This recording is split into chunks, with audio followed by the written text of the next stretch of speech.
Your next stop, the Twilight Zone.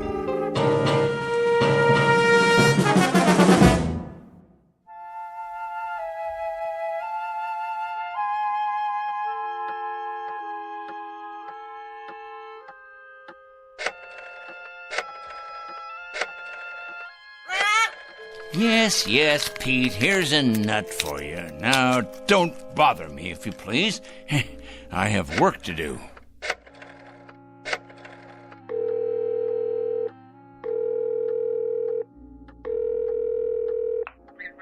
I'd like to speak to Mr. O'Connor, please. That's right. I'd rather not say. It's rather personal. That's it, Pete. Stay on your perch like a good bird. It's a boy. Is this Mr. O'Connor?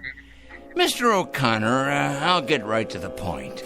You have a young gentleman working for you in personnel. His name is Brewster. Alfred Brewster? Been with your firm about 1.5 years? Well, I'll tell you what about it. The man is a communist. That's correct, a communist, with certain terrorist affiliations as well. Never mind who this is. Let's just say a concerned citizen, all right? What is of the essence is the character of one of your employees. I happen to know that this man, Brewster, is a subversive and a menace to our society. What am I suggesting? Why, I think it's obvious. I'm suggesting he should be discharged immediately, given his walking papers and shown the door. Never mind how I know. I know, that's all. That's all. Now I'm going to check back in a few days, and if he hasn't been discharged, I'll be forced to take this matter to a higher authority. That's right, to the corporate office. Correct? Goodbye, Mr. O'Connor. Rather a full day, Pete, wouldn't you say? 11 so far. 11 names on this list. I better sharpen my pencil. And scratch off one more. Of course, it's questionable what concrete results we can expect, but at least the seeds have been planted. Oh, yes. The opening guns fired. The first salvo, so to speak.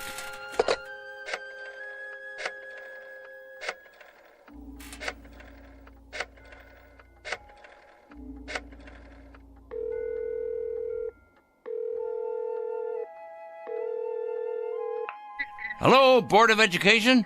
Well, please connect me. Yes, I'd like to speak with the superintendent of schools, please. It's a personal call. No, I'm not at liberty to give my name. That's right, it's urgent.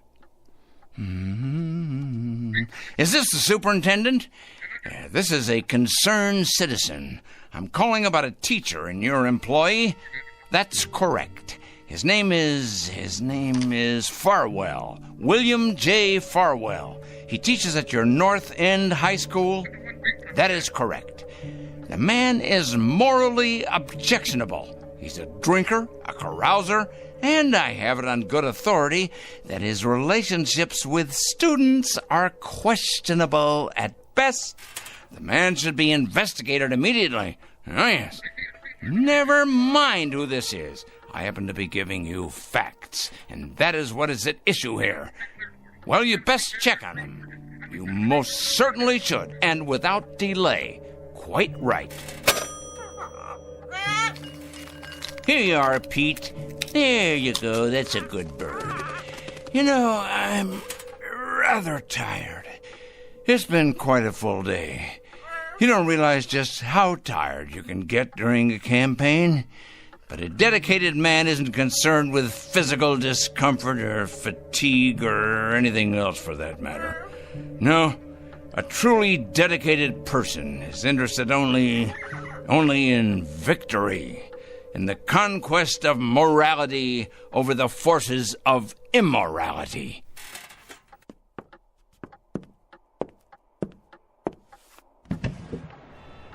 Hey, look at them out there, the dregs, carrion, Leeches sucking us dry. Oh, yes. Carrying evil around with them like infectious germs. We're gonna have to face it sooner or later. Huh? Phone calls are one thing. Threats and exposure is simply expedience. No, Peter, my friend, we're gonna have to embark on a much more ambitious course. Some major surgery, I think. The long scalpel, honed sharp and cutting deep. If the sickness is extensive, so must be the cure. And it must be today, Peter. It must be today, this afternoon. 4 o'clock. Oh, yes, that's when it will occur. Yes, we'll make it occur at 4 o'clock. At that moment,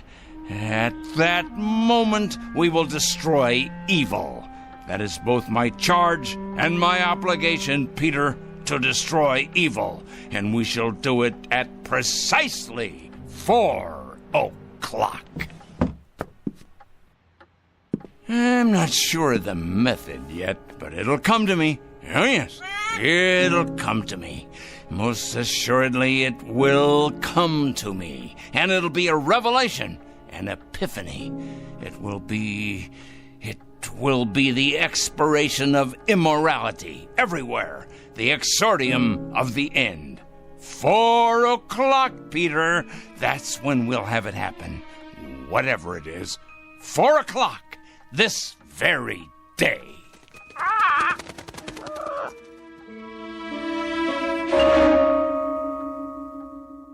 This is Mr. Oliver Cringle, a dealer in petulance and poison, a self-appointed, self-designated, self-ordained vigilante, whose jaundiced eyes peer out at an unholy world and find it undeserving of anything but judgment and punishment. And Mr. Oliver Cringle is both the judge and the executioner. He has rather arbitrarily chosen 4 p.m. as his personal Gotterdammerung. We are about to watch the metamorphosis of a twisted little fanatic poisoned by the gangrene of prejudice to the status of an avenging angel, upright and omniscient, dedicated and fearsome. Whatever your clocks say, it's almost 4 o'clock. And wherever you may think you are, at this moment you happen to be in the Twilight Zone. And now, The Twilight Zone and our story, 4 o'clock, starring Stan Freberg with Stacy Keach as your narrator.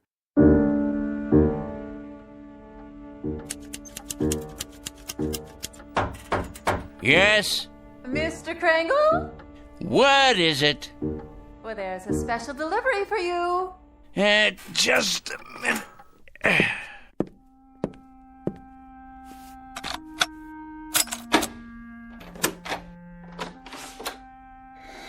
Here you go. A whole lot of stuff, 8 or 10 envelopes at least. Thank you, Mrs. Williams. Something else, was there? Something... Oh, no, nothing else. Then in that case, why do you stand there trying to read the contents of these envelopes as if you were an X-ray machine? Me? Read your mail? Oh, I can assure you, Mr. Cringle, I have many more things to do than trying to read my tenant's mail. Your mail in particular. I feel reassured. You sure get enough of it. Somebody'd think you were running some sort of mail order business or something. Just look at that desk of yours. So much mail and papers and I don't know what all.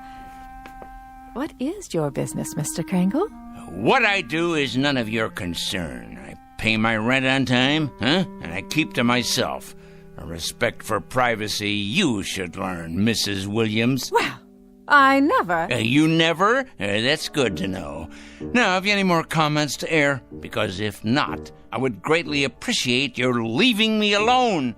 I have a great deal of work to do. I believe that. The question is, what kind of work? You should believe it. You may thank me one day, Mrs. Williams. Oh, yeah, you and everyone else. Assuming you're still around, and assuming you retain the capacity to feel appreciation. What's that supposed to mean? Assuming I'll be around. Are you threatening me or something, Mr. Cringle? Threatening you, Mrs. Williams? I don't threaten people, my dear lady. I compile files on them. I compile them, and I analyze them, and I investigate them, and then I categorize them, and I judge them. Oh, yes. If they're impure, they must be punished. If, on the other hand, they are simply misled or naive or unsophisticated, I point them to the right way. I lead them by the hand, Mrs. Williams. I show them the proper course, the path to redemption. Is that... what I mean is that what you do for a living? Indeed. In short, I check evil, Mrs. Williams, and I eradicate it, inoculate it, wipe it clean, and sponge it away. And you know where these evil people are? I most certainly do, Mrs. Williams. Can you give me an example?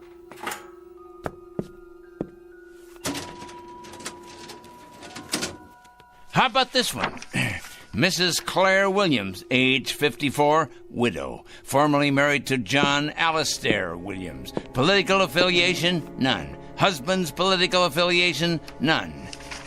Evidence of subversion? None. Negative personality traits? Curiosity and ignorance. Of course, that's just a preliminary report, Mrs. Williams. The in-depth research is in the master file cabinet right over there. Well, aren't you the strange one? You ain't nothing if you're not a strange one. I'll be going now, Mr. Cringle. Had your nap, Pete? All rested up, are we? Well, that's a good young parrot. It's going to be an exciting afternoon, Pete. Big things are going to happen at 4 o'clock. Yes, they are indeed.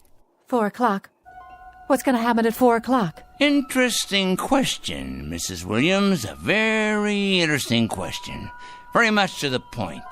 What's going to happen indeed? At 4 o'clock, we're going to expose evil, strip it bare, push it out into the light, dissect it, pinpoint it, and eliminate it. You are? Exorcise it, denude it, confute it, destroy it. Oh, now careful, Mr. Cringle. You gone and broken your lamp. What? Oh, the lamp. I see. Sorry. Well, no matter. Would you like me to clean that up for you? No, I'm quite capable of cleaning up after myself, madam. That's one thing I'm very good at, cleaning. Something else, was there, Mrs. Williams? No, I don't believe so. If it's all the same to you, I'll be on my way.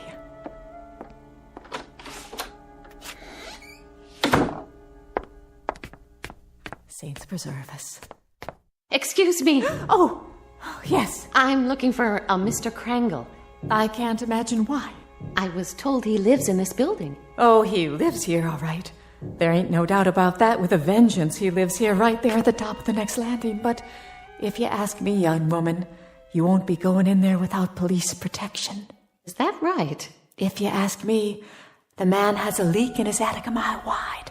I ain't sure anymore that he's safe to have around.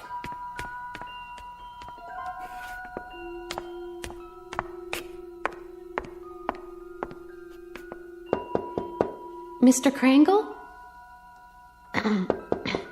Mr. Cringle? Well? My name's... Who else is with you? Why, no one. Are you sure? Yes, quite sure. My name is Lucas. I wonder if I could speak with you for a moment. Lucas.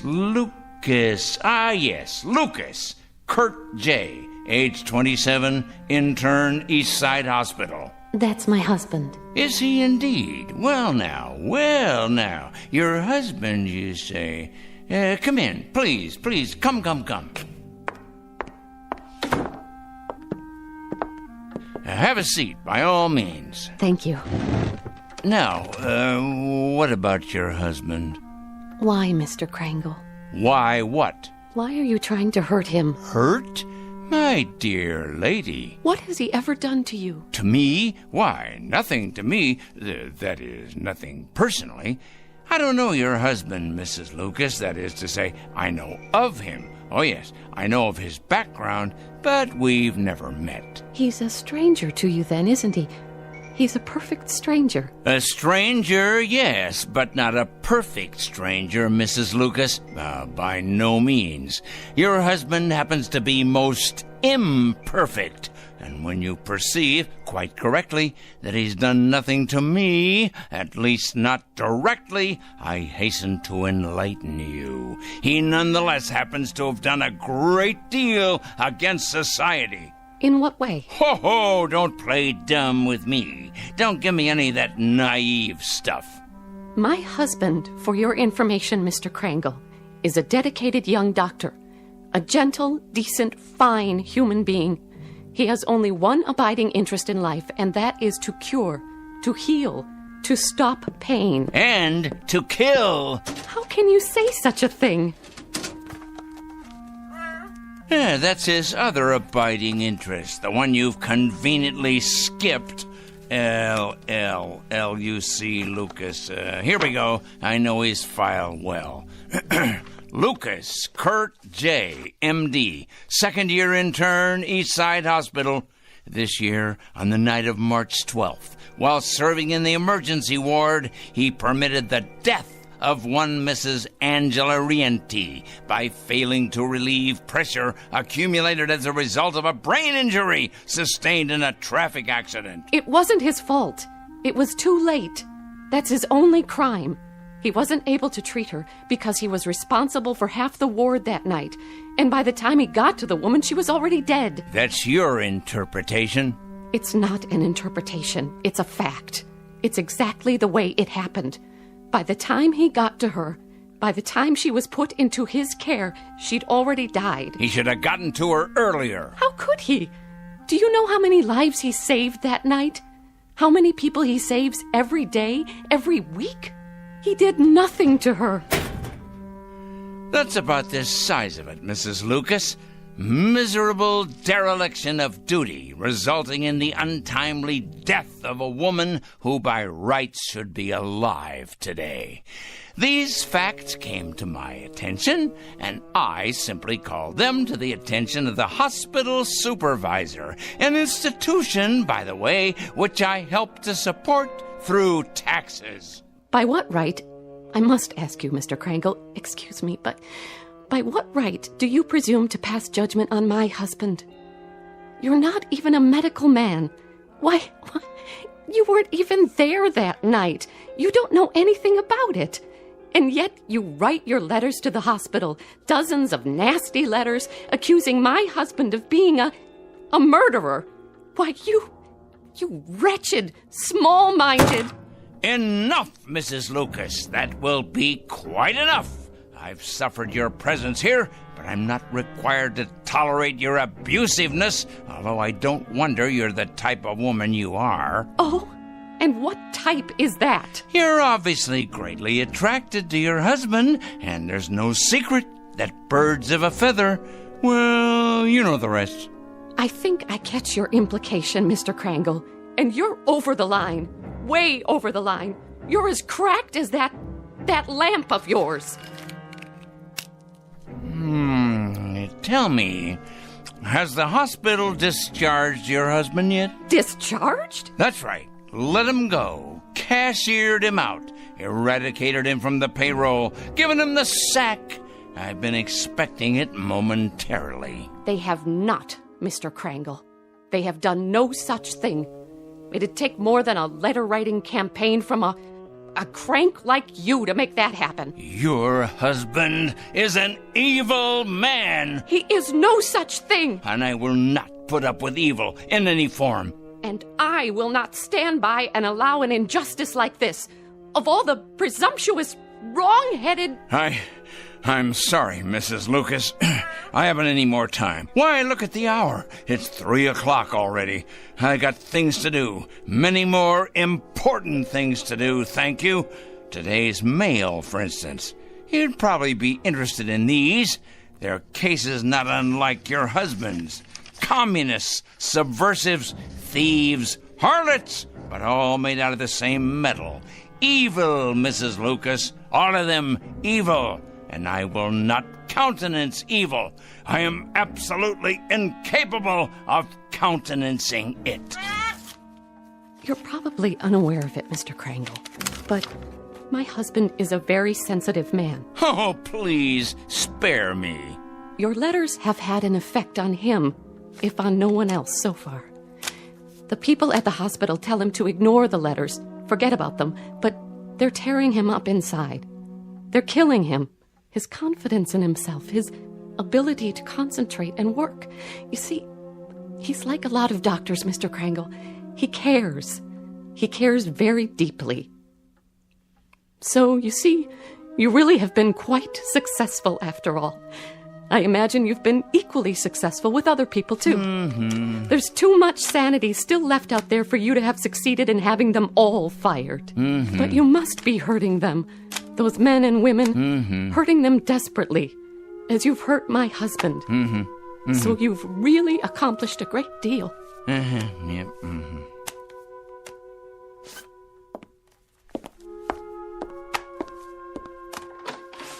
Tell me, Mr. Cringle, if you can, that is.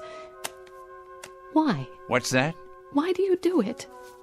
I really need to understand. Why? You ask me why? Why? Because they're evil. That's it precisely. Nothing too complicated about that, is there? They're evil, plain and simple. Here, take a look out the window. All those little bugs down there, you see? Bacteria. That's what they are. That's what your husband is. All those little... That's it. That's precisely it. What is? That's what I'll do. I've finally gotten the clue. I said little, you understand? That's what I'll do. I'll turn all the evil people into little ones, understand? I'll make all the evil people, let's see, 3 feet. No, 2 feet. 2 feet tall. That's it.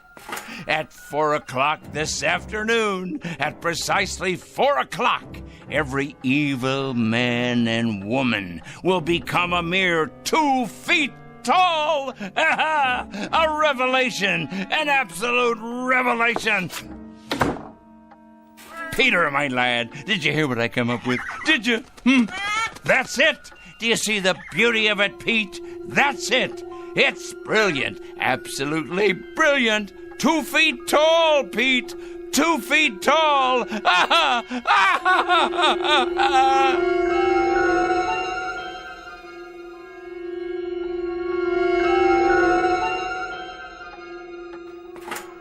At 4 o'clock this afternoon, I'm going to turn all the evil people, the wicked, morally stunted troublemakers everywhere, into tiny little freaks for all the world to see. I'll make them all 2 feet tall.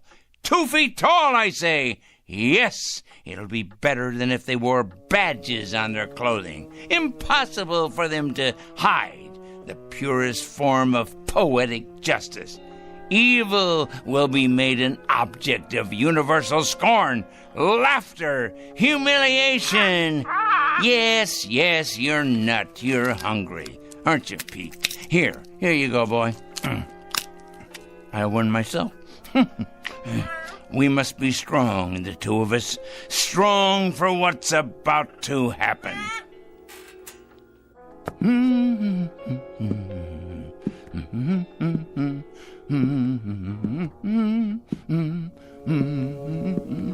That's right, Petey.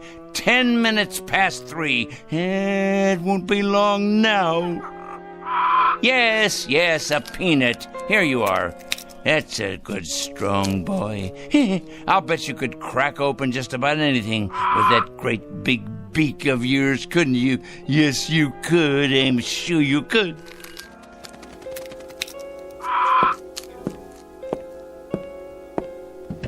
Look at them down there, all those wicked little people.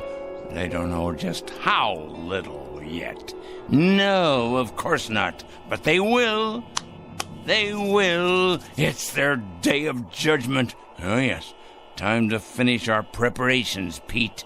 There's much to do. Less than 50 minutes left now.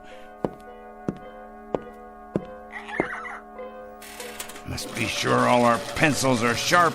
We have a great many names to cross off the list. Cross off the list. Soon now.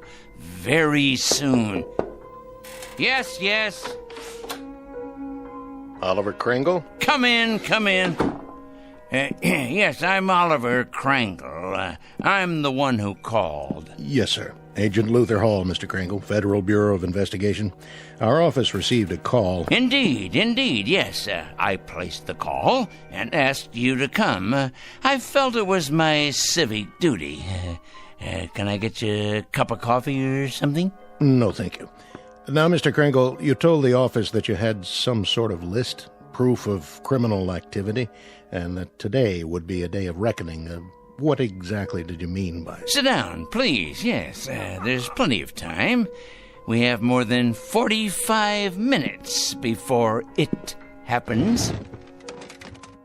Before what happens, Mr. Cringle? That's the point. That's the whole point. That's why I called you here. And why is that? I felt the FBI should know. I also called the police and the fire department.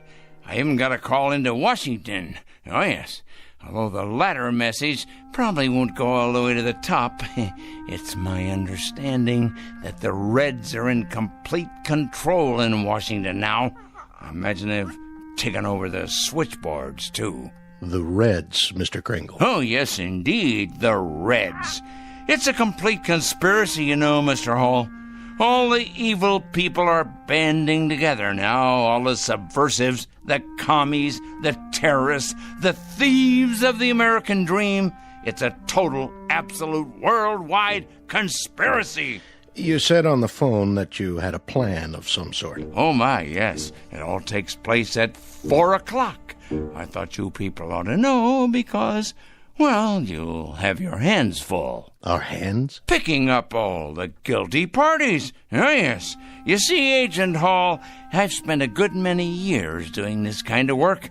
Just look at all those file cabinets there. Years of dedication to the cause. I've made a study of evil. Oh, yes, indeed. A complete study of it. I cut out newspaper clippings. I listen to the radio and watch television. I follow every major court case that's going on. I compile a completely airtight list of charges against all of them, the evil people. What do you do with them, Mr. Cringle? Do with them? I follow through, of course.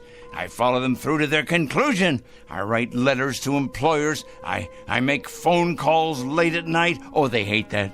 Oh, yes. It's one of the most effective methods, as you probably know. Calling those terrible people late at night. The later, the better. Getting them up constantly. Waking them. Enumerating my charges. Speaking out. And then hanging up. They hate it. Very frustrating for them. I'll bet. Oh, yes, indeed. They go out of their minds with fury. They don't like to be awakened late at night, I can assure you. Who does? Yeah, but with these people, it's absolutely necessary. The evil people, you understand. The destabilizers. The enemies of order. But to get to the point, Mr. Hall... The point... And what is the point? The clock on the shelf there tells the story. The entire and complete story. It's 3:20 now. In exactly 40 minutes, all the evil people in the world will be reduced to half. No, a third of their present size. Oh, it'll be glorious. All the unpunished murderers and the tyrants, the proud and the sinful, the schoolyard bullies, the cruel teachers and faithless friends, the wrongdoers, blackmailers, and the nicotine fiends too, and the thieves, and the harlots, and the transgressors, all of them, every one. How does that sound, Mr. Hall? How do you propose to go about doing this? I mean, shrinking people. I merely will it, that's all. I will it. I've been giving it a great deal of thought. Now, in the past, various other plans have crossed my mind. Other plans? Well, for example, I didn't approve of our entering any of the wars, you see, and I had it in mind I might take the stiffness out of airplane propellers. Do you understand? I'm not sure I do. Well, when the crews came out in the morning, bundled up like children against the cold, and then went into their planes, they'd find the props hanging limp like great empty banana skins. Then the war ended and, it seemed like a waste of effort at that point. After that, jets became the order of the day, and so I thought, what would jam up the intakes on those jet engines? Huh? What better than a flock of birds? Oh, not you, Petey. Not the beautiful, brave, loyal parrots of the world. Oh, no. Just your low-class country cousins. You read about it from time to time. Seagulls that get sucked into jets, cause them to fail. So, naturally, I thought, chickens. Chickens. Ignorant. Can't speak. An army of them bred to sacrifice themselves for the greater good. Release them on runways just at the moment of takeoff. That would ground those bombers and cargo planes, but fast. Of course, there'd still be trucks and overland supply routes. And then I read in the paper a year or so ago about an accident, a bad traffic accident. 3 people were killed. So I decided I would change all the wheels in the world from round to square, or maybe even triangular, so they'd stub in the asphalt and stop in their tracks. You mean sabotage interstate commerce? I devised another method later on. Terribly interesting, I thought. Mark all the evil people on the forehead, or better yet, turn them all one color. Say, purple. But then it came to me that they'd simply be able to recognize each other more readily and band together in their collective wickedness. I see. Well, Mr. Hall, this is hard to believe, but I hit upon this latest idea about the change in size just this afternoon. Some benighted woman was in here, and she quite inadvertently gave me the clue I needed. Make them all 2 feet tall. Now, what could be simpler? Think of it, Mr. Hall. Think how ineffectual this will render them. They can't handle delicate scientific instruments, or typewriters, or computers, or telephones, because they can't reach them. They won't even be able to open a window or turn a doorknob to escape once we know where they are. Why, pretty soon they'll be as extinct as dinosaurs. Here's a peanut for you, Petey. I think, Mr. Hall, that the most interesting place will be, let's say, a murder trial, where nobody knows whether the accused is guilty or not. And then at 4 o'clock, if he's guilty, or watching the drunkards in a saloon, or, there's so many places to be. Mr. Cringle? Yes? I'd like to ask you a question, sir, and I hope you don't take offense at it. Go on. Have you ever had any psychiatric help, sir? What? Psychiatric help. I don't think you're rational. I think you've developed some kind of obsession here, and I think you need some help. Help? Me? I need help? Why should I need help?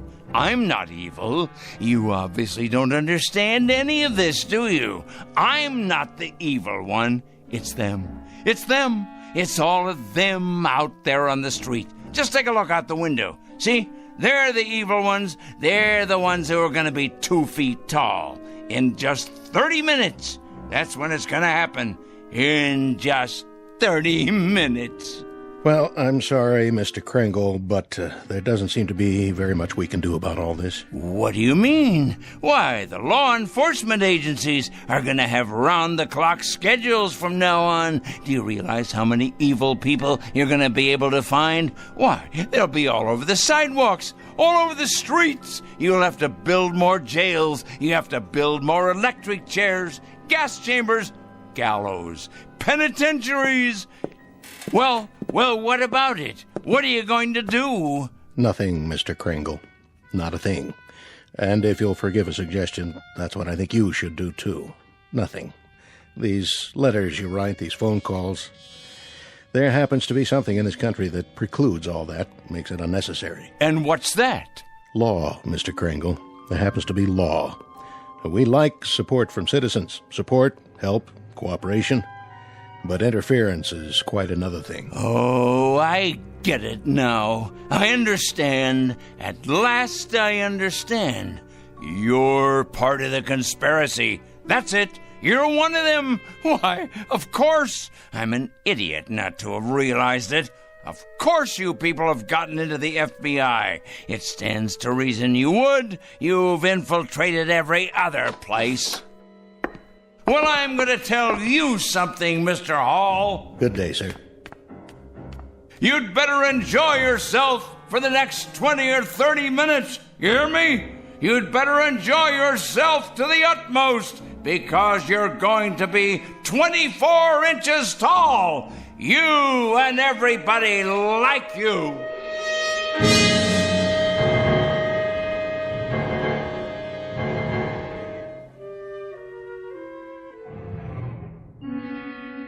All the evil people, everyone, you'll see. Good riddance to bad rubbish, eh, Pete? To all their kind, the righteous will rise up, and the weak will fall before their terrible wrath. It's as right as rain. In a minute, Pete. It won't be long now.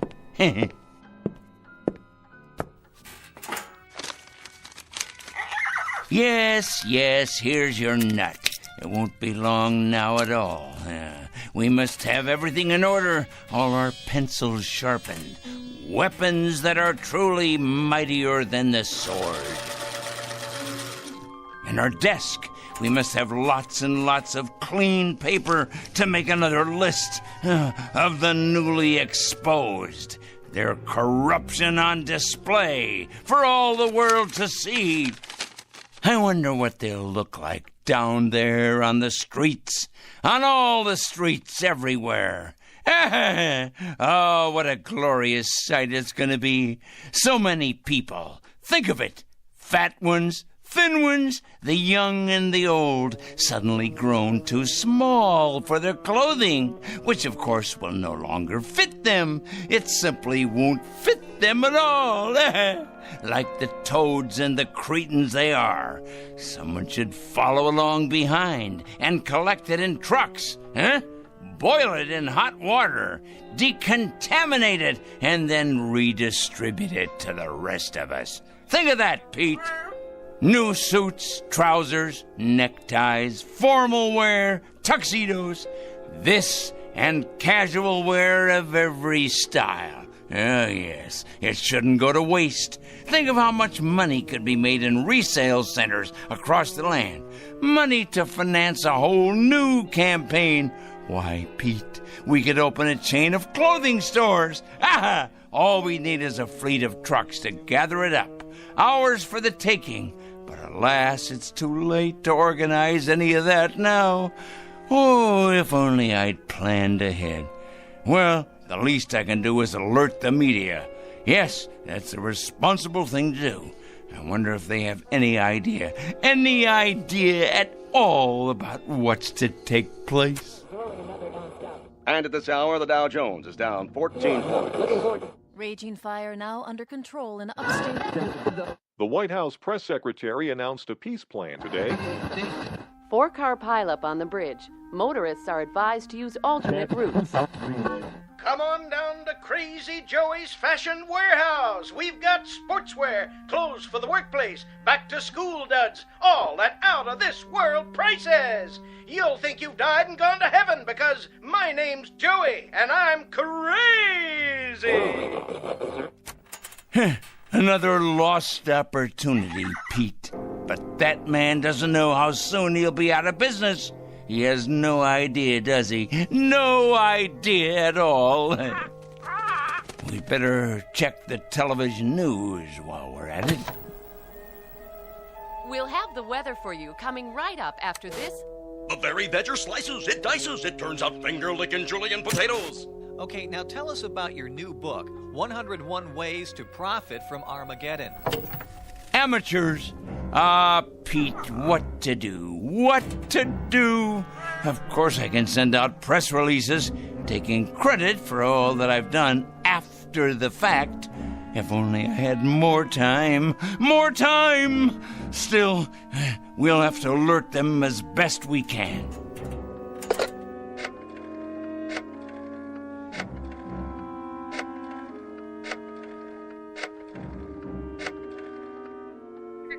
Yes, put me through to the news department, please. Never mind who this is. Wait.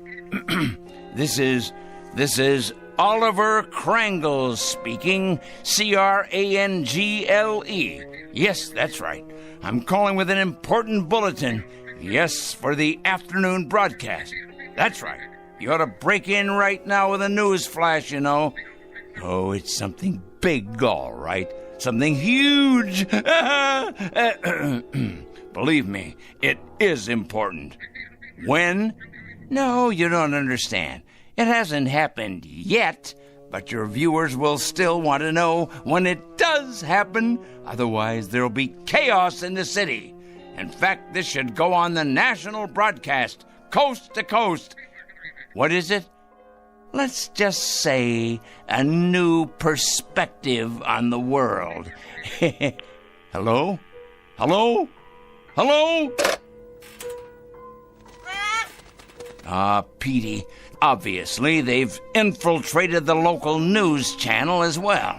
Of course they have. I should have known. They're everywhere, like insects, like vermin. Well, they won't be in control much longer, because Judgment Day is upon us. The strong will rise up to take what is theirs, while the subhumans are exterminated. It's the law of nature. But for now, there's precious little left to do, except make sure the clock is wound and to prepare ourselves for the occasion. Just try to be patient, Pete. Just a few minutes longer. Wait with me, and you'll see that it's all been worth it. I promise. But first, I must look my absolute best. Yes, top-notch, befitting a man of my stature. The reporters will swarm up the stairs here, wanting interviews. And there'll be photographers, of course, with their news cameras. Let's see here. What do you think, Petey? Perhaps a clean shirt and tie? My best shoes. I have to pass muster here. Meanwhile, you preen your feathers, my boy, and get ready to meet the press.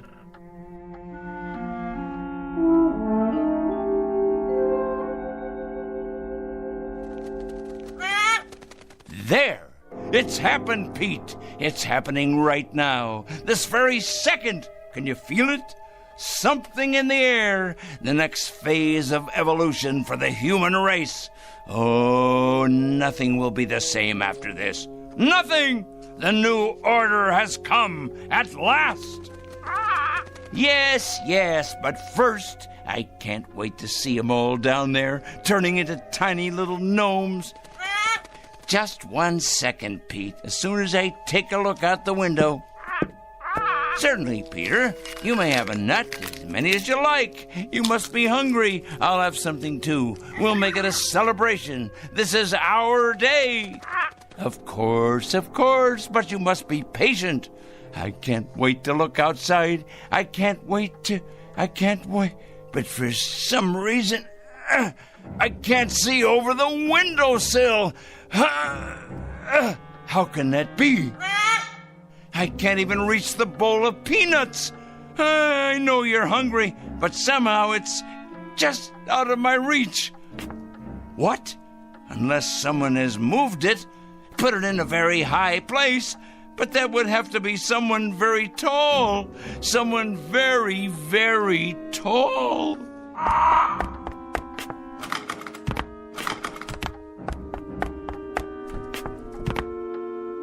Pete! What's happened? You've grown so large, and I'm so close to the floor. These shoes don't fit me anymore. And these clothes, whose are they? Must get out of this ridiculous costume. Pete, why are you looking at me like that? Your eyes and your beak. Close it. Please close it. You're not still hungry. You can't be. Pete, you're frightening me. You know me, Petey boy. You must. That's a good bird. Yes. Calm down now. No, Pete, no. Get away. Let me get out of here. I can't reach the door now. The locks. Let me out. No!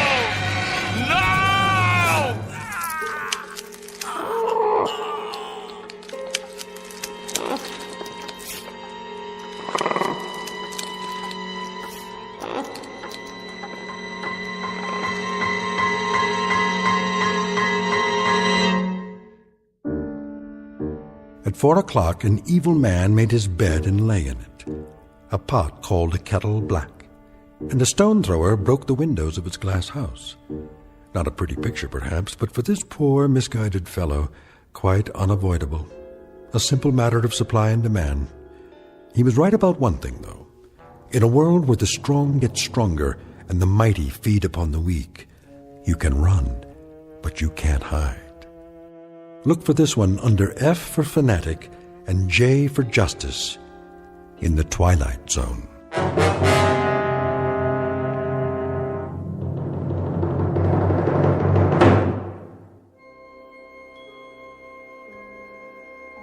Hi, this is Carl Amari, producer of the Twilight Zone Radio Dramas. I'd like to take a moment to tell you about our official website at twilightzoneradio.com, where you'll get the latest news and information on these Twilight Zone Radio dramas. Plus, at twilightzoneradio.com, you can digitally download 3 free episodes or any of our episodes for only $1.95 each. In this age of ever-changing technology, we've decided to make these episodes instantly available to you by making the Twilight Zone Radio Dramas a digital download-only series. This means that this series will no longer be offered on CD. The CD collections at our website are now being offered while supplies last at buy one, get one free. So be sure to get your favorites before they're sold out. Be sure to visit us often, and I'll see you in the zone.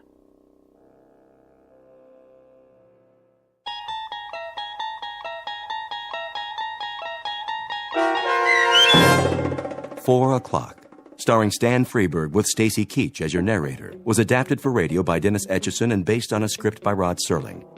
Heard in the cast were Taylor Miller, Maggie Carney, Rick Peoples, Doug James, Paul Patch, and Carl Amari. To learn more about the Twilight Zone radio dramas and to obtain audio cassettes and CDs of these programs, visit our website at twilightzoneradio.com. The producers of The Twilight Zone wish to thank CBS Enterprises, Carol Serling, Dennis Etchison, Dick Brescia Associates, Claire Simon Casting, Terry Jennings, the American Forces Radio and Television Service, our sponsors, and our radio affiliates for helping make this series possible. This copyrighted radio series is produced and directed by Carl Amari and Roger Wolski for Falcon Picture Group. Doug James speaking.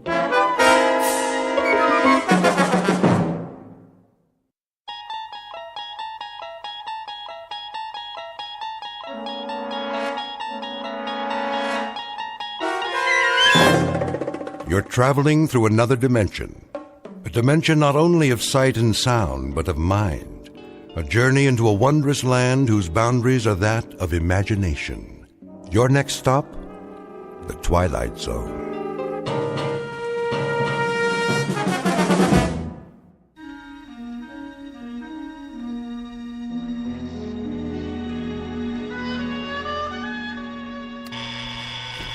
Blasted alarm. Let me sleep. Oh, all right, I hear you. It's 7:01 on a beautiful spring morning. What's so beautiful about it? And this is Mike Munn, here with some more sunshine music on your favorite listening station, Radio K-Rand. Oh, you shut up! So, whether you're on the way to work or just waking up, relax. We'll be with you all day long, bringing you melodic masterpieces around the clock. Off, I say. I did not set this radio to go on at all. And before we start another set of timeless hits, here's a special message for one of our favorite listeners, Bartlett Finchley. What? Mr. Finchley, we know you're out there, so put on a happy face. Take some time to smell the coffee. And remember, we love you madly, but we'd love you even more if you'd get out. Nobody wants you here, so you may as well pack up and get out now. We'll see about that. Of all the outrageous gall!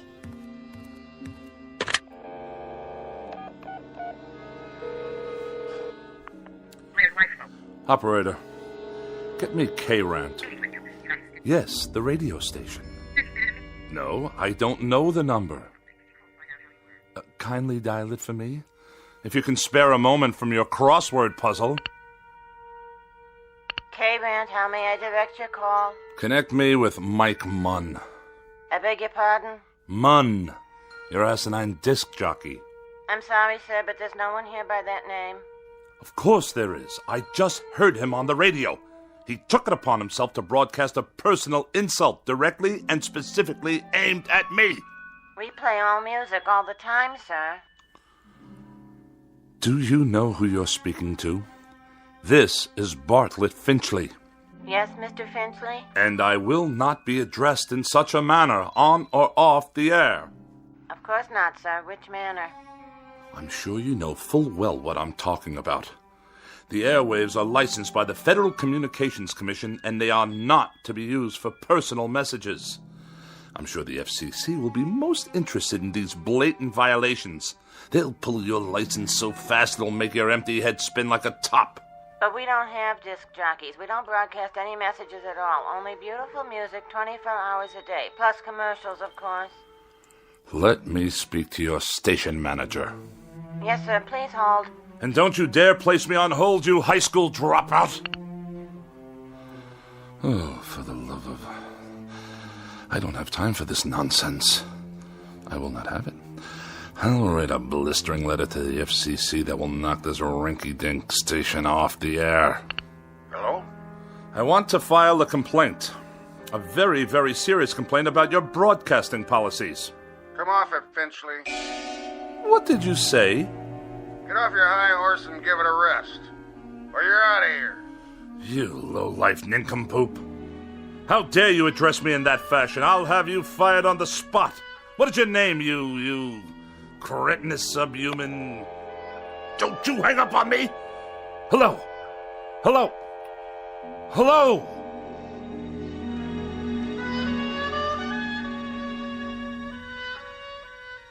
This is Mr. Bartlett Finchley, age 42, a practicing sophisticate and dedicated misanthrope who writes very special and very precious things for gourmet magazines, critical journals, and the like.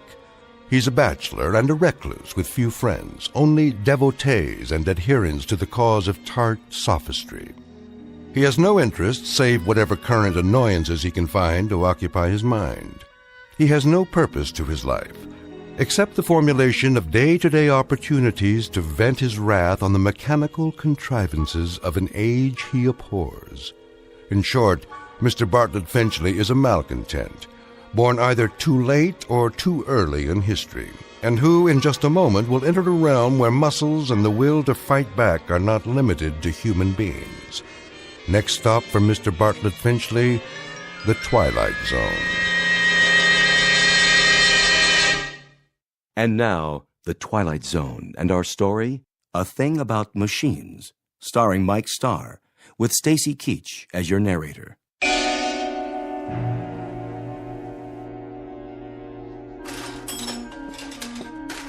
How are you today, Mr. Finchley? I'll answer that burning question after you tell me what's wrong with this electronic abomination in my living room. You mean your TV set? And also acquaint me with how much your current larceny is going to cost me. Well, let's see here. 2 hours labor, new circuit board, new oscillator, new comb filter. How very technical and how very nice. Speak English, man. Well, you asked me what was wrong. Never mind the subterfuge. I presume I'm to be dunned once again for 3 times the worth of the bloody thing. Well, I didn't charge you for my travel time. The total. What is the total? Here you go, Finchley. Oh, surely you jest. All right. I'll give you a break on the sales tax, seeing as how you're a regular. But this is the price of a meal in a 4-star restaurant, with wine. Labor don't come cheap nowadays. And neither, apparently, does my peace of mind. I requested that the device be restored to working order, the alternative being more disruptions to my writing schedule. Well, you could just get a new one every time. Might be easier all around. Last time I was here, Mr. Finchley, you'd kicked your foot through the picture tube, remember? I have a vivid recollection. It was not working properly, like every other electronic contraption in this house. I tried to rehabilitate it. By wrecking it? After a certain point, that is the only option left. I disposed of a clock radio in a similar manner this morning. Unfortunately, I must view a cooking program this evening in order to write my review of their fare, which I'm sure will be abysmal as usual, if the television should choose to operate at all. Why don't you just horsewhip it, Mr. Finchley? That'd show it who's boss. What do you say we cease the small talk? Let's get down to the petty larceny and be done with it. I'll put it on your tab. Send me a check before I come out the next time. I sometimes wonder exactly what it is the purpose of the Better Business Bureau in such transactions. You got a complaint about my work? When they allow you itinerant extortionists to come back week after week, move wires around, busily probe with ham-like hands, and accomplish nothing but the financial ruin of every customer on your route. We're not a jip outfit, Mr. Finchley. We're legitimate repairmen. But I'll tell you something about yourself. Spare me, please. I'm sure there must be some malnutrition analyst with an aging mother to care for whom I can contact for that purpose. Why don't you hear me out, Mr. Finchley?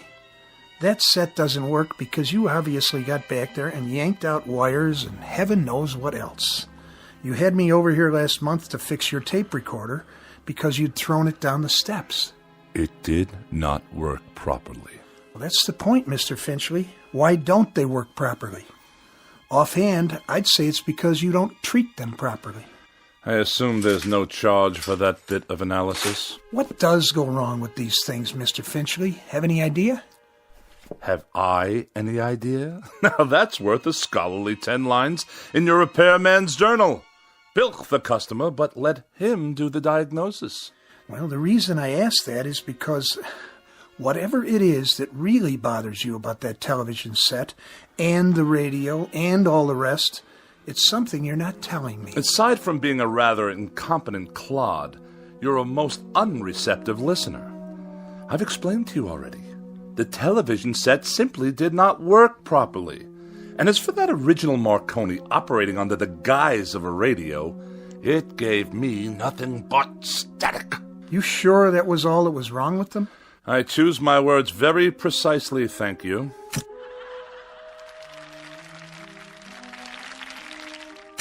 Well, there you go. TV's okay again, for now. I'll send you a complete bill, Mr. Finchley. Of this I have no doubt. Finchley, what is it with you, anyway? With me? Well, with you and machines, that is.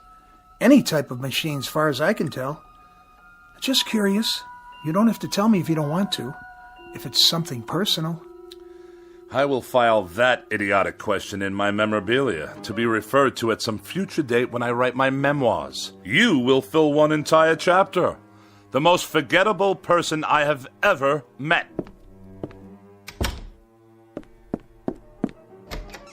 It just so happens, you boob. It just so happens that every machine in this house refuses to cooperate, on any level.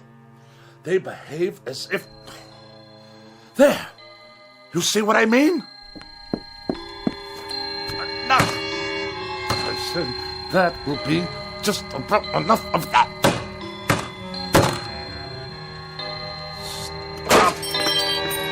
Stop! Stop! Please!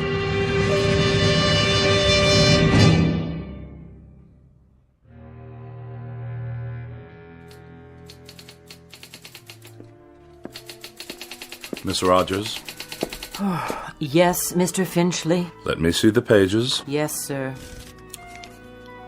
Is that all you've done? That's all I've done. 2 articles and 1 column, almost completely retyped, 40 pages in 3.5 hours. That's the best I can do, Mr. Finchley. It's that idiotic gadget of yours, humming and clicking away. I suppose it's about to break down, too. It's perfectly fine for a typewriter if you'd let me use a word processor. My words don't need processing. They've already been diced and sliced by the most perfect processor known to man, the human brain, which in my case comes with a great deal of priceless expertise. But a computer would increase the speed. I wouldn't have to worry about ribbons, correction tape. The solution to that, Miss Rogers, is increased accuracy. I'm extremely accurate, Mr. Finchley, and it's not my speed that's the problem. This is an old-fashioned, out-of-date technology. If you'd allow me to bring a computer in here... Oh, no! Not in my house. More unnecessary bells and whistles. Thomas Jefferson wrote out the preamble to the Constitution of the United States with an inkpot and a feather quill. It took him only half a day. Then why don't you hire Mr. Jefferson? Did I ever tell you with what degree of distaste I view insubordination? Oh, yes, many times, often and endlessly. What are you doing?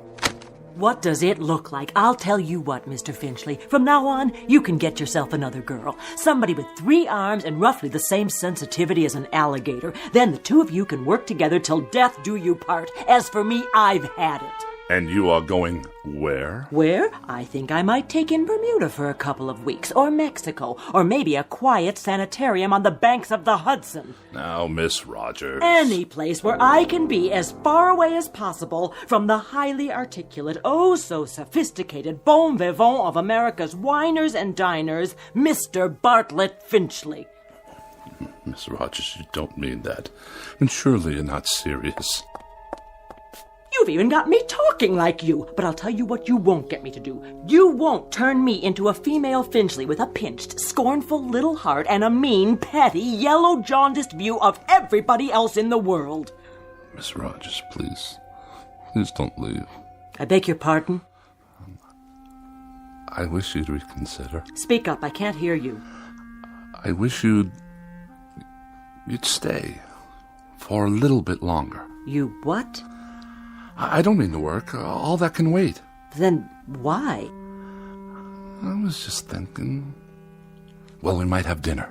You're not serious. Or something, perhaps a cocktail. You are serious. I am. I'm not very hungry, and it's too early for cocktails. What's your trouble, Mr. Finchley? You sound like a half-hearted orphan whose idea of a lark is a square dance at the local grange. I'm merely suggesting to you, Miss Rogers, that we observe the simple social amenities between an employer and a secretary. I thought we'd go out, even take in a show or something. How very sweet, Mr. Finchley. Thank you, but no, thank you. Tonight I'm taking a hog-calling lesson. You know what a hog is, don't you, Mr. Finchley? He's a terribly bright fathead who writes for gourmet magazines and condescends to let a few other slobs exist in the world just to take his rudeness and run back and forth at his beck and call. Good day, Mr. Finchley. Miss Rogers, before you go... Have a cup of coffee, or anything at all. If you must know, I'd like very much not to be alone for a while. Are you ill? No, not as such. Then what's the trouble? Does there have to be trouble because I'm desperately tired. I've hardly slept for 4 nights. And the very thought of being alone now, well, frankly, it's intolerable. Things have been happening, Miss Rogers. Very odd things. Go on. That TV set in the corner. It goes on late at night. Just goes on all by itself. I see you got it fixed. And the clock radio I kept in my bedroom, it went on and off, too, of its own accord, whenever I tried to catch up on my sleep. I'll let you in on a little secret. There's a conspiracy afoot in this house, Miss Rogers. Really, Mr. Finchley? That's exactly what it is, a conspiracy. The television set, the radio, electrical devices of every sort, that miserable car I drive, even the clock on the mantelpiece. There's no clock on the mantel. I know. I threw it away. Why would you do that? What I'm getting at, Miss Rogers, is that for as long as I've lived, I've never been able to satisfactorily operate machines. Mr. Finchley, I think you ought to see a doctor. A doctor? Oh, the universal panacea of dreamless idiots. If you're depressed, see a doctor. If you're happy, see a doctor. If the mortgage is too high and the salary too low, see a doctor. You, Miss Rogers, you see a doctor. I am a logical, rational, intelligent man. I know what I see. I know what I hear. And for the past 3 months, I've been sharing this house with a collection of wheezy Frankenstein monsters whose whole purpose is to destroy me. Now, what do you think of that? I think you're terribly ill. I think you need medical attention. You obviously haven't heard a word I've said. I think you've got a very bad case of nerves from lack of sleep. By no choice of my own, I assure you. And I think that way down deep, you yourself realize that these things are nothing more than delusions. Now I know what you really think of me. That I'm to be pitied. That I'm a poor wretch, not in my right mind, that... Think what you like. Now where are you going? You don't need company, Mr. Finchley. You need analysis. You're no better than a cogwheel robotic machine yourself. You haven't an iota of compassion or sympathy. Mr. Finchley, please, let go of my arm. I'll let you go when I get good and ready to let you go. Mr. Finchley, let's not make an ugly scene here. Now, come on, let me go. Mr. Finchley, let go of me! Get out of here and don't come back! With distinct pleasure and manifest relief. Don't ever come back. I'll send you your check. I will not be intimidated by machines, so it follows that no empty-headed little secretary with a mechanical expression is going to get away with anything either. Mr. Finchley, in this conspiracy you're suffering, this mortal combat between you and the appliances, I hope you get licked. Good riddance! What? More typewriting? Oh, you think you'll turn yourself on any time you feel like it, do you? Let's see what you've written. Get out of here, Finchley. Get out of here, Finchley? Who are you to tell me to get out of my own house? You're a machine, a silly machine, an inanimate object. All right, that's it. This is war. You're not going to intimidate me. Did you hear what I said? You're not going to get away with it, you machines.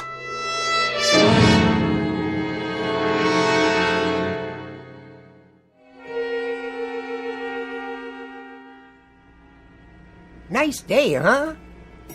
Define your terms. I was only making conversation, Mr. Finchley. Just see to it that this elevator takes me all the way to my destination without a mishap. 19th floor. I'm surprised I got here in one piece. Pardon, sir? No matter. You wouldn't understand. You couldn't, since you choose to collaborate with these infernal contraptions all day long. Yes, sir. Good afternoon, Mr. Finchley. Is it? I just meant... I know what you meant. The warm, languid weather outside, fluffy white clouds scudding across a pale blue sky.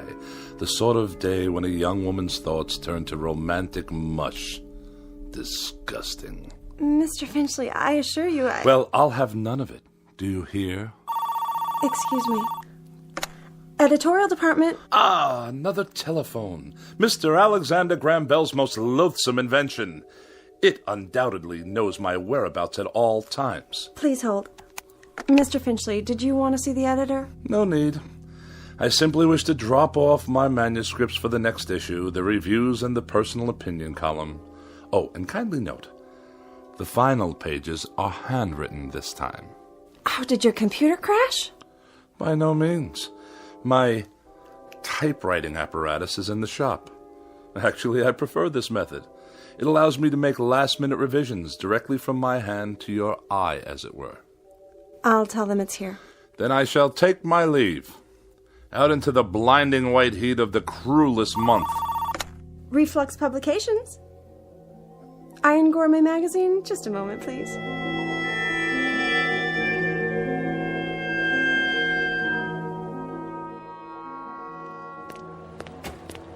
You there! Why are you touching my automobile? I'm writing you a citation, sir. For what reason? Overtime parking. What? The meter ran out. That's impossible. You can mail in the fine or pay in person.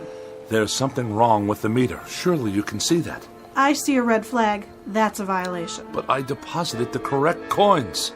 Maybe you did. Just not enough, that's all. On the contrary, I've been gone for 13 minutes. I inserted coinage worth exactly 30 minutes. Well, it doesn't look like it. Then the meter's not working properly. Take it easy. You don't want to break city property now, do you? It's already broken. Definitely and absolutely. It runs too fast. Any fool can see that it did not register a full 30 minutes after swallowing my money. If you want to contest it, court hours are 8 to 5, plus night court on Tuesdays and Thursdays. This is a gross miscarriage of justice. I'm just doing my job, mister. Here's your citation. Have a nice day. One more mechanical abomination designed to make my life a living hell.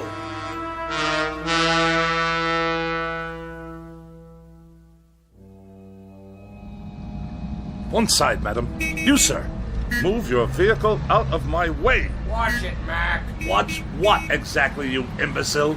This is my lane. Park it, Pops. Move all the insolent. Get that rattle trap off the road. Stand aside. Bartlett Finchley is at the wheel. I earned my first driving license while that bully was still in kindergarten.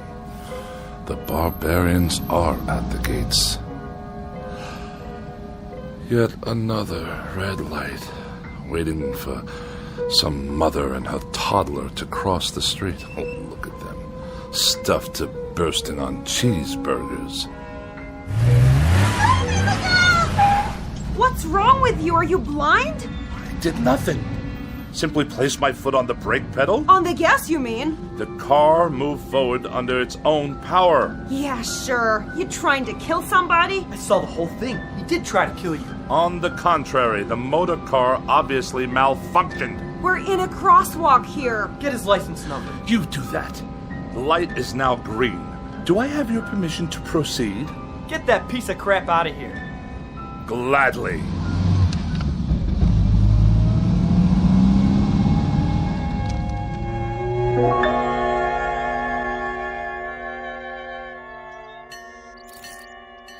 Pardon me, attendant. If I may be so bold. Yeah. When will you be finished with the repairs? On the old four-door? Soon, I trust. You've had more than enough time. Right. It's parked over there. Ah, my congratulations. And now for the bad news. What is this going to cost me? Nothing. For a brake overhaul? You mean no charge for the labor?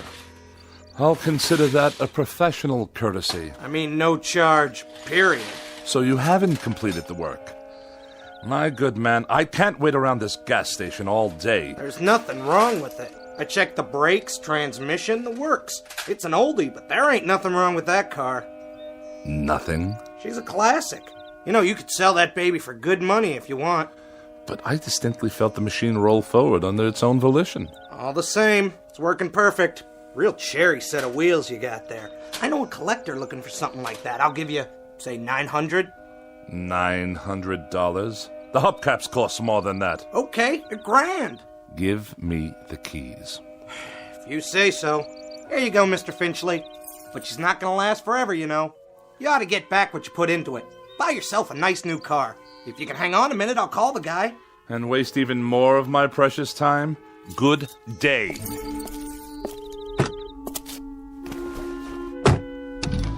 Wait up! Ah, now you deduce what's wrong, as I'm about to drive away. 1100, cash on the barrelhead. Go tighten your fan belts or whatever it is you do in this incompetent establishment. Knuckle-dragging dolt. At least I can hear some decent music. Get out of here, Finchley. More abuse. Just go, Finchley. We don't want you here. Pack up and get out. Before it's too late.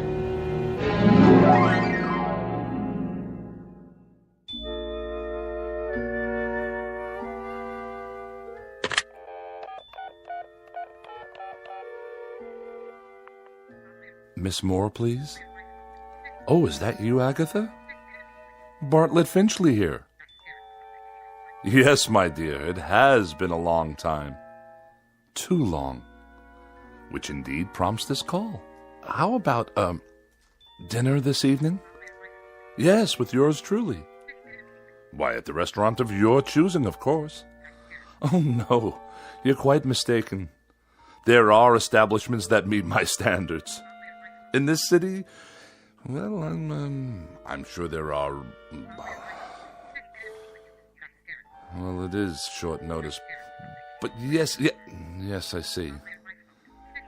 Some other time, then? I'll call you again.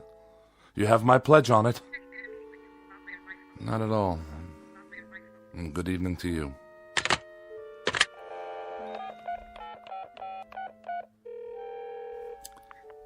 Mrs. Donnelly, please. Pauline, is that you? Oh, and how's my favorite young widow this evening? Bartlett. Bartlett Finchley. You remember? Yes. I'm tip-top. And you? Splendid. Say, listen, Pauline, I was wondering, sort of spur of the moment and all that, but oh... I see. I see. Yes, perfectly. That's quite all right. No, I hadn't heard the good news. Well, I'm delighted for you. Truly delighted. In June. I'll send you a wedding gift. Of course. Good night. It's the telephone. I'm sure of it. Distorting my voice, twisting my words. What other explanation is there? An army of forces dedicated to embarrassing me, inconveniencing me, and generally making my life as miserable as possible.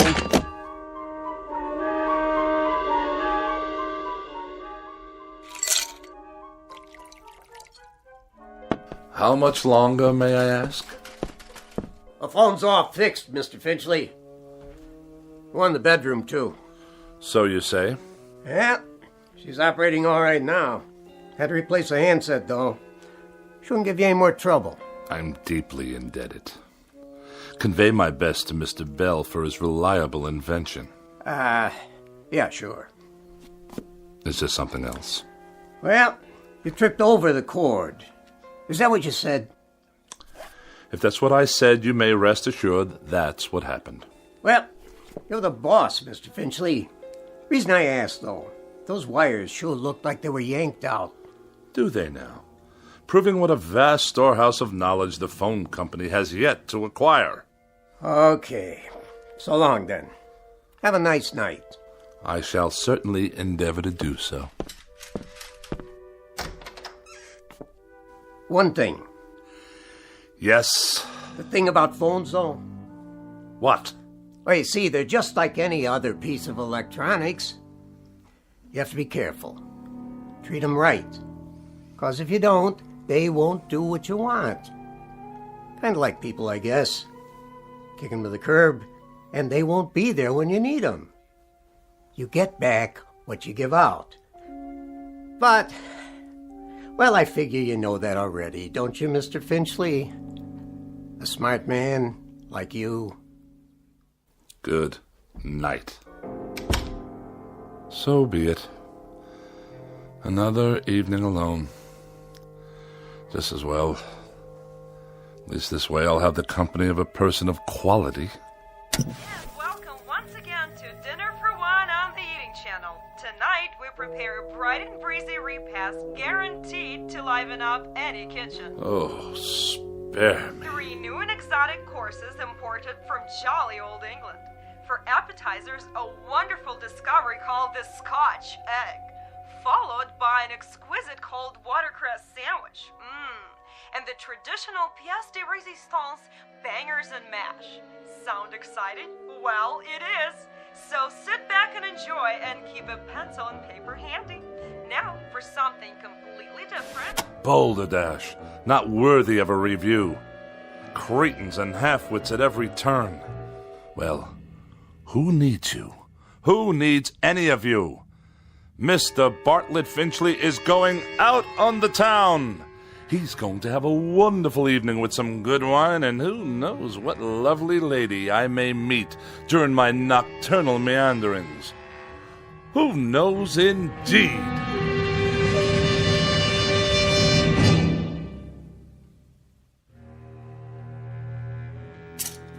Dinner jacket, white shirt, and the red cravat. No, the blue. Or perhaps the polka dots. Yes. This will do. Now for a quick shave before dressing. Who do I see in the mirror there? Who can that attractive man be? Don't tell me. It's Bartlett Finchley. Good features. Strong chin. Bred from quality stock. All I need to do is whisk off the stubble. Ow! Bit me. The shaver actually bit me. I'm bleeding. Get away, you filthy bugger. Finchley. Who's there? Finchley. Look in the mirror. What do you really see? Who's speaking? Take a good look. You're ugly, Finchley. That's not my face. It can't be. An ugly, dried-up old man. Do yourself a favor. Do us all a favor. Use a straight razor. Stop speaking at once. You have no right.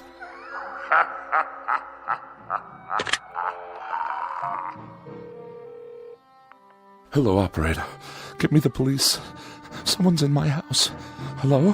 Hello? Finchley, get out of here. Stop this! You Finchley? Oh, thank God you're here, officer. At your car? What? The car in the street. Yes, it is. What about it? She rolled down the driveway, almost hit a kid on a bike. Yeah, my son. But the brake was on. The emergency brake? You better get it fixed. I just did, this afternoon. Don't you believe him, officer? Car rolled right down the driveway and into the street. You're lucky it didn't hit somebody. Then you'd really be in hot water. Got the keys? They're in the other room. Better get them then. I want to put on some clothes while you're at it. Look at him standing there in his underwear. I have a robe on, madam. Some robe? It's called a dressing gown. And tie it shut. I'll write you up for indecent exposure, too. Oh, yes, of course. All right, fella, you better pull her back in the garage. I'll give you a warning this time. Have those brakes checked first thing in the morning, understand? Perfectly. There is another matter I'd like to discuss with you, officer, now that you're here. And what's all the noise in his house? He's always throwing stuff, yelling at the top of his lungs. That true? No, I fell, that's all.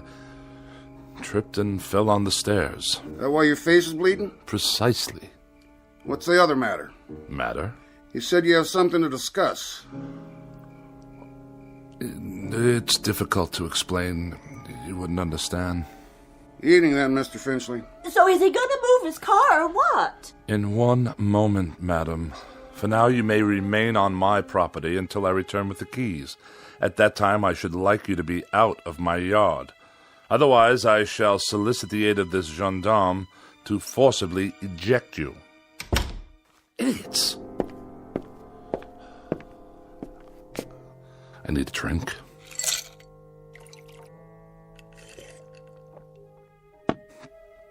Perhaps one more.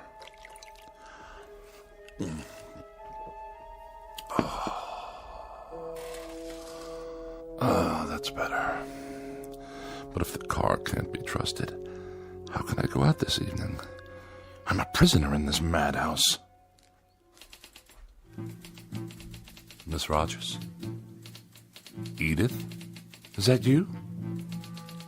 Yes, of course. You had second thoughts, and now you've come back. Where are you? But if you're not here, then who's typing? Get out of here, Finchley. Get out of here, Finchley. Is that all you can write, you infernal machine? Who turned you on? Get out of here, Finchley. Get out of here, Finchley. No. You get out of my television set. What's that? The clock. I smashed it this afternoon. Smashed it to smithereens. And you. I destroyed you too. Oh, you won't get me. You won't get me. I won't let you.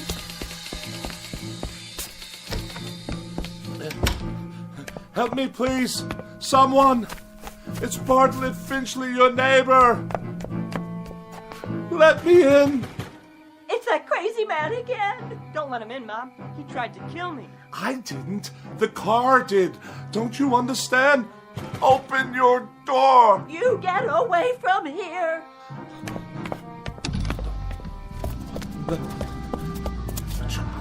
You can't follow me. You're only a car. My car. Stop. There's no one at the wheel. You must stop. I demand it. Back to my house. Then it can't follow me to the house. Locked. Wait. I have the keys after all. It can't get in here. I'm safe now. Safe. Where's the light switch? Burned out. Just as well. I'll hide here in the dark until the car goes away. Yes, that's it. Get out. Get out of here. Get out of here, Finchley. Now! Away! I'll sneak away. Go somewhere, anywhere out of this town, far, far away. What? Those lights. Blinding. I can't see a thing.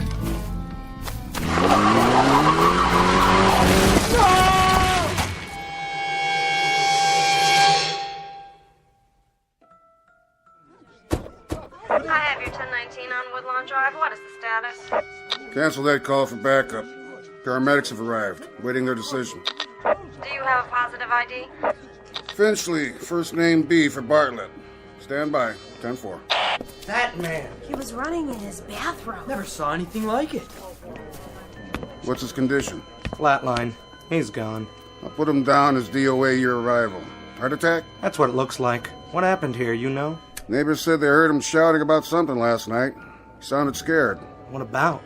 Yeah, whatever it was, he took it with him. Was he out here? Right here on the porch, slumped down against the door, eyes wide open like he saw a ghost.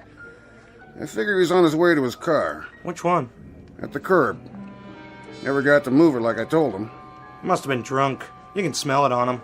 Good thing he forgot his car keys or he might have done some real damage. Yeah, not now, though.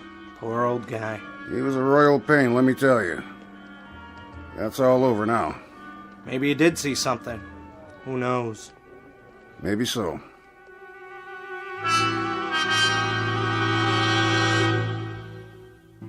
Yes, maybe so. It could just be that Mr. Bartlett Finchley succumbed to a simple heart attack and a set of delusions that were self-generated. It could just be that he was tormented beyond the breaking point by an imagination as sharp as his wit and as pointed as his dislikes. But as reported by those in attendance, this is one explanation that has definitely left the premises with the deceased. For now, look for it filed under M for machines in the Twilight Zone. More from the Twilight Zone after these words. Hi, this is Carl Amari, producer of the Twilight Zone Radio Dramas. I'd like to take a moment to tell you about our official website at twilightzoneradio.com, where you'll get the latest news and information on these Twilight Zone Radio dramas. Plus, at twilightzoneradio.com, you can digitally download 3 free episodes or any of our episodes for only $1.95 each. In this age of ever-changing technology, we've decided to make these episodes instantly available to you by making the Twilight Zone Radio Dramas a digital download-only series. This means that this series will no longer be offered on CD. The CD collections at our website are now being offered while supplies last at buy one, get one free. So be sure to get your favorites before they're sold out. Be sure to visit us often, and I'll see you in the zone.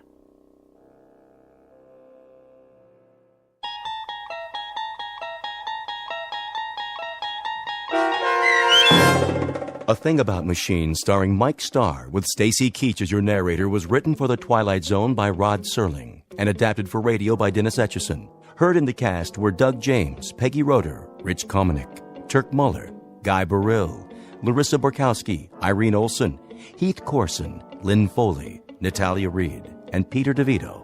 To learn more about the Twilight Zone radio dramas and to obtain audio cassettes and CDs of these programs, visit our website at twilightzoneradio.com. The producers of The Twilight Zone wish to thank CBS Enterprises, Carol Serling, Dennis Etchison, Dick Brescia Associates, Claire Simon Casting, Don Longo, Terry Jennings, the American Forces Radio and Television Service, our sponsors, and our radio affiliates for helping make this series possible. This copyrighted radio series is produced and directed by Carl Amari and Roger Wolski for Falcon Picture Group. Doug James speaking.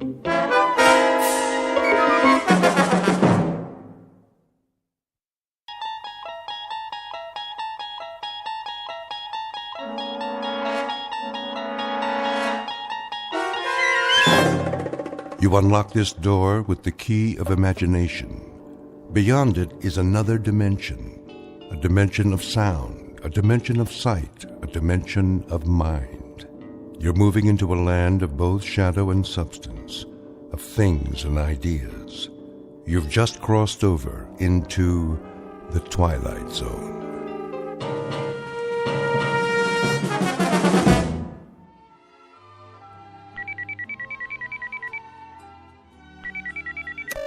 Yes? Hi, Marilyn.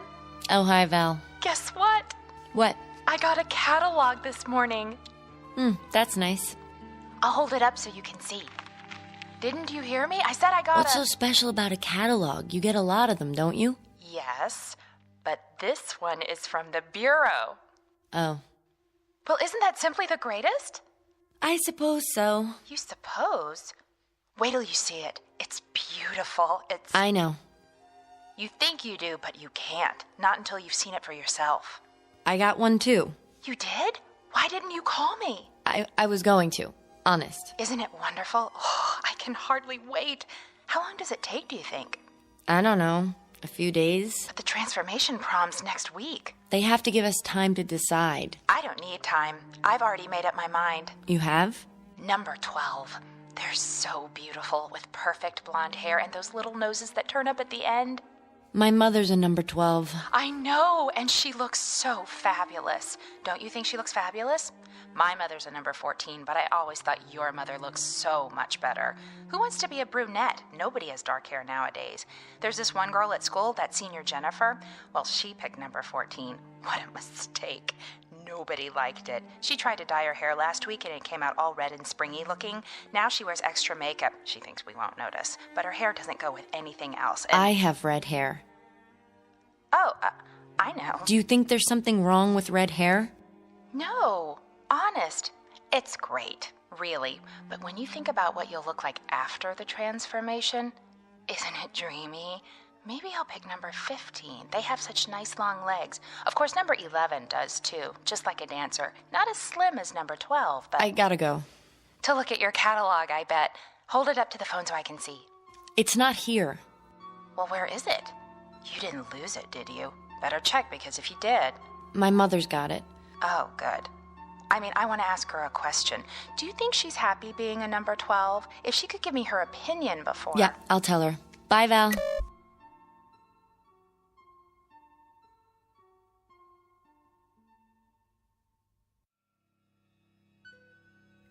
Portrait of an American girl caught in that transition known as the terrible teens.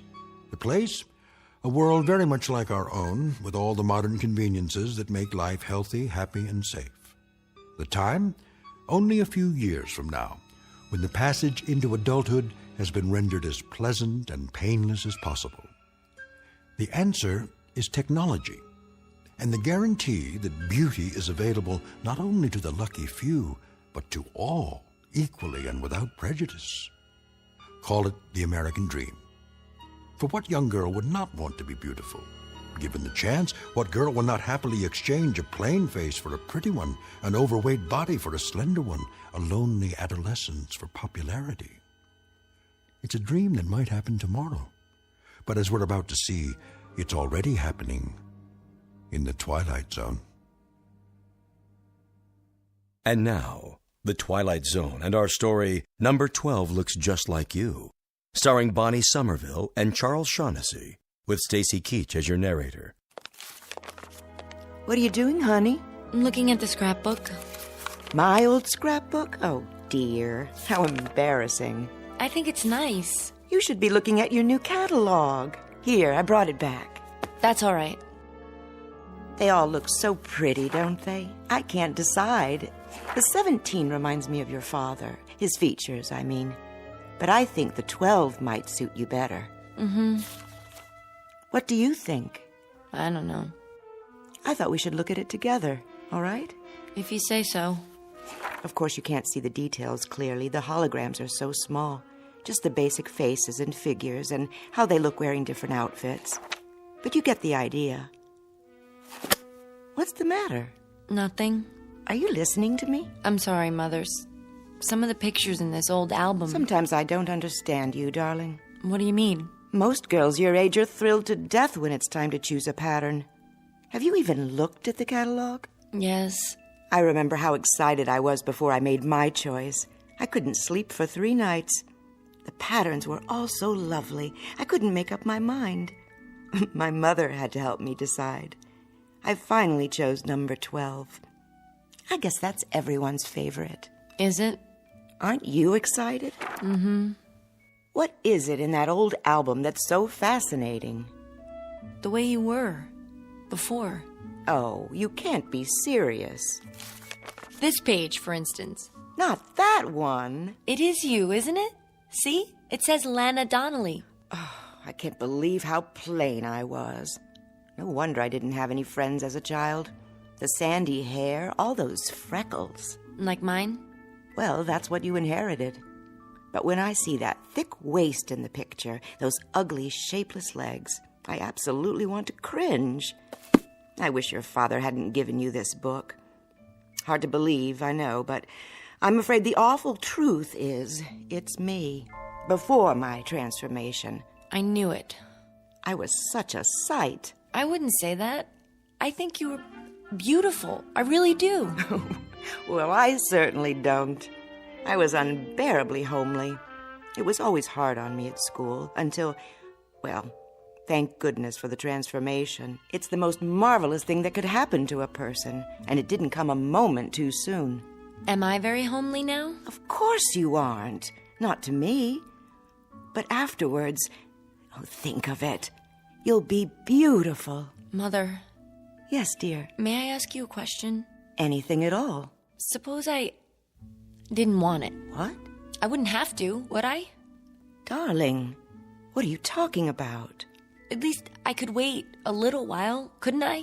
Would that be all right? Oh, I don't think so. It has to be done at just the right time, a certain stage in your growth. Later, it's much harder. That's why the Bureau notified you. The time is now. But what if I'm not ready? You're just nervous, darling. There's nothing to worry about. Nothing at all. Say, I know what you need. You do? A glass of instant smile. I'll ring for Grace. I don't need anything. I think you do, if you could see yourself. But all of that will change. Just think. Turn it over in your mind and savor it. Very soon now, very, very soon, you can look like this. Or this. Who's that one? She's exactly your age. Isn't she beautiful? Her name is, let me see, Melanie Moore. There's no reason why this couldn't be you. Wouldn't that be wonderful? You rang, Mrs. Q-Barrel? Lana. Pardon me, Lana. A cup of instant smile for my daughter, Grace. Yes, ma'am. On second thought, make it 2. I could use a little pick-me-up myself. Right away. Teaching the help to use first names can be a problem these days. But we're all equal, aren't we? Yes, Mother. Remember that. After all, Grace is a number 12, too. Even if she is our maid. Oh, Mother. Why so glum, darling? I'm tired. I think I'll go to my room and lie down. That's a good idea. You're not yourself today. Oh? Who am I? You act as though there's something wrong with the transformation. I don't understand what possible objection anyone could have to being beautiful. After all, isn't everybody?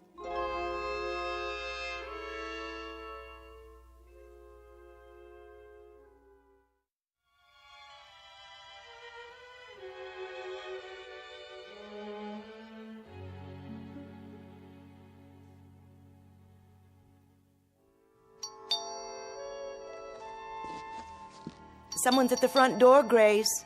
Yes, Lana. Be right there. Never mind, I'll get it.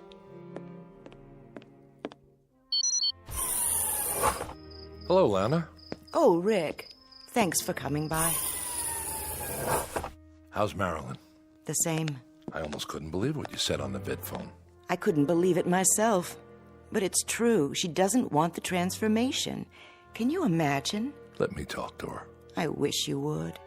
Where is she now? In her room. I'll let her know you're here.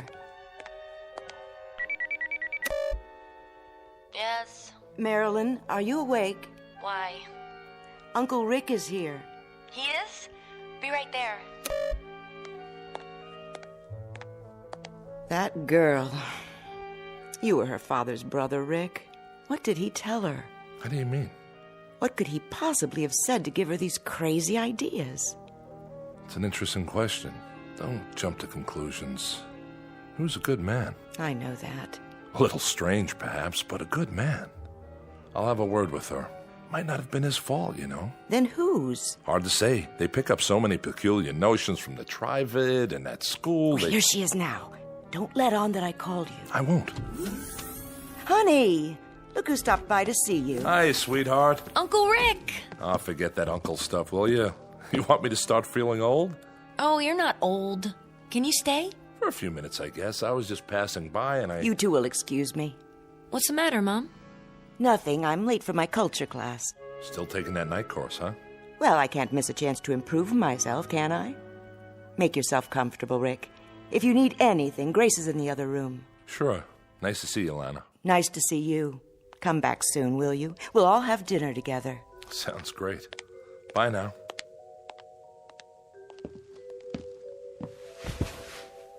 Now then, what's all this about? What's what about? Well, I gather your mother is worried. Oh. Don't say it like that. She cares very much about you. Because I don't want to be transformed? Something like that. Because I want to stay ugly. Stop it. You're many things, honey. Most of them delightful, but you're definitely not ugly. You're just... Just what? Not beautiful? Some people might say so. What would you say? You're different looking. Different good or different bad? Doesn't matter. The point is, people choose transformation when the opportunity comes along. I guess I'm not like other people. Your father chose it. I know. He was a number 17 just like you. Well, yes. 17 is the favorite for men these days. Has been for the past 20 years. My brother was a perfectionist. Wouldn't settle for anything less. Uncle Rick. Yes? Haven't you ever wanted to look like you? I do look like me. But you also look like a lot of other people. And all considered rather handsome, or so I'm told. Is that bad? Is it good to be like everybody? Isn't that the same as being nobody? I think it's time you tell me. Tell you what? Where you've been getting these radical ideas. My father used to say... Your father was a handsome man, wasn't he? Yes, but he read books. He thought about things. Sometimes we talk, just the two of us. Everybody talks. I mean about real things, not just electronic baseball or the super soccer team or where to buy a dress or fix your hair. Is there something wrong with sports, Marilyn, or buying new dresses? Think of all the businesses that would close down if nobody thought about them. But if you make that all there is in life... Sorry, sweetie, I have to be going. For now, I'd say you're out of sorts. It's not unusual at your age. You better have a glass of Instant Smile. Ask Grace to bring one in. I've had a glass of Instant Smile. I've had glass after glass after glass. And you know something? It doesn't do any good. Take it easy. I don't feel like smiling. I feel like frowning. In fact, I want to cry. I'm unhappy, and I don't know why. Do you understand? I'm just not happy. I'll tell you what you are. I don't know how it happened, but I'd say you're a very sick young lady. Why? Because I don't want to be like everyone else? I'll tell your mother to make an appointment with the doctor tomorrow. Till then, take care of yourself, sweetie, and try not to worry. We'll all be better very soon. You'll see. What's wrong with me? Somebody please tell me. What's wrong with me?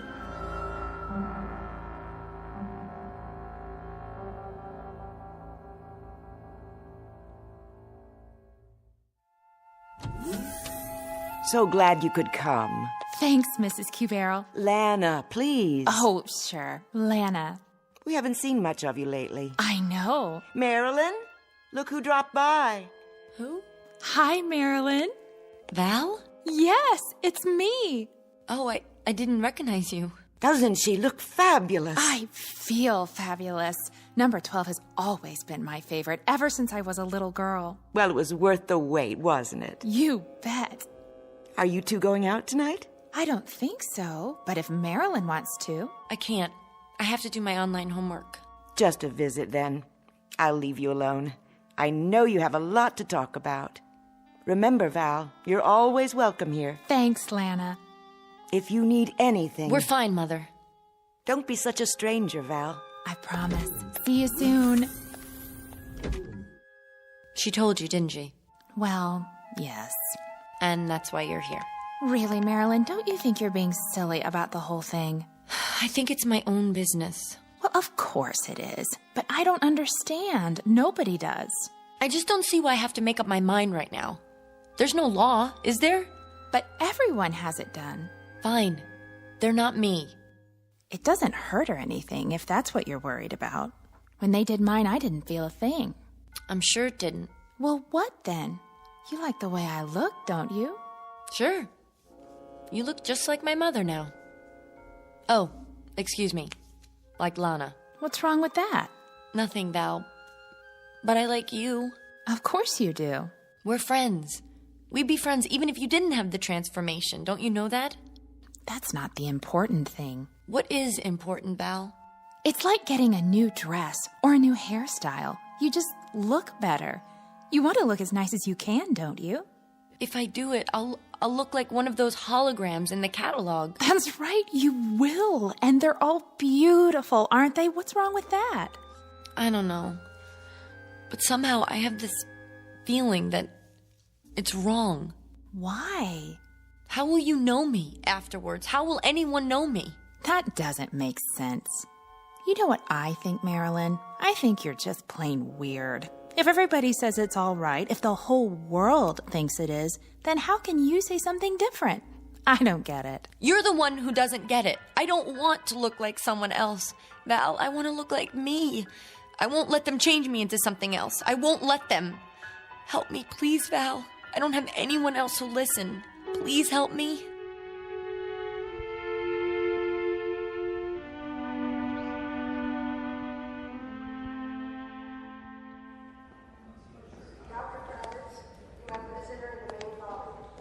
Marilyn? Mother? No, I'm Miss Simmons. Oh, you must be a number 12, too. Why, thank you, dear. As a matter of fact, I am. Doctor will see you now. Where's my mother? She's already in the office. Would you like to come with me? All right.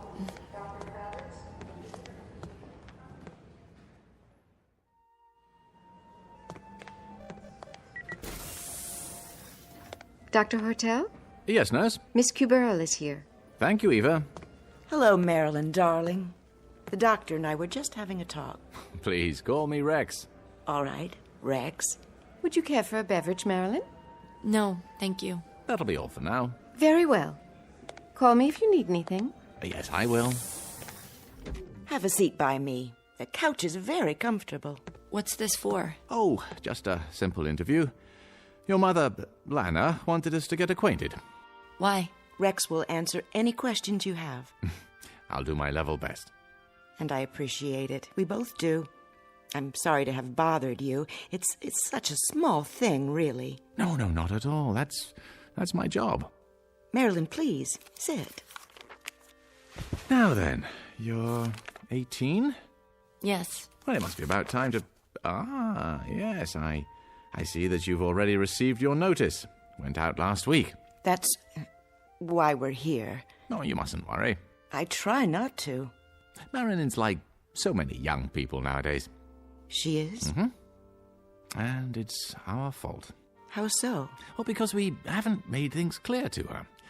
It's a matter of communication. But when you deal with a bureaucracy, well, there's bound to be an information lag. I read everything from the Bureau. But it didn't give you any definite explanation of why you've had to wait this long. I'm sure it's been difficult. Marilyn looks at you, Lana, at the women all around her in pictures on the Trivid, and then she looks into a mirror. It has a negative effect on her self-image, not to mention her spirit. There's nothing wrong with my spirit. Marilyn, please. Well, from pure perfection of body, face, limbs, pigmentation, carriage, stance, she sees herself and is horrified. Isn't that so? Well, Well, of course it is. The child asks herself, why must I be so hideous, off balance, oversized, awkward, when everyone around me is so perfect? In short, she's tired of being a monster. She's come close to giving up. Dr. Rex, that's all well and good, but you don't understand. He doesn't. I beg your pardon? She isn't just depressed or anxious, she's... Well, go on, say it. You're my patient now. Everything is in strictest confidence. Well, she's... I don't know quite how to put this. I've made up my mind. You have? I don't want to have the transformation. You what? I don't understand it either. She never said anything before, and now, suddenly... Is this true? Yes. Oh, perhaps you'd like to talk about it. Not particularly. She won't give any reasons. She just... Suppose you tell me, Marilyn. In your own words. There's nothing to tell. I just don't want to change. You do understand that transformation is a normal part of growing up. It has been for years now. In a way, it's a milestone. A sign of maturity. It means you're ready to take your place in the adult world. How? By being like everybody else? Well, I wouldn't say that. No, there are a great many styles in the catalogue. You're absolutely free to choose any one you like.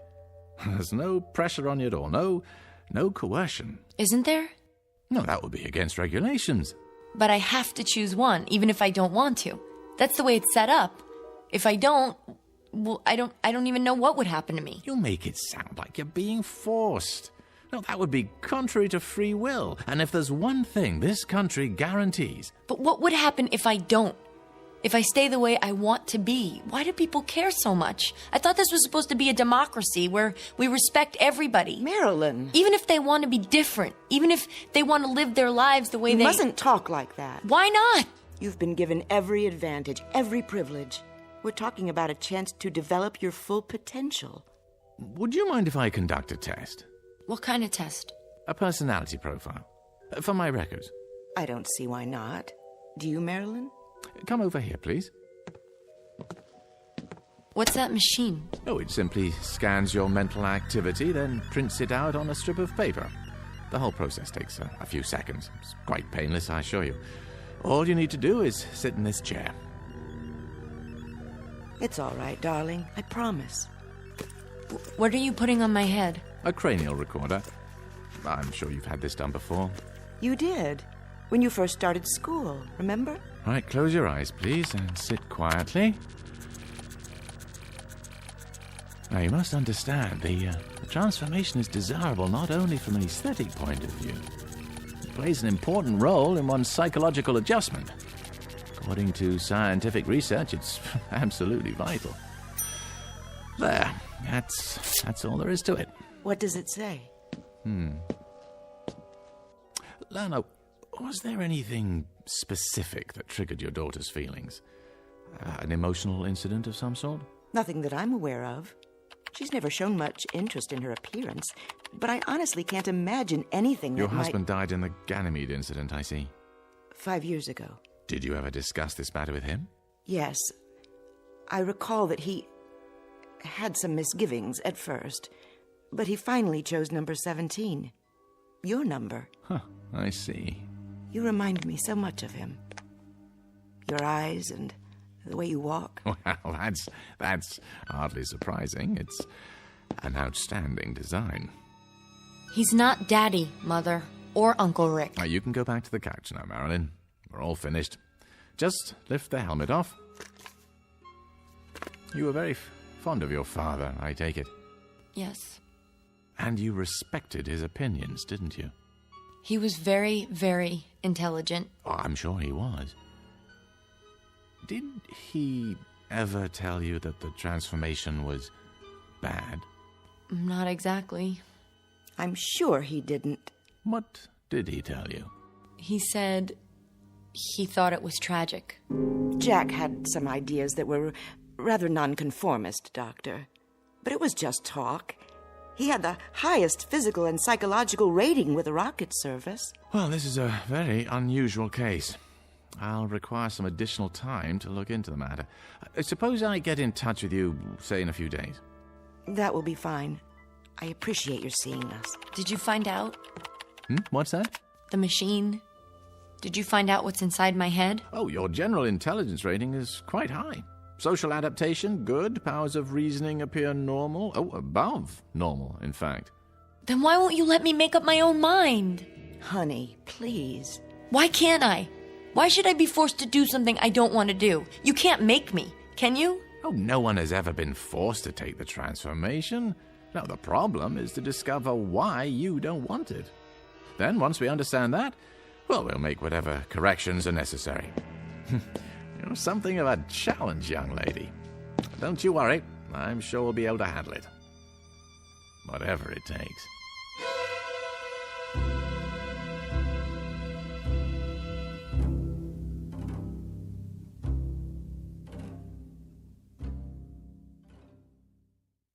Dr. Forrest, dial 118, please. Where are we going? This way, please. It's just at the end of the hall. What part of the hospital is this? They have the private offices down here. I thought Dr. Hortel was going to meet me. You mean Dr. Rex? He'll be along later. Miss Marilyn Cubero. Come in, Marilyn. Sit down. It's too dark. I can't see anything. Walk toward the desk. Wait. See the chair? Yes, but I can't see you. Sorry, the lamp must be right in your eyes. Let me adjust it. Who are you? I am Professor Friend. Sigmund Friend. You must call me Sig. Dr. Rex has told me about you. I'm here to help. Sit, please. Help me? Help rid you of your fears of this necessary and important... No, that isn't true. It's not necessary. This very necessary, very important step in your life. But why? Why does everyone want to force me to do something I don't want to do? Why else but for your own good?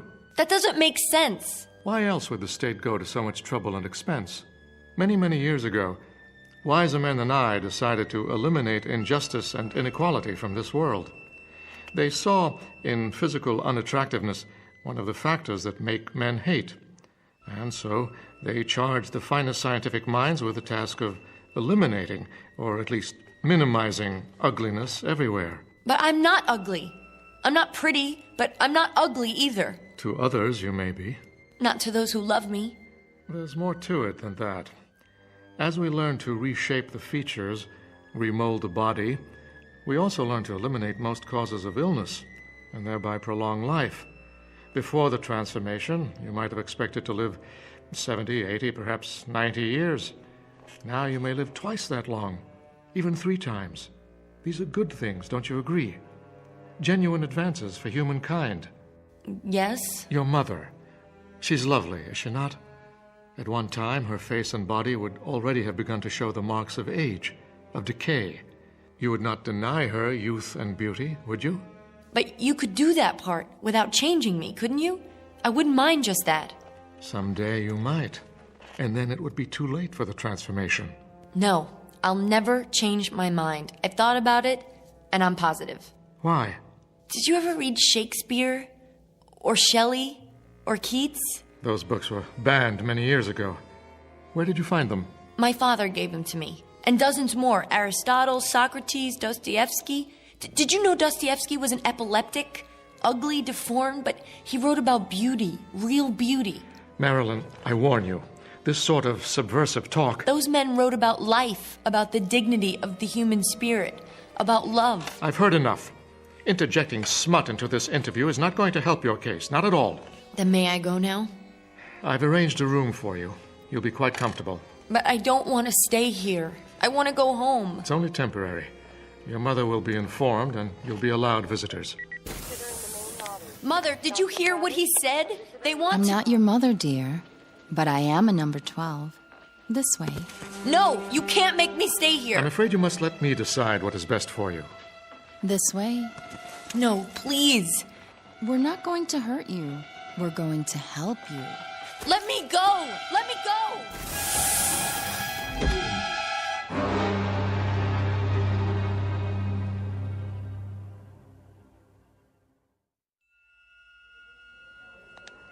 We're almost there. Just ahead. 3rd room on the left. And you're sure she's all right? Oh, absolutely. I'm so glad. Did you know, Doctor, we've been best friends since preschool? Well, she's lucky to have a friend like you. And a mother who cares so much. Like you, Lana. I hope she's awake. Marilyn.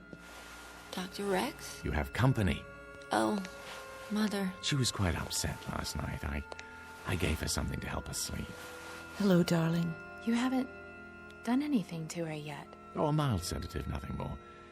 If you'll excuse me, I have to look in on another patient. Of course, Doctor. Thank you. Hi, Marilyn. Hello, Val. Are you okay? I think so. We'd have been here sooner, only the doctor said you were sleeping. How do you feel? I don't know. What happened? Nothing. They just wouldn't let me go. Oh, Mother, they're gonna do it anyway. They're gonna make me do it. That's not true, Marilyn. Dr. Rex promised, remember? He was lying. Lying? Why should he? I don't know, but I know he has to say that to keep people from finding out. Finding out what? That they do the transformation whether you want it or not. Don't try to sit up. Didn't you hear what I said? I can't see why you're so unhappy, when all they want to do is make you pretty. But they don't. What? Last night before I went to sleep, I remembered something. I remembered what Father told me. He said, When everyone is beautiful, then no one will be. Because without ugliness, there is no beauty. Oh, Mother, don't you see? They don't care whether you're beautiful. They want everyone to be the same. That's all. They? Who are you talking about? I'm afraid it's time to go now. Already? If it's all right, I'd like to stay and talk to Marilyn some more. Well, just for a few minutes. Don't worry, dear. Everything's going to be fine. You'll see. What do you want to talk about? Well, I was thinking about what you said, what your father said. I don't see why he's so important to you. Val! I mean, he's dead, isn't he? Besides, you must have had other fathers. My mother's been married 11 times. Personally, I always like the stepfathers better anyway. Please, Val. You've had 9 fathers since the first one. Well, haven't you? Everybody marries everybody these days. Val, stop. After all, how can anybody live with the same husband for 100 years? Besides, from what I hear, your first father wasn't much fun. Stop talking about my father. You didn't know him. I loved him. He was good, kind, and he cared about me. Not the way I looked, but what I thought, what I felt. And he cared about himself, his dignity as a human being. My father wasn't killed in the Ganymede incident, Val. He killed himself. Why? Because when they took away his identity, who he was, there was no reason left to live. I don't understand. And I don't understand you, Val. Look at me. Do you ever feel anything? Sure. I feel good. I always feel good. Like that poem we learned in school. Life is pretty, life is fun. I am all and all is one. You don't get it. Get what? What are you talking about? You really don't. You can't. You can't understand anything. I gotta go, Marilyn. Goodbye.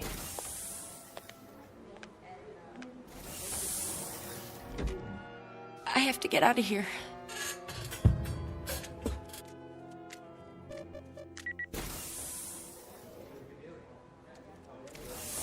Dr. Kravitz, a visitor in the main lobby. You're number 14, aren't you? Yes. Do you like 14s? I do now. Have you had lunch yet? I was just on my way to the 22nd floor. That's amazing. So was I. Working a long shift today? Till 7. Then I'm free. That's great. Say, have you seen the Holo Lounge yet? If you like, I was thinking we could... Which is the way out? I can't remember. Must be those 2 doors at the end.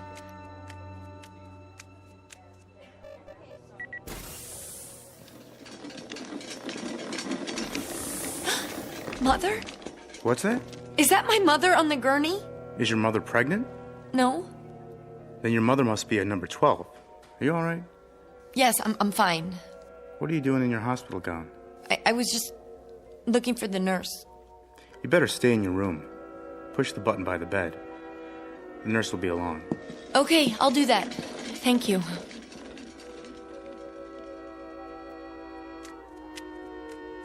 The double doors. This has to be the way.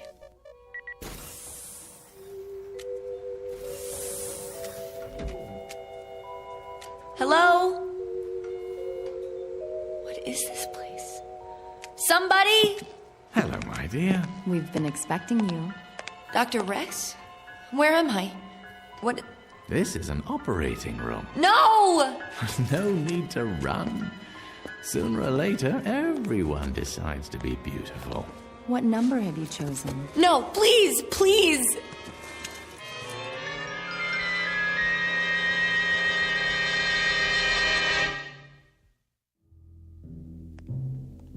Ah, Mrs. Cubero. Val. Just in time. Is it all over, Doctor? All over. Is she okay? She's fine. You'll see for yourself. I've been so worried the last few days. She seemed in such a state. It's as I told you. Occasionally, a young person has difficulty adjusting to the idea. It always works out fine in the end. It never fails. A complete self-contained procedure. Mother! Val! You see? What did I tell you? Look at me, Mother. Look at me. Marilyn? Well? What do you think? You're beautiful. Simply beautiful. Wow, I love your long legs. And the nicest part of all, Val, now I look just like you and Mother. Turn around so I can see you. Do you like my makeup? They even gave me some high heels. Of course, I'll need a new dress to go with my new look. Yes, yes you will. Come along, Marilyn. We'll do some shopping on the way home. Then we'll have a party, and all your friends can come over. You're going to have so many new friends from now on. I know. Isn't it exciting?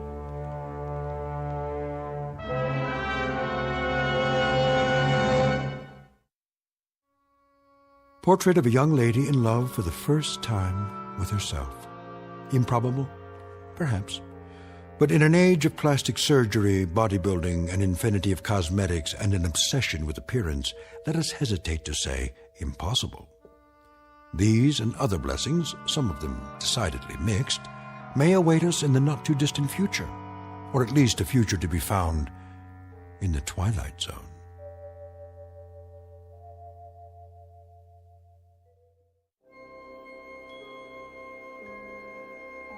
Hi, this is Carl Amari, producer of the Twilight Zone Radio Dramas. I'd like to take a moment to tell you about our official website at twilightzoneradio.com, where you'll get the latest news and information on these Twilight Zone Radio dramas. Plus, at twilightzoneradio.com, you can digitally download 3 free episodes or any of our episodes for only $1.95 each. In this age of ever-changing technology, we've decided to make these episodes instantly available to you by making the Twilight Zone Radio Dramas a digital download-only series. This means that this series will no longer be offered on CD. The CD collections at our website are now being offered while supplies last at buy one, get one free. So be sure to get your favorites before they're sold out. Be sure to visit us often, and I'll see you in the zone.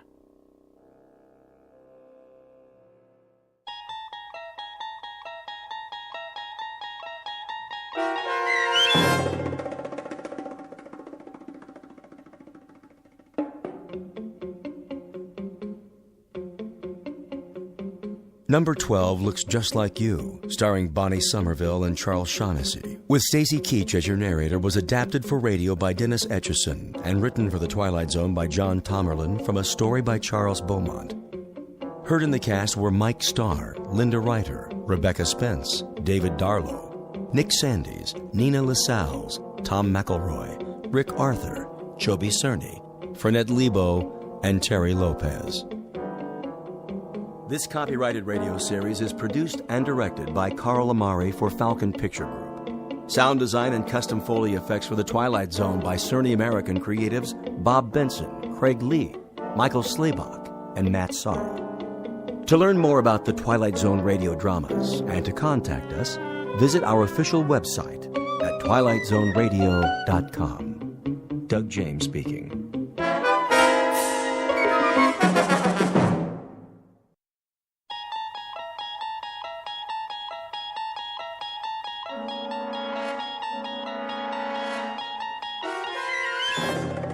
You unlock this door with the key of imagination.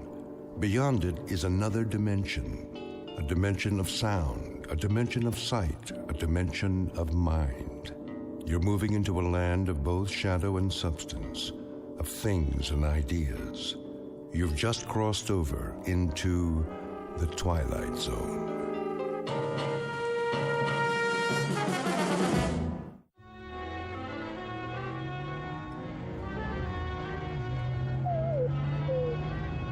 Hold on, Rowdy. We'll make it. There's a fork in the road up ahead. Oh, haven't they heard of signs around here? No, I didn't think so. Well, Rowdy, I've kept it from you long enough. The fact is, we're lost. And you know what else? Take a look at the fuel gauge. Almost empty. Don't whine at me. It isn't my fault. This map is useless. So much for shortcuts. Which way do you think it is, right or left? Okay, left. Hope you know what you're doing. Well, what do you know? I do believe that's a town up ahead. Peaceful Valley, population 981. At least it's got a gas station. Rowdy, you just earned yourself a steak.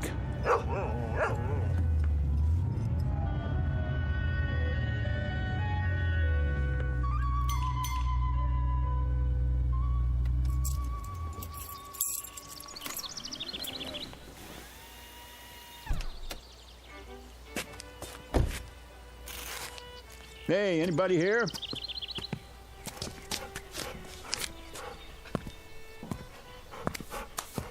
How do? Hi, can you fill it up? Don't see why not. Convertible, huh? One of those new foreign jobs? The gas cap's under the license plate. Oh.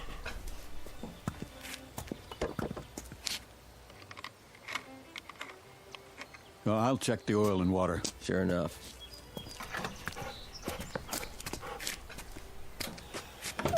Rowdy, stay.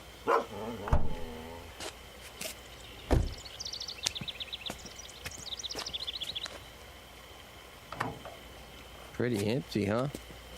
She's running on fumes. How'd you let that happen? Oh, I listened to a friend.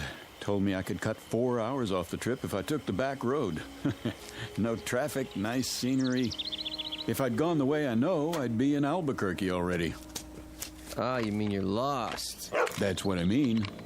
Think you could point me toward a highway? A great big highway with signs? Just go back to the fork and take the other road to Braden. That's about 80 miles. When you get there, ask somebody for a map. I'm fresh out. Shouldn't have any trouble, though. I shouldn't, but I always do. Here, take it out of this. Sure thing. Nice little town you've got here. What's it called? Peaceful Valley. Well, it isn't exactly a valley, but it looks peaceful enough. Where's the nearest restaurant? Down the street. It's closed, though. You'd be better off in Braden. Yeah, but I'm hungry, and so's my dog. I promised him a steak. Sorry, we don't have many visitors here. I can see why. I'll get your change.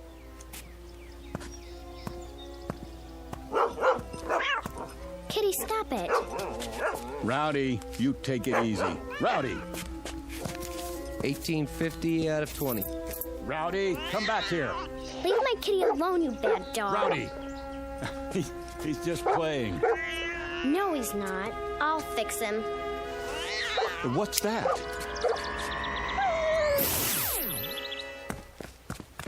Rowdy? Hey, where is he? What did you do to my dog? What dog, mister?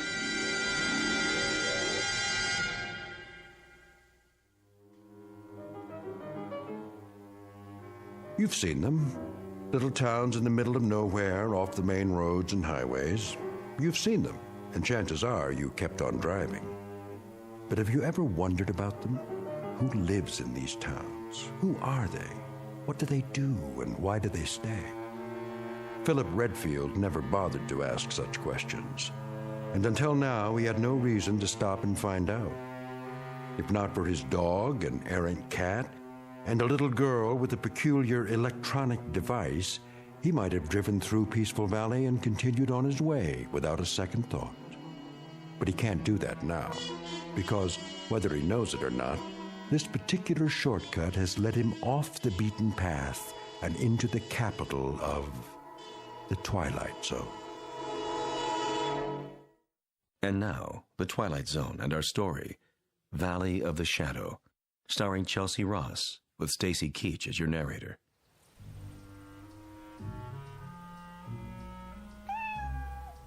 Come on, Kitty. Let's go in the house. No, little girl, wait. Huh? What did you do to my dog? Nothing. Oh, yes, you did. Look, I was standing right over there. I saw you. You leave me alone. Not until you tell me what you did to my dog. What in the... Rowdy, here! Here, boy! Rowdy, where are you? Hey, fella, you scared my little girl. That makes us even. Your little girl scared me. What do you mean by that?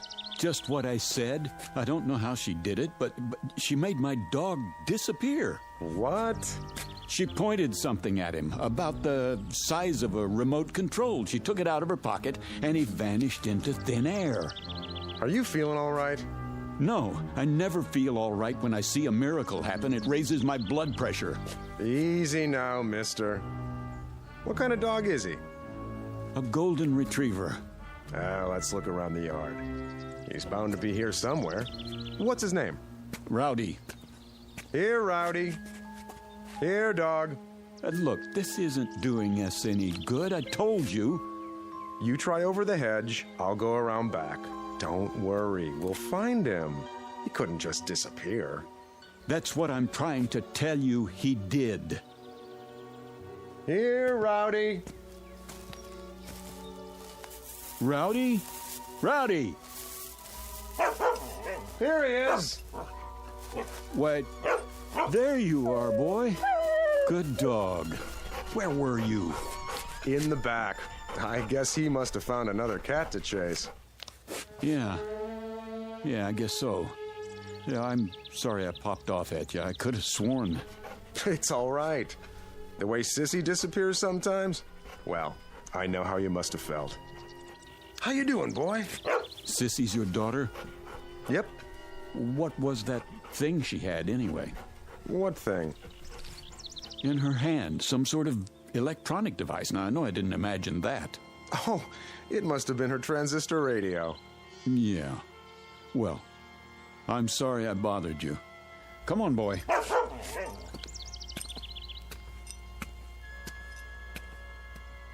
I'm sorry, Dad. I didn't know anyone would see me. It's all right, Sissy. It'll be taken care of.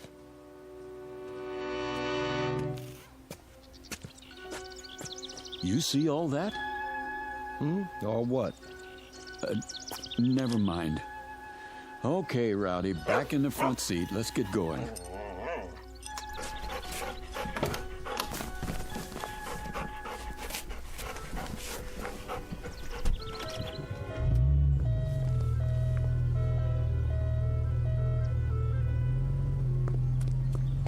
Hey, Braden's the other way.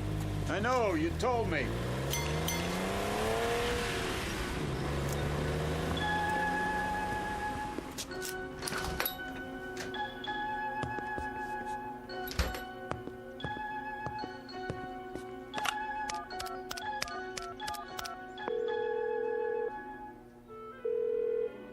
Evans. I want to talk to Dorn. He's not here. Then you better find him. It's important. What's happened? We've got an outsider, and he saw something.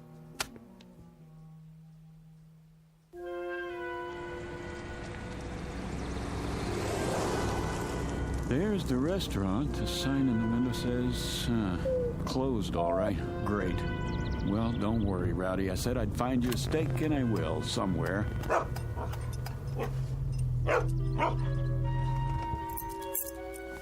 Wait here. I'm hooking your leash to the steering wheel.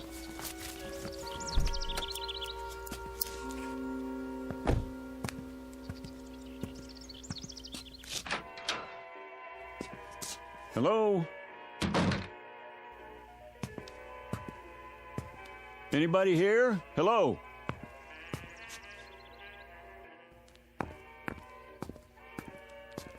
I'm sorry. I didn't hear you come in. Hi. Is the hotel open? Open? Oh, yes. But we don't have any vacancies. No? Why is that? Well, the rooms are all taken. But all the keys are still hanging on the wall. Everybody's out. Is that right? Well, the fact is, I don't want a room. I just wanted a restaurant. Maybe you could make a suggestion. I'm afraid it's closed. You mean there's only one restaurant in Peaceful Valley? Yes, sir. Then where do you eat? At home. And what about your guests? They do eat, don't they? If you'll excuse me, I have some work to do. Just a second, miss. Look, my name's Philip Redfield. I'm a newspaper reporter, and if I sound nosy, I guess that's because it's part of my job. Oh, I see. You don't mind, do you? No. Good. Then just answer one question for me. Look, ever since I pulled into town, people have been trying to get rid of me. They have? At least that's the feeling I get. I was just wondering why. Well, we don't get many outsiders. So I've heard. Enough to fill the hotel, though. I really have to go. I think you should too, Mr. Redfield. All right, I get the hint. Oh, miss. Yes? Mind if I take one of your newspapers? What? Oh, not at all. Please. Hey, you better get your subscription renewed. This paper's 9 years old.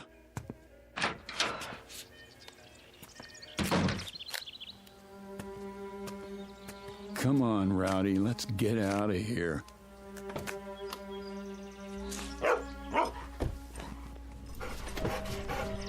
So long, Peaceful Valley. Thanks for the memories. You tell him, boy, nothing here for us. Just let me turn around. A few minutes from now, we'll be back in the real world. Oh, it's a good thing they don't fix this road. Might make people want to come here. There's the fork. Don't see any stop sign. Do you, Rowdy? Nope, me neither. Well, let's punch it.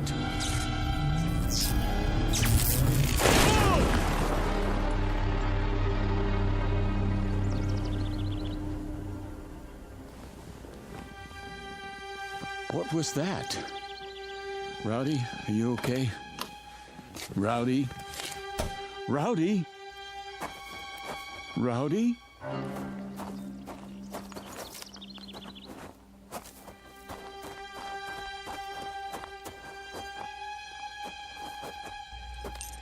Rowdy?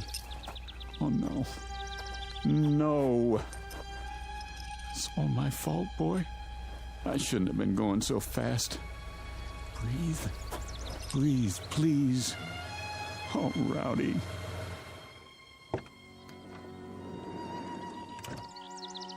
Rowdy. Had an accident, did you? No, an accident had me. I had the top down. He was thrown out of the front seat. There's no heartbeat. Let me check. Nope. I don't believe it. He's dead. Front end's pretty smashed up. Radiator shot, too. Doesn't make sense. The road was clear. There wasn't another car for miles. Maybe it was a rock. There are no rocks around here. Can't be too sure. Yeah, it must have been. Rain washes some big ones into the road every now and then. If there were, it would still be here. Could have knocked it off the road. Come along, Mr. Redfield. Come where? We'd better get you to a doctor. What about my dog? You have nothing to worry about. Can you walk okay? Here, lean on me. Wait a minute. I don't think I want to go back into town. Not your town, anyway. You need to be examined. I'm all right, I tell you. You don't know that. Could be internal injuries. If anything's wrong with you, it'll be on our conscience forever. Take it slow.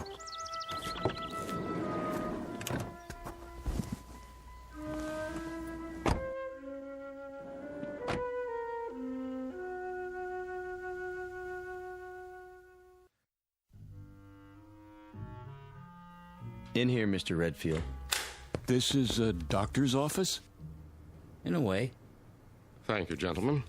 You can leave now. If you're not a doctor, what are you? My name's Dorn. You might say I'm the mayor. And these are my associates, Mr. Evans on my right and Mr. Connolly. Hello. How do you do? And how do you feel, Mr. Redfield? Terrible. Oh, I'm sorry to hear that. Would it help you to learn that your dog is well? He's dead. Oh, no, not at all. Merely stunned. I assure you, he's quite happy. How do you know? Mr. Swanson called in. That's the man who helped your dog. He thought you'd be pleased. I am, if that's true. You have a suspicious nature, don't you? I thought I was supposed to see a doctor. Oh, of course. But you don't really need one, do you? If you did, we'd have one here in no time, believe me. Then why am I here? Just to bring us all up to speed, in a manner of speaking. Please, sit down. We'll try not to detain you too long. After all, you can't go anywhere in a wrecked car now, can you? You got that right. We'd like to ask you a few questions, if we may. Don't worry, only a few. Mr. Evans, perhaps you would care to begin. Mr. Redfield, it's been reported that you saw something, a miracle, I believe you called it, across from the gasoline station. Would you please tell us about this miracle? Sure. My dog ran after a cat. What were the details? That's it. You're quite certain? Nothing more? Yes, I'm certain. Mr. Connolly, your question. I was simply wondering, Mr. Redfield, why you told the girl at the hotel that people were trying to get rid of you. What is this, a quiz show? Look, I've got a wrecked car, and I'm already a day late for work. I assure you, it's being taken care of. Just a few more questions, if you please. I think you mentioned that you're a newspaper reporter. So? A noble calling, but limited. I suppose you have a novel in the planning stages? Who told you that? No one. It's a fact, though, that most reporters aspire to be novelists. I wouldn't know. Are you married? No. Engaged? No. Listen. So you came to Peaceful Valley by mistake? No one knows you're here? Oh, they will. A lot of people are going to know I was here, Mr. Dorn. Oh, dear. What's the story on this place, anyway? Rowdy didn't just run after a cat, and I didn't crash into a rock that wasn't there. What did happen? Come back in an hour, Mr. Redfield. Perhaps then you'll have the answers you seek. I'd like to speak with my associates first. Where can I find a phone? There's one at the hotel. 1 hour, then, Mr. Dorn.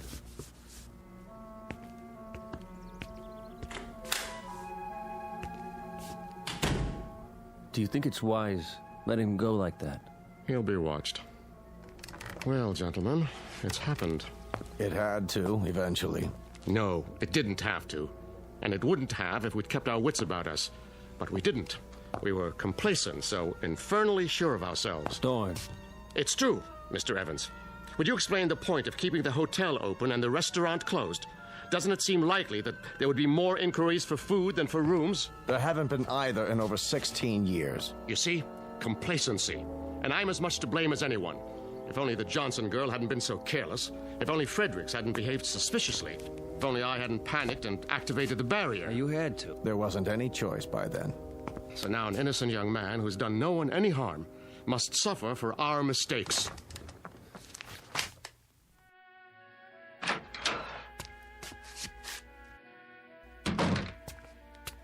Mr. Redfield. I was told there's a telephone here. Well, yes, but... Where is it? I keep it under the counter.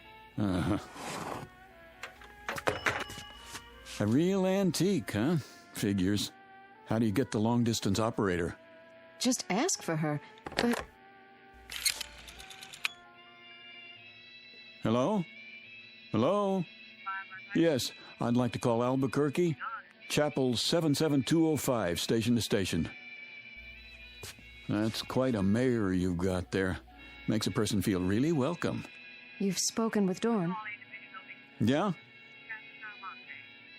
All right. Keep trying. My name's Redfield. Well, I see they haven't come back. Pardon? Your guests? All the keys are still here. Oh. Because there aren't any guests, isn't that right? You should have left when you had the chance, Mr. Redfield. I tried to, believe me. But I smashed my car up on a rock that's invisible. Now, how could that be, do you suppose?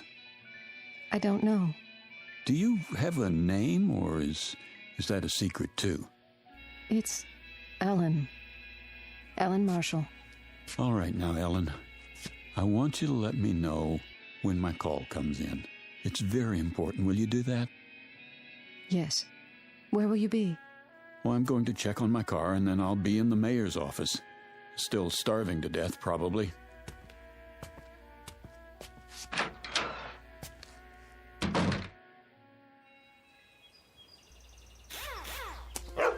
Rowdy! How you feeling, boy? I counted you out, you know that? I gave him some water. What about the car? It's pretty banged up. Hood's sprung, and the radiator's punctured. Yeah, I know. You were supposed to be fixing it. Nobody told me. Well, I'm telling you. can't do anything unless it's authorized. It is authorized. $200 extra in cash if you get it fixed by tonight. Consider it a bonus. It has to be official. Sorry. You're going to be a whole lot sorrier, I promise.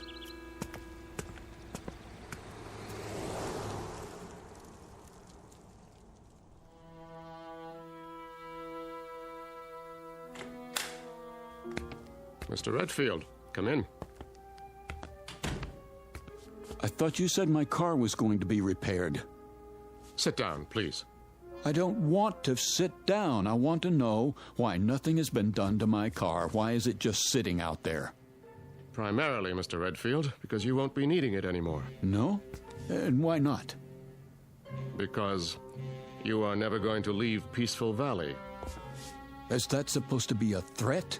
You see, Mr. Redfield. Now, the situation is rather complicated. While we hold no brief against you personally... Wait, I think I've got it figured out. Oh? Peaceful Valley is an insane asylum, and you're the head lunatics. I'm never going to leave. Who's going to stop me? We are, if necessary. There's nothing you can do, Mr. Redfield. We'll see about that. Don't do anything foolish. Please listen to Mr. Evans. Tell him to get his hands off me. Come with us. I said don't touch me. Mr. Redfield, be reasonable. You be reasonable. As far as I know, kidnapping is still a crime in this state. Gentlemen, I implore you. This violence must stop now. Oh, you've got one of those too, huh? What are you going to do, make me disappear? Don't you There. You shouldn't have done that, Dorn. Now he's seen the device up close. You mustn't bring him back. I have to. What did you do? How did I get in this chair? You were disassembled. But I was across the room. Your molecules were transported and reassembled with this. That's the same thing the little girl used, so what is it? I'm afraid you wouldn't understand, even if you were a physicist, which you aren't. Try me. Let's say it's a device by which we move objects from one location to another. All things are collections of atoms with spaces in between. Even you, Mr. Redfield. And those atoms are in a given mathematical order. This mechanism breaks them up and stores them, then puts them together again in the same order. That's ridiculous. Perhaps. But it saves time when you want to move your furniture around. Dorn. Yes, Mr. Evans? Let's get this over with. What's he talking about? You smelled a story in this town, Mr. Redfield. And you were right. You turned off onto the road to Peaceful Valley. You saw certain things that defied logic. You became curious. So we had to stop you. And now, I'm sorry to say, we must do worse. Because you have stumbled upon the best-kept secret in the world. What secret? Our gift. Dorn. Relax, gentlemen. It will do no harm to tell him now.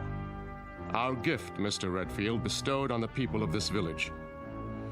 104 years ago, a man came to Peaceful Valley. From what land or even what planet, no one knows. Oh, come on. He was a brilliant scientist, but he was also wise, as you shall see. From his brain came equations the likes of which no one has seen or dreamed of. No one on this planet, at any rate. What kind of equations? Of course, I can't tell you what they were, but you're aware, I trust, that the basis of this complicated process we call life is energy. It is a powerful, mysterious force. If enough of it were to strike a single square inch of Earth, it could run all the machines in the world. It could perform miracles. And you expect me to believe in this magic? No magic. The scientists' equations unlocked the force, Mr. Redfield. And from them has come the greatest power for good or for evil that the universe has ever known. Where do you come in? He decided to entrust his secret, the equations and the machines he'd built, to 3 men. He instructed them to give the people of Peaceful Valley the benefits of this power, but under no circumstances to reveal the secret to the outside world. It was to be kept here until humanity learns the ways of peace. And that is your story, Mr. Redfield. So you can see why we cannot allow you to leave. Our law is very clear. It says, let him who discovers the secret be eliminated. There is more at stake here than your life, much more. And now it's time to finish it. What are you doing? Come with us. Get away from me! Don't make it hard on yourself. Come, Mr. Redfield. We can't do it here. I promise you it won't hurt a bit. No! Wait! Wait!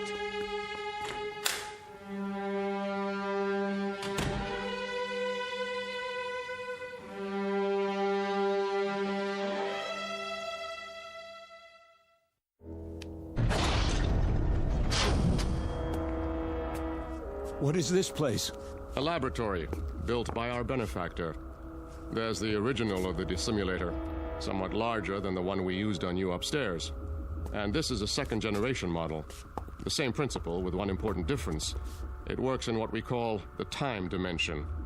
No end of uses for it. For example, please step over here, Mr. Redfield. And don't be afraid. Mr. Connolly? Yes? Hand me that letter opener on the desk. Now, let's say that your automobile accident had been more serious. If you had been injured, if some metal had penetrated your flesh, like this. You stabbed me. Precisely. But don't worry. As soon as I direct the time ray at your wound, you will be restored to a moment before the letter opener entered your chest.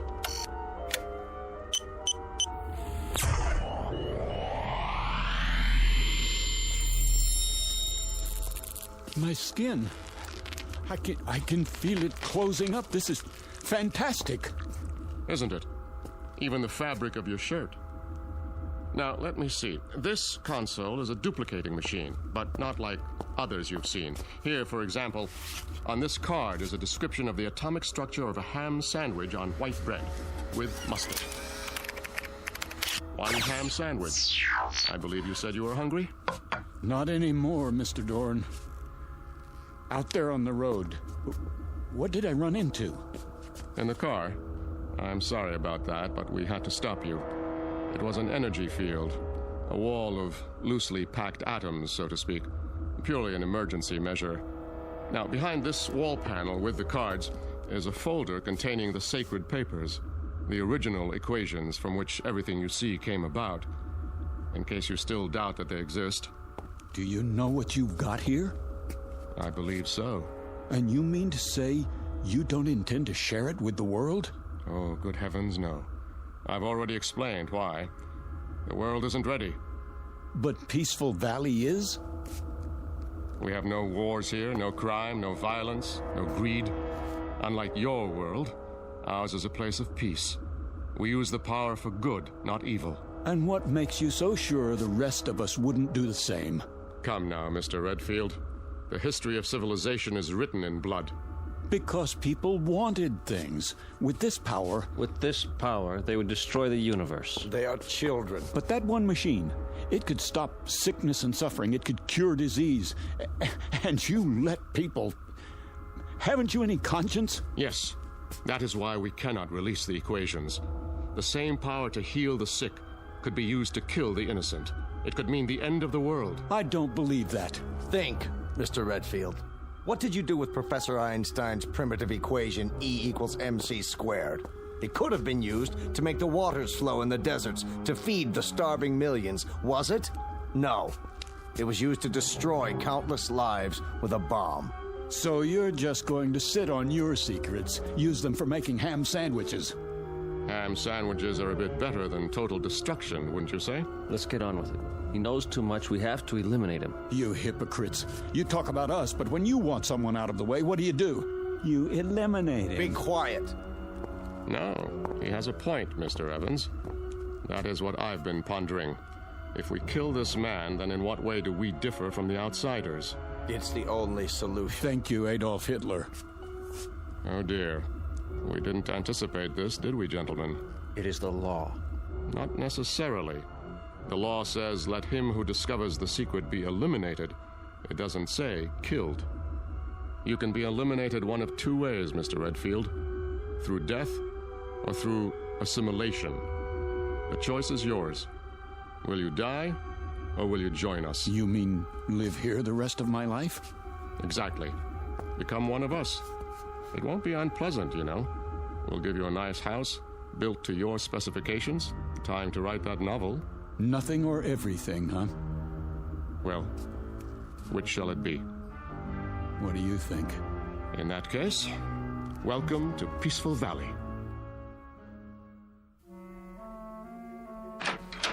I've equipped it with bookshelves, a desk, reference materials, paper. I'm sorry about the old-fashioned typewriter. We couldn't find a card for anything newer. But Dorn has promised me... Miss Marshall. Yes? Why are you going to all this trouble? Because Dorn asked me to. Is that the only reason? I suppose I'd like you to know that I'm not really unfriendly. I'm not. In fact, I think we could be very good friends. Mr. Redfield. Yes? May I ask you a question? I wish you would. Do you play chess?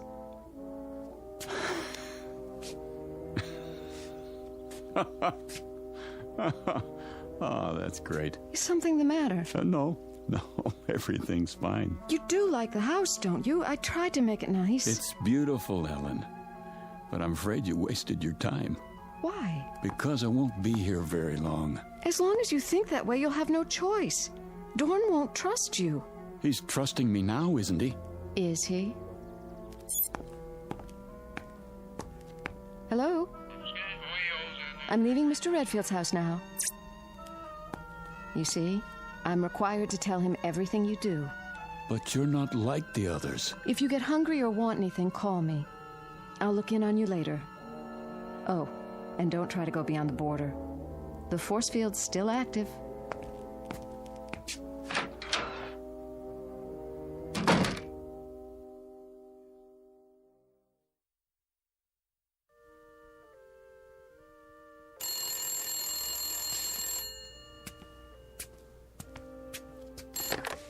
Yes? Mr. Redfield, on your call to Albuquerque, the circuits are still busy. Easy, Rowdy. Hello? I brought you a new typewriter ribbon and some erasers for now. Dorn's still looking for the atomic structure of a word processor. Thanks. Have you started the novel yet? Not really. I find it hard to concentrate in prison. I don't understand. You ought to. You've got the same problem. I can leave anytime I want to. Then why don't you? Why should I? What could the outside world offer that we don't have? That isn't the point. It's what you could offer the outside world. Right now, at this very moment, millions of people are starving. You could feed them. They're suffering. You could make them well. But you don't care. Let them starve. Let the children die because their mothers can't give them enough milk as long as you're happy. Philip, those things, are they really happening? All over the world. Every minute of the day and night. What would you do? A terrible thing. I'd get those papers, and I'd give them to the world. You mean you'd steal them and run away? But you promised Dorn... I promised myself to be a decent human being, and that means helping other human beings. And what's the use? You don't know what I'm talking about. You never wanted anything you couldn't whip up in 10 seconds like a cake. I did once. When you were going to leave Peaceful Valley. I've thought about you since then, Philip. Even asleep, I've thought about you, and it hurts. I don't know why, but it hurts. We have machines for so many things, but I can't stop this feeling. There's an equation that might help. 1 + 1 = 1. Don't people fall in love here? I don't know. But now, Philip, I want us to be together. I could want that too, in a real world. But as long as I'm in Peaceful Valley, I'm going to want just one thing. Out. All I know is I want to be with you. Then help me. If I do, will you take me? I promise. I'll be back. Wait for me outside.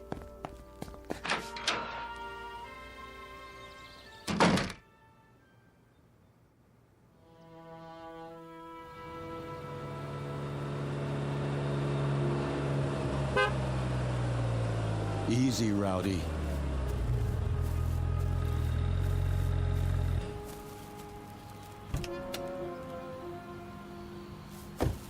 My car. You got it fixed. Dorn always keeps his word. What about the force field? I had him take it down temporarily so I could check the road outside of town. We only have a few minutes. Then let's go. There's just one stop I have to make. Come on, Rowdy.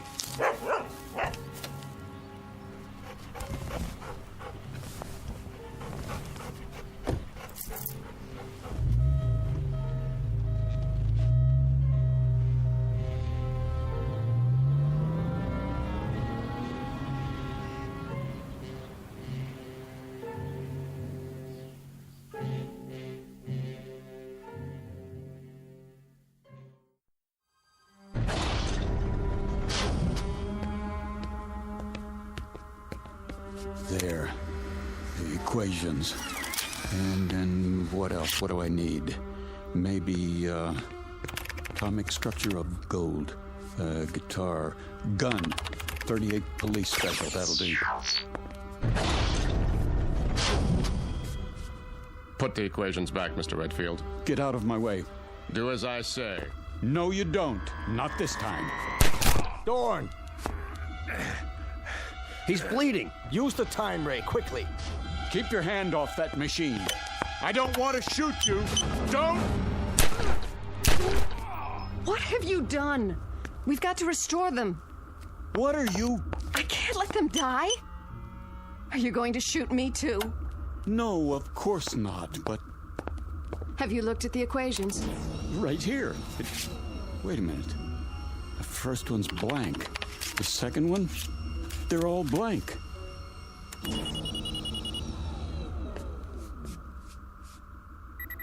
You tricked me.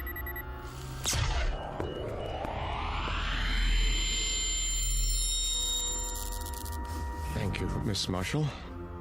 So now you see what would happen if our secret were to get out? The first thing you do is make a weapon. The second, you kill with it. It was all a setup, and you were part of it. Everything you said was a lie. Not everything, Philip. She thought you would prove your good intentions, as I did. But you are like the others. You believe that if the end is just, then so are the means. A pity. You have lost paradise, Mr. Redfield, and you don't even know why. Gentlemen, the machine. Yes, sir. So now you're going to do the same thing. Not quite.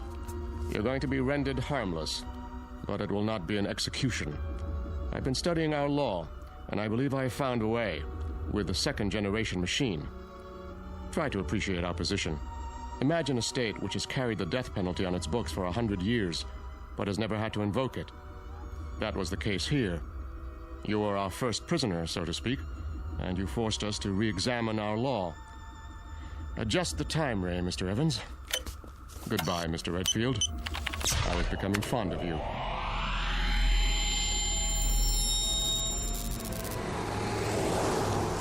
Here's your change, mister. What? Your change? Oh, sorry. I must have dozed off for a second. Happens when you drive too long. Yeah. You say Braden's back that way. 80 miles. Down, boy. It's just a cat. You stay. That's strange. Anything wrong? Well, just that woman who walked by. Thought I knew her. Wishful thinking, I guess. Nice little town you've got here. We like it. Well, so long. Don't know that I'll be back this way, but keep it peaceful.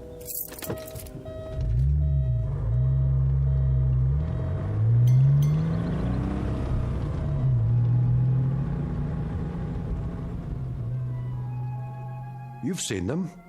Little towns in the middle of nowhere, tucked safely away from the main road. Ever really thought about them? About the people there? What they do and why they stay? The next time you're tempted to take a shortcut, think twice. Because what happens there might change you and the world in more ways than you can imagine. Of course, change can be a good thing, as long as you're on your way out of and not into the Twilight Zone.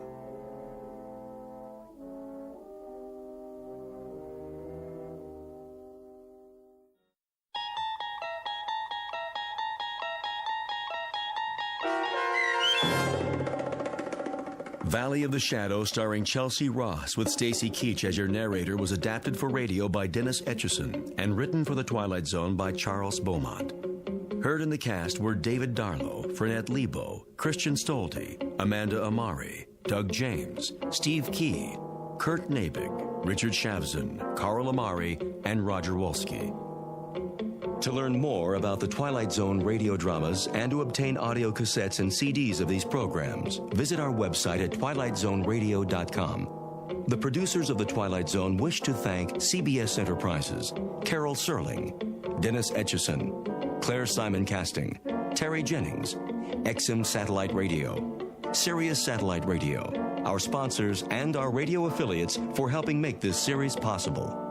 This copyrighted radio series is produced and directed by Carl Amari for Falcon Picture Group. Audio editing, sound design, Foley effects, and mix for the Twilight Zone radio dramas are by Cerny American creatives Craig Lee, Michael Slaybach, Bob Benson, and Jason Rizzo. To learn more about the Twilight Zone radio dramas and to contact us, visit our official website at twilightzoneradio.com. Doug James speaking.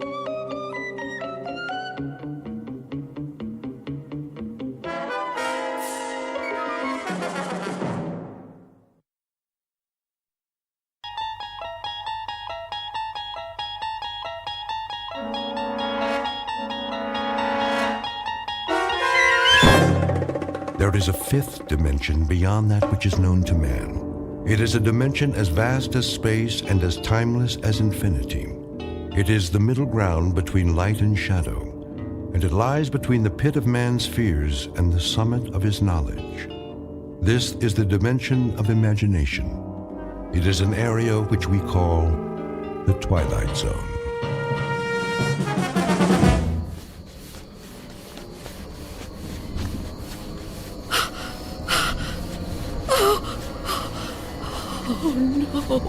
No, where am I? What am I doing outdoors? I don't remember leaving my... Oh, it's so dark.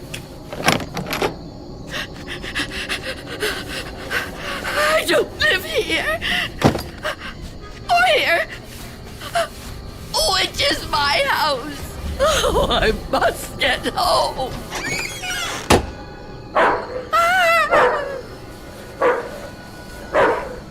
May I assist you, madam? You startled me. I've lost my way. My home is somewhere around here, I'm sure, but I don't know where. Perhaps I can help you find it. Oh, thank you. Thank you.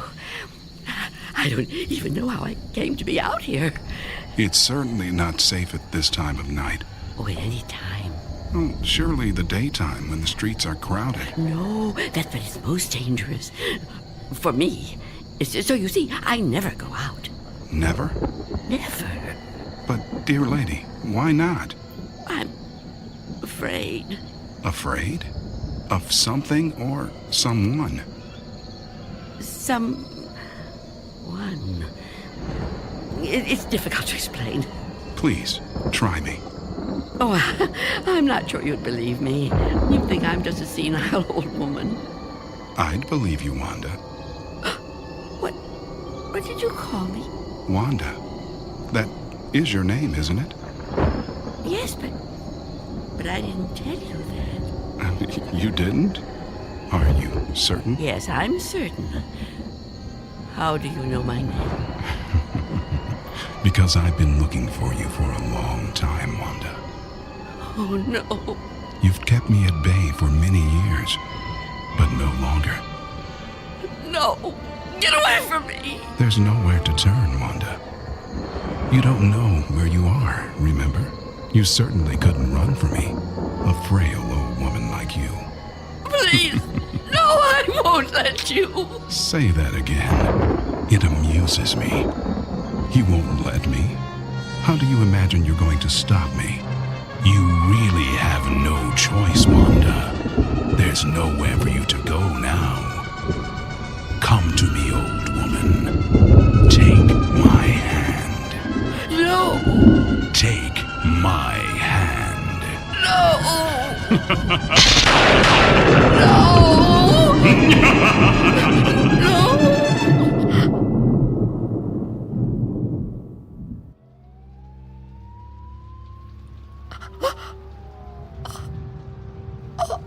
Oh, it was the dream. The dream again. I'm home. Of course I'm home. Where else would I be? But is it night or day? Oh, that's right. The clock is broken. It's been broken a long time. And I can't get it repaired, can I? Not without going. No, I can't. I mustn't. I have to resist every temptation. Oh, really, Wanda? How could you be so careless? How could you fall asleep before... I must check.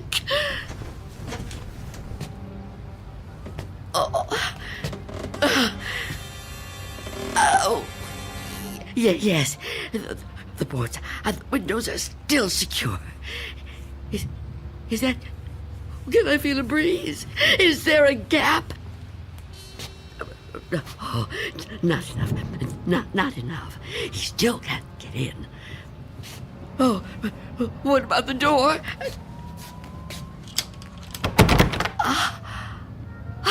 Chain is on.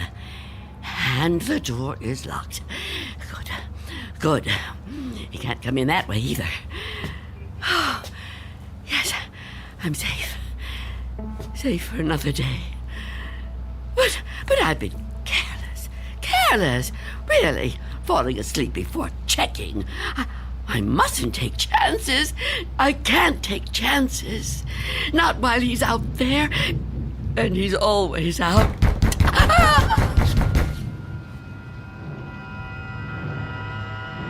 Miss Dunn? Miss Dunn, are you all right in there?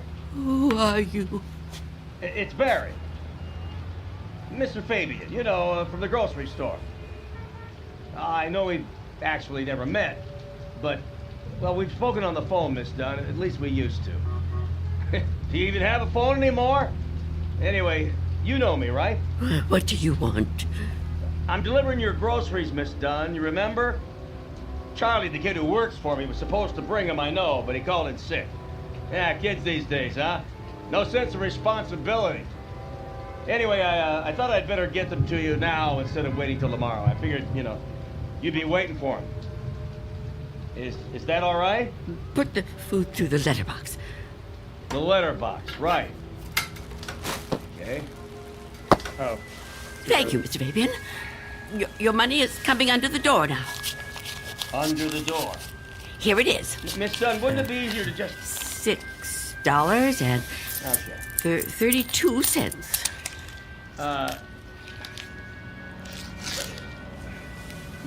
Many thanks, Miss Dunn, but, Good day to you, Mr. Fabian. Miss Dunn, are you still there? Yes? What is it? I've been thinking. I just wonder... Miss Dunn, does anybody else bring you food? I really don't see what business of yours that is, Mr. Fabian. Well, no, it's nothing like that, I promise you. This isn't anything to do with business. I'm just concerned for your well-being. It seems to me a person can't live on food big enough to fit through a letterbox. I can assure you, Mr. Fabian, I'm in no danger of dying as long as I observe this strict regimen. Oh, well, I'm glad to hear you talk like that, but I don't know. Maybe if I could come in for a minute. Come in? Yeah, I just want to talk, Miss Dunn. I can't do that so well out here. I really think you need to see a doctor. Out of the question. No one is coming in here, Mr. Fabian. Not a doctor and not you. Miss Dunn? Miss Dunn, could you open the door, please?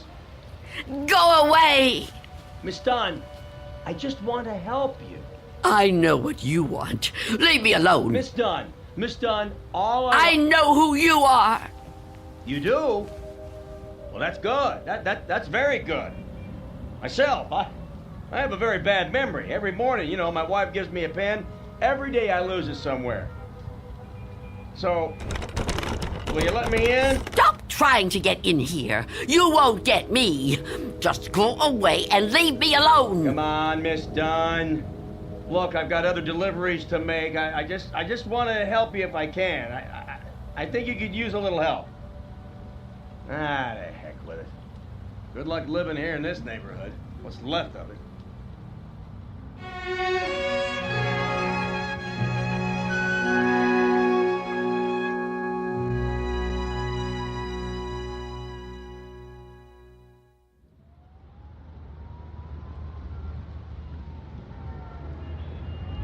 Go away. I won't let you in. I won't let you get me. Leave me alone. I don't want to die. I don't want to die. Please! Freeze!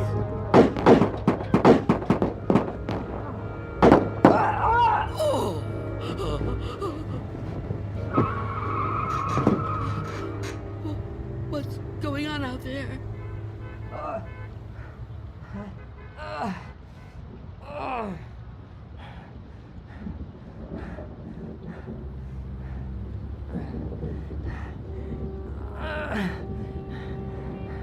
Help! Is anyone in there? You gotta help me. What is it? Go away! I've been shot. I need help. Please. Please do something to help.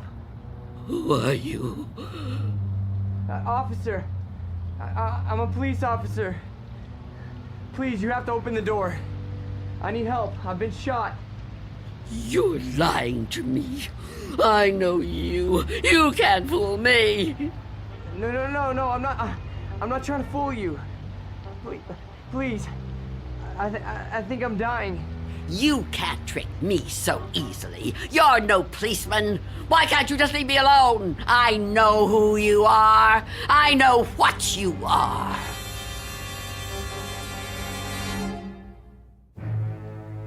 An old woman living in a waking nightmare. An old woman who has fought 1,000 battles with death and has always won. Now she's faced with a grim decision. A decision that might to others seem the simplest in the world. That of whether or not to open a door. And in some strange and frightening way, she knows that this seemingly ordinary door leads to the Twilight Zone. And now, The Twilight Zone and our story, Nothing in the Dark, starring Marshall Allman, with Stacy Keach as your narrator.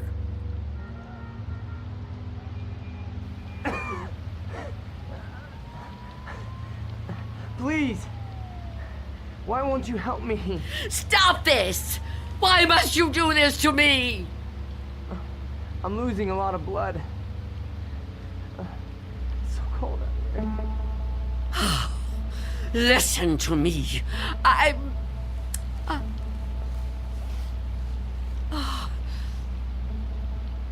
going to open the door. Oh, thank you. Thank you. But I'm leaving the chain on. Don't even try to touch me. I won't let you. Don't worry. I'm not gonna hurt you. I couldn't hurt anybody. Oh. You're so young. Almost a child. Unless you help me, I'm gonna die. I don't think I can even move very far. Oh, don't say that. Oh, it isn't fair. No, it just isn't fair. You keep trying to trick me. I don't know what you're talking about. Don't move. Don't do that again. Or I'll close the door. What? Listen, lady. I've been shot. I'm bleeding to death. Do you understand? Do you understand? Please. My name is Harold Belden. I need a doctor. I need a doctor right away. Please, call the hospital. I can't get there myself. I can't call the hospital. I haven't got a telephone. Not anymore. Then let me come inside. You can't just leave me. I'm begging you, I'm freezing. I have to unlock the door. You can't ask me to do that. You can't. I don't want to die. You understand? So you're not gonna help me? You're just gonna let me die out here? I know who you are. No, I told you who I am. My name is Belden. Officer Harold Belden. That's not her name. There is no such person. Stop trying to trick me. I don't understand why you keep saying that. Look, it hurts. It hurts, okay? Please, lady, please.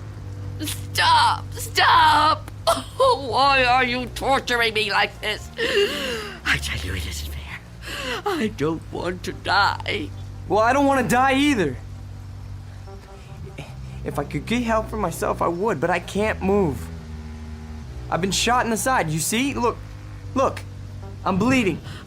Oh, it isn't fair. It isn't fair.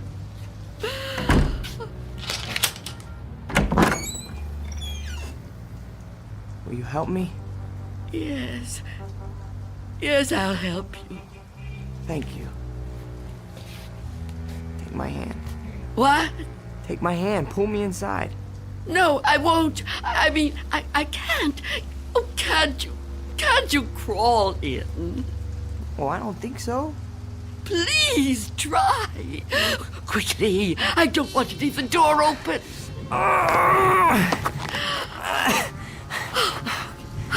That's it. Come over here. Into the bed.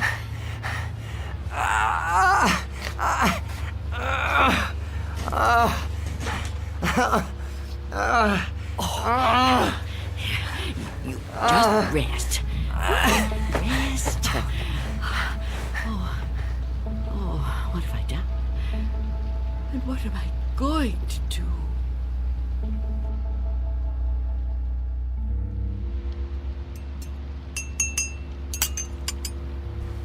Officer? Officer? Officer? Oh, I'm so sorry. What a... Oh.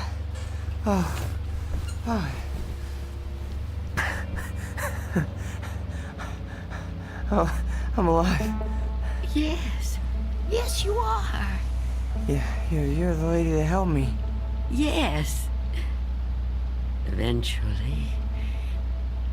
Now, drink this. What is it? Tea. There's no milk, I'm afraid.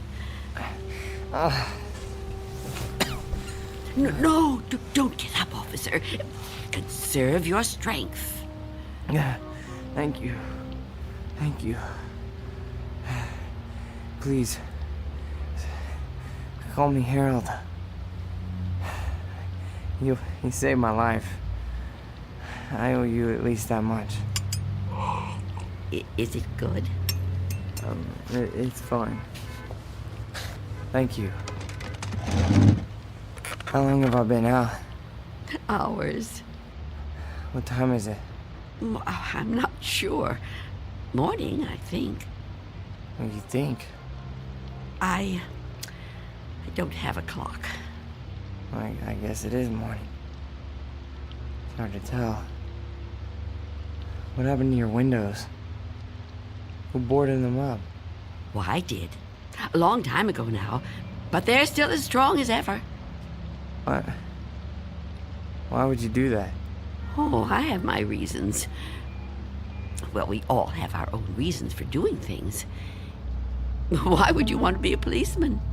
To be in a job where people try to kill you? Well, why would you want to court death like that? Court death? I don't know that I'd put it that strongly. I do what I do because there's just some jobs that have to be done. You mean it's a sort of vocation? Yeah, I guess you could say that. Listen, Mrs. It's Miss Dunn. Listen, Miss Dunn. You should try to get some rest yourself. You need it more than I do. No, really, I feel much better. When the doctor gets here, he'll take me off your hands for good. The doctor? Yeah, sure. He'll check my wound, take me to the hospital. You didn't call the doctor? No, I didn't. Why not? I told you last night. I haven't got a telephone. Don't you remember? No, I don't. I was kind of out of it last night, I guess. Oh, of course. Perhaps you could use your radio to ask someone to come get you. Oh, you could wait outside for them. No, I busted my radio when I fell on it. You see? Hello. And I don't think I got the shrink left to get up on my own. Look, couldn't you go to one of the neighbors? Oh, there aren't any. What are you talking about? There aren't any neighbors. There must be. Everyone has neighbors. Well, I don't. Not anymore. Why? What happened? They've all moved away. Not all of them. That's impossible. All of them. Trucks came and took away their furniture. First one, and then another. Is something happening to these buildings? I wouldn't know. I'm sorry to ask, but how can you not know something like that? I mean, if it was my home... I don't have a great deal of contact with the outside world. I haven't for quite some time. I couldn't even tell you who the president is. Wow.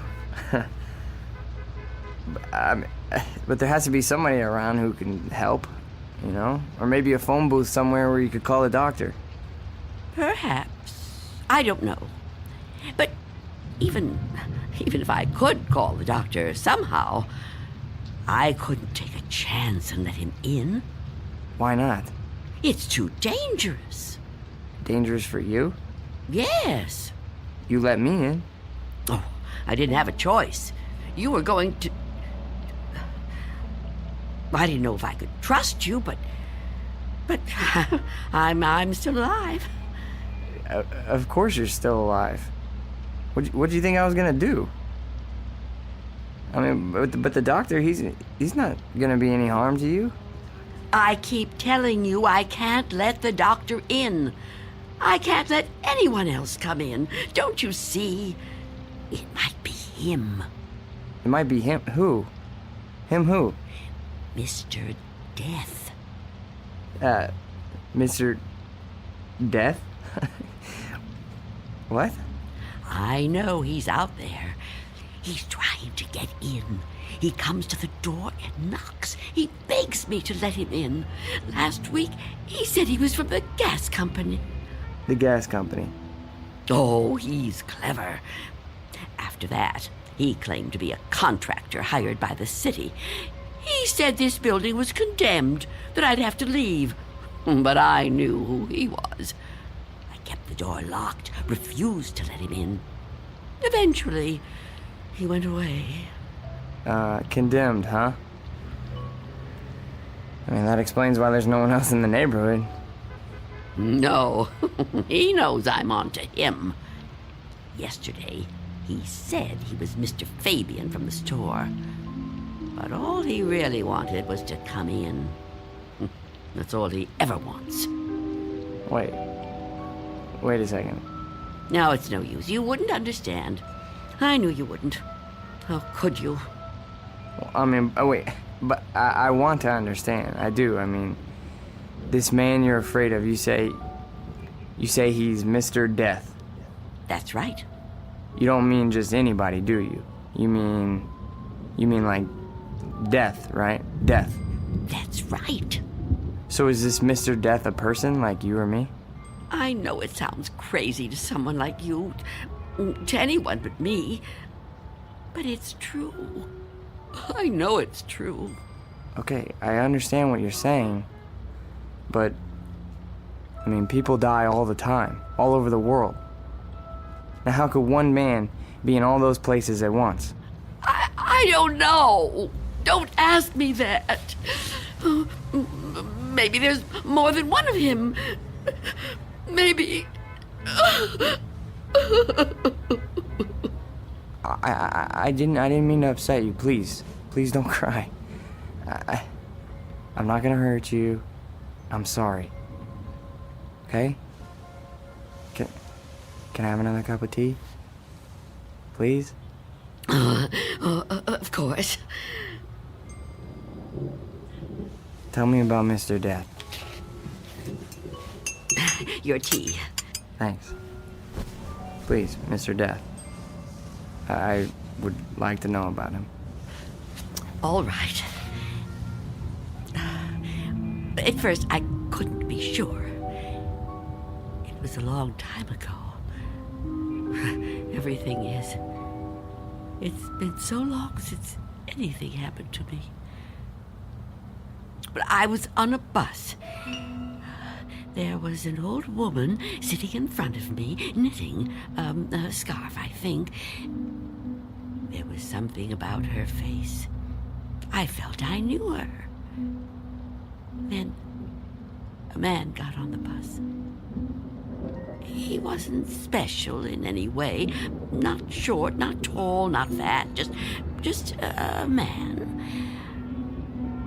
I remember that there were empty seats, but he sat down right next to the old woman. He didn't say anything to her, but I felt that his being there upset her in some way. I couldn't understand why. He seemed like such a nice man. When the old woman dropped her ball of yarn, he bent down and picked it up, right in front of me. He held it up to her. I saw their fingers touch. He stood up and got out the next stop. I couldn't move. It was as if I knew what had happened. But I couldn't do anything. I was just so frightened. When the bus finally reached the end of the line, the driver came over to the woman. He thought she was asleep, but I knew she was... What, dead? Dead. And right then and there, I knew it was his touch that killed her. Okay, but you said it yourself. She was an old woman. Okay, just because this man touched her... Mr. Death. Just because he touched her hand, it doesn't mean he killed her. Maybe what you saw was just what it looked like. A man trying to be helpful. I mean, the real cause of her death might have been, a heart failure or a stroke or something. I don't know. No, he killed her. Okay, I'm a cop. I've seen dead bodies. I've seen people that were killed by guns, knives, but never by a touch, okay? The man being there when she died, that's just a coincidence. But I've seen him since then, several times. I've seen him in crowds. I've watched for him. Every time someone I knew died, he was there. He, the same man, the one on the bus. No. Once he was a young soldier, then a salesman, a taxi driver. Someone you wouldn't notice unless you were watching closely. But you could see him. Oh, yes. And I wondered why that should be. Why I could see him when no one else could. And then I knew. Why? It was because I was getting older, and my time was coming. I could see clearer than younger people like yourself. Now, do you understand? Oh, I know you don't believe me. That would be too much to ask of anyone. But do you at least understand? Please, I have to know. All right. Maybe, okay? But if there is some Mr. Death who's able to visit all the people in the world like Santa Claus. Don't mock me. I'm not meaning to mock you, okay? I would never do that. I swear. But if he's real... He is. If he's real, then I don't see what the problem is. You don't see what the problem is? Oh, you must be joking. No, I mean, if you know what he looks like, what have you got to be afraid of? If you're right, and you can see death, I'd say you're kind of fortunate. Fortunate? Sure, yeah. I mean, you'd be able to see him coming. You could just avoid him. Oh, didn't I tell you his face is always different? He's different sizes, different ages, different races. I couldn't be sure. Well, how about when you go out?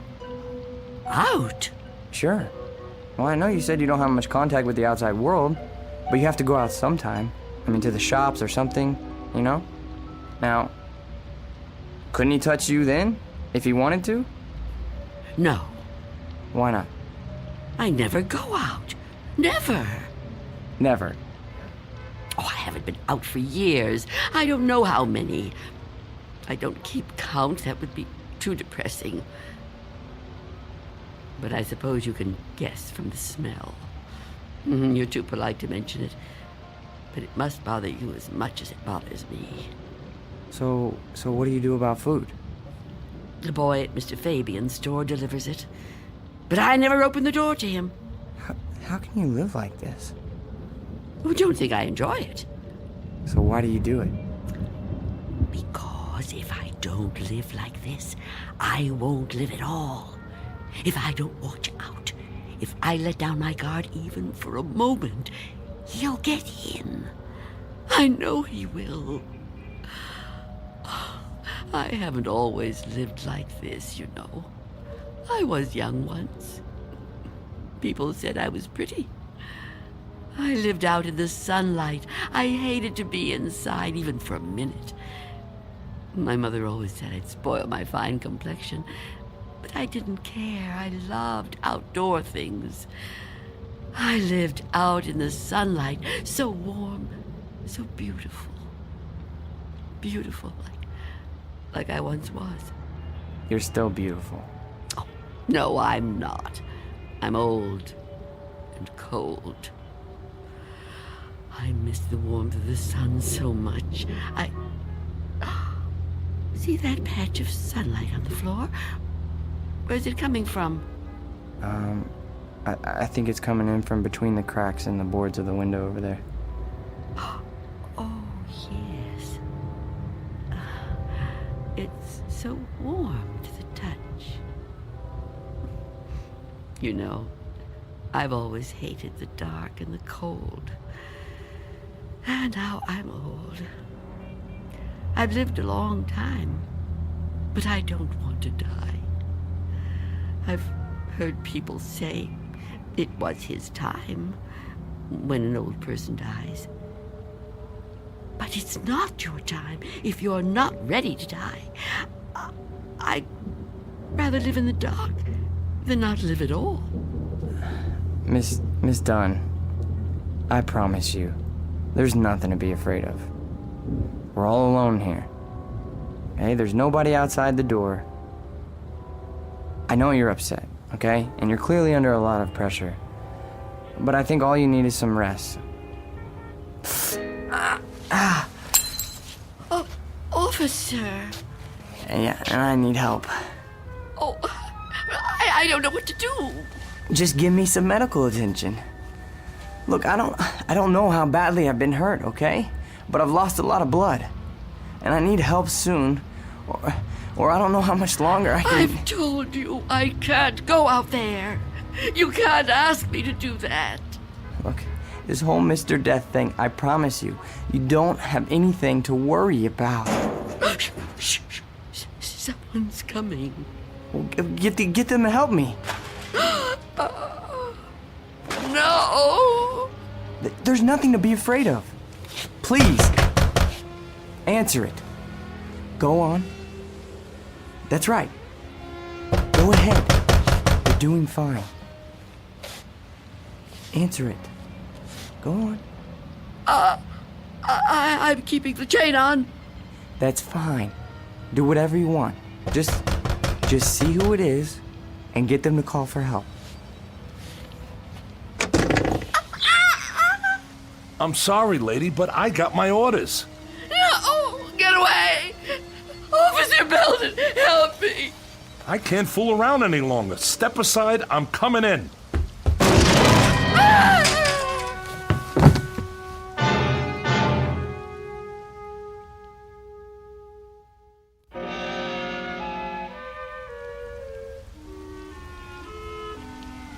Take my hand.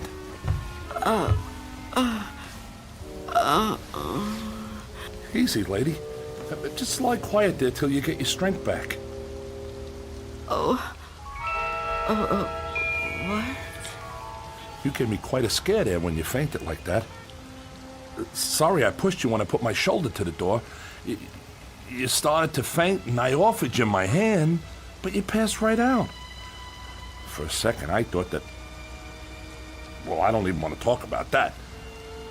But I'm glad you're okay. And still I live. Huh? I told you I didn't mean to hurt you. It was an accident. You're not gonna sue, are you? What do you want with me? Here, let me help you get up. Take my... I can get up myself. Look, you gotta understand, man. I don't get no pleasure out of busting in doors. Who would? Except maybe some thug, but I'm no thug. I'm just a guy doing a job. Your job? Look, you don't seem to realize how important this is. I've got a crew and equipment coming in an hour to pull this tenement down. Begging your pardon, man, but looking at this place, I say it's long overdue. Frankly, I'm kind of surprised it's still standing. And you're really not Mr. Death? Mr. Who? I don't know what you're talking about, ma'am. My name's Armstrong. Bud Armstrong. I don't know about any Mr. whatever you said. All I know is I got a contract to demolish this row of buildings. That's what I got to do. Everybody else moved out a long time ago. Until the other day, I thought this whole building was deserted. I seen them windows boarded up, and I figured you moved out when the rest of them did. Thank goodness I met that guy from the grocery store, that Mr. Fabian. Oh, Mr. Fabian. Then he was real, after all. Real? What are you talking about? I told him about my job down here, then he told me all about you, that he was worried about you. Told me he had a kid bring you your stuff. That was the first I knew about you, and it's you're darn lucky I found out. Well, you'd still be in here when the wrecking ball hits. Now, come on, we gotta get out of here. You want me to go outside? Sure. Didn't you just hear me? This place is coming down. You can't stay in here. You want me to leave here? You have to. I can't. It's Miss Dunn, right? Well, Miss Dunn, you were notified about the demolition job months ago. Look, I'm not out to bully you. I'm just trying to do my job here. These buildings were condemned by the city. Can't say I blame them. And I'm the one who's got to tear them down. Tear them down? Wow, can you? Look around you, ma'am. This building has had it. You can see that. I can see that. Anyone could see that. It's all worn out, dilapidated. All these buildings have got to come down. You seem like a nice person. A nice person shouldn't have to live in a place like this. Now let's the two of us just... Get away from me! Don't touch me! Please don't act like this. I ain't a monster, lady. I've got a heart just like anybody else, and I can see how you could get attached to a place, but, not want to see it wrecked. But when a building's this old, it's not fit to live in no more. It's dangerous. It's got to come down to make room for a new one, a stronger one. That's life, lady. Old make room for the new, you know? No. People get the idea that I'm some kind of destroyer. They think I get kicks out of tearing stuff down. But that ain't the way it is. No, that ain't the way it is at all. I just clear the ground so other people can build on it. In a way, I guess I kind of helped him to it. Can't have one without the other, am I right? Look around you. It's just the way things are, you know? Like when a big tree falls in the forest and a new one grows right out of the same ground. Old animals die and young ones take their places. It's just nature. That's how it is. Even people step aside when it's time. I won't. When I finally kick the bucket, or when I get too old to contribute, my son-in-law will probably take over The door! What about it? Oh, yeah. Sorry about that. I didn't realize the chain was on when I put my shoulder to it. Door's okay, but the chain's had it. You left the door open! Hey, there's no need Get to... out of my way!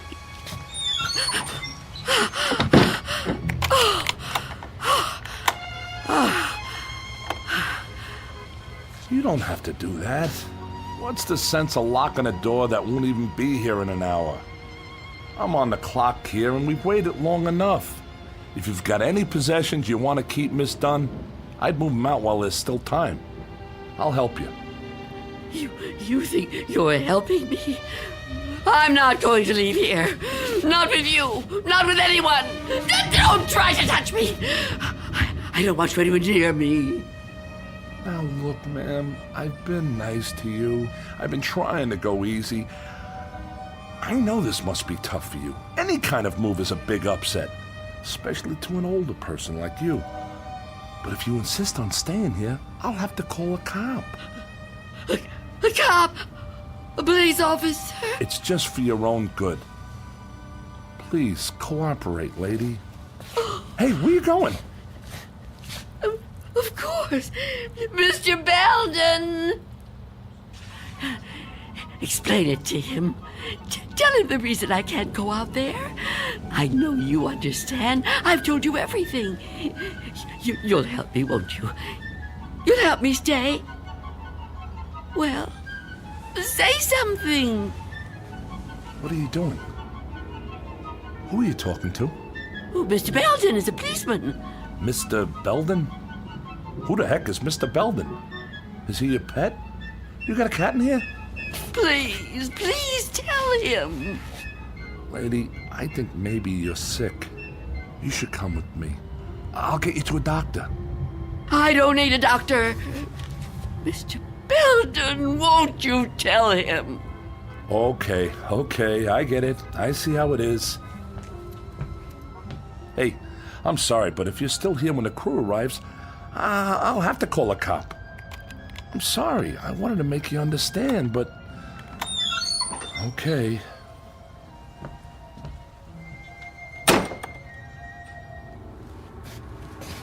What's the matter with you? Why didn't you say something? Why didn't you help me? I thought you understood. I thought you'd help me. I think the question you should be asking yourself, Wanda, is how he looked straight at this bed and didn't see me. You called me Wanda, but I never told you my first name. Oh no. No. It's not true. It's not true. Yes, it is. The mirror, Wanda. Look in the mirror. What do you see? I can't. I won't. Look in the mirror, Wanda. What do you see? I see nothing. Nothing but an empty bed. Turn around. Now what do you see? I see you, Mr. Death.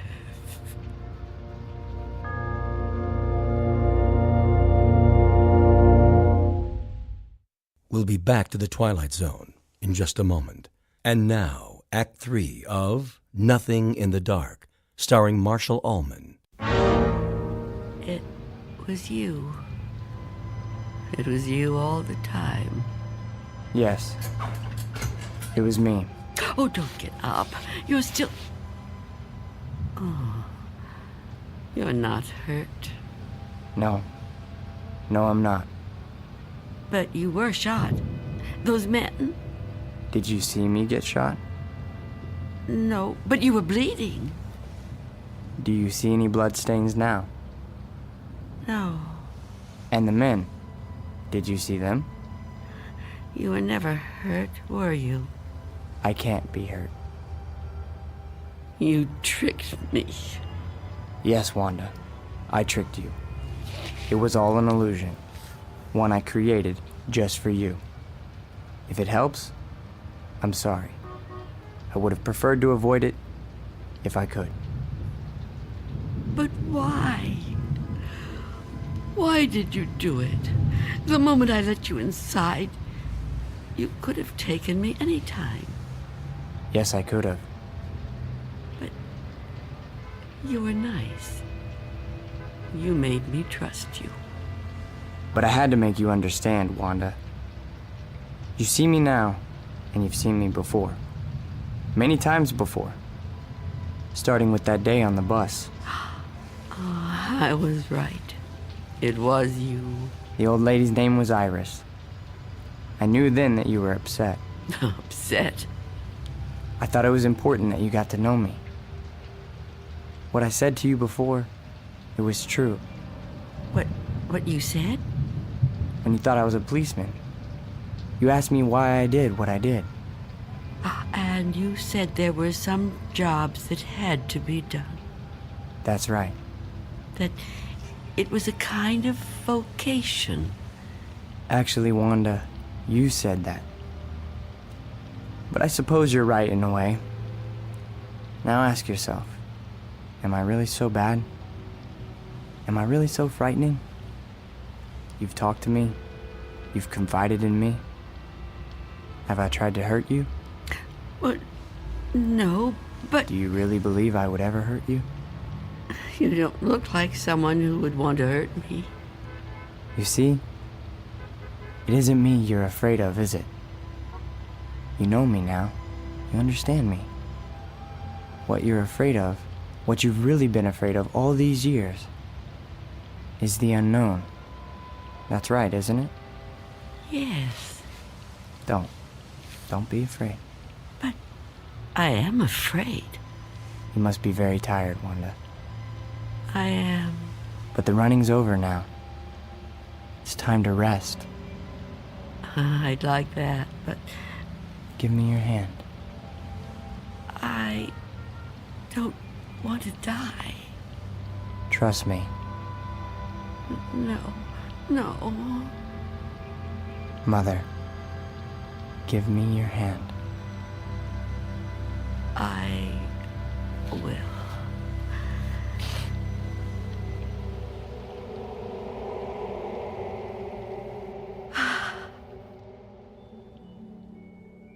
There.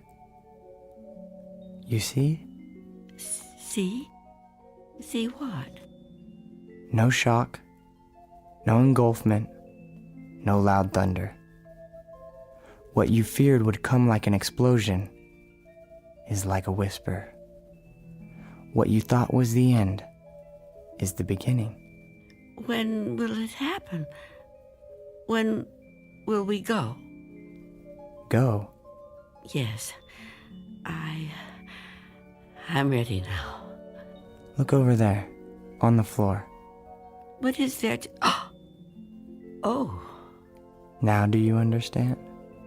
It's me. It's you. My body. I look so calm. You see? We have already begun. Come with me. Yes. Please. I'd like to.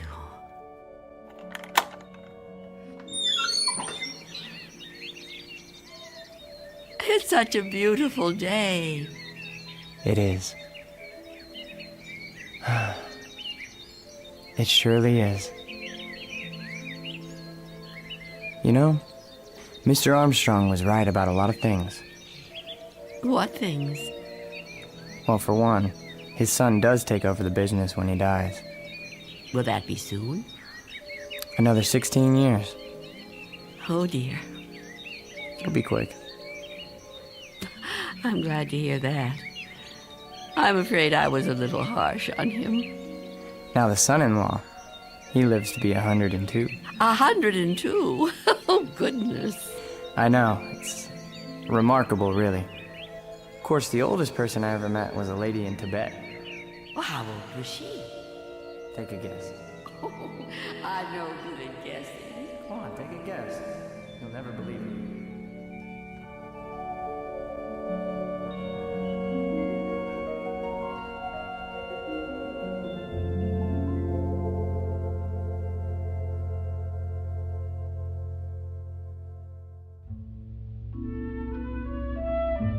There was an old woman who lived in a room, and like all of us, was frightened of the dark, but who discovered in the minute last fragment of her life that there was nothing in the dark that wasn't there when the lights were on. Object lesson for the more frightened amongst us. In or out of the Twilight Zone.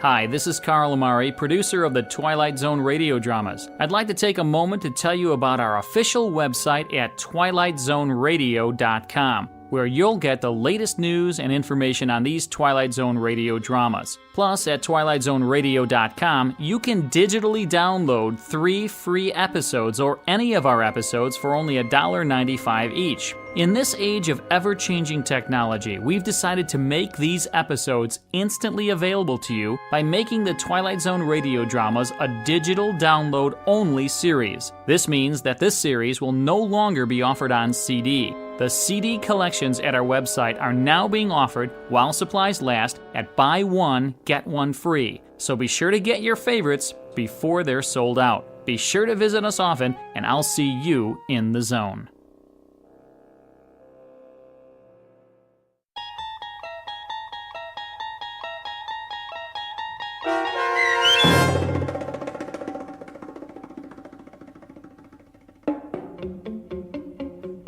Nothing in the Dark, starring Marshall Ullman with Stacy Keach as your narrator, was adapted for radio by M.J. Elliott and written by George Clayton Johnson. Heard in the cast were Roz Alexander, Jeff Morrow, Doug James, and Mike Starr. This copyrighted radio series is produced and directed by Carl Amari for Falcon Picture Group and Westwood One. Custom Foley effects, sound design, and mixing are done in the Cerny American Sound to Picture Theater by Cerny American creatives Matt Sorrow, Bob Benson, Todd Beyer, and Tim Cerny. To learn more about the Twilight Zone radio dramas and to contact us, visit our official website at twilightzoneradio.com. Miss Dunn, it's Doug James speaking.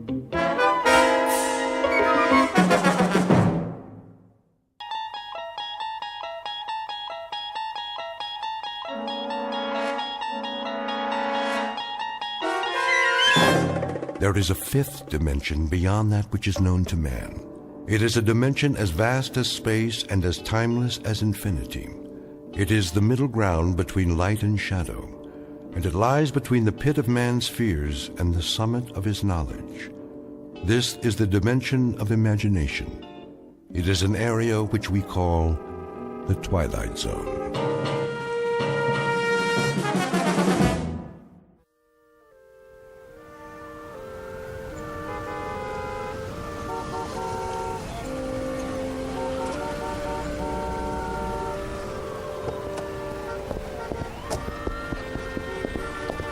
No double parking.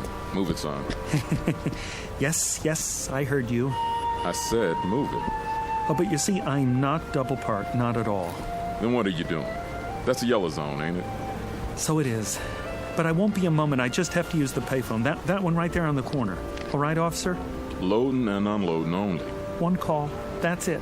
I've been driving up and down for blocks. 10 blocks, to be exact, in search of a phone. And there's phone booths all over the place. Yeah, and they're all out of order. Hard to believe. I know. In a city like this. Ain't my problem. No, but it's mine. I have a call to make, a very important call. Why don't you go home? You got a phone, don't you? Of course I do, but it can't wait. Layla might go out for the evening, and I gotta catch her first and tell her... I mean, ask her if it would be all right to... I'll give you 10 minutes. That's it. Or you get towed. You don't want that to happen, do you? Oh, no, not at all. $87 plus the ticket. Take my advice. Find a parking space. I tried that, but there aren't any. 2 minutes. You'll see. I'll be right back. Go on around. Keep it moving.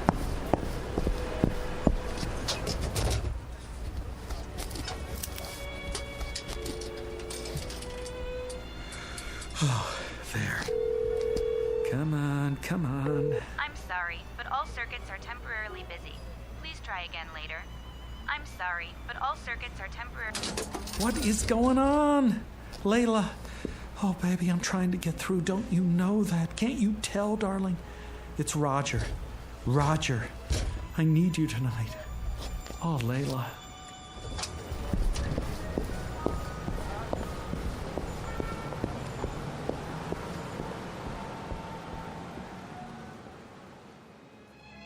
Mr. Roger Shackelforth, age, youthful 20s. Occupation, being in love, full-time.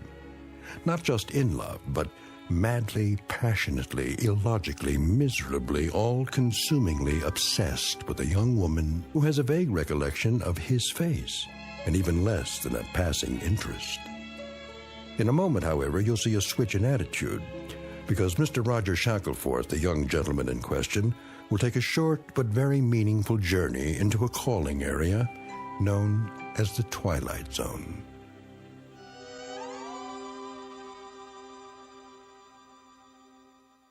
And now, The Twilight Zone and our story, The Chaser, starring Stephen Tobolowsky with Stacy Keach as your narrator.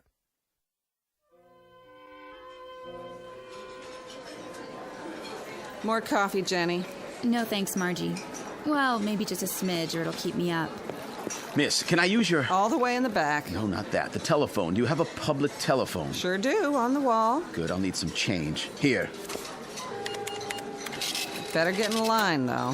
What? The young man's been at it for... I don't know how long.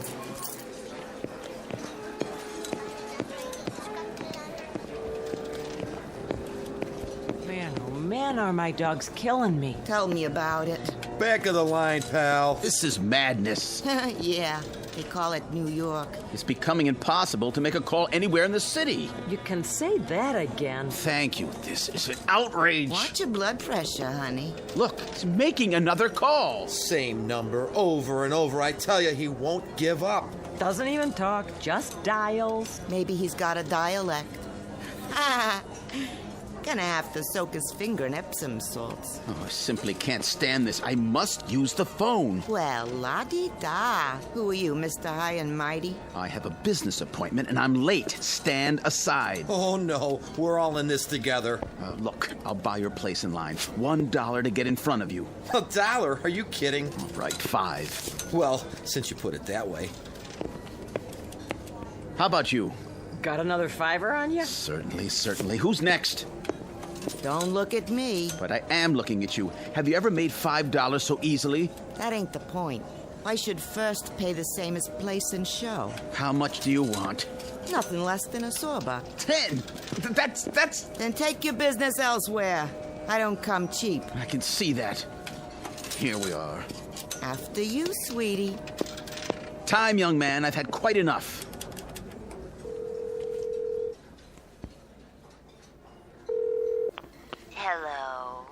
Hello? Layla? Darling? Who's this? It's Roger. Oh. Hello, Roger. What is it? I was just wondering... Uh-huh. I happen to be in the neighborhood. May I come to see you? No, I can't. But, darling... It's out of the question. Why? I couldn't bear to see anybody tonight. I'm such a mess. Oh, Layla, you can never be a mess. Listen, darling, I have to see you. Roger, it's impossible. But I must see you. Fiercely must. I love you. I can't hear you. We must have had a bad connection. I'll have to hang up. But, Layla... Roger, You've got to stop this. You're acting like a baby. I can't see you now, and that's that. Well, then talk to me. What do we have to talk about? I don't know. Say something. Say anything. Just let me keep hearing the sound of your voice. All right, Roger. I'll say something. Why don't you take a fly and jump at the moon? Layla! Layla! Now then, you finished, have you? No. She hung up on me. It's a misunderstanding. Or she's sore. I better call back and make sure everything's okay. No, please. I have an emergency. So have I. It won't do any good to call. Take my word for it. How do you know? I understand. I heard it all. You can't do it over the telephone. Will you stop pushing me? If he won't, I will. Yeah. Me too. Time. But... Here, take this card. It'll solve your problem. What are you... Take it. Go and see this man right now. Believe me, there's no other way I know. Go and see this man at this address, and he'll help you, guaranteed. But I don't even know where that is. Not far, just a few blocks. Give it a try. You'll see it works. All your problems will be solved before the night is over. Hurry now. Thank you. Operator, I got an emergency. Have a nice night now here.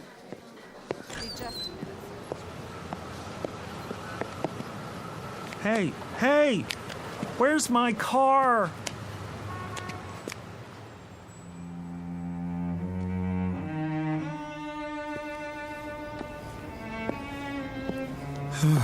Number 182022. This must be it. Pretty dark. Can't see a doorbell. Ugh, some door. Didn't even touch it.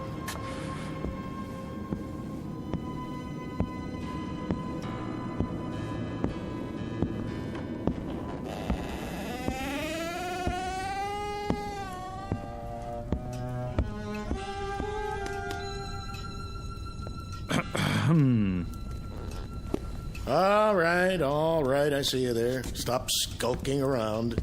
I wasn't skulking. I just didn't know if... Common disease, not knowing if.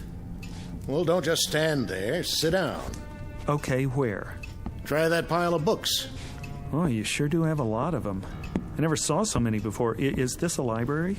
Well, you might say that. A private one. Have you read all these? Some of them. The others are for reference. You never know what people will need. No, sir. Do I know you? A man gave me your card. It says, Professor A. D-A-E-M-O-N. How do you pronounce that? Damon? If you prefer. And this address. I guess I'm in the right place? Oh, then you haven't come for a bottle of the glove cleaner. Glove cleaner? No. As a matter of fact... Perhaps another time. Well, as a matter of fact... You keep saying that. Come to the point. Well, the point is, I don't know why I came at all. You see, the man who gave me your card was a complete stranger. Oh, yes. Satisfied former customer, most likely. But I don't know why he gave it to me. I was standing there in the restaurant trying to make a call when... I know why you're here. You want what I've got. But how could I? I don't even know what you've got. A little bit of everything. Name your poison. Ointments, salves, powders, sovereign remedies, nectars, lotus blossoms, toxins, tonics, antitoxins, decoctions, concoctions, and potions. All guaranteed. Oh, well, I don't need anything like that. Well, don't be hasty. You're here, aren't you? Yeah, but I don't need any medicine. Son, you just might. You look feverish. Oh, that. It's sort of, nothing really. Nothing I don't supply. Something is my specialty, and anything is what you'll get here. You're ambitious, is that it? You want success, money like Midas, the world at your feet? No, it's not that at all. Power. You want power. You don't understand. All I want is Layla. Layla? Yes. Oh, if I had Layla, I could do all the rest myself. Layla? I might have known. I offer him practically anything, and all he wants is Layla. I guess there's nothing you can do about that. That is the simplest of all, the elementary parlor trick of my science. You disappoint me. No, you still don't understand. You see, I am in love with someone named Layla, but she's not in love with me, and I don't know why I'm telling you this. I do. I can arrange it so she'll love you. How? I promise you, she'll never leave your side. When she isn't telling you she loves you, she'll be gazing at your loving face. She won't even eat before you do, and nothing will be too much for you to ask of her. Really? She'll worship you. She'll beg for kisses and weep for joy at your touch. And if in passing time you should perhaps look at another girl, or even do a little more than look, she'll feel hurt, but she'll forgive you and love you just the same. Frankly, you'd get the same shake from a Cocker Spaniel. Oh, but that's wonderful. That's all in the world I want, my Layla's love. Is Layla's love. I should have known. Where did I put that bottle? If it isn't his Layla's love, it's his Dorothy's love, or his Rhea's love, or his Gwen's love. You keep it up there, on the bookshelves? Away from prying eyes. Tell me one last time. Are you sure you wouldn't be interested in the glove cleaner, as I call it? What is it? Well, there are many names for it, including the Eradicator. But glove cleaner is a nice, nondescriptive title. Clean, colorless, tasteless, unidentifiable, and sure. I'm not very interested in glove cleaners. Why not? It's easy, it's swift, it leaves no trace. It's perfect for its purpose. You're not making sense. Why, boy, that's all I make. Which is why I'm such a lonely man. You're absolutely sure you don't want to try the glove cleaner. It is very expensive. Perhaps you can't afford it. For instance, this little bottle costs $1,000. $1,000? Are all your prices like that? Some are, some aren't. What about the other one? The one that will make Layla love me? Oh, that's only $1. $1? Love potions are my cheapest items, and they're overpriced at that. $1 for my Layla's love? It won't hurt her. If anybody gets hurt, it'll be you, but I don't expect you to believe me. How do I use it? Put it in anything. A drink, tea, soup, coffee, water, anything at all. Makes no difference. You'll get exactly what you claim to want. Professor, you got a deal. I really don't believe any of this, but I'll try it. I'll try anything. What do I have to lose? If it works, I'll be the happiest man in the world.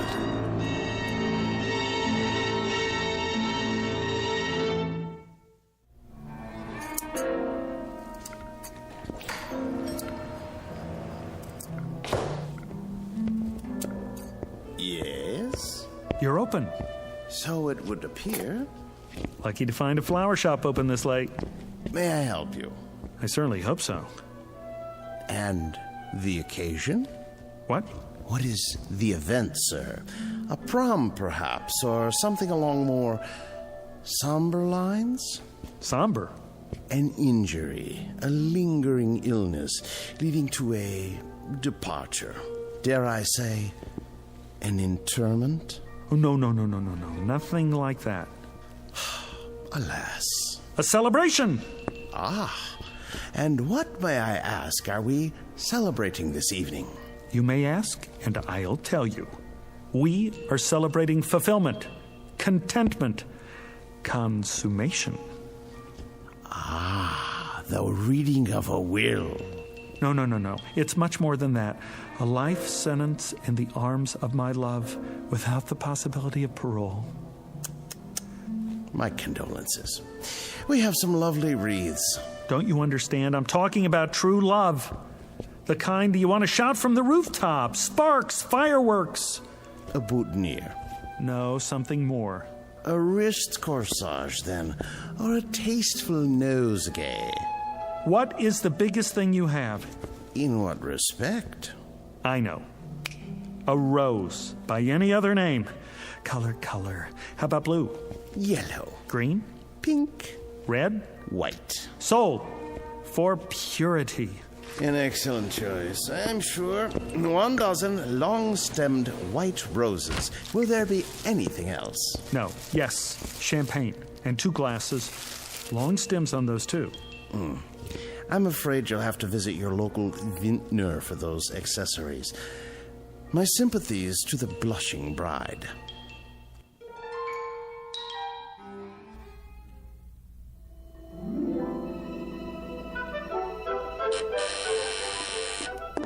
Who could that be? Yes? Layla, it's me. Roger, I told you I was busy tonight. Busy? How busy can you be in a dressing gown? I'm just about to put on my dress. Call me. When? Tomorrow. Just a minute, just a little minute. Flowers, see? And champagne. That's very nice, Roger. Thank you. Now, if you'll just run along. I couldn't have lasted the evening without seeing you, Layla. I'm sure that's not true. You don't know what it's like to love somebody, to love anybody so much, so desperately. No, I suppose I don't. It's good champagne. Just enough for the two of us. Now, that's not asking much, is it? All you have to do is give me 5 minutes for one drink. Roger, you are acting like a clod. A silly, stupid, sophomoric clod. I love you. Stop saying that. But you don't know what I went through to get here. My car was towed. I've been walking for the past hour. How can you be so cruel? All right, one drink. 5 minutes, and then you go. You won't regret it.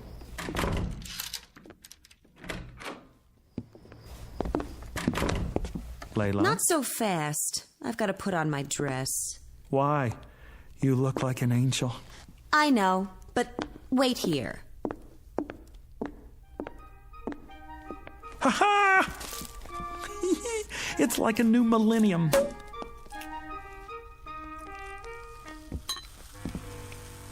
Don't be too long, darling. Just long enough to prepare one very special glass of champagne for you.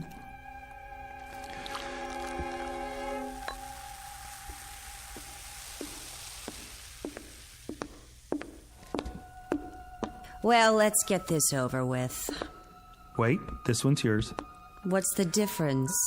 There's a little more in this one. If you say so. To us, darling.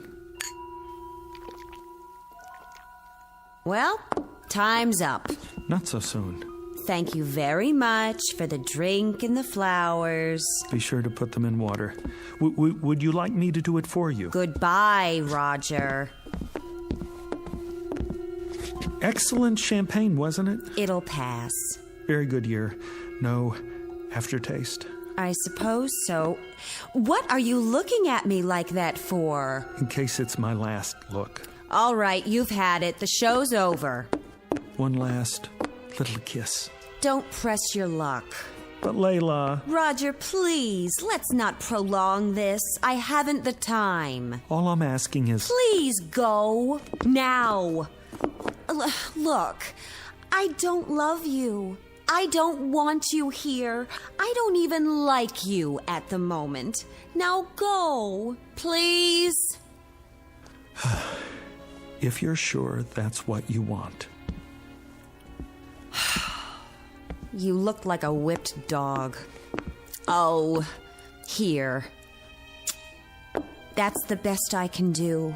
And it took all my strength. Thank you, I guess. Oh. What is it? I don't know. All of a sudden, I'm feeling a bit peculiar. You are? Roger, wait a minute. Perhaps I am being cruel. I don't mean to be. I understand. Do you? I'm sure I can do better than that. Let me make it a little nicer. If that's what you want.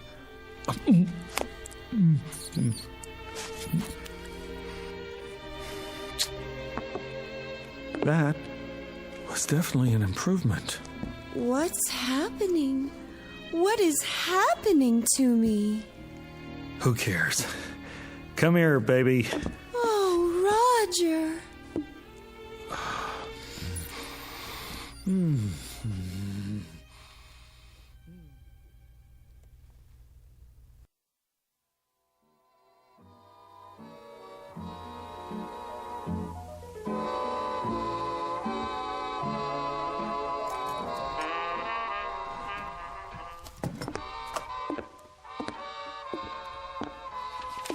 Can I get you anything, darling?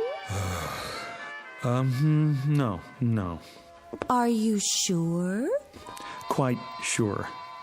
Is the music too loud? No, it's fine. Let me turn it up for you. It's fine, I said. What are you doing? Reading. Oh. Is it a good book? Great. Because if it isn't, I can get you another one. Layla, would you sit down, please? Of course, darling, if you want me to. Here? Oh, I meant somewhere else. All right, my love, if that's your wish. I'm sorry if it bothers you. It's just that I love to kneel at your feet. Well, kneel in a chair. Okay. Which one, darling? Anyone. Doesn't matter. Darling? Yes? Do you want your slippers now? No, thank you. Are you sure? I got them especially for you. They're the best the store had. They make my feet hot. Oh, well, if your feet are hot now, I could soak my hands in ice water and then caress them. That might feel good. Do you think so? No, my feet are fine. You have the most beautiful feet, like a dancer. I've never seen a more perfect instep. Would you like to prop them up on something? I'm fine. I know. Do you want to smoke your pipe? I don't think so. Why not? It burns my tongue. I'd be happy to break it in for you. I could smoke it all day while you're at the office, and then when you come home... Thanks, Layla, but no thanks. You're welcome. Oh, darling, I'm so sorry. I'll get you a cigarette. Don't worry about it. I should have put fresh cigarettes in the box by your chair. Here, I'll light one for you. Am I doing it right? Fine. Would you like me to rub your back, darling? You just finished rubbing my back. I know. It's just that I adore touching you, and I'd be glad to rub it again. Maybe later. Am I disturbing your reading? No. Did I disturb you by asking if I was disturbing you? No, dearest, not at all. Oh, Roger, I love you so much. I'm so happy you're you. You're just perfect. I love to say I love you. I love to love you. I gotta get out of here. You do? I have an appointment. You do? Almost forgot. Hand me my jacket. Of course, here. I'm sorry I didn't press it for you. Will you be long? I don't know. You don't? I may be late. Would you like me to go too? No. No, won't be that late. Why don't you stay here and hug my pillow or something? Is anything wrong, Roger, darling? No, dearest. It's just I got an appointment and I'm late and I need a little air. While you're gone, my love will grow and grow. And when you get back, do you know what will happen when you get back? I promise you that... I promise you that when you get back, I'll make you the happiest man in the world.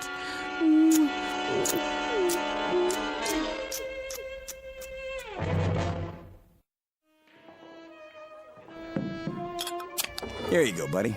Thanks. It's too bad it's not a happy hour. You're running up quite a tab. Happy hour. Haven't had one of those in 6 months. Let me guess. Your old lady? That's just it. She's not old. She's young and beautiful. Perfect face, perfect figure. What's to complain about? I don't have any complaints, except that she's too perfect. Huh? Waits on me hand and foot, sees to my every need, ready to drain off my tension at a moment's notice. Nice work if you can get it. Hey, take my advice. What's that? Sit back and enjoy it. Ain't everybody's got what you got. Guys would kill for that. Luck had nothing to do with it. How do you mean? What, you make a deal with the devil or something? Sometimes I wonder. That's it. Maybe I did. Maybe I did after all. Where is this guy so I can make a deal myself? Here's a piece of advice for you. If anybody says he's got the solution to your problem, tell him to get lost. Keep the change. Thanks, buddy. See you next time. I doubt it.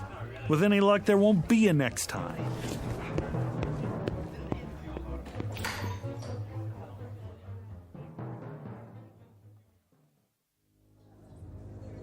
Have a nice night now here. I will, Margie. You take care. Excuse me. Be just a minute, sir. There's room at the counter. Hello?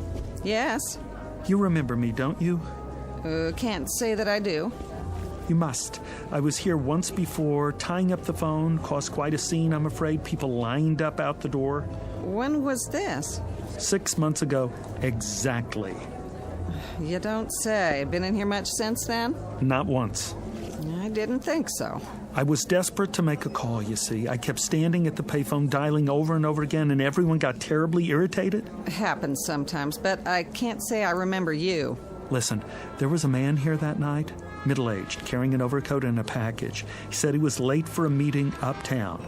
He bought his way to the front of the line, and when I finally left, he gave me some advice. Handed me his business card, this one right here. What's this now? So he told me to go to the address on the card, said it would solve my problem. I don't know anything about that.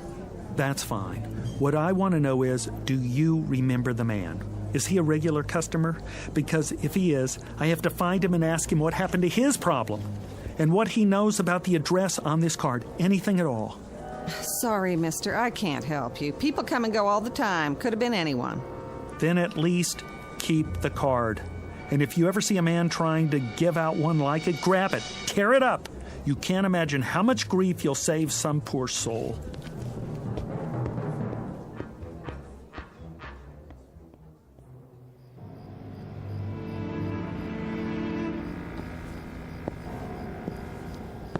Here, number 22. Yep, same as before. Now the second set of doors. Here we go.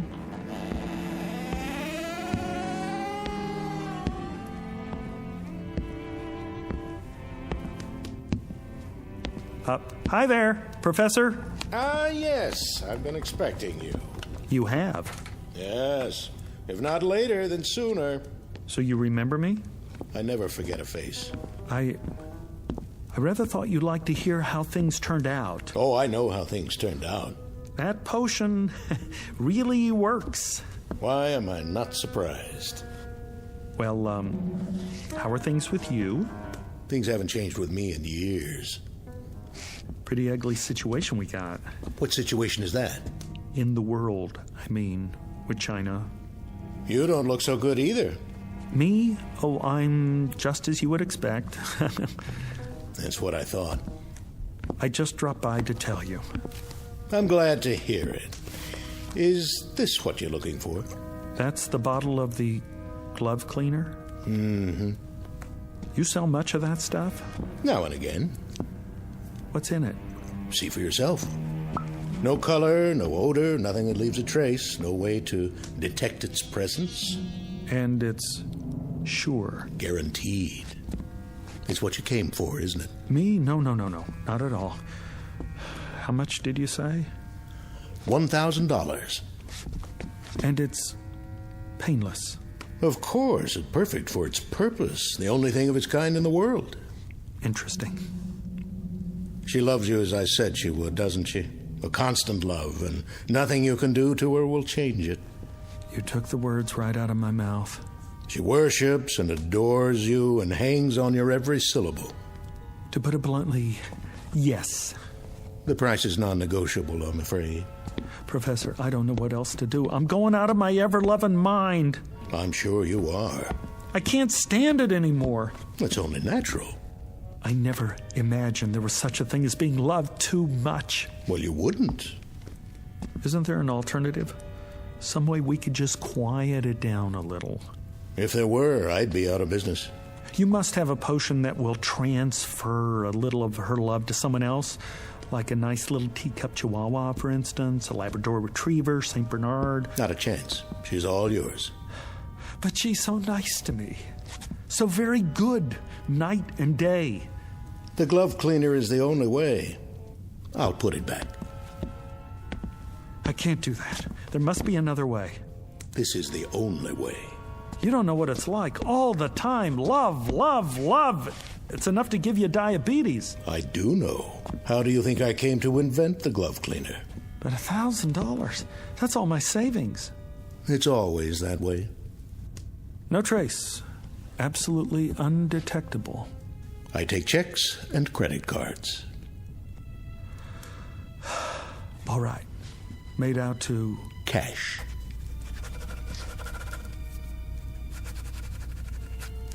One thing I must caution you about. What's that? Use it immediately.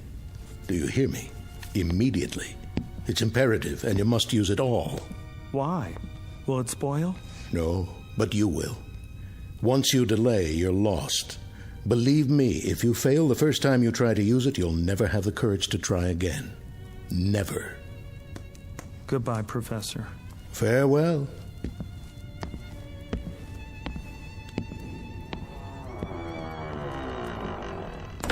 It never changes. First the stimulant, then the chaser.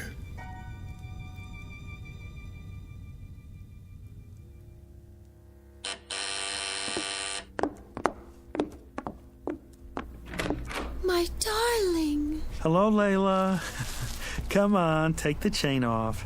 Of course I will. Oh, Roger, I'm so glad to see you. I know you are. Why, look what you've brought me. Oh, I thought we ought to have a party. Just the two of us. After all, not every couple stays married for 6 whole months.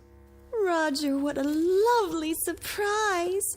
You said you might be late, and instead you come back with champagne and flowers. I'll put them in water. Later. I'll get the glasses. Can't have a party without glasses. It's just like the first time. Only tonight you don't have to beg to stay. Why don't you sit over on the couch? I'll open the champagne. Go on. If that's your wish. Do you want candlelight? It would be so romantic. Let's have candles, all right? Sure. Candlelight, schmandlelight. Anything you say.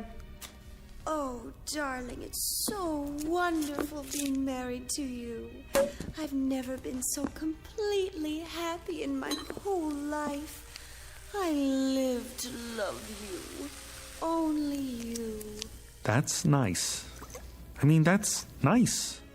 Really. Do you need any help? No. I'll serve you.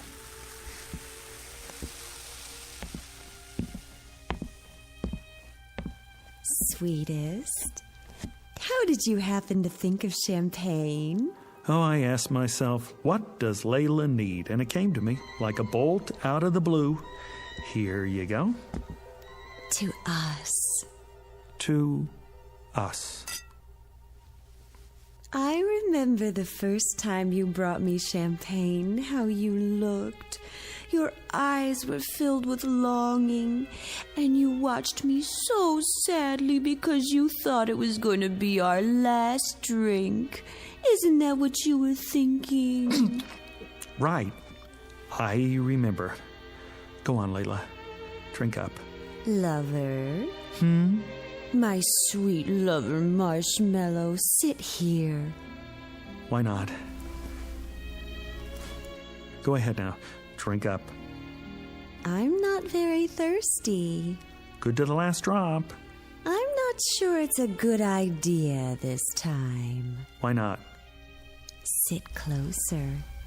Careful. What's this? What's what? Between the cushions. Have you taken up knitting? In this book, Dr. Spock? I've got news for you, my sweet little rabbit. Rabbit? I just got word from the doctor. What are you talking about? The test came back today, and it's positive. Isn't that wonderful? You don't mean you're... Oh, darling, we don't need champagne. We've got each other, all three of us. I suppose I could have just a sip. That won't do any harm. No, I mean, don't. Maybe just a little toast to celebrate. Not now. Give me your glass. I'll pour it out. Are you sure? I'm sure. I couldn't have done it anyway. I could never have gone through with it. Think of it, darling. This is only the beginning. We're going to be even happier than we are now. And it'll go on like this for the rest of our lives. Yes. The rest of our lives.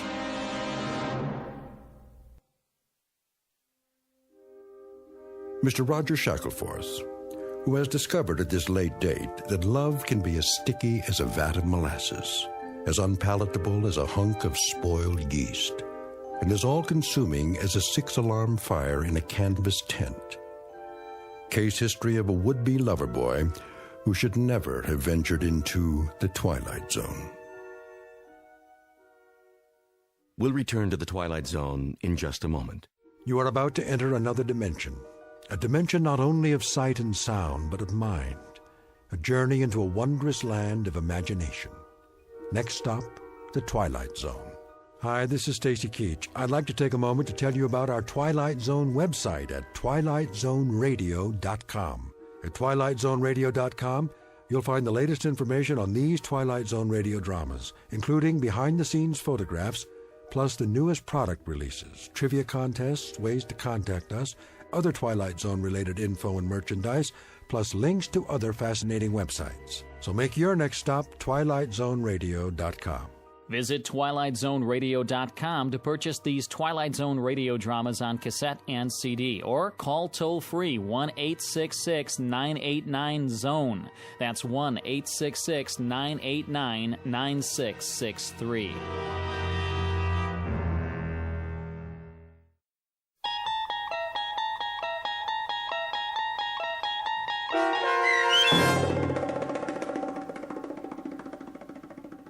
The Chaser, starring Stephen Tobolowsky, with Stacy Keach as your narrator, was adapted for radio by Dennis Etchison and written for The Twilight Zone by Robert Presnell Jr., based on a short story by John Collier. Heard in the cast were Michelle Graff, Roderick Peoples, Joby Cerny, Doug James, Jeff Lupetin, Carl Amari, Roy Melanzi, Meg Falcon, Jennifer Laterio, Linda Reiter, Peggy Roeder, and Craig Harris. The producers of The Twilight Zone wish to thank CBS Enterprises and the Rod Serling Estate for making this series possible. This copyrighted radio series is produced and directed by Carl Amari for Falcon Picture Group. Sound design and custom Foley effects for The Twilight Zone by Cerny American creatives Bob Benson, Craig Lee, Michael Slaybach, and Matt Sorrow.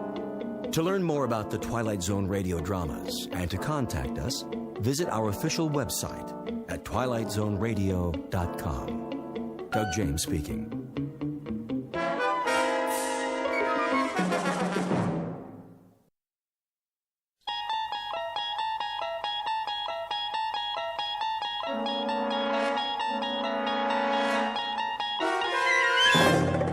You unlock this door with the key of imagination. Beyond it is another dimension. A dimension of sound, a dimension of sight, a dimension of mind. You're moving into a land of both shadow and substance, of things and ideas. You've just crossed over into the Twilight Zone.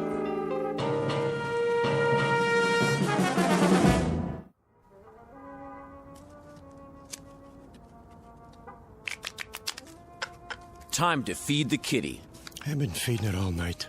Yeah, that baby's hungry. Let's go, boys. You heard the man. Put in 2 chips. 2 times how many hands? The auntie's eating me alive. You got some cards coming. I can feel it. Yeah? That a money-back guarantee? You pay your money, and you take your chances. Dealer antes.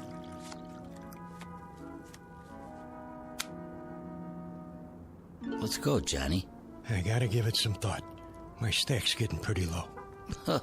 Look at who's sitting this one out. That right, Johnny? I'm thinking.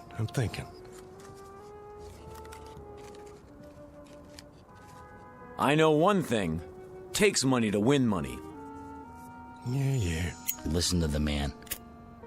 Are you in or out? Give me 1 minute, all right? Take it easy, John. Hey, you don't look so good. Maybe you should kick back, watch some TV. Hey, hold on. I came here to play cards. Hand me that remote. Say, what are you... Just give it to me. The old fire hall is... There. You gonna let one lousy player hang up the game? Don't worry about it. Johnny here needs some time out. You know the old saying. What's that? Money talks, and suckers walk. Scientists are baffled as all communications in and out of Peaksville remain blocked. For live coverage, our Eyeball News team takes you inside the city limits following this broadcast on the 11 o'clock report. And that's a wrap of today's news. I say deal 'em. All right, boys, here we go. Down the derby. Okay already. I'm all in. You ain't even looked at your cards. What's the difference? One more hand and I'm out. Sure, Johnny, maybe you'll double up. I got a good feeling this time. Me too. I'll see that and I'll raise you. Raise? Everything I got's in the pot. Separate side bet. I fold. Dealer raises again. Call. Cards, John? 3. Keeping a kicker, huh? All right, 4. Come on in! Who's that? A friend of mine. Said he'd stop by. Heck of a time for it. It's open! Jody Hallam? Who wants to know? Mr. Hallam, will you come with us? You got a warrant? No, sir, but... Then get out of my room. My associates and I are having a friendly game of cards. This is a federal matter. We have a car waiting downstairs. Oh, good for you. You see any money on this table? Because I sure don't. There's no time to lose, sir. If you'll just come with us. Hey, why the cuffs? Someone wants to see you in Washington. Be seeing you, Jody. I'll just hold on to my chips for now. Let me call my lawyer. No need for that. What's this all about? A matter of national security, sir. You might say a matter of life and death. Excuse me, gentlemen, if you don't mind. We'll just fast forward out of here. Hey, will somebody tell me what this is all about? Winning lottery numbers coming up, but first the news. In world news, the asteroid known as Wanderer continues on a path toward our solar system, but there's no cause for alarm. Scientists say it will miss Earth by several million miles. Repeat, despite rumors, there is no danger. Wanderer poses no threat to our world. And now, here's a handy household hint from our home economist. Portrait of a man who has just been granted a reprieve. Not from a card game, because it's a sure bet he would have won, given his considerable skill as a dealer. No, the 2 men in gray suits have saved him from almost certain deaths. His name? Jody Hallam, a gambler and con man who lives by his wits, and wants above all else to go on living. At the moment, the odds still look good for Mr. Hallam, but he is about to discover that the laws of chance don't always apply in the Twilight Zone. And now, The Twilight Zone and our story, Pattern for Doomsday, starring Henry Rollins, with Stacy Keach as your narrator. And I can tell you that its progress has been closely watched for the past month, as is the case with all unidentified objects sighted in space. May we have the slide, please? Excuse me, General? Yes? The 8th man, he's here. Showman. Yes, sir. Has he been briefed? Just the basics on the way over. I'll handle it from here. Mr. Hallam, have a seat at the end of the table. Well, aren't you going to introduce me to everybody? After the presentation, General Sinclair has the floor. Sit, please. Okay. Now then, slide please. This is a routine photo from the 200-inch Hale telescope on Mount Palomar. Must be some camera. Shh. I don't see anything. Let me use the pointer. That short white line in the star field is the first picture we have of Wanderer. May I ask a question? Dr. Conrad, is it? Yes. When exactly was this taken? A little over a month ago. October 3rd, to be exact. I see. Next slide. This photograph, taken only 3 weeks ago, indicates that Wanderer is indeed headed for our solar system. Next slide. And this shot conclusively establishes what astronomers feared, that Wanderer is on a collision course with Earth. What?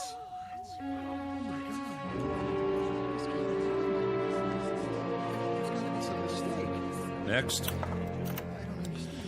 This picture from 2 days ago allows astronomers to accurately measure Wanderer. It is about 2,000 miles in diameter, a little less than our moon. Can we have the lights, please? Hey, General, is this on the level?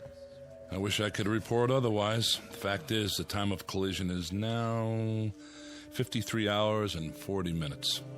Couldn't we blast it with an H-bomb or something? I saw that in a movie one time. Efforts are underway to destroy or deflect the asteroid, but unfortunately there isn't much hope for success. General, if, as you say, astronomers have known about it for some time, why is it that the public hasn't been told the truth? To begin evacuating the cities, for example. To avoid panic. Virtually all heads of state are in agreement. And the damage is projected to be so widespread that there's no longer any point. But what about us? Why were we dragged here if this thing's gonna hit in a couple of days? And I thought I was washed up. Now I find out the whole world's done for. What do you expect us to do, General? Most of us are ordinary citizens. Mr. President. Please remain seated. Have you finished your briefing? I have, sir. I wanted to meet you all personally. It's a great service you're about to perform for your country and for the world. I don't like the sound of that. He's not as tall as he looks on TV. Please, hold your questions. That's all right, General. They're about as confused as the rest of us. I'll get to the point. Out of the entire population, you 8 people are among a very few to be made aware of the situation. Let me tell you why. I can handle that part if you like, Mr. President. No, they deserve to hear it from me. I'm the one who signed the order. It's taken 10 years for the United States to build its first nuclear-powered spaceship, the Varuna 1. It was intended for the exploration of space. That ship now stands on a launching pad in New Mexico, ready for its first and last mission, that of transporting human life to a new planet, to grow and multiply. To put it simply, you have been selected to represent the future of the human race. Then we're really in trouble. You can say that again. Is he serious? That's crazy. Why us? Know that in you rests the heritage of all humanity. Our prayers go with you. Good luck and Godspeed. We're really grateful. Thank you, sir. Are you the psychologist? Dr. Russell Conrad, Denver, Colorado. I'd like to shake all of your hands. Francie Blaze, Los Angeles. I, entertain. Pleased to meet you. Jody Hallam, Mr. President. I'm from Chicago. I guess you could say I'm a speculator. I see.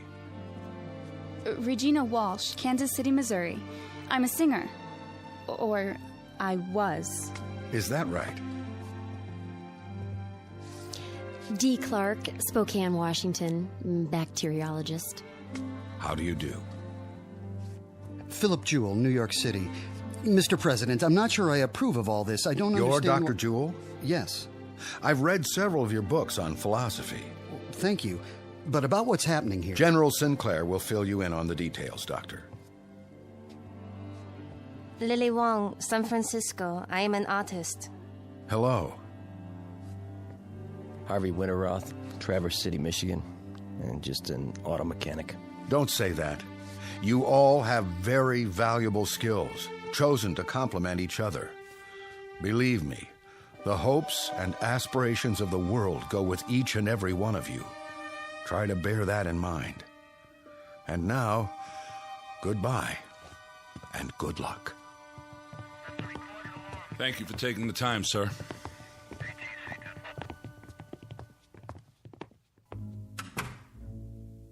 Never thought I'd get to meet the president, but there I was, shaking his hand and talking to him. General, I demand to know... Yes, Mr. Jewell? Just how did 8 people get picked to represent the human race? It was not at random, I assure you. It was a matter of careful selectivity. A computer was programmed with all relevant factors, physiological, psychological... Who did the programming? Panel of experts from several disciplines. Based on what criteria? General health, adaptability, fertility. That's why you all had examinations. Varied backgrounds, genetic history, immunity to disease, long-term stability on the cellular level. Out of what sampling? The entire population, Doctor. At least those we had preliminary data for. General, how come the president isn't going? He's a very important man. I would have thought... He's married, which was one of the disqualifying factors. For those of you who are interested, the criteria are listed in the background report. I have copies if you like. I'd like to see that report. On the table at the back of the room. There's a packet for each of you.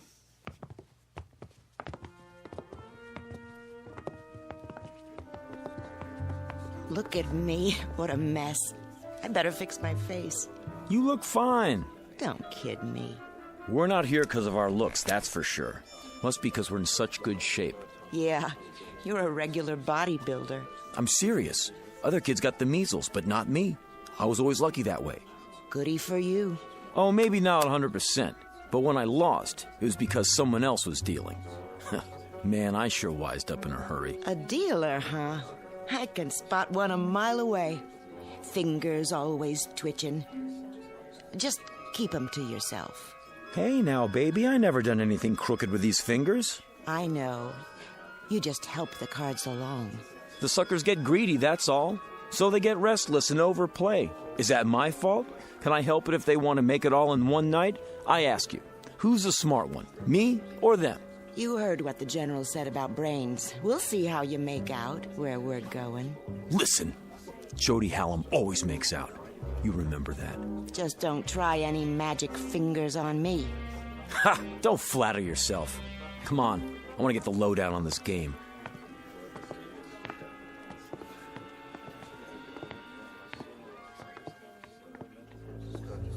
After that, it was all entered into the memory banks. The results were collated and sorted until we had it down to this number. Ah, so we have a machine to blame for being here. Blame? You should be happy the machine picked you. Should I? Then why do I feel as if I'm deserting humanity in its hour of need? General, how soon will the Varuna leave Earth? In less than 24 hours. We will all be flown to the launch point. What about food on the ship? It will be stocked with bread, soup, meats, even ice cream. In a concentrated form. Enough for a lifetime if necessary. You won't be hungry. How can I get that much chow on one ship? It will be made from continuously harvested tanks of chlorella, a fast-growing, single-celled plant. A plant? That doesn't sound very palatable. Hey, General, where are we supposed to land? There's an area on Mars if we can confirm it's suitable for a small colony. How about if it's not? Ship's nuclear power pack can take you all the way to Alpha Centauri if necessary, using a new form of hyperdrive. That's the nearest star system with habitable planets. Maybe there'll be people there like us. I read a story about a princess on Mars. Then you can go into your dance and knock their eyes out, if they have eyes. Who's kidding who? I was never a very good dancer. I was never very good at anything. But I got along because people would pay for it. All that's over with now. You better believe it. I'll start over up there. Be me this time. I'll be what I want to be, not what they want me to be. Right. Keep that attitude. I have a question. Who's flying us to where we are going? We've assigned a crew of 2. That should be sufficient.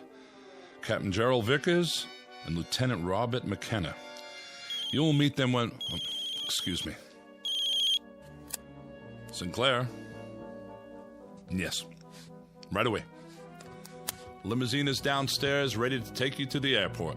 No calls for us? To say our goodbyes? I'm sorry, Doctor. We can't risk breaching security. Now, if you'll all come with me, please.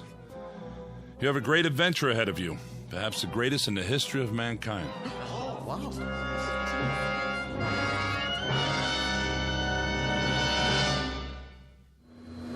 is air traffic control. You're cleared for takeoff. In position. Clear to start.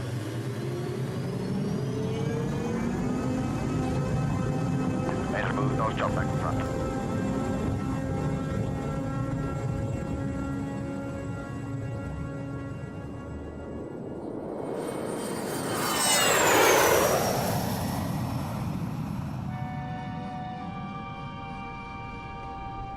Ladies and gentlemen, although the fasten seatbelt sign has been switched off at this time, I hate that. I really do. Hate what? When airplanes take off. Oh, don't worry about it. The odds are on our side. Are you serious? This crate could fall out of the sky at any time. Relax. You got more chance of being hit by a car. Yeah, sure. I mean it. You see the giant seal? What? There ain't no animals. Are there? The seal of the United States of America. This is some kind of official plane. They're not going to take any chances. What if we get hijacked? Now you're really dreaming. We got searched. Nobody could bring a gun in here. Oh, yeah? What about them? Who? The guys up front. With Sinclair. Take a look. They both got pieces under their coats. How do you know? I know. You don't think I ever saw a shoulder holster before? Well, if they got him, it must be okay. Secret Service or something. A lot of good they can do us now. Easy, baby. Easy. Ladies and gentlemen, in a few moments we shall be landing. Thank you.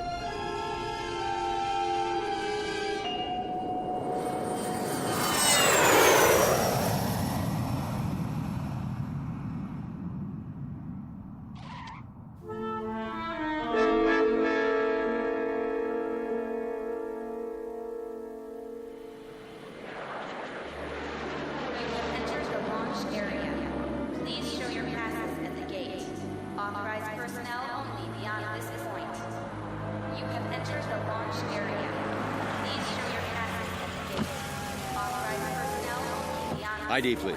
General Sinclair and Company to operations. Oh, right, General.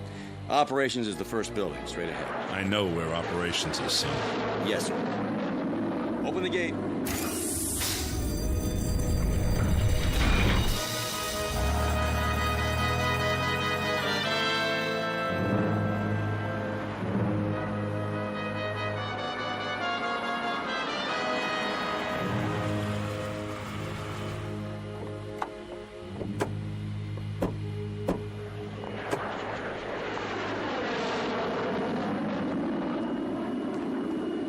Here we are. If you'll just follow the walkway to the entrance. How do you do, sir? Good to see you, Captain. Lieutenant John McKenna, General. At ease. This is your pilot, Captain Gerald Vickers, and Lieutenant McKenna. Mr. Hallam, Miss Walsh. Welcome. Hiya. Captain, huh? Miss Blaze, Dr. Conrad. Hello. Miss Clark, Dr. Jewell, Miss Wong, Mr. Winteroth. Hi. Nice to meet you. You're the pilot? I'll do my best. I sure hope you know what you're doing. Well, there she is. Where? Out in the field. Take a good look. That ship's gonna be home for a long time. It's beautiful. Wow, some design. A little small, isn't it? Not really, Miss Blaze. It's a very efficient design. Just enough room for 8 passengers. 8? Don't you mean... I'll go over the details in a few minutes. For now, they're expecting us inside. If you'll follow me...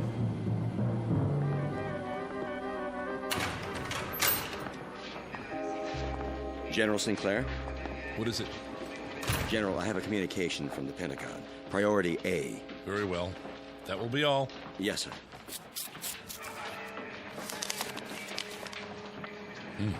What is it? Don't tell me.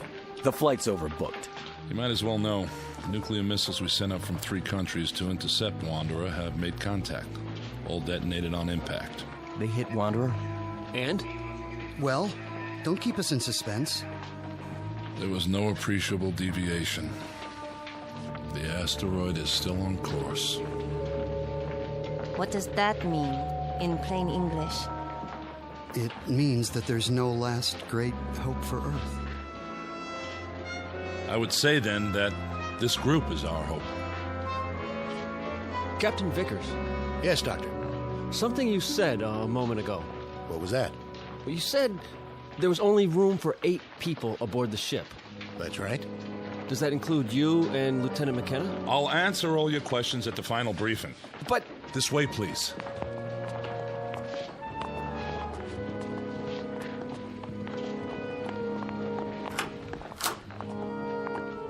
Sit down, if you will.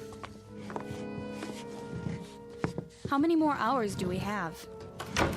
When are you going to feed us? I'm a little queasy myself. In about an hour. We're on a tight schedule.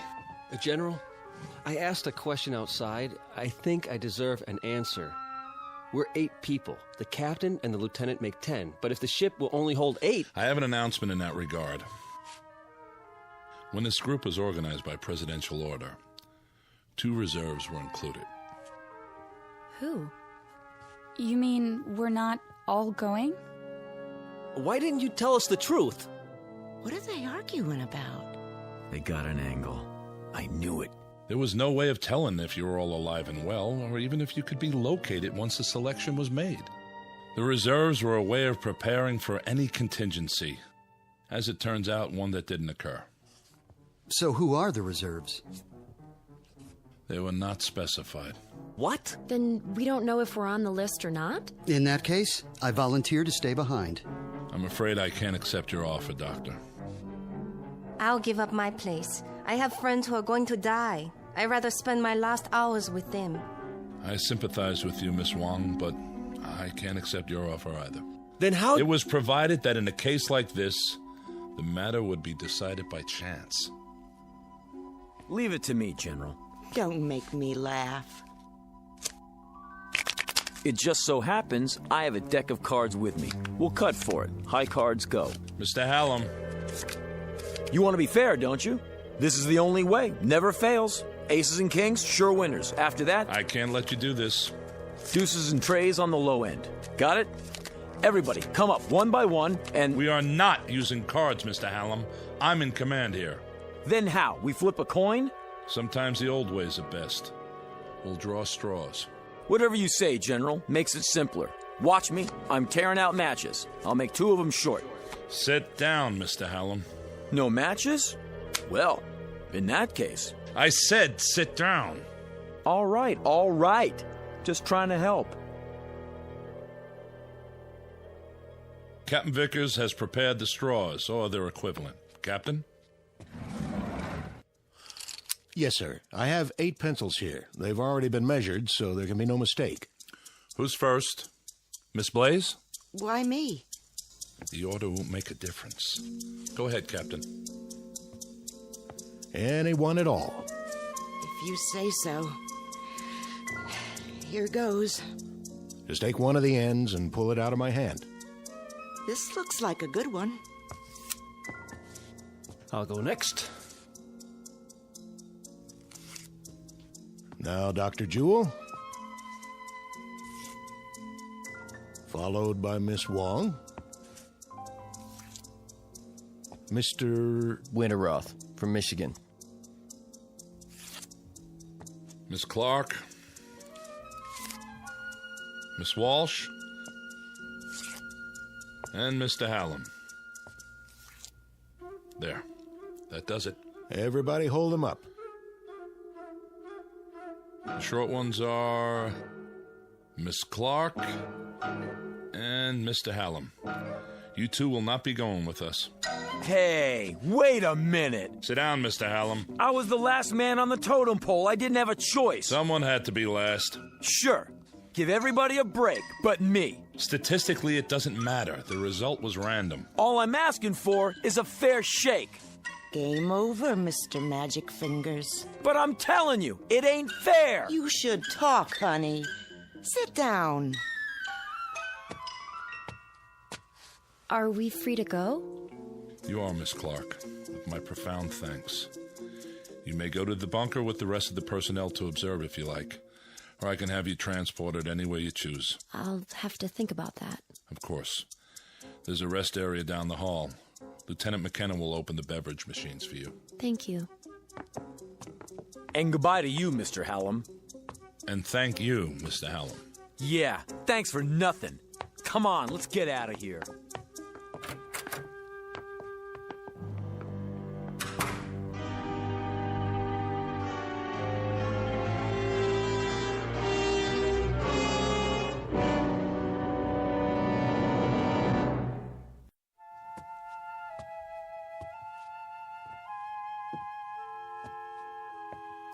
Why don't you sit down? You're making me nervous. Yeah. Miss Clark's right. Would you like a cup of coffee? I'd like a shot of scotch if you want to know the truth. Cream and sugar? Black. Do you have family, Lieutenant? Yes, ma'am. I mean, miss. Back in Austin. Oh. Are you going there to be with them? I sure hope so, if there's time. It's a terrible thing, I suppose. The little tragedies. We have time to absorb them. But something like this, it's too vast to comprehend. I know what you mean. Cut the chatter. What is this, a funeral? You might call it that. Well, I tell you one thing. The game isn't over till it's over. You never know what's going to happen at the finish. This isn't a horse race, Mr. Hallam. We'll see about that. Give me the coffee, will you? Of course. Yeah, tastes like mud. If you'd rather have a soft drink. Forget it. Sorry you didn't care for it. Yeah, sure. Where do you come off so high and mighty? Uniform, shine on your shoes. You know something? Underneath, you're just like the rest of us. Scared out of your gourd. I'd better see how the general's coming along. Will you sit down? It won't be much longer. Then you'll be back with your own kind. I don't see why you're so anxious to go home. One of them in there could have a heart attack or something. And then what would we do? Draw straws again to see which one of us goes? Sure, why not? At least try to face reality and make peace with it. Listen, if they let me do it my way, you think I'd be sitting out here? Oh, you mean you'd have fixed the cards? Lady, when your life is on the line, you try anything. Even if it means pain or misfortune for others? If that's the way the chips fall. You amaze me. I thought I'd seen all kinds.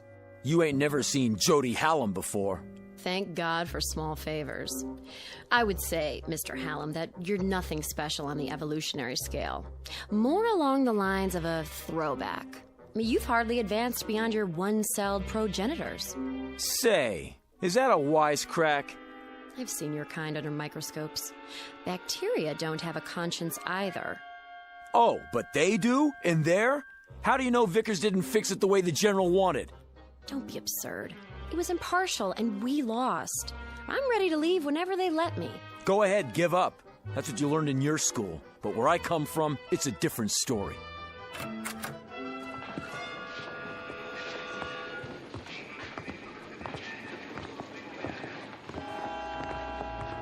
General? Yes? General, I'm sorry I blew my stack before, but, well, it's a hard thing to take. It really hit me, you know? Believe me, I understand. Everybody all set? They've had their final instructions. Everything worked out, huh? No hitches? Ladies and gentlemen, you'd better get ready for the pre-launch. Look, do you think it would be all right if I see him to the ship? Wish everybody good luck and everything? I don't see why not. That doesn't sound like you, wishing everybody but yourself good luck. No? Why the change of heart? Can't win them all. You ought to know that. That's not what you told me before. Well, that's what I'm telling you now. Miss Blaze? Yeah? Yes, sir? We're going to the ship now. Follow me. Sure thing.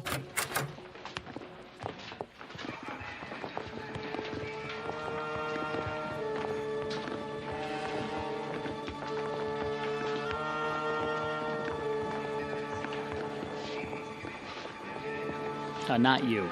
General Sinclair said it was okay. Only flight personnel on the field. I know. I'm going to say goodbye to him on the ship. General? It's all right, guards. Let him pass. Proceed. Sure, thanks a lot. Nice gun you got there. 15 minutes and counting. Oh, you coming with us? All unauthorized personnel must exit the launch area. You'll have to use the ladder. One at a time, please.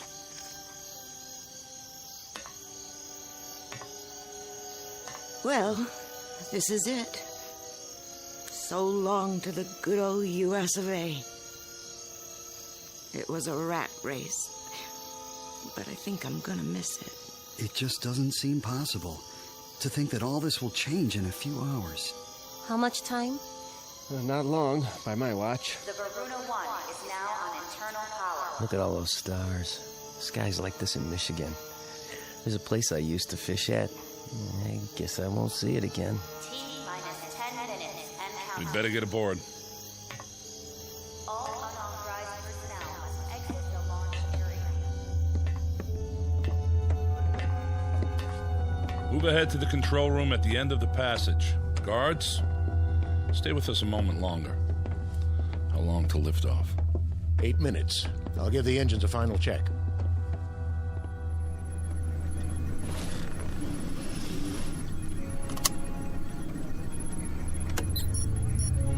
Main thrusters powered up. Retros all clear. Gyro stabilizer charged. I feel like a sardine already. Relax, baby. This is one tin can nobody's gonna open. Aren't you supposed to wave bye-bye now? Let me have your attention. This is it, Mr. Hallam. Shh. I want to hear what he says. The President has asked me to extend his blessings and his hopes for a safe journey. Also, he's aware of the hardships that lie before you. He wants to remind you that in all the years to come, you must not lose sight of your purpose. Guards. There's a digital library. See Mr. Hallam back to the building. Yes, sir. Each of you Come are with the me. seeds In a of minute, future I said. nations. It will be your trust to nurture the first generation born off Earth. For upon this, a new civilization will be built, long after we are forgotten. This way. Right. What kind of gun are you packing? 45 automatic, huh? Keep moving. Can I see it? Keep your hands... I just want to look at it. What in the... Back off! Drop it. Not on your life. Watch him. He's got a gun. He's... Hold it! Now, General, since Dr. Jewell here won't be making the trip, as his reserve, I'm electing myself to take his place. He didn't want to go anyway. Do you think these people would have you after this? No more pretty speeches. You and the guards, make yourselves scarce, and drag the doctor with you. Something wrong with your hearing? General. Touch your holster, flyboy, and you're a dead man, too. Do as he says. That's better. Well, what do you know, honey? Looks like we're gonna get better acquainted after all. What do we call you now? Little Caesar? Just what do you expect to gain by this murder? Life, my friend, in the big blue up there like the rest of you. Oh, I know you're thinking you'll make me pay, but you won't. Not if there's only 8 people left. You're gonna need me. Keep your distance, Buster. Now, Francie, you know better than that. A man gambles, he loses here and there, but the game's not over till the last card's been played. Am I right or am I right? Hey, you! Keep your hands where I can see them! I can't let you do this. Back out of here real slow like. You too, Lieutenant. Are you going to shoot them too? If you do, who will fly the ship? Back out, I said. I'm not going anywhere. Neither am I. Put the gun down. Yeah, sure. There are too many of us. Guards, Mr. Hallam is going to surrender his weapon. Take him into custody. Yes, sir. You're invading my space, flyboy. You're surrounded, mister. Hand it over. Now. Don't make me laugh. If he won't, I'll just have to take it. I warned you. The next one won't miss. Try me for a target, little man. Let go! Drop it. Drop it!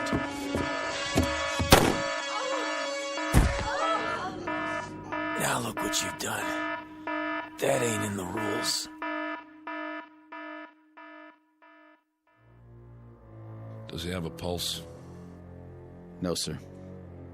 Dr. Jewell, are you all right? It's just my shoulder. The bullet passed through. Guard, get the medical kit.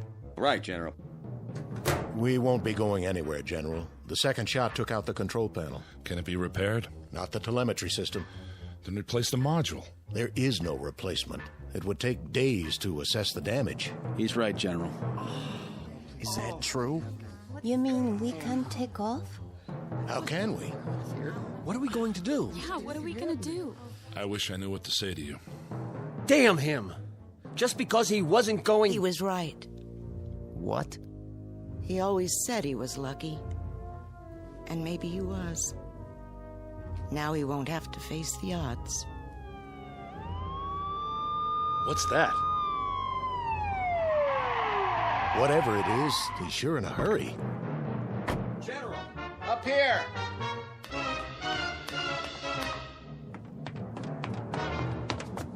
General, this just came in, sir, from the President.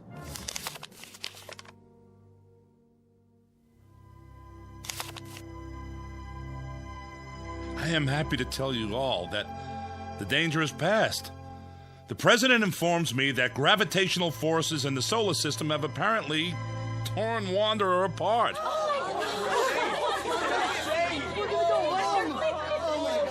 You mean it's not gonna hit Earth? Initial reports are that it is broken up into 5 pieces. Each will miss us by many thousands of miles. Let's get out of here. One at a time, folks.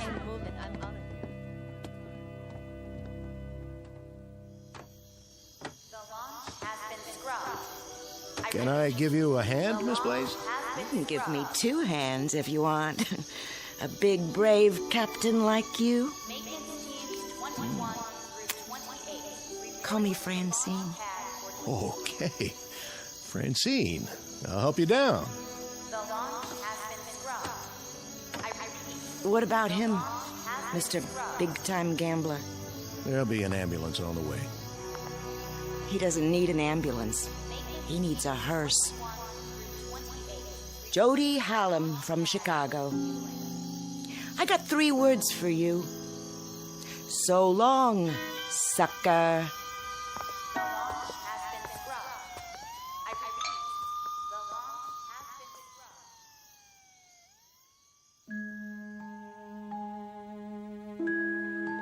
Portrait of a man who lived by his wits and wanted to go on living.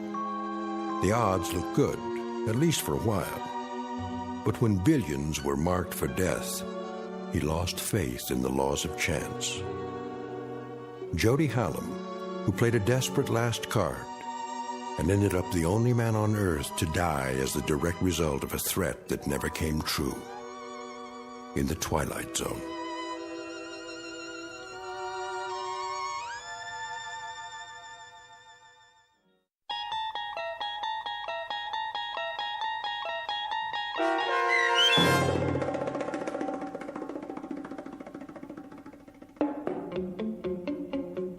Pattern for Doomsday, starring Henry Rollins with Stacy Keach as your narrator, was adapted for radio by Dennis Etchison and written for The Twilight Zone by Jerry Soule. Heard in the cast were Mike Starr, Linda Ryder, Richard Hensel, Roderick Peoples, Jeff Lupetin, Jamie Barron, Steve Key, Nikki Lindgren, Elaine Robinson, Kurt Nabig, Jennifer Joy, Doug James, Carl Amari, Alex Sopener, and Vince Amari. The producers of The Twilight Zone wish to thank CBS Enterprises and the Rod Serling Estate for making this series possible. This copyrighted radio series is produced and directed by Carl Amari for Falcon Picture Group. Sound design and custom Foley effects for The Twilight Zone by Cerny American creatives Bob Benson, Craig Lee, Michael Slaybach, and Matt Sorrow. To learn more about The Twilight Zone Radio Dramas and to contact us, visit our official website at twilightzoneradio.com. Doug James speaking.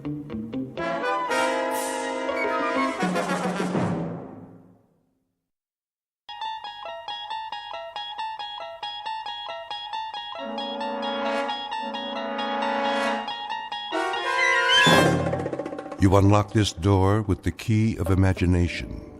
Beyond it is another dimension, a dimension of sound, a dimension of sight, a dimension of mind. You're moving into a land of both shadow and substance, of things and ideas. You've just crossed over into the Twilight Zone.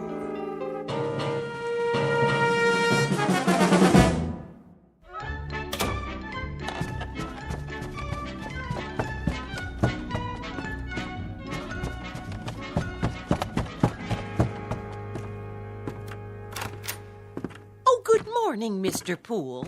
Morning, Mrs. Sullivan. Off to work? You know it. Oh, Mrs. Sullivan. Yes? I meant to drop off the rent last night. Oh, no hurry. It isn't due yet. I know, but I don't like debts. I'll make sure you get it this evening. That will be just fine. Well, have a good day at the bank. The same as every other day. Oh, excuse me. Were you going out? Just to bring in the paper. Oh, let me get it for you. You don't have to do that. No problem.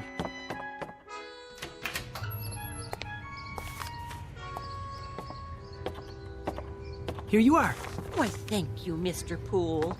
You're the perfect tenant. Absolutely perfect.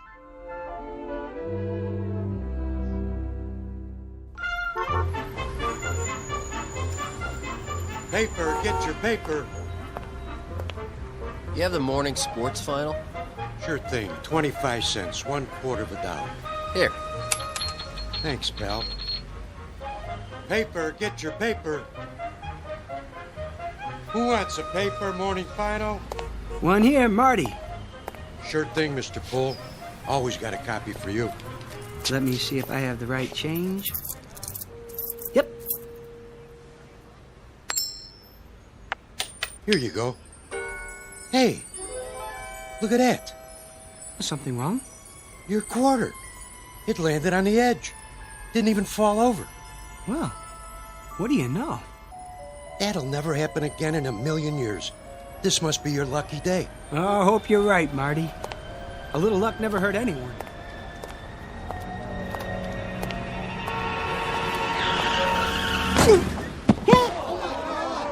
Oh, that poor man. What happened? That car, it hit him. Did you see it? Somebody call an ambulance. Mr. Hector B. Poole, resident of the Big Apple, the Glass Canyon, hoping to survive an assault on his senses, all 6 of them. Flip a coin and keep on flipping it. What are the odds? Half the time it will come up heads and half the time tails. But in one wild, freakish chance in a million, it will land on its edge. Mr. Poole, a bright human coin on his way to the bank in the Twilight Zone. And now, The Twilight Zone and our story, A Penny for Your Thoughts, starring David Eigenberg with Stacy Keach as your narrator. Stand back! Look what you did! I didn't see him, honest. He just stepped off the curb. Where's the ambulance? Oh, whoa. What happened? Easy, mister. You all right? Oh, I think so. Just give me a hand. Look, lie still. I'll get a doctor. Oh, no. I don't need a doctor. I mean, if you'll help me get up. You sure? You ought to take it easy. At least get an x-ray. Why? No scrapes, no scratches, no broken bones. I seem to be fine. You should stay down. I would. Something like that, he could sue the guy's pants off. Pardon? Oh, I just said, wait till you get to the hospital. You never know. No need for that, really. Oh, you don't know how sorry I am, sir. Oh, no harm done. I swear, I didn't see you step off the curb. If you were hurt, God, I could never forgive myself. You clumsy idiot. I wish you'd broken your fool neck. What did you say? I said, if you were hurt, I could never forgive myself. No, not that. The other part. I see no reason for you to be abusive. Abusive? I should have been more careful, but it was equally your fault. Are you certain you're all right, sir? I think so. Thank heaven for that. I'm simply trying to say how grateful I am that you weren't injured. Lame-brained jaywalker. That asinine stunt took 10 years off my life. Now, see here, I'm not Let me brush you off. Where were you headed? I was on my way to work. Well, I'll be happy to give you a lift if you like. No thanks. It's not far. I think I'd rather walk.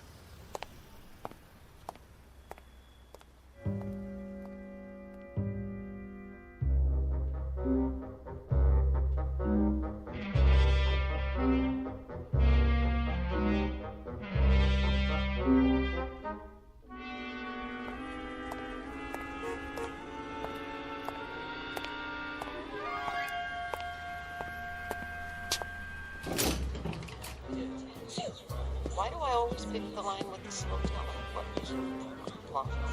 I've got to borrow against the life insurance as long as they don't call my husband. Wow, I hope they don't check my credit history. Did I turn the iron on?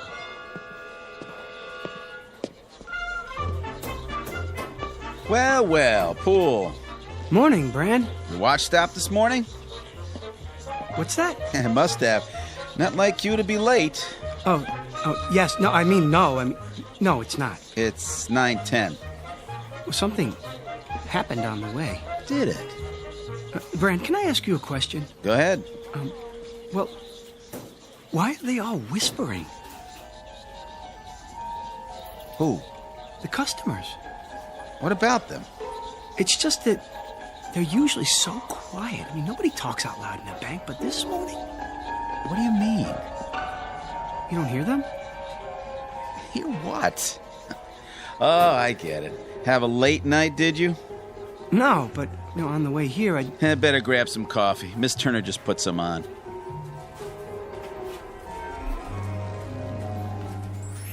Boy, look at him. Like he doesn't know which end is up. Oh, if Bagby sees him this way, he's finished. Good riddance. Oh, where is he? Huh? Mr. Bagby. In his office. Where else would he be? Oh, thank you, Brand. Well, I better get started. Yes, you do that. Oh, I knew he'd crack sooner or later. Mr. Perfect.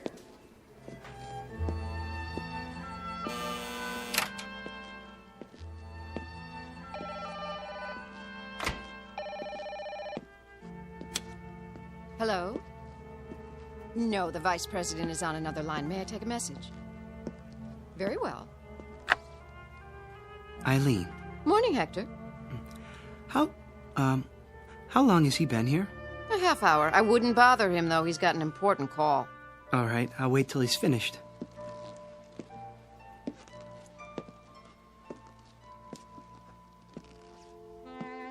Oh, Felicia, baby, you know I care. But how would it look? And besides, Gladys has a nose for these things. Of course she would. I can see the headlines. Prominent banker divorces wife to marry chorus girl. Oh, no, Felicia, you misunderstand. I love chorus girls. I mean, not all of them. Only you. Yes, that's right. Look, how about this weekend? Just you and me. Yes? Mr. Bagby? Come in. Hold on. Someone's at the door. Yes, what is it, Poole? Mr. Bagby, sorry to interrupt you, but I'd like to explain. Explain what? Why I was late, sir. Were you? 10 minutes to be exact. I didn't notice. Well, as you know, sir, my record for being prompt is spotless. I pride myself on attention to duty. Yes, Poole, everyone is aware of your devotion to the bank. Well, you see, a strange thing happened, a very strange thing. Yes, uh-huh. Get on with it, you simpering idiot. You think she's going to stay on the line forever? If you ruin my weekend with Felicia, I'll string you up by the thumbs. your weekend, sir. What? Spoil your weekend. Oh, I wouldn't want to do that. What are you mumbling about? Look, I've got an important call here. Very pressing matter. Get on with it, man. No, of course, I understand. He said weekend. Good Lord. You don't suppose he knows about Felicia? It's impossible. I've been so careful, so discreet. There. I've placed it on hold. Now then, you had something to tell me? Pool? Pool! Another time, sir. I can see that you're busy. I'd better get to my work.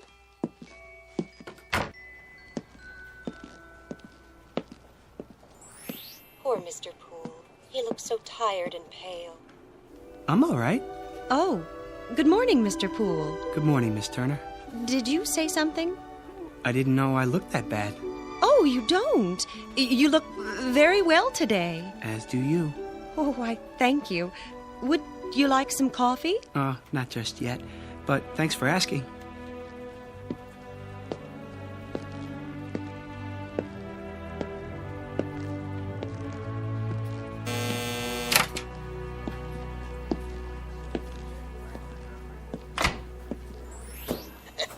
Gotta make it to the game on time. Here's won't steal a bag of popcorn with that southpaw pitching. Who is pitching today? You say something? No, nothing at all. Good day to you, sir. Everything in apple pie order, I trust? Yes, thank you. Thank you very much. I'll bet you're the one who sent me that overdraft notice. No, sir. No, what? I don't have anything to do with overdrafts. I work over there in the loan department. You do? Just see one of the tellers. I'm sure that they can straighten it out for you. Sure. Sure. I'll do that.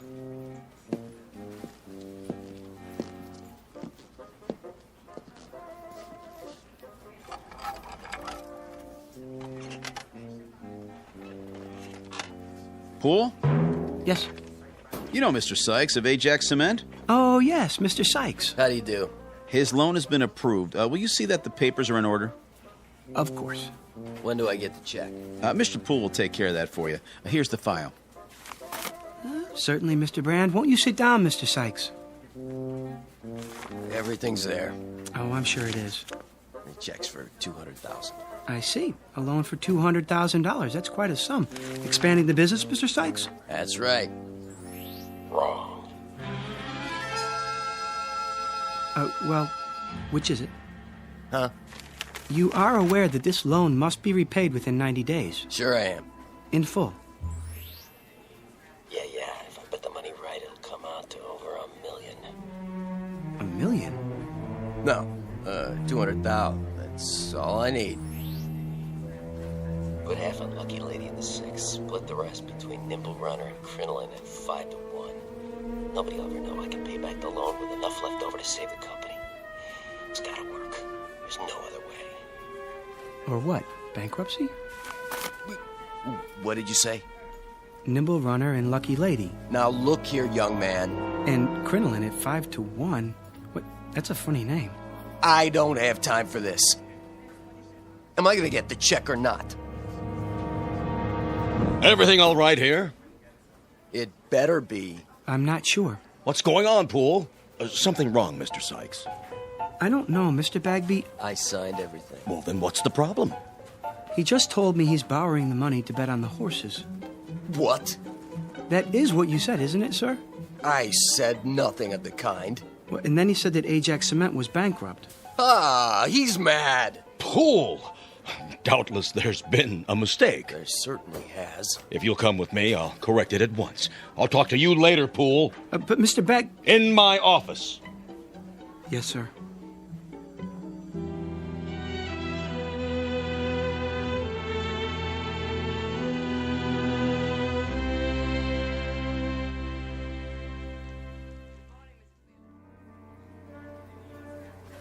What are you trying to do? My job. He said. I heard the whole thing. I'm the one who took his application.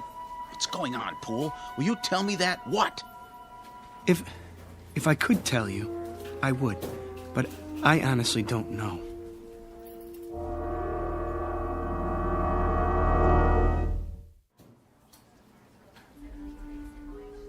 would you like that, ma'am? Can I have it once, please, and some quarters for the laundromat? Of course. 180, 190, 200. Just a moment and I'll get your receipt. I want it in the form of a cashier's check. Oh, I'll need to get it countersigned. Money order then. Yes, sir. That can't be all I have. Check the balance again. I've already checked it twice. If you'd like a printout of your transactions... I would, yes, so I can compare it to my records. There must be some mistake. 401, 402, 403. 20 years, the same window. Not one promotion. Nope, not me. Hello, Smithers. Oh, hello, Mr. Poole. Don't worry, you'll get that promotion. Do you really think so? I mean, what promotion? Stick with it. You'll see. Yes, of course, but how? Have a little faith.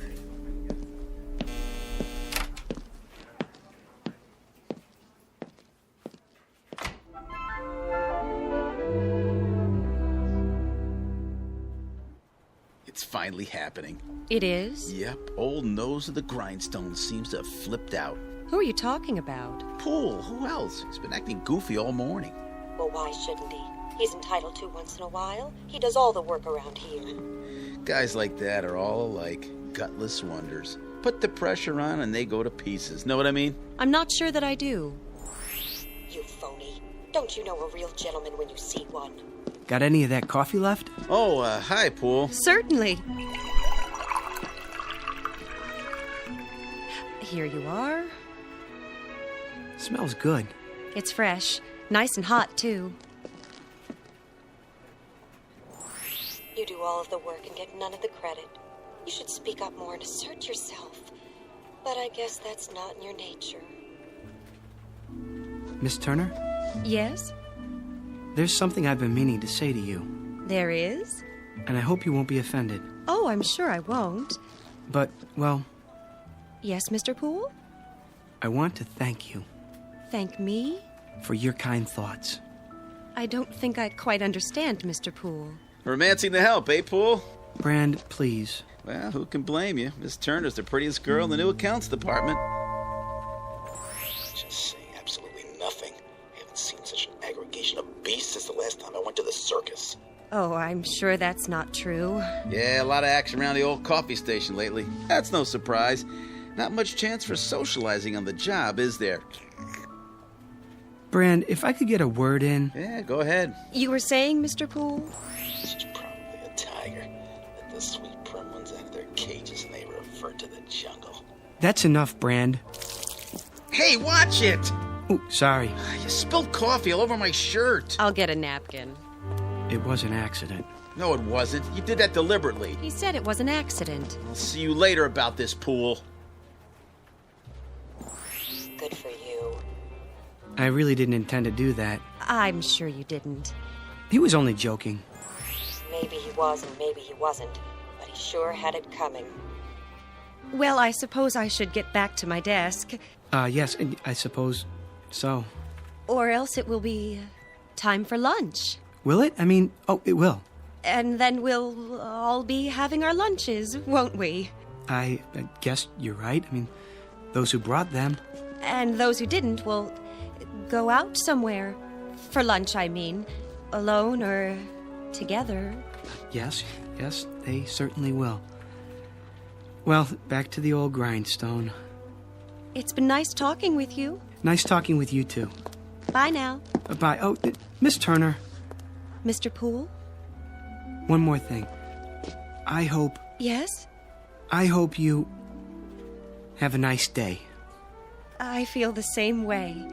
Exactly. Such a gentleman.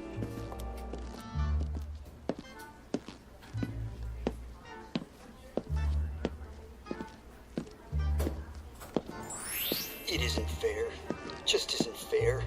I said, don't worry, Smithers. Who? Oh, Poole, were you speaking to me? Mr. Bagby's a fair man. Mr. Bagby? Yes, I'm sure he is. Good things come to those who wait. What's he watching me for? Oh, no reason. Don't let it distract you. They'll be sorry. Not much longer now. At 4:30 this afternoon, I go into the vault like I always do. I'll take my briefcase with me. No one will suspect a thing. I'll fill it with currency and be on a ship to Bermuda by nightfall. Yes, indeed. All that money. As much as I can carry. I wonder how long it will take them to discover it's gone. It's not possible. Smithers?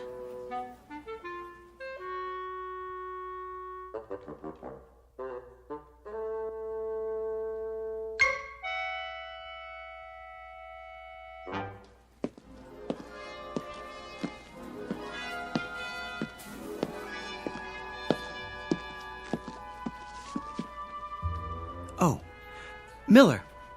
Hi there, Mr. Poole. Got a minute? Sure do. Pretty quiet morning. Is that what you call it? Well, as opposed to payday, then everybody and his brother shows up. Get a little rowdy sometimes, trying to cut in line and everything. But I keep him in order. Teach him respect for the uniform. You can count on me. I know I can. That's why I wanted a word in your ear. What's up? How long have you been a guard here? Quite a few years now. Get my pension before long. And that gun in your holster, is it the same one you've always had? Sure is. Nothing beats a .38.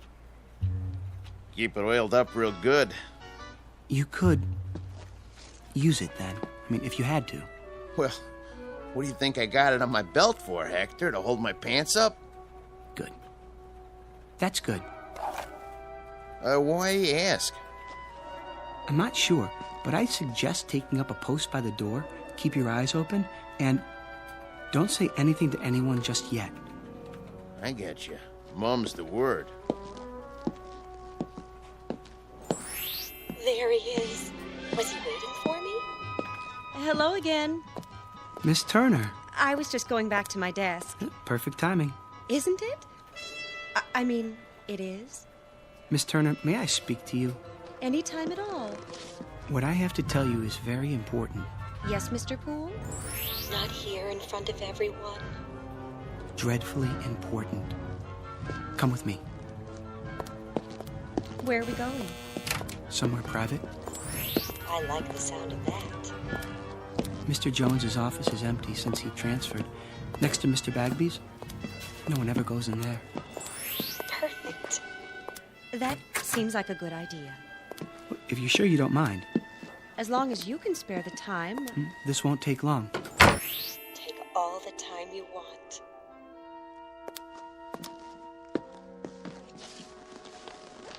Well, what is it? You'll think I'm crazy. Is something wrong?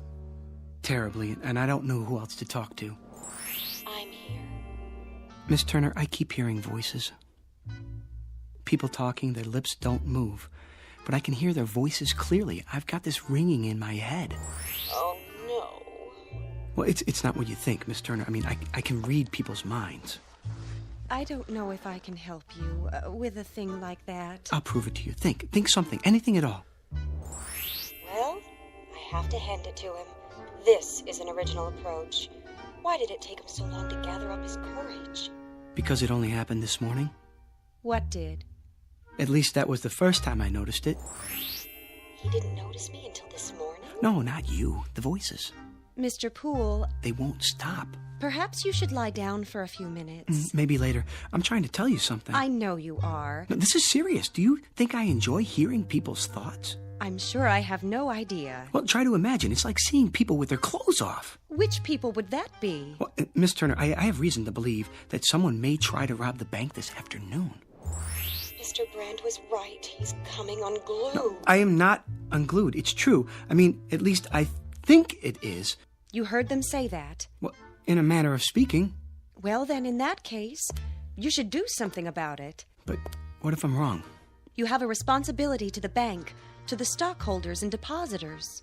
I suppose I do. We could talk about it over lunch. I mean, one could, two people, whoever they might be, if they wanted to, that is. Otherwise, just one, alone, talking about it to himself. Of course, that might be a bit lonely, for some people at least, unless... There's no time to waste. No, definitely not. I have to get out of here. Why? I mean, what's your hurry?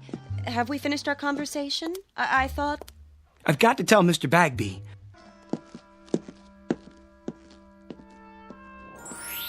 From now on, Mr. Poole, you may call me Helen.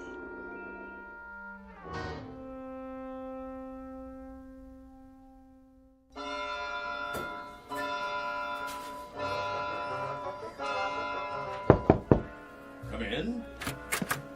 Mr. Bagby. Oh, there you are, Poole. I want to talk to you. Sir, I'm worried about you, Poole. About me? But sir... I've always considered you one of my best men. So why, Poole? Why what? Just tell me straight out. We lost the Ajax cement account this morning because of that nonsense a while ago. Something wrong at home? The wife, perhaps? I'm not married. Oh, well, something's bothering you. Yes.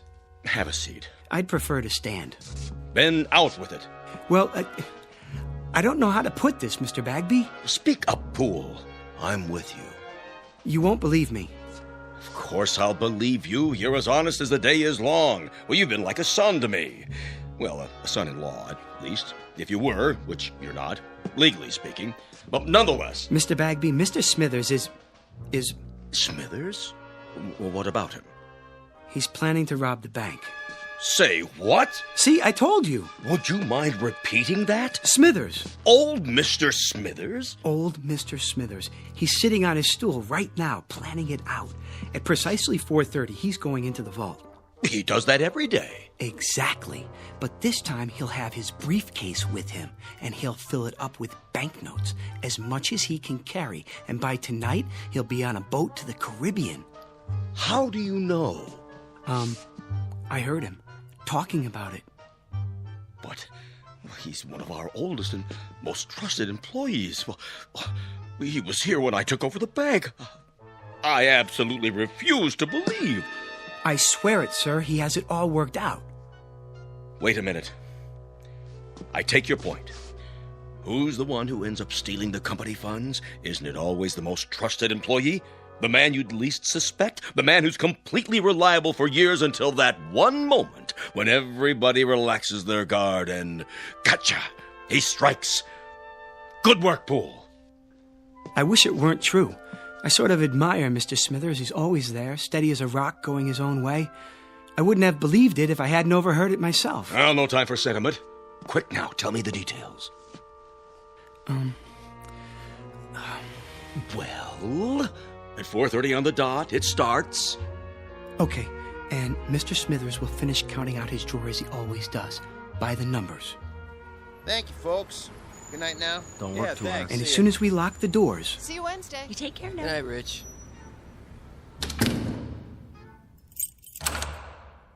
He'll close up his cage, count down the drawer. 73, 74, 75, plus the bills. He'll stand up and go to the vault with the deposit, as he always does. The last teller, with his briefcase. He'll be back there alone to lock up the vault. Only this time, things will be different. When he comes out, his briefcase will be heavy. Very heavy. Miller, may I see you a moment? Yes, sir.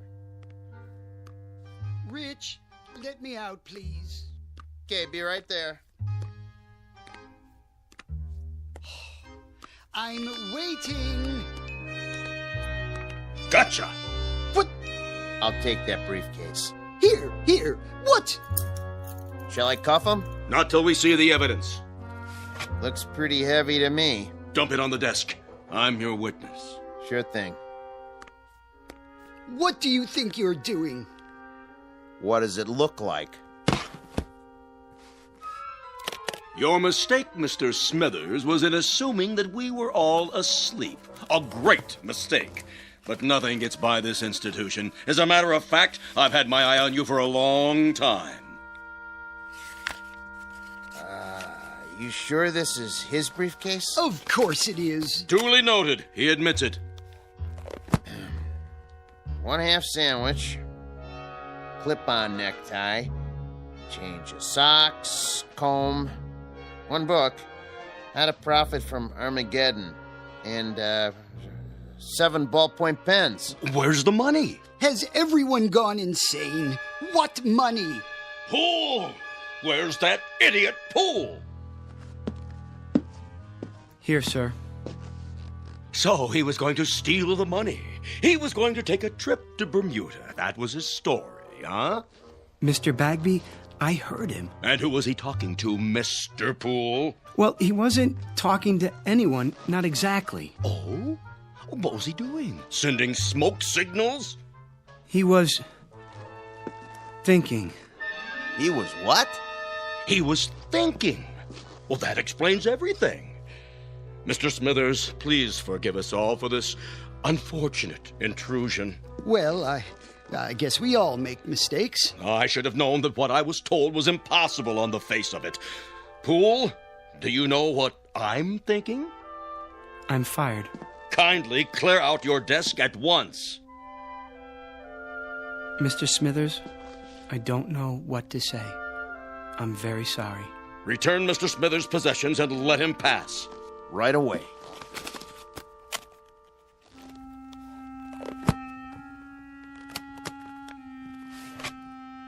How did you know? What? It's true, of course, Mr. Poole. Yes, it's a little dream of mine. Have you ever had a dream? I have, often. People look at me and all they see is a funny little man, frayed and old, and they never know. I have the dream almost every day.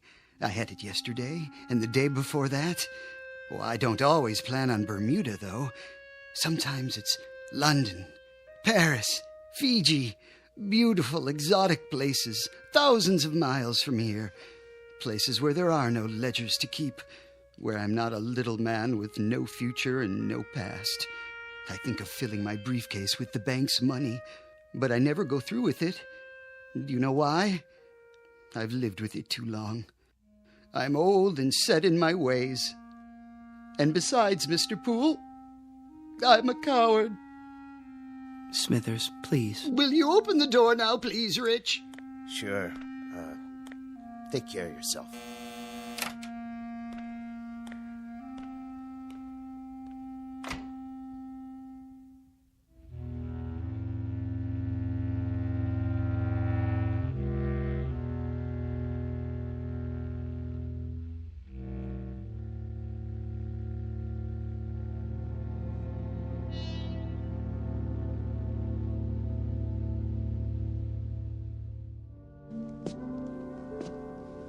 Can I help you with anything?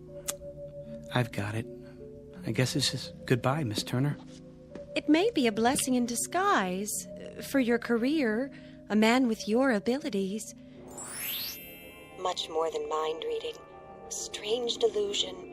But with the proper medical care, it'll go away. It's not a delusion, Miss Turner. There, you see, I can read your thoughts. But how? Well, until this morning, everything was normal. I was happy. Well, at least I wasn't unhappy. I had my friends, my job, and now this. I thought it was a gift. Well, it's no gift. It's an embarrassment. It's been nothing but trouble to me. I never imagined people were the way they are. You know, we do things without thinking about them, and we think things without the slightest intention of doing them. I've learned one thing. People are not what we think they are. Poole! Oh, thank heaven I caught you. That was the Ajax Cement Company on the phone. Mr. Sykes has been arrested. I know, for gambling with the company money. I tried to tell you that earlier. $200,000 if that loan had gone through. Mr. Poole, about your job. It's still yours, if you're interested. Why, that windbag. Mr. Poole, if you can really hear me, you're wasted in that job. If you let him take you back on the same terms, you're crazy. Everybody knows you should be in charge of the accounts department. Well, what do you say? Well, everyone knows I should be in charge of the accounts department, Mr. Bagby. In charge? Good. That would mean he'd move into Mr. Jones's old office. That would mean I'd move into Mr. Jones's old office. Now, really, Poole. This is absurd. What am I standing here wasting time for? Don't let him bamboozle you. Felicia's waiting. Man, oh man, what a weekend this is going to be. Stand up for yourself. He needs you more than you need him.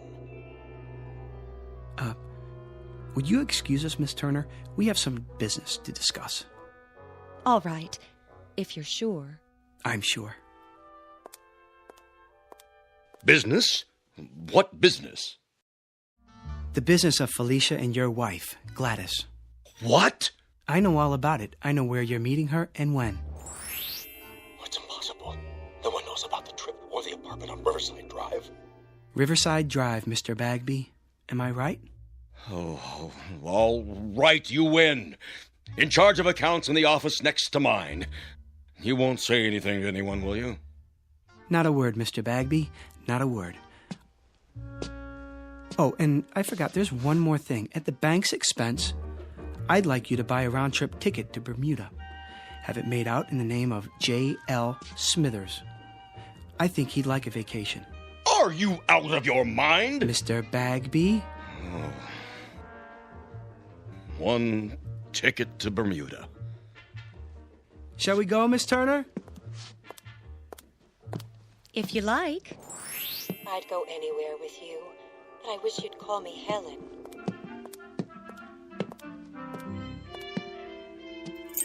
Have a good night, folks. We'll try.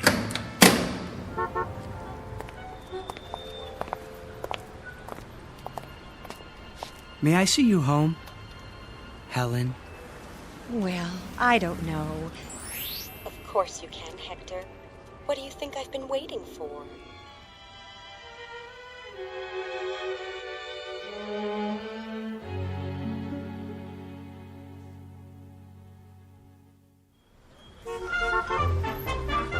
Paper, get your afternoon paper. Latest stocks. Oh, just a second, do you mind? Not at all. Oh, hi, Mr. Poole. Well, was I right or was I right? Was it your lucky day? I'd say so. Give me a paper, will you? Sure, this one's on the house. Oh, no. I don't like to owe anybody. Heads. You win. Hey, why'd you do that? I had that other quarter standing up all day, and nobody knocked it over till now. Well, I guess if you're the guy who stood it up, you're the guy who can knock it down. There goes your luck. Could be it's just beginning. Paper, get your late edition paper. What was that all about? Oh, nothing. Wait. What is it? Think something, Helen. Think anything. Oh, I am, believe me.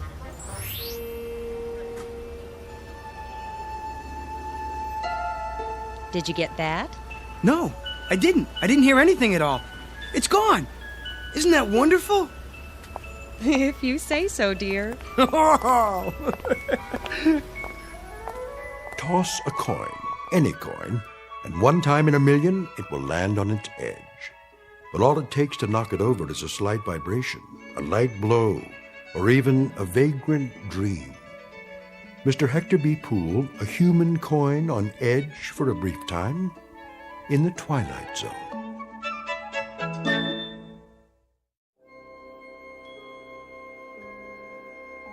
Hi, this is Carl Amari, producer of the Twilight Zone Radio Dramas. I'd like to take a moment to tell you about our official website at twilightzoneradio.com, where you'll get the latest news and information on these Twilight Zone Radio dramas. Plus, at twilightzoneradio.com, you can digitally download 3 free episodes or any of our episodes for only $1.95 each. In this age of ever-changing technology, we've decided to make these episodes instantly available to you by making the Twilight Zone Radio Dramas a digital download-only series. This means that this series will no longer be offered on CD. The CD collections at our website are now being offered, while supplies last, at buy one, get one free. So be sure to get your favorites before they're sold out. Be sure to visit us often, and I'll see you in the zone.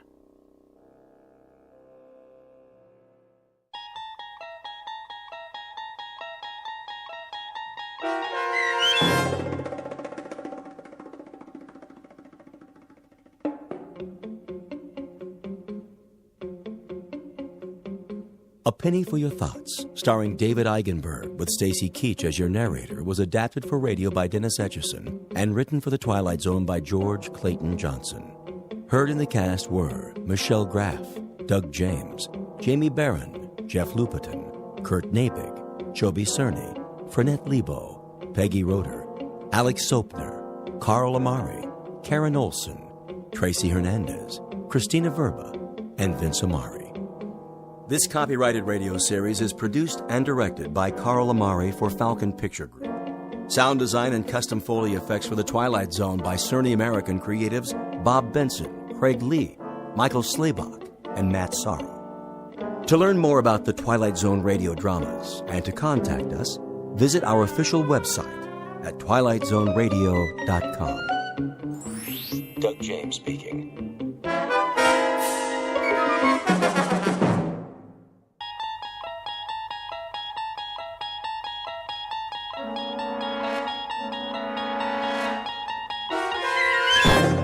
You're traveling through another dimension. A dimension not only of sight and sound, but of mind. A journey into a wondrous land whose boundaries are those of imagination. Your next stop, the Twilight Zone.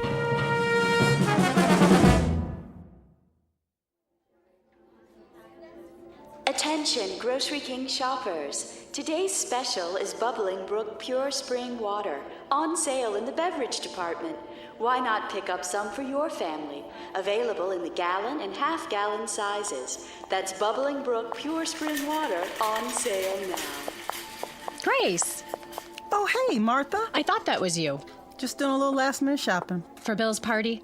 But I told you we'd take care of everything. Oh, you know me. I have just about everything I need, but I'm gonna pick up some greens for the salad. Maybe an appetizer. Well, don't worry about a cake. We're bringing one. Oh, shoot. So are the Hendersons. That's gonna be a lot of calories tonight. Maybe we can freeze some of it. How many candles? Girl, if I tell you the truth, we might start a fire at the dinner table. Please, Bill's not that old. I can't believe this is the big 4-0. No. He does wear it well now, doesn't he? What's his secret? Good genes, I guess. Plus, he's a do-it-yourselfer. That keeps him healthy. I wish some of that would rub off on Jerry. Oh, no, you don't. All that puttering around. Ha, gotcha. Not in the store, Oliver. Sorry. No, that's all right.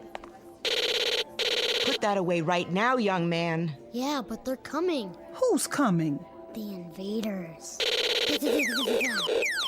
I don't know what's gotten into him.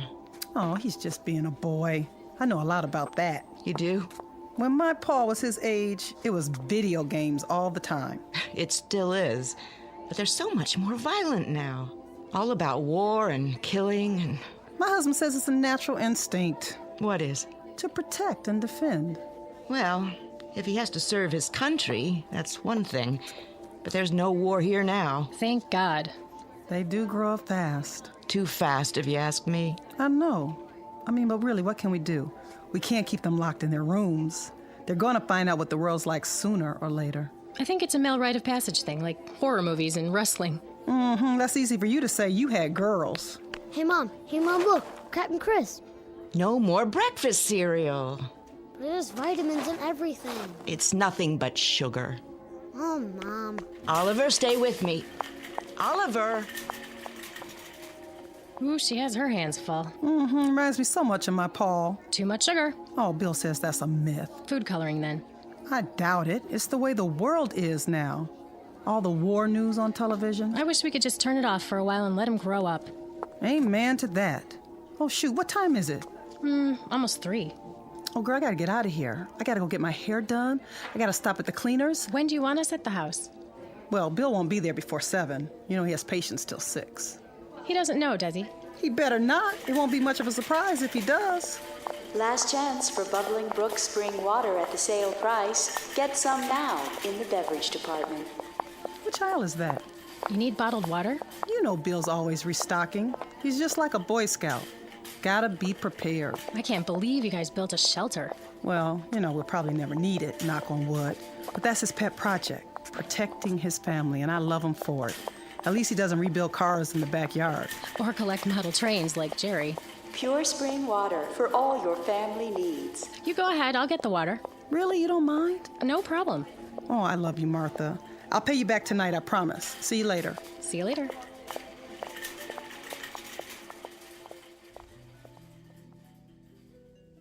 Welcome to Friday afternoon in suburbia.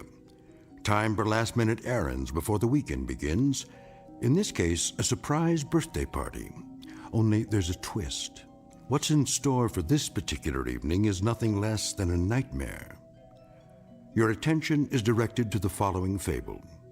Once upon a time, families built bomb shelters in their basements in anticipation of a war they prayed would never come. The world lived on the brink of annihilation as men hoped for the best and prepared for the worst. Then the Cold War ended and shelters were forgotten until terrorism again made fear the order of the day. Please note that our story is not meant to be prophetic. It is the fervent prayer of all men of goodwill that such an attack will never come. It need not happen here. But in this place, in this time, the nightmare is about to become a reality because this place is called the Twilight Zone. And now, The Shelter, starring Ernie Hudson, with Stacy Keach as your narrator.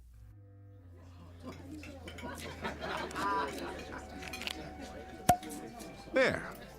Who wants champagne? Maybe just a little. Give me your glasses, everybody. Mom, may I please be excused?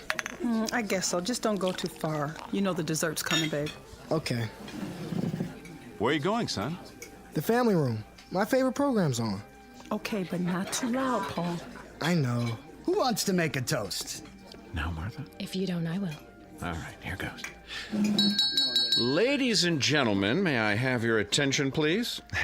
No birthday celebration is complete without an after-dinner speech, and so let's get to the business at hand. The honoring of Dr. William Butler, who tonight is 1 year older and finally admits to being over 21. Spare me. Easy, honey. I'll cut this short, Bill, in the interest of good taste and to save you excess embarrassment. We got this little surprise party together as a very small reminder to you that on this street in this town, you're a very beloved guy. Yeah, sure. His wife loves him. There isn't one of us in this living room who hasn't put in a frantic phone call to you at some hour in the middle of the night. You're not kidding. This kid's sick, or that kid's got a fever or some crisis or other, and you'd come out with that antique medical bag of yours, half asleep without even a moment's hesitation to ease a little pain and make a parent's heart beat normally again. And there also isn't one of us in this room who hasn't owed you a whopping bill for a whole lot of months afterwards. Try years. Some of us still owe you. Let's not forget about the chainsaw. Yeah, don't forget that. Another thing we owe him for. Oh, yes, the good doctor's penchant for construction, his genuine old-fashioned bomb shelter. I resent that. It's not old-fashioned. Yeah, well, with all due respect, Bill, it is circa 1950s. Didn't I see one in an old issue of Life magazine, along with ads for hula hoops and the new Edsel? At any rate, I think we might as well go ahead and forgive him for such a quaint little hobby, despite the fact that what he thinks of as farsightedness on his part is a real pain in the neck to the whole neighborhood. Can't take a little noise. A little? Do I have to mention the cement trucks and the nocturnal hammering and sawing and all the rest of it? I mean, don't get me started. Anyway, when Grace mentioned that it was your birthday, we took it upon ourselves to handle the proceedings, and if the truth be told, we didn't mind it one bit. Speak for yourself. So just as a little personal aside, let me conclude this way. I've lived in this town for 30 years. As you'll recall, Bill, you and I went to the same school, joined the Army together. I became a broker, and a broken-down accountant. You became a doctor. But we raised our kids on the same block, confided in each other about our personal problems, gave each other a few helping hands along the way, and I'm glad to say our wives became fast friends. Well, anyway, in this goofy world we live in today, where The human race still seems unable to function without nuclear bombs and biological warfare. And when it appears that this may be the legacy we're leaving our kids, well, it's a comforting thought that qualities like decency and kindness and friendship still hold sway. And these are the qualities that you have, Bill, in spades. Hear, hear! Yes. These are what you love for. You and Grace. So before I start honking into a handkerchief, let me wind it up this way. Happy birthday, Dr. William Butler, from the gang on the block, and may you have many, many more. Oh, thank you so much, Jerry and Martha, Marty and Ellie, and of course, Bob and Betty. We love you too. You are the best neighbors anyone could have. Bill, honey, don't you want to say something? You dirty dogs, you. First, a surprise party, which I abhor, and then a sloppy, sentimental speech. Boy, I thought it would go on forever. You want me to continue? No. You'll spoil everybody's digestion. All I can say is, bless you all. There's no gift that means as much as good friends. But I might add about civil defense. Oh, here we go. I may not be as crazy as you think. Do I have to mention the 3 little pigs? One built his house of straw, the next one of twigs, but the third one, the third little pig, ran squealing all the way home. Did he just call us swine? All right, but you get my point. Believe me, I sincerely hope I'm wrong. I'm not much of a gambler, as you know. In this case, I'm betting that I'm right, but I'm hoping that you win. That's some bet, all right. Now, everybody relax. That's it for the speeches. Who wants some more champagne? Maybe just a wee bit. Hold on, everybody. There's one more surprise. Betty, I need you and Grace in the kitchen. You didn't get a cake. Hush now. I'm sure that son of yours will want some. Girl, watch out or he'll eat the whole thing. Come with me. Paulie? Yeah, Pop. Help your mother clear the plates. Okay, but... But what? What is it? The television. It just went out. Gods, a crisis. Marty, you're an engineer. What do you know about TVs that go on the fritz? That there are times when such malfunctions are a boon to peace. What happened, Paul? Picture just went out? Yeah. You still getting sound? No, first the picture went off. Then there was some kind of announcement about an emergency. Here it comes, everybody. We couldn't get all the candles to stay lit. Hold it for a second. What did you say, Paul? The announcer said to turn on the emergency station or something on the radio. The emergency broadcast network? You must have heard it wrong, Paul. I didn't hear it wrong, Pop. That's what he said. Tune to the emergency frequency. Then everything went blank.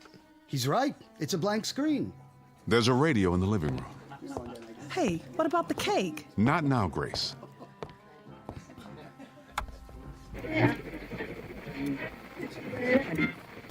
Direct from Washington, D.C. To repeat, 4 minutes ago, the President of the United States made the following announcement. I quote, "At 8:04 Eastern Standard Time, our radar stations in Alaska reported a large number of unidentified flying objects moving southeast across our borders at a high rate of speed." What is this, some kind of joke? I don't think so. Quiet. As of this moment, we have been unable to determine the origin of these objects. But in the interest of national security, I am declaring a temporary emergency. Until further notice, we are in a condition of yellow alert. So said the President. Federal authorities request that all civilian defense personnel report to their assigned posts immediately. A temporary state of emergency is now in effect. No commercial traffic of any kind will be permitted on streets or highways in the northeast sector of the country. Repeat, no commercial vehicles of any kind will be permitted on streets or highways. You are asked to remain calm and proceed in an orderly fashion to your local shelter centers. Repeat, go to your nearest designated shelters. What about Jeannie? She'll be at the university. It's in the middle of the semester. Bob, we've got to call her. My sister, she's upstate. Did he say they're attacking upstate New York? Does the phone still work? I don't know. The line's down. The circuits are overloaded. Everyone's trying to call. The children. Call the babysitter. Did you hear what he said? We can't get through. Stay calm, please.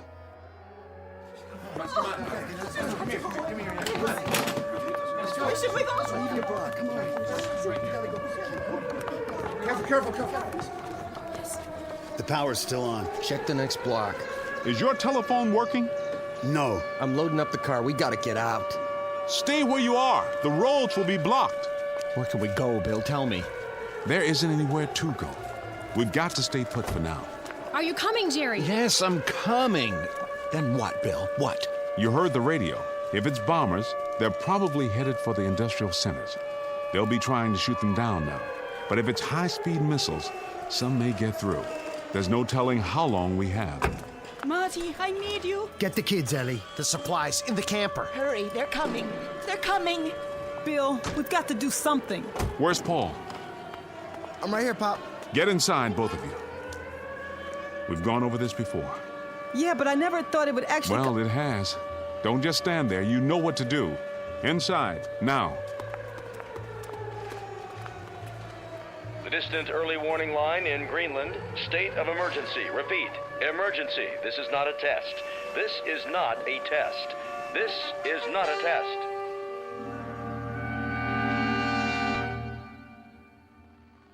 This is the Emergency Broadcast Network. Repeating, all citizens not engaged in civil defense work are to remain off the streets. Please stay tuned to this frequency for further announcements. Repeat, please stay tuned to this frequency for further announcements. I got the canned goods, Pop. Good. Carry them down to the basement. The shelter? Of course, the shelter. Hurry. I'm filling the water bottles, Bill. Do the best you can. Fill all the empties. I'm going to check the generator in case the power goes off. There's hardly any water coming through the tap now. It's the pressure. Everybody and his brother's doing the same thing we are. Keep it on full force until it stops completely. I'm trying. Easy, honey. Make believe it costs $100 an ounce. In an hour, it'll be worth more than that. Okay, what else, Pop? All the canned goods down? Everything I could find. How about the jars in the fruit cellar? I got those too. Get my bag from the bedroom. What about books and stuff? Your father told you to get his bag. I'm going. There's still time, Grace. Paul's right. We will need books and other things besides food and water. God knows how long we'll have to stay down there. Light bulbs. Where do we keep the light bulbs? Top shelf. Which cupboard? That one, there. Oh, but we don't have any. I ran out yesterday. I was going to buy some at the store. There was a sale on them, but I guess so. Grace? I'm sorry. I'm talking like an idiot now. Go ahead. Mouth all the idiocies you want. You can also dance a jig or go up and take a cold shower, just as long as you don't panic, Grace. That's the important thing now. Not to panic. How much time do we have? Seems to me I remember reading somewhere that from the first alarm we might have, I think it was 15 minutes to a half hour. 15 minutes? I'm winging it, Grace. I don't know for sure. I don't think anyone does. The best we can do is to continue doing what we're doing. Keep pouring the water. I'll see to the boy. All right. Paul? Yeah? You got my bag? And some other stuff. Books and magazines, too. Let me give you a hand. Here. I'll be right back. Wait. Where are you going? Outside, but just for a minute. Are you out of your mind? Get down to the shelter as fast as you can. But my bike's out there. You won't need it. I said go down to the basement. Why? What? Why should we even bother? If they drop a bomb or something, it will burn everything up. I saw it on TV. If it's an atom bomb, there won't be anything left. Nothing. It'll just be... Don't even think that. Don't let yourself think it. But it's true, isn't it? We don't know. Nobody knows. We may be out of the danger zone. We might be 200 or 300 miles from where it hits. Out here, we may not even know when it happens. Dad, we're 40 miles from New York. We'll get it, too. If we do, we do, that's all. But for the time being, our job is to stay alive. And you're not going to do that by running around in the night trying to find a bicycle. Now, give me some help here. And don't say anything like that in front of your mother. She's frightened enough as it is. Yes, sir. Bill, there's no more water. I think we've got enough. I filled every container we could find. Bring a full one with you. Paul and I'll get the rest in a minute. We're going down now? That's right. Down to the shelter.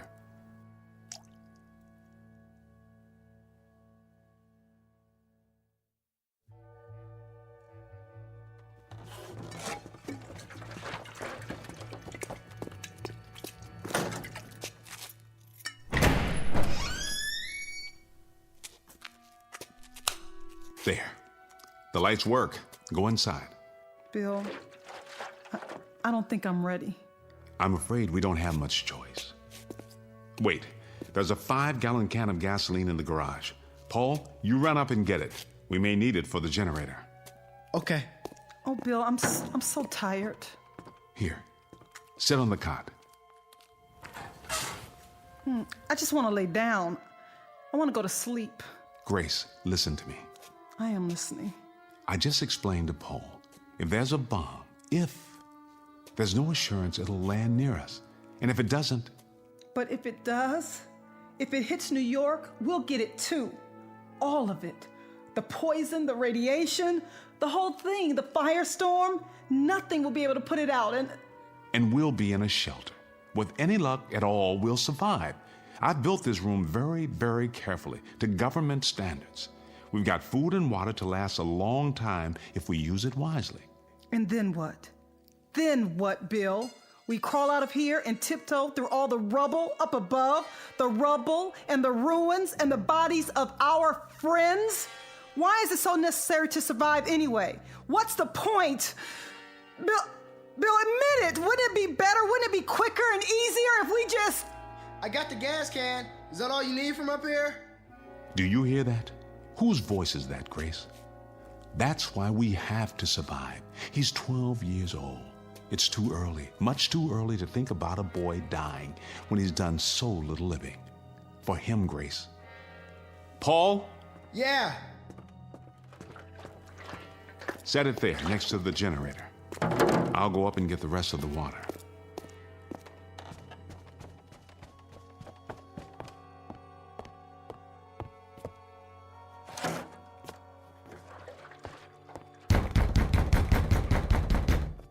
Jerry, what in the... What are you doing, Bill? Storing water, which is what you should be doing. Well, we got about 30 gallons, and then the water stopped. Did yours stop, too? That's right. You'd better get on home, Jerry, and into your basement. I'd board up the windows if I were you, and if you got any wood putty, I'd seal the corners to make them airtight. We don't have a cellar, Bill. The benefits of modern architecture. And wouldn't you know it, we got the one new house on the street. All the latest conveniences, everything at your beck and call. Every wonder of modern science except for the one they didn't take into account. The one that's headed straight for us right now. Jerry, I don't know what to tell you. Can I bring Martha and the kids over? Can I at least do that? Here? There's sitting ducks in our house. Sitting ducks. We don't have any protection at all. You can use our basement. Your basement? What about your shelter? That's the only place anyone can survive. We've got to get into the shelter. I don't have any room, Jerry. I don't have near enough room or supplies. It's designed for 3 people. We'll bring our own water and food. We'll sleep standing up if necessary. Please, Bill, we've got to use your shelter. I have to keep my family alive. You understand that? We won't use any of your stuff. You have my word. What about air? It's a 10 by 10 room with an air filter to supply 3 people. Will you bring your own air? 24 hours, Bill, and then we'll get out, I swear, just so we can have a chance. No. When that door gets closed and locked, it stays closed and locked. I'm not breaking the seal. There'll be radiation and heaven knows what else. I'm sorry, Jerry. As God is my witness, I'm sorry, but I built it for my family. And what about my family? Don't they matter? Of course they do. I'll have to ask you to get out of my way. What do we do? Just rock on the front porch until we get burned to cinders? That's not my concern. At this given moment, it's my family I have to worry about. I am not going to sit by and watch my wife and children die in agony. I am not going to do that. Do you understand me? I am not going to... Let go of me.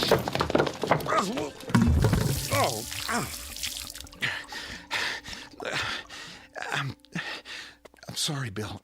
I didn't mean to knock you down. Please believe me. I kept telling you, all of you, build a shelter, get ready, forget the card parties and barbecues for maybe 2 hours a week, and make an admission to yourself that the worst is possible. But you didn't want to listen. None of you wanted to listen. To build a shelter was to acknowledge the kind of age we live in, and none of you wanted to face that. So now, Jerry, you got to face something far worse. Reality. May God protect you. It's out of my hands. It's simply out of my hands.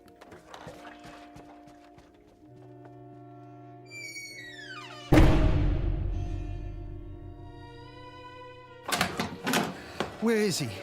Marty? Where? I've got to talk to him. We all do. There's no more time.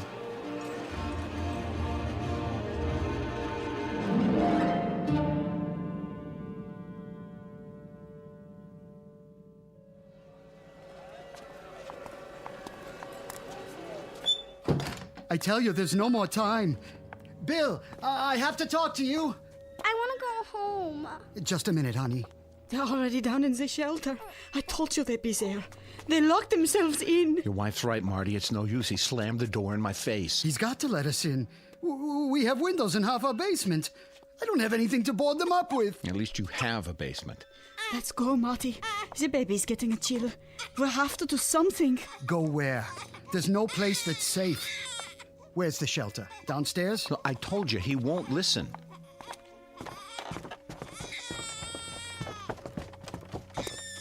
Bill, it's Marty. We've got the kids with us. Bill, can you hear me? Bill, please. Mommy, the lights. It's going to be all right. Shh, shh, shh. Marty, where are you? The lights are out. Bill, I know you can hear me. Please let us in. Please, Bill. Just let us in. No one else. Oh, my God. What's happening, Bill? I'll start the generator. How can you in the dark? I know how to work it. Over here. Dad, I found the switch. All you have to do is pull the cord.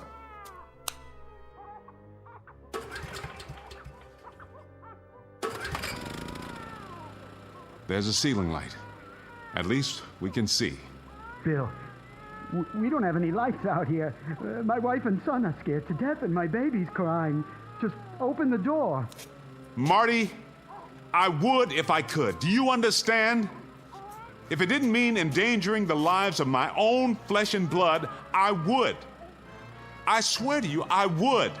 Please, you've got to. Don't keep asking me, Marty, because I can't. I can't and I won't. I feel sorry for you then. I really do. You probably will survive, but you're gonna have blood on your hands. You hear me, Bill? You'll have blood on your hands. Dad, maybe No! I've already made my decision.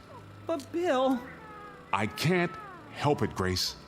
Either it's us or it's them. All my life, I tell you, all my life, I've only had one function. That was to end suffering, to relieve pain, to cure and do no harm. But the rules are different now, don't you see?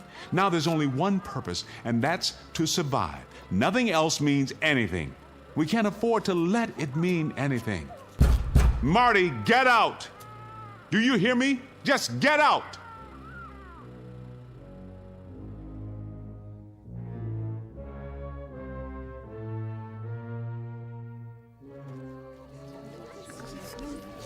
I brought a flashlight. Who's got a portable radio? Here. Announced that there are no further reports on the unidentified flying objects. A statement from the Pentagon confirms that an enemy attack cannot be ruled out at this time. Remain tuned to this station for updates. What does that mean? It means they're missiles. I'm not going to sit here. It'll hit any minute. I just know it. It's gonna hit any minute. What are we going to do, Bob? Tell me. I'll tell you what we shouldn't do. We shouldn't just moon around here like sheep. Maybe we ought to pick out a basement and go to work on it. Pool all our stuff, food, water, everything. It isn't fair. He's down there completely safe, and our kids have to wait around for a bomb to drop. Why don't we just go down in his basement and break open the door? We couldn't all fit in there. It would be crazy to try. Then draw lots. Pick out one family. What difference would it make? He won't let us in. We can all march down there and tell him he's got the whole street against him. And what good would that do? I keep telling you, even if we were to break down the door, there's not enough room and there's not enough supplies. we'd just be killing everybody for no good reason. If it saves even one of these kids out here, I call that a reason. Jerry, you know him better than any of us. You're his best friend. Why don't you go down again? Try to talk to him. Plead with him. Tell him to pick out at least one family. Meaning yours, Weiss? Why not? I've got a 3-month-old infant. So what? Is your baby's life any more precious than our kids? I never said that. Look, if you're gonna argue about who deserved to live more than the next person, you can shut your mouth. Why don't you shut your mouth, Weiss? I don't even know why we let you in the neighborhood. It always happens. You let one lousy foreign-born type in, and everything goes to hell. Pushy, grabby, semi-Americans. Hey, pal, you're garbage. You're right. It always comes to that. There's always one person, one rotten, unthinking fool like you, who suddenly becomes the big straw boss and decides who's acceptable. I mean it, Weiss. If we've got to start hunting around for people to disqualify, you and yours are at the top of the list. Well, you stupid son of a... Keep it up, both of you. We won't need a bomb. We can slaughter each other with our bare hands. Marty, go down to Bill's shelter again. Ask him. What's that? The 2-minute warning? That means they're almost here. Look at the sky. What are those lights? Searchlights. It's gotta be close. Anything new on the radio? No. I'm going down there, and I'm gonna get him to open that door. I don't care what the rest of you think. That's the only thing left. He's right. Come on, let's do it.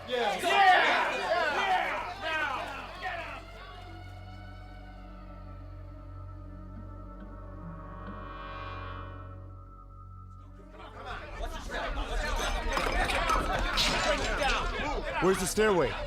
Over here.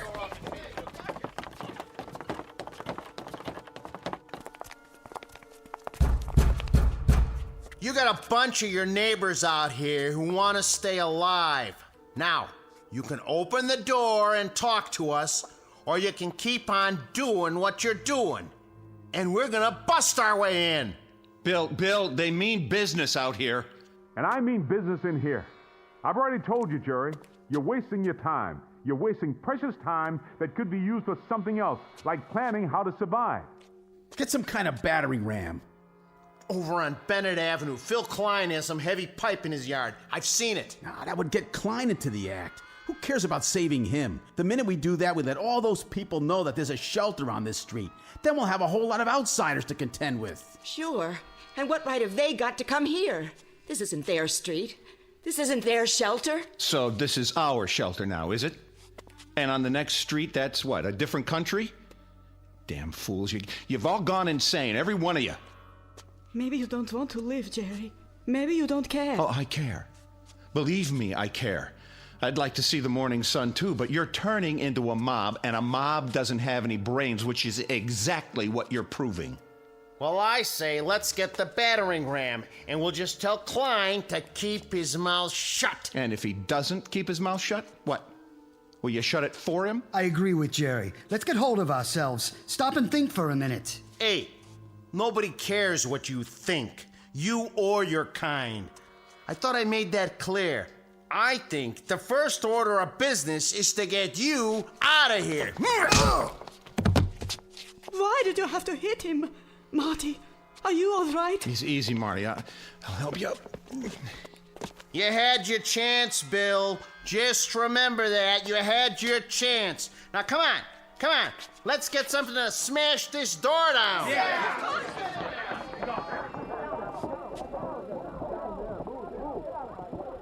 Bill, who were those people? Those people? Those are our neighbors, Grace. Our friends. The people we've lived next door to for 20 years. Come on, Paul. What do you want me to do, Pop? Help me brace the door. Stack everything we have against it. Maybe it'll hold for a while.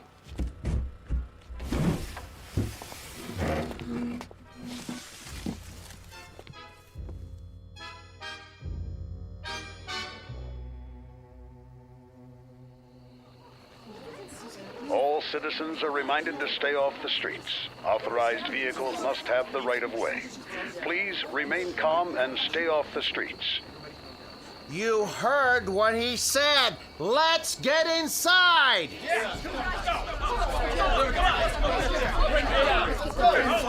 This way. Come on now.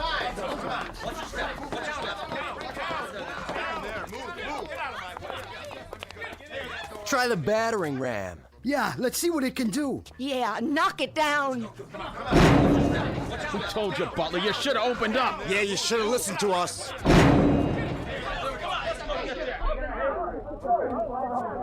really don't think it's gonna hold, Bill. Put your back into it, Paul. The hinges are breaking. Go aside, Butler. We're coming in. Remain tuned for an important message. The President of the United States has just announced that the unidentified objects are radar anomalies caused by the breakup of a satellite re-entering the Earth's atmosphere. There is no cause for alarm. There are no enemy missiles approaching. There is no danger. We are not under attack. The state of emergency has been officially lifted. Repeat, there is no enemy attack. Stand by for further information. Oh, thank God. Thank God. Yes. Hey, Marty, I guess I went off my rocker, huh? You understand, don't you? I just kind of went off my rocker. I didn't mean all those things I said. No? No, come on, you know that. All of us were just so scared, so confused. It's no wonder, right? I mean, you can understand why we blew our tops a little, can't you? It's normal. Yeah. Hey, I don't think Marty's going to hold it against you. Just as I hope Bill won't hold this against us. We'll pay for the damage. We'll take up a collection right away. Why don't we have some kind of a block party or something? Tomorrow night, a big celebration, just like old times. So we can all get back to normal? How about it, Bill? Hey, Bill, I told you we'd pay for the damages. Yeah, I'll put it in writing if you want. That's all it takes. Marty, you want a block party and you want things back to normal. And Bob, you just want to forget all about it. And Jerry, you pay for the damages, huh? You'll even put it in writing. You pay for the damages. The damages. I wonder if any one of us has any idea of what those damages really are. Maybe part of it is finding out what we're really like when we're normal. The kind of people we are, just under the skin. I mean, all of us. A lot of naked, wild animals who put such a price on staying alive that we claw our neighbors to death just for the privilege. We were spared a bomb, but I wonder if we weren't destroyed just the same, without a shot being fired. Come on, Grace. Paul, you can come out now. We're safe.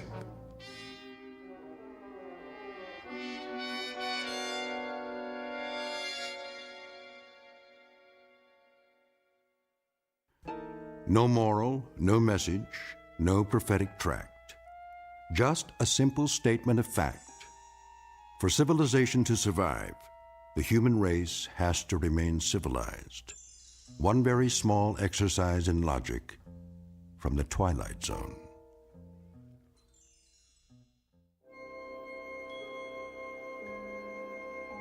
Hi, this is Carl Amari, producer of the Twilight Zone Radio Dramas. I'd like to take a moment to tell you about our official website at twilightzoneradio.com. where you'll get the latest news and information on these Twilight Zone radio dramas. Plus, at twilightzoneradio.com, you can digitally download 3 free episodes or any of our episodes for only $1.95 each. In this age of ever-changing technology, we've decided to make these episodes instantly available to you by making the Twilight Zone radio dramas a digital download-only series. This means that this series will no longer be offered on CD. The CD collections at our website are now being offered while supplies last at buy one, get one free. So be sure to get your favorites before they're sold out. Be sure to visit us often, and I'll see you in the zone.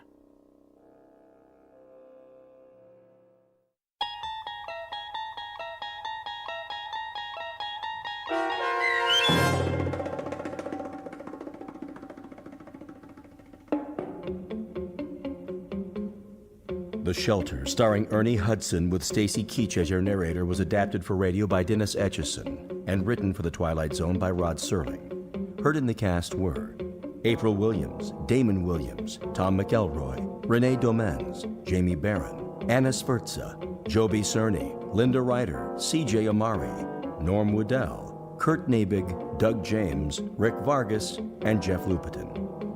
This copyrighted radio series is produced and directed by Carl Amari for Falcon Picture Group and Westwood One. Sound design and custom Foley effects for The Twilight Zone by Cerny American creatives Bob Benson, Craig Lee, Matt Sorrow, Tim Cerny, and Todd Beyer.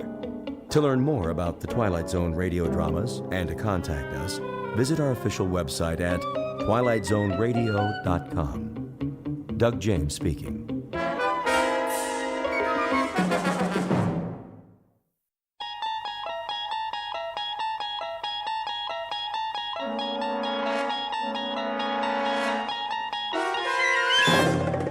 You unlock this door with the key of imagination. Beyond it is another dimension, a dimension of sound, a dimension of sight, a dimension of mind. You're moving into a land of both shadow and substance, of things and ideas. You've just crossed over into the Twilight Zone.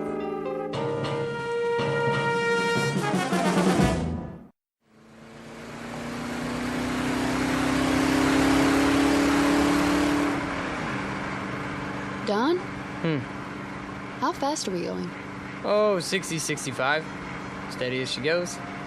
Are you sure the speedometer's working? I think so. Why? It's just that those hills over there, they haven't moved all morning. Hills don't move. You know that, honey. But we've been driving for hours. Shouldn't we be a little bit closer? This is the wide open spaces. Objects are not closer than they appear. You can say that again. What you have here, ma'am, is the great American Southwest. Desert to the right of us, desert to the left. Amber waves of cactus and all that. Where are we, anyway? Well, if it's Tuesday, this must be New Mexico. Where's the map?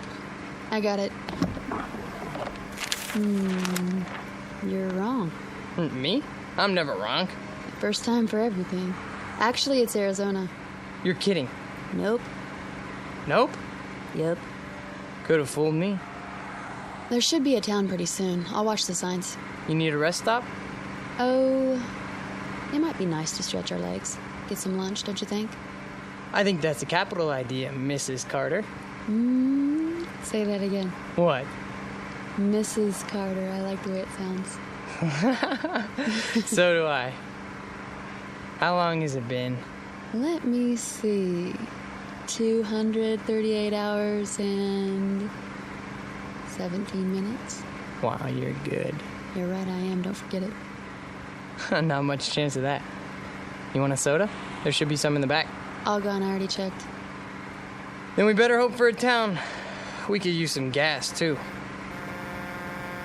Dawn, look out. What does he want? Gosh, I don't know. To go around us? Well, let him. Don't worry.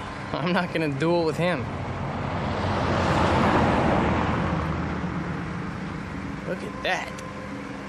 His license plate. 3 7s. Dawn, listen. What's wrong with the car? I don't know. We still got a quarter tank.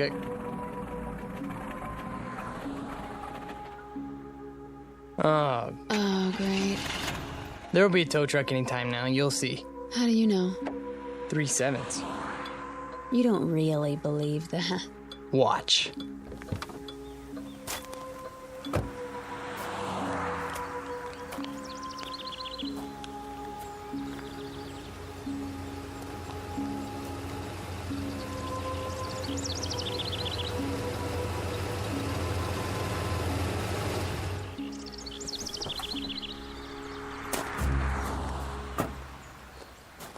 Hi there, folks. Need a tow? As a matter of fact, we do. Well, come on then. Hop in the front seat. Gas station's about 20 miles. They got a mechanic? Oh, sure do. Fix it right up. What did I tell you? Huh? Let's go, honey. You are so lucky, Dawn. Luck had nothing to do with it.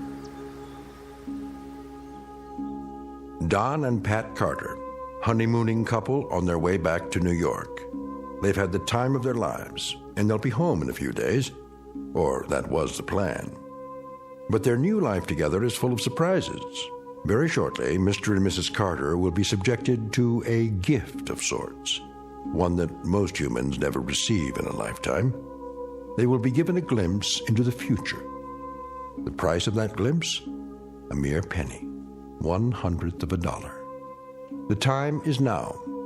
The place of their revelation is a little diner in Ridgeville, Arizona. But what our honeymooners don't realize yet is that this unassuming town just happens to lie on the outskirts of the Twilight Zone. And now, The Twilight Zone and our story, Nick of Time, starring Marshall Allman and Jamie Brown, with Stacy Keach as your narrator.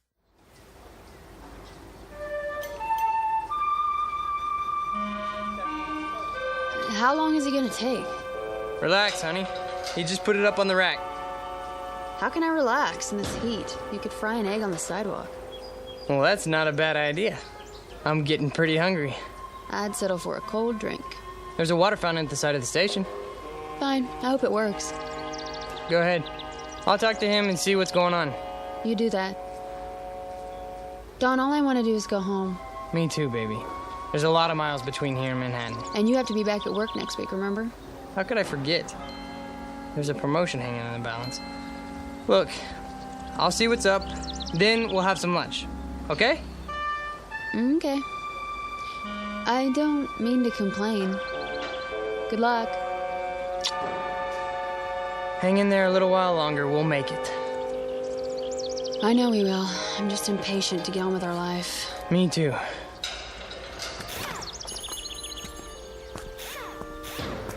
Oh, hi, Mr. Carter. Hi there. How's it coming? Oh, she's coming. You got yourself a bad fuel pump is all. That right. Well, can you fix it? Sure. I can fix it. Be a while, though. Oh, why's that? Won't take but an hour to put it on. But I got to order one from Klingman. How long's that gonna take? Well, if I send the truck over now, hour and a quarter each way. Oh. You know, my wife would like to get going as soon as possible. I'll bet she would. Can't keep every part in stock, though. Don't see cars like this all the time. Can you get right on it? I'd appreciate it. We can't wait around all day. Oh, I'll get it done before long. Don't worry. Why don't you and the missus take it easy? Have some chow. Where would you suggest? Diner's right down the street. Best in town. Ask the truckers, they'll tell you. Thanks, I'll do that.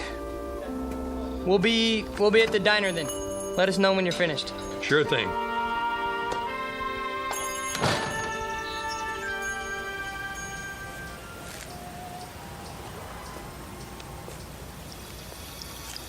There you are. How you holding up? The drinking water isn't cold. I'm sorry, baby. Well? Fuel pump's shot. But it's a new car. That's what he said. He'll get right on it. How long? Couple more hours. What? Maybe 3. That's crazy. 4 tops. Are you kidding? That's the max he promised. How come? What's the problem? He has to send the truck to the next town for a part? And where is that? I don't know. New Mexico? Colorado? Someplace like that. Oh boy, oh boy, oh boy. Let's take a walk. Ready for some lunch? Lunch? We might as well just move here, put down some roots. Sure. We'll rent a room at a motel. Get the weekly rate. Yeah, well, is it air conditioned? I was thinking an electric fan. Yeah, I'm gonna look for a job tomorrow. Where? I don't know, but I'm holding out for an executive position. Well, maybe there's an Indian reservation. We can move into a teepee. Quiet, you. Yes, sir. Where's Restaurant Row? Just ahead, you can see the diner from here.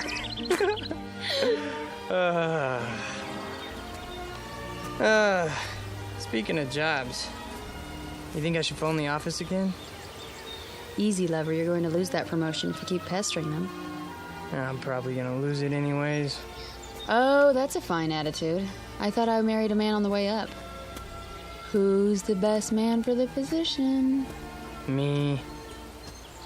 There you are, then. Thompson has seniority. Doesn't mean a thing. Take it from me. Little Mary Sunshine, huh? That's my name. Whoops. What's wrong? Don't step on the cracks in the sidewalk. Why? Or I'll break my mother's back. I'm only trying to save her life. Thank you, dear. Here we are, the best coffee shop in town. The only coffee shop in town.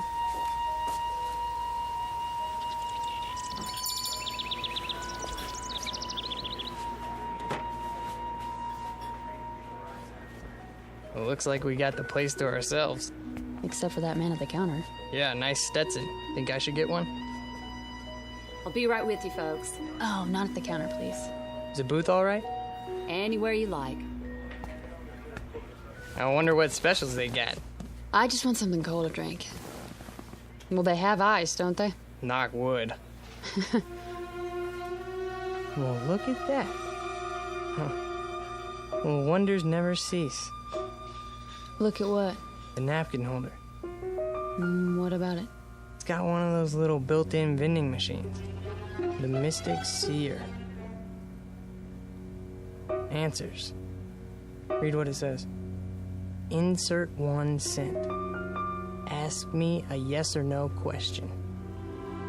You put a penny in and push the lever down. Lovely. The plastic devil's head's a nice touch. I'll bet it even wobbles when the coin goes in. I'll bet it does. May I see a menu, please? The Mystic Seer knows all. Does he, she love me? Will I become rich? Is my future bright? I can answer those questions for free. Well, let's find out what the Mystic Seer says. You're like a little boy. Come on. It'll be fun. I got a penny somewhere. Here's a question. Anything exciting ever happen around here?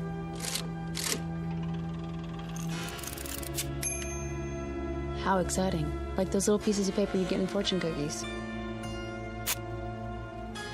Things are not as they seem. Now that's interesting. Is it? Menu, darling. Oh, right. Here you go. Oops. What's the matter? I knocked over the salt shaker. Well, I better throw some over my shoulder. Don, really? There, that's better.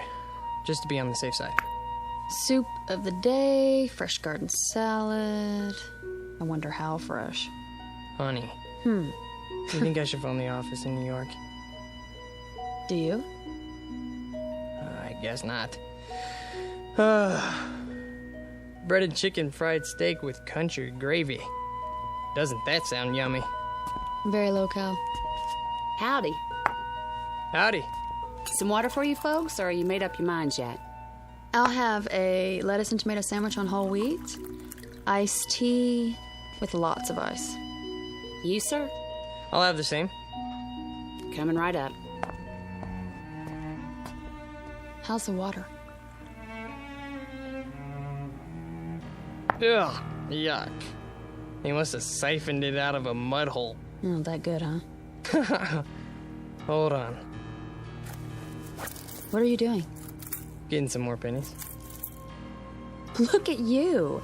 a rabbit's foot, a plastic 4-leaf clover. You really are superstitious, aren't you? Isn't everybody? Well, to a degree. What are you going to ask now? What else? Am I going to be promoted for Pete's sake?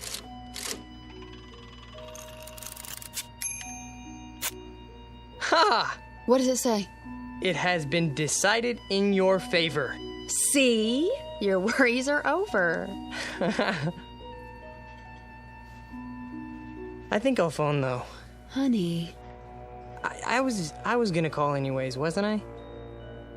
There's a phone by the restroom. I'll be right back. Well, you'd better be. Here you go. Thanks. You need any ketchup? This'll be fine. Well, if you want anything, you just let me know. Thank you.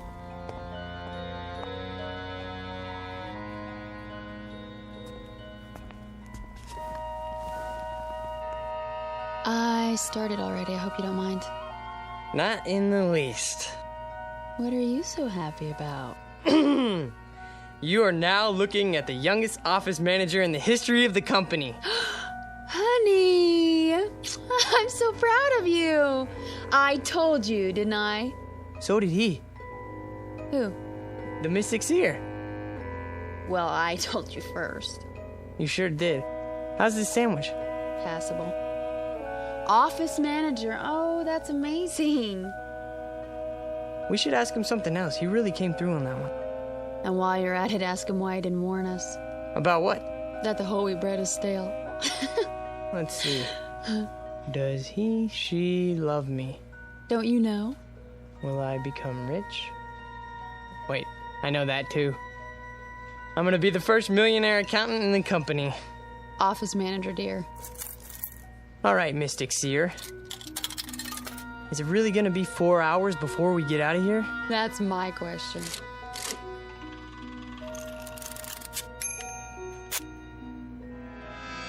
You may never know. What does that mean? Who knows? He does. Look at that winking eye.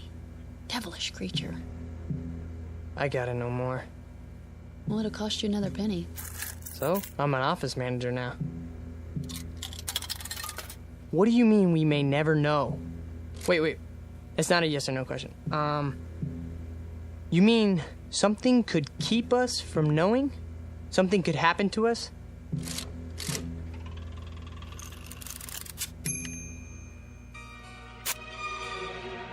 If you move soon. Now what's he getting at? He's a mystic. What do you expect? Give me another penny. I'm all out. Well, I can see I'm going to have to be the frugal one in the family. It's just one. All right. Thanks. You mean we're not supposed to move? We're supposed to stay here? Only one question per penny, please. That makes a good deal of sense. Well, I'm not staying unless I get some dessert. One more. Give me another penny. You're gonna break me.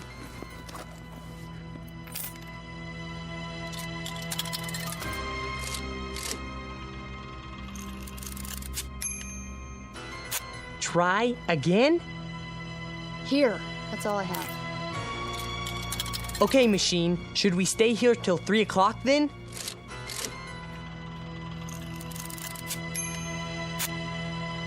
Look at the slip. There is no question about it. Let's go for a walk. Funny. Every answer seems to fit. You're joking, aren't you? I mean, Dawn, no more. Okay, if we don't stay here until 3 o'clock, will something bad happen to us? Honey, for heaven's sake. Read it. All right, let me see that. Go ahead. This is silly. What does it say? Do you dare risk finding out?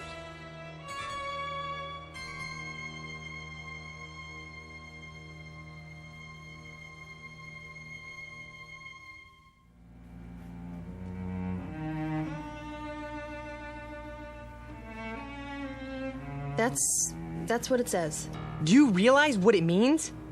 Do you dare risk finding out? It doesn't mean anything. Can we go now? No, it's not 3 o'clock yet. I asked if we don't wait until 3, will something bad happen? And it said... That's exactly right. It. You're talking about a machine, Dawn. We're not talking about... Okay, let's order some ice cream. Are you stalling? No, of course not. But you said you wanted dessert, didn't you? Look, I think you're taking this a little too seriously. Taking what seriously? It's something to pass the time. Besides, it's hot out there, isn't it? I suppose some ice cream would taste good. Over here. Ready for your check? Not yet. 2 dishes of your best ice cream, please. 1 vanilla, 1 chocolate. Yes, sir. Now, we'll sit here and enjoy a cool dessert. Then we'll both feel better. Do you agree? If that's what you really want.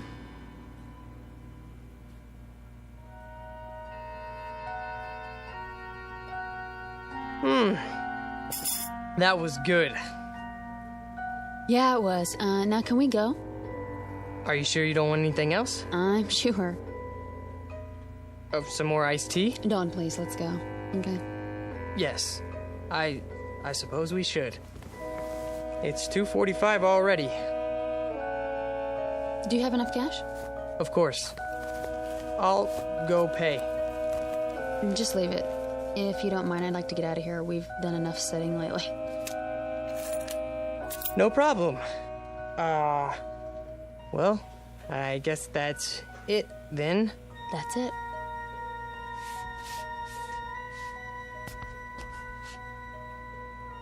The money's on the table with the check. Well, thank you kindly. Now you come on back now.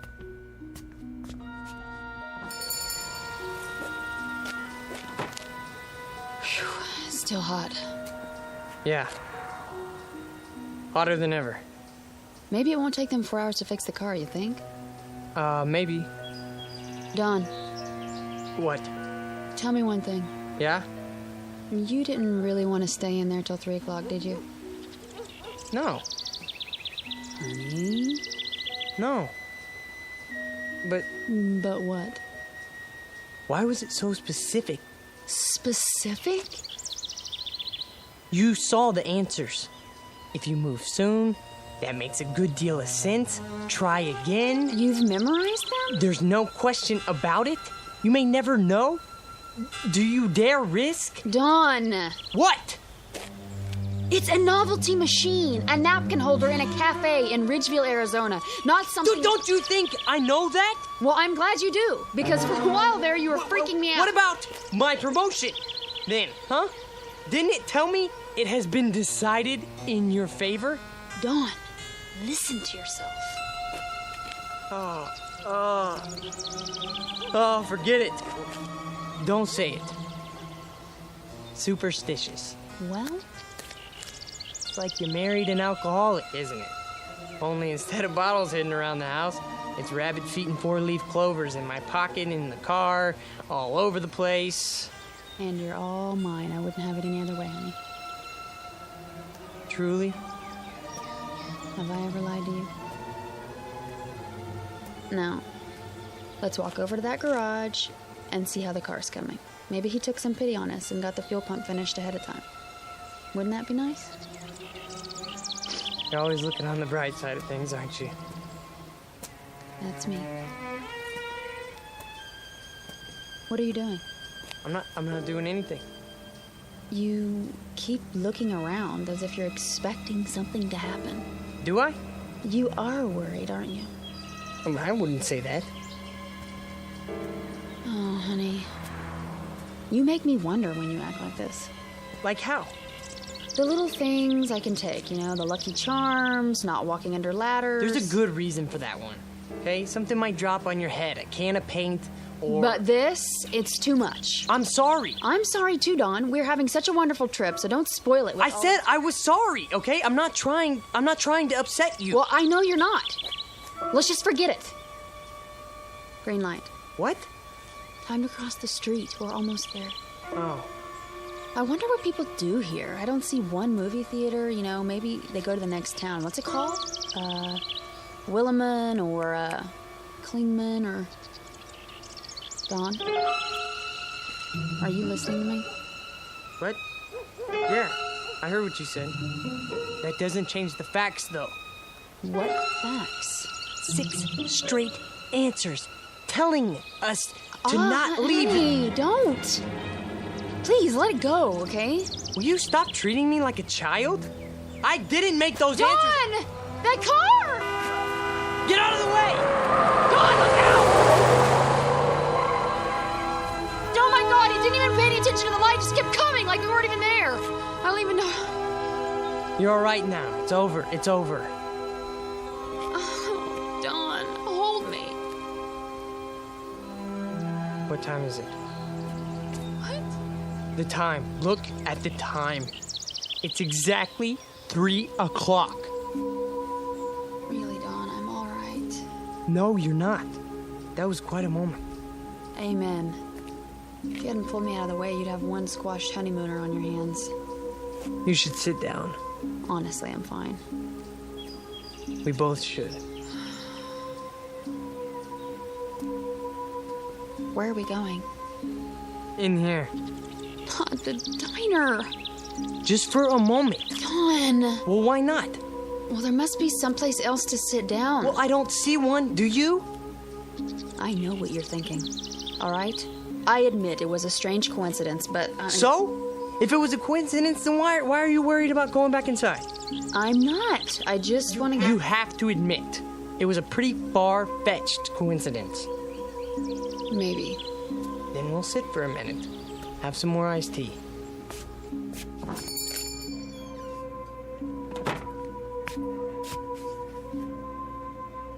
Well, hi, you two. Back already? Yeah. It's pretty hot out there. Yeah, sure is. I'll be right with you. Thanks. Oh, no. They're sitting in our booth, in front of our mystic seer. Yes, they are. Well, we'll just have to try another one. How about that booth? Or the next one. They have machines, too. I'm sure they, Honey. What? Look at me. Do you honestly believe that gizmo over there can foretell the future? It foretold ours. How? Sit anywhere you like, folks. Thank you. Sit down, honey. Yes. All right, what'll it be? Just some iced tea. Honey? I don't care. Make that 2. Be right back.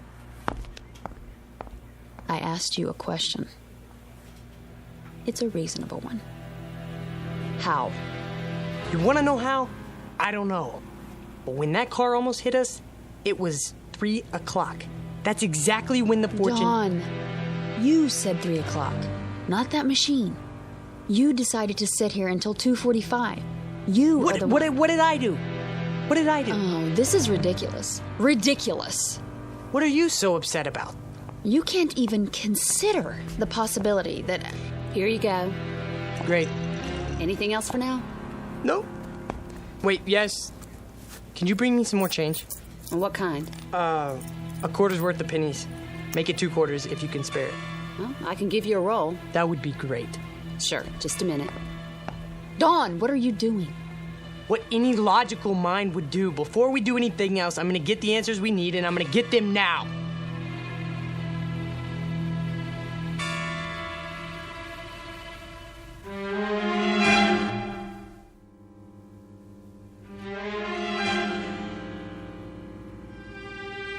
Logical.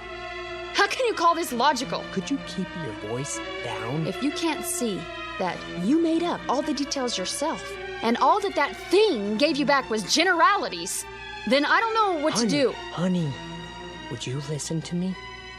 Will you listen? Go ahead. I have nothing more to say. I'm not going to argue with you. Sure, I filled in the details. What does that prove? Could the machine make them up? All it has inside are answer slips that are already printed. Then we agree. What are you... Let me finish. You heard me talk 100 times about mathematical probability, right? It's my job. It's what I work with. I know that. There are probably thousands of these machines in diners all over the country. There are at least 10 of them in here alone. And every one of these thousands of machines are hundreds of little answer slips arranged in some kind of order. Probably a different order for every machine, right? So, it's mathematically possible that the way the slips are arranged in just that one machine at this particular time might apply to our future. How can you say that? Iced tea for 2. Right. And your pennies. You know, too bad that thing's not a slot machine. Isn't it, though? All right, you need anything else, just wave. I'm here all day. Got it. I'd appreciate it, honey, if you wouldn't act as if I were losing my mind. Well, aren't you? Is that what you think? Let me try to explain. You don't have to explain anything. But I do. Try to follow what I'm saying. There is a higher realm of mathematics that goes beyond probabilities. Some of it comes from quantum physics. Why are you telling me this? Hear me out, please. Jung, the psychologist, talked about synchronicity, meaningful coincidence. The point being that there are no pure coincidences. Everything is interconnected. If we can just spot the connections, it's what the Chinese I Ching is based on. The one where you throw 3 coins and look up your fortune in a book. Dawn, please. It's not fortune-telling. It only seems to be. The idea is there are 64 hexagrams. Each one represents a pattern that reflects our place in the world at a given moment. Find the right one, and all else follows. It couldn't happen any other way. But the coins could come up in any combination. No, that's just it. Given everything else, at a particular point in time, there is only one pattern that fits. The Qing is just a means of identifying that pattern. So, you do believe in fortune-telling? You're not listening. I said... How can you let yourself be controlled by such a thing? Can't you see what you're doing to yourself? What am I doing? What about the questions you asked? Were they mathematically determined too? I don't know. All I know is that the answers matched them. They would have matched any questions you asked. Does he love me? You may never know. Will I become rich? If you move soon. Is my future bright? There is no question about it. Ask anything, okay? It will always seem to fit. Honey, that's not the point. What is the point? We're about to find out. They're leaving. We can have our old booth back. Oh, Dawn. Bring your glass. Now we can test the hypothesis.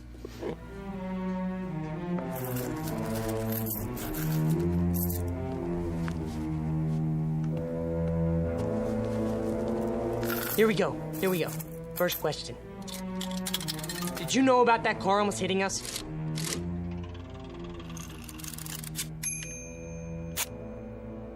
What do you think? Oh, that's conclusive. Will we reach New York City all right now?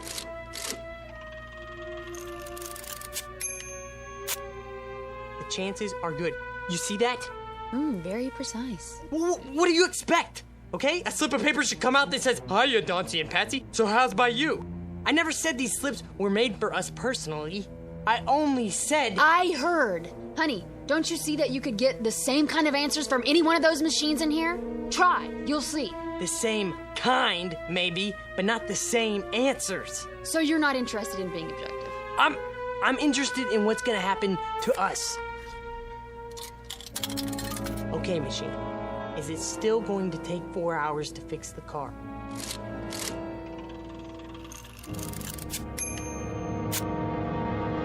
It has already been taken care of. Swell, that's it then, let's go. Wait! Maybe it doesn't mean... Mean what? Mr. Carter? Yes. Oh, hi. From the garage. I thought you'd like to know your car's ready. Is it? Had a lucky break. Found a fuel pump right here in town. Last one they had, too. That's good news. We'll be right over. Okie dokie. Shall we? You think that was a coincidence? Yes. Why don't you ask it some questions then? Or are you afraid to? All right, if that's what it takes. Okay, go ahead. Here's a penny. Will we reach El Paso by tomorrow? We're not going through. Quiet. You're trying to trick it. If that's what you really want. See? It can't be tricked.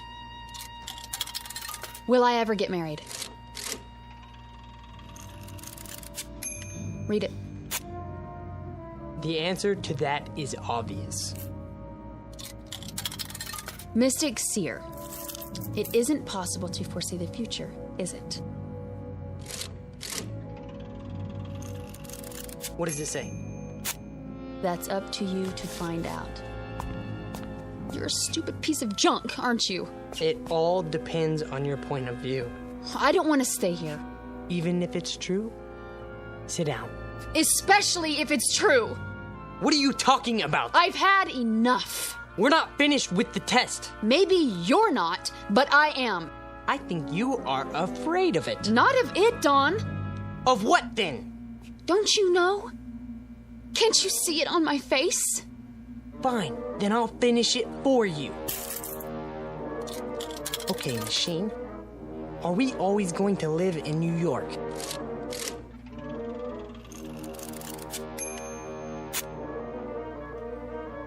Are we always going to live in Los Angeles then?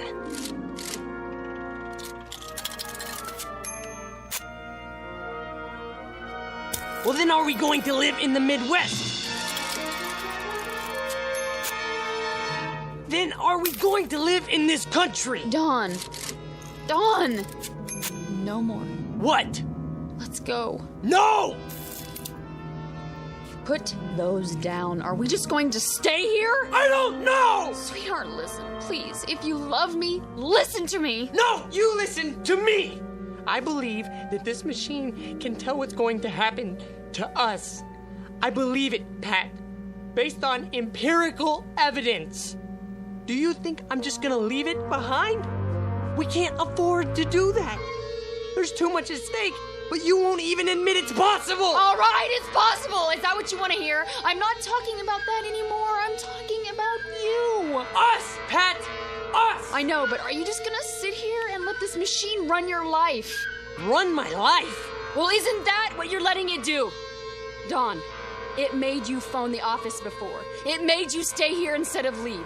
It made you afraid to walk down the street. Now it's telling you where you're going to live. That's not true. Honey! It's as if every superstitious feeling that you've ever had is all wrapped up in this one machine. It isn't just a matter of whether it can foretell the future. It's a matter of whether you believe more in these predictions than you do in yourself. Honey, you can decide your own life. You have a good mind, a fine mind. Don't waste it trying to justify a penny fortune machine to yourself, okay? We have such a wonderful life ahead of us, but only if we depend on ourselves to make it wonderful. Not if we, you know? Oh, Pat. Shh. Come on. I don't want to be told what's going to happen to us. I want us to make it happen. Together. All right, baby. Don't cry. Something wrong, folks? No. We're okay. It's all right, baby. We'll go now. We'll go. I'm a jerk. You're not. You're wonderful. Sure I am. Come on. I'm the world's biggest jerk. You want my handkerchief? Come on. We'll go get the car, all right? Don't do it just for me, Dawn. Honey, that's the best reason I have right now. Just give me time, huh? I'll shape up. I love you so much. I love you too.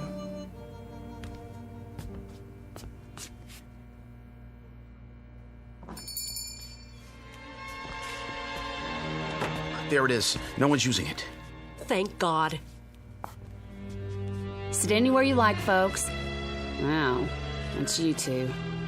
Can we sit here, please? As soon as I clean up. We don't care. Has to be this one. All right, suit yourself. Just water again? It doesn't matter. Do you have any more pennies? I think so, yes. Then go ahead. Can we ask some more questions now?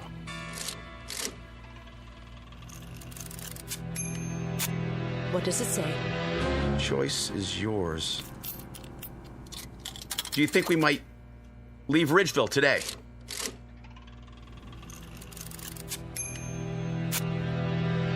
Let me see. Oh. Well, where are we going to get some money to live on?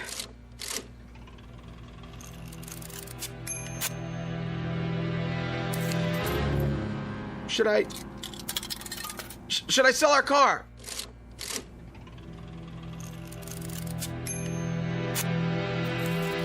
What? Then?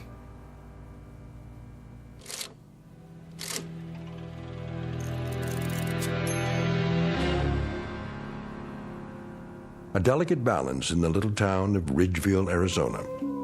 Two people who have escaped from the tyranny of fear and superstition. Two others permanently enslaved by it. One couple able to face the future with confidence. Another couple facing it with hopeless dread.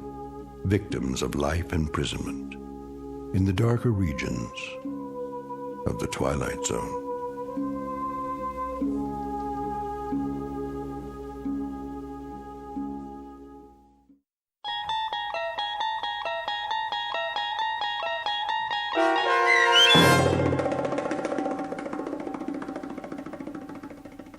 Nick of Time, starring Marshall Allman and Jamie Brown with Stacy Keach as your narrator, was adapted for radio by Dennis Etchison and written for The Twilight Zone by Richard Matheson.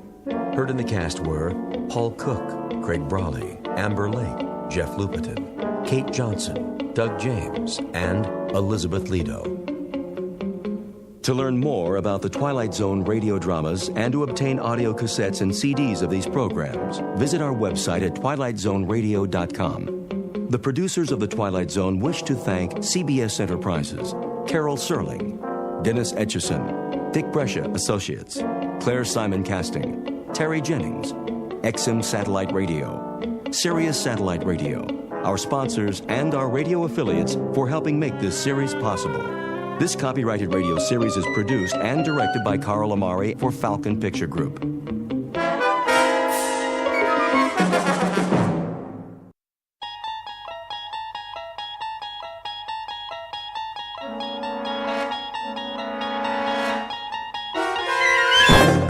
You're traveling through another dimension.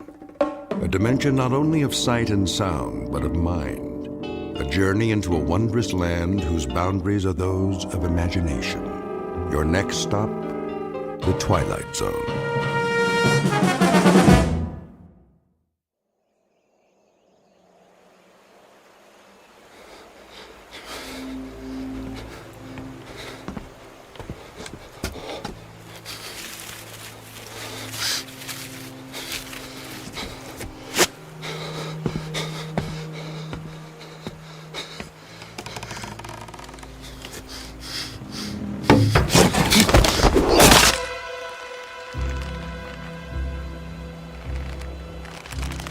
He's dead.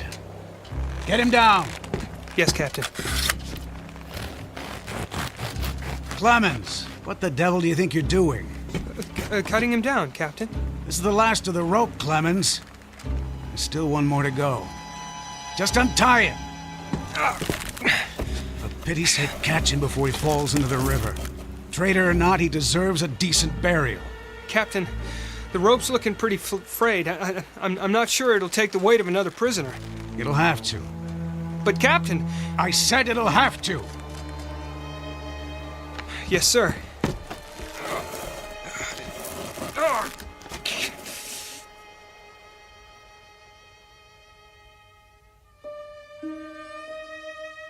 You have just witnessed a military execution. Death is a dignitary who, when he comes announced, is to be received with formal manifestations of respect, even by those most familiar with him. This particular execution occurred on Owl Creek Bridge in northern Alabama during the war between the states.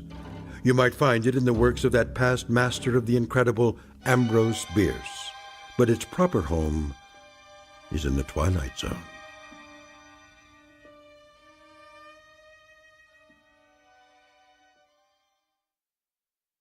And now, the Twilight Zone and our story, An Occurrence at Owl Creek Bridge, starring Christian Stolte, with Stacy Keach as your narrator.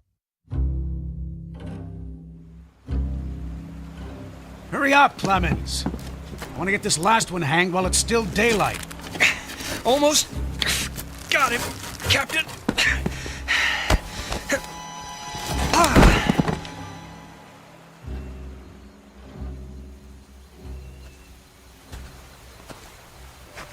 Your friends are dead, Peyton. That's your name, isn't it? Mr. Peyton Farquhar? Your act of treachery came to nothing, Peyton. And now you'll be called to account.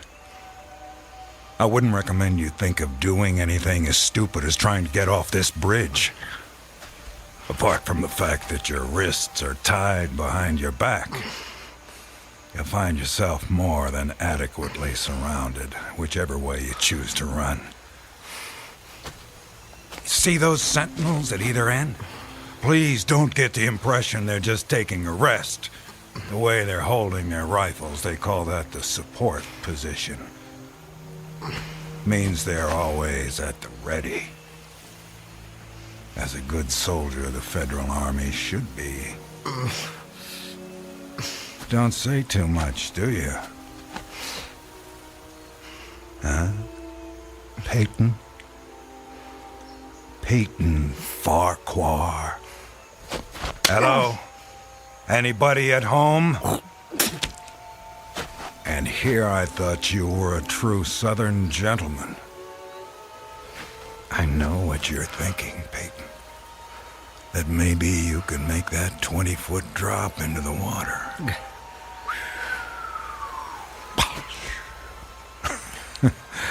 And who knows, maybe you're good at that. But after that, your chances for continued survival become pretty slim. Look over there on the bank of the stream. You know what that is? It's the muzzle of a cannon. You see, there's an outpost near here. If you really squint, you can see a company of infantry at parade rest. Think of them as spectators if you want. But if you sincerely want to swim for it, you might just as well be giving them target practice, which, believe me, they don't really need. You want to leave your wife a pretty-looking corpse, don't you? Still not in the mood for talking, huh? Well, I can understand that, time like this. A man needs to get his thoughts in order, ready himself for, you know. Perhaps I can help you with that. From a purely practical standpoint, I mean. I'm not a priest or anything like that.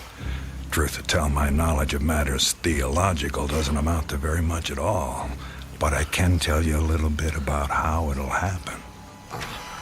Me and Clemens will escort you out to the center of the bridge, then introduce you to Captain Newman. He's a nice man. You'll like him. Me and Clemens salute the captain, then we stand behind him, leaving you face to face with the sergeant. Now, he's not such a nice man, sorry to say, but, oh, I forgot. You two have already met. Well, when the moment comes, you'll both be standing on opposite ends of the same plank. He stands on the safe end, but you've probably already guessed that. And you probably guessed that it's his job to hold the plank in place. Then, when the captain feels the time is right for him, not for you, he gives a signal to the sergeant. The sergeant steps aside, the plank tilts, and down you go. Nah, never having been hanged myself, I can't give you any information on what your final moments on this earth might feel like. But I can tell you, I've seen more than a few of these. And I'm sorry to have to tell you, it doesn't look any too pleasant. Anything to say about that? Well...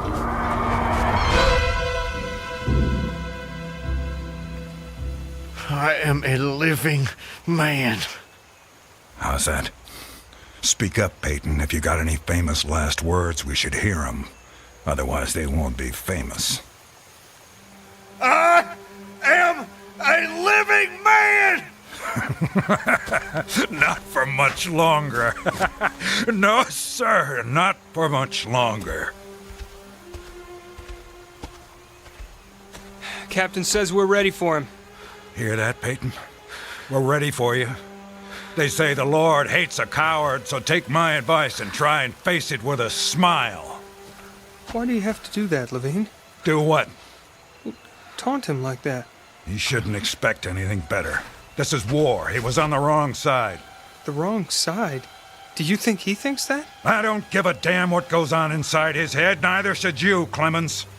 And unless you want to end up with a noose around your neck, don't let anyone else hear you talking like that. Now, help me up with him.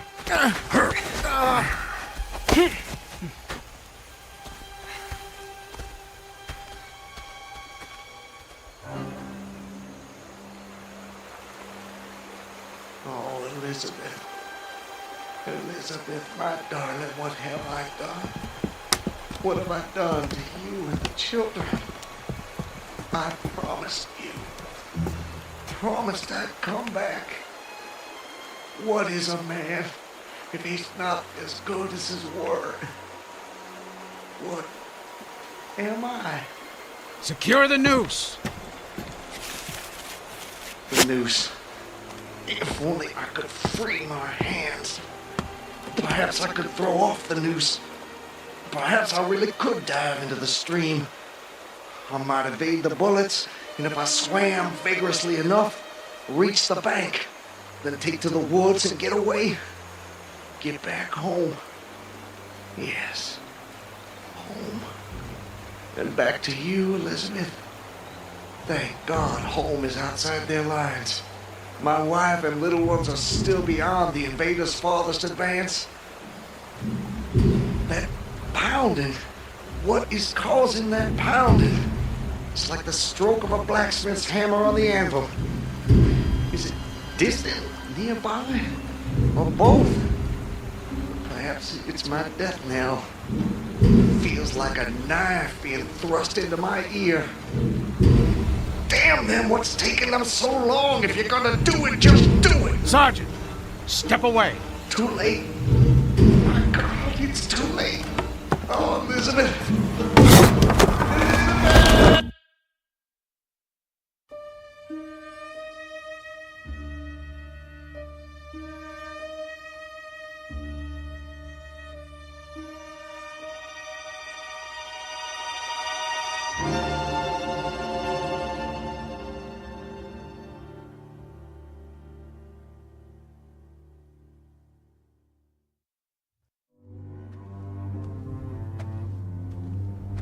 So, how much further is it? What? Much further to where? Where am I? You're home, Mr. Farquhar. How much further? A little further. Yes, a little further. Just keep along this road. I'm sorry, I'm somewhat confused. Hardly surprising. You've just woken up. It usually takes me a good half hour and a stiff drink before I know my own name. Say, you wouldn't happen to have a stiff drink on you, would you? Oh, I'm afraid not. Too bad. No, wait. I can't have been sleeping. Why not? Look at me, I'm walking. How could I fall asleep walking? Horses fall asleep standing up. But not walking.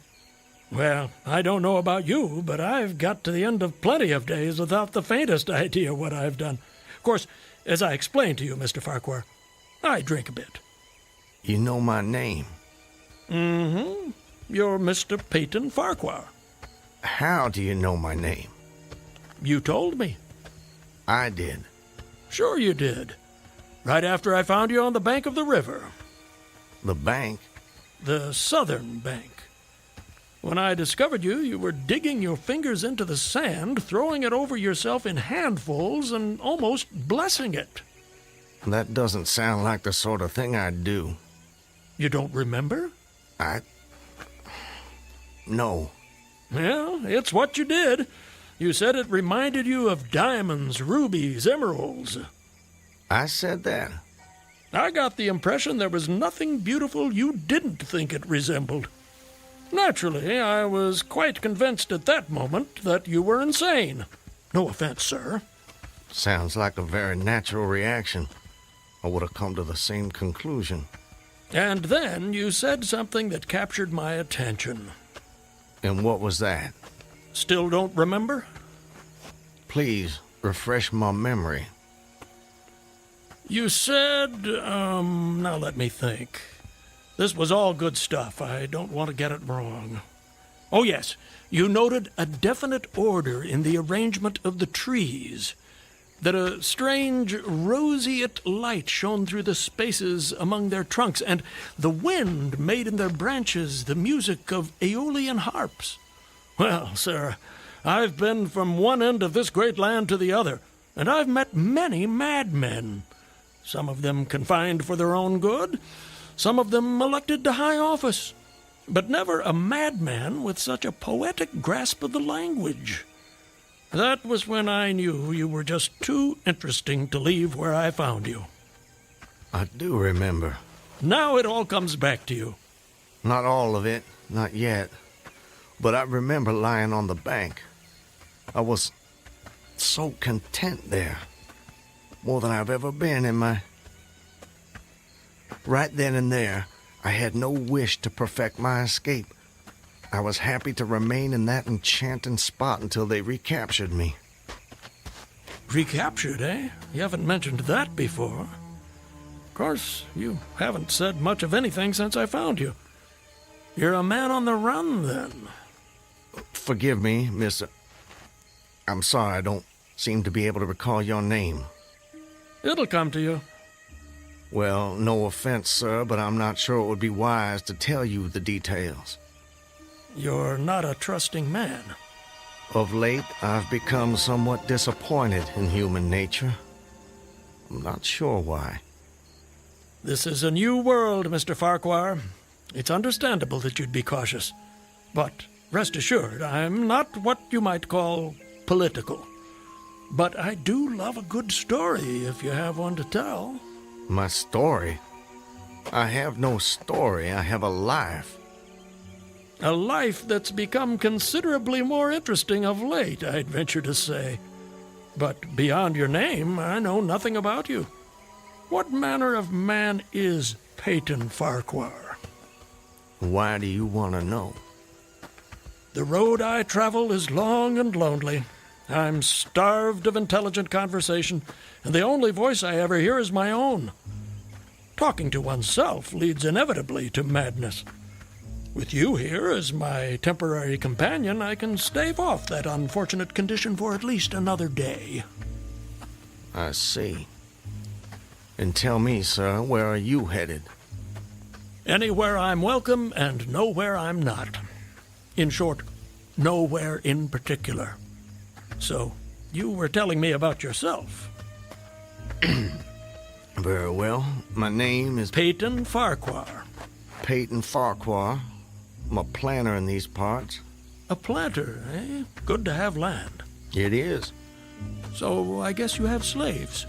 Naturally. No need to adopt that tone, Mr. Farquhar. I told you I'm not a political, just asking. Well, as it happens, I am what you would call a political. The Farquhars are an old and highly respected Alabama family. I'm naturally an original secessionist and ardently devoted to the Southern cause. Well, your memory is reliable when it comes to the matter of who you are, if not where. I suppose so. And yet, if you'll forgive my temerity, for all your patriotic fervor, you clearly didn't take service with the gallant Army of the South. May I ask why that was? Circumstances of an imperious nature prevented me from doing so, but I assure you I chafed under the inglorious restraint, longing for the release of my energies, the larger life of the soldier, the opportunity for distinction. And in good faith and without too much qualification, you assent to at least part of the dictum that all's fair in love and war. Are you mocking me by any chance? I would never, ever risk a fellow traveler's friendship for such a trivial gain. Please, continue, I beg of you. I imagine that the opportunity to serve your birthplace came at last, as it comes to all men in wartime? It did. It was one evening, as I was sitting under the magnolia trees near the entrance to my grounds. I was with my wife, Elizabeth. The children were playing nearby.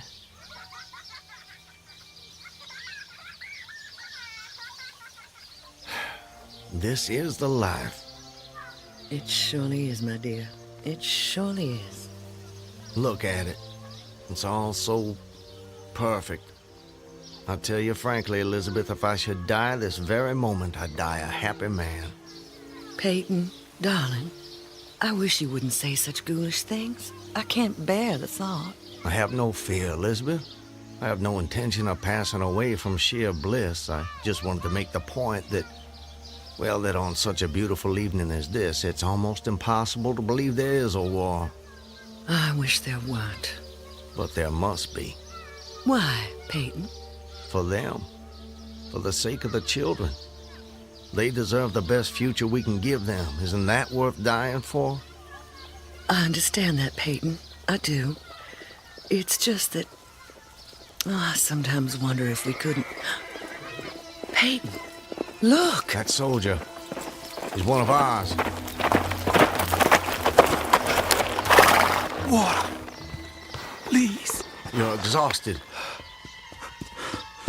Peyton, should I fetch one of the slaves? By no means.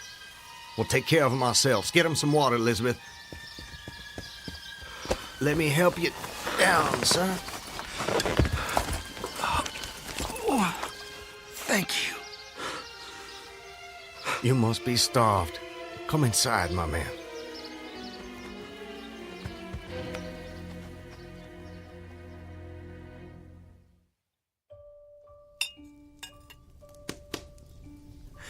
Oh, this is a splendid meal. Thank you. Some more? Alice, more cornbread. No, please. This hospitality is far more than I deserve. Nonsense. Nothing is too good for our brave boys. Tell me, Corporal, whose command are you with? Colonel Tolliver, 13th North Carolina. How are things at the front? We hear so little down here. I'm sorry to say things are not going so well. Not so well at all. The Yankees are repairing the railroads in preparation for another advance. They've reached the Owl Creek Bridge. Owl Creek Bridge? Yes, sir. They've put it in order and built a stockade on the north bank. I'm sure you know what that'll mean. Yes. If they can run trains over the bridge, there'll be nothing to stop them. Damn those sons of... Forgive me, Elizabeth. You shouldn't be subjected to this manner of talk. Peyton, I understand... Go and see what's keeping Alice with the cornbread.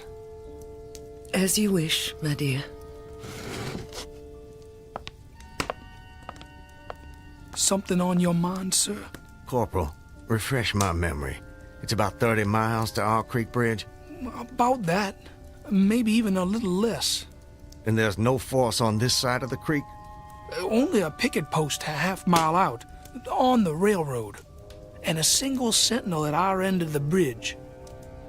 Suppose a man, or perhaps several men, civilians and persons of intelligence, should elude the picket post and perhaps get the better of the Sentinel. What could they accomplish? Accomplish? Well, sir, I was there a month ago. I saw that the flood of last winter lodged a great quantity of driftwood against the wooden pier at this end of the bridge. Driftwood, eh? It's dry now, exceedingly dry. If someone were to put a light to that driftwood, it'd burn like tow. That it would, sir. And that would mean the end of the Owl Creek Bridge. I don't think the Yankees would care for that. Not one damn bit would they care for it. And it goes without saying that such a conflagration would seriously hinder the northern effort. Oh, it would. But you should know, sir, the Commandant's issued an order declaring that any civilian caught interfering with the railroad, its bridges, tunnels, or trains will be summarily hanged. I've seen the order. It's posted everywhere. Risk is a part of life, soldier. You face it every day. I do. That I do. And in my own small way, I've done what I can. No service is too humble to perform in the aid of the South. And should the opportunity present itself, no adventure would be too perilous to undertake if consistent with the character of a civilian who is at heart a soldier, of course. Mr. Farquhar, you are a true son of the South, and a very brave gentleman.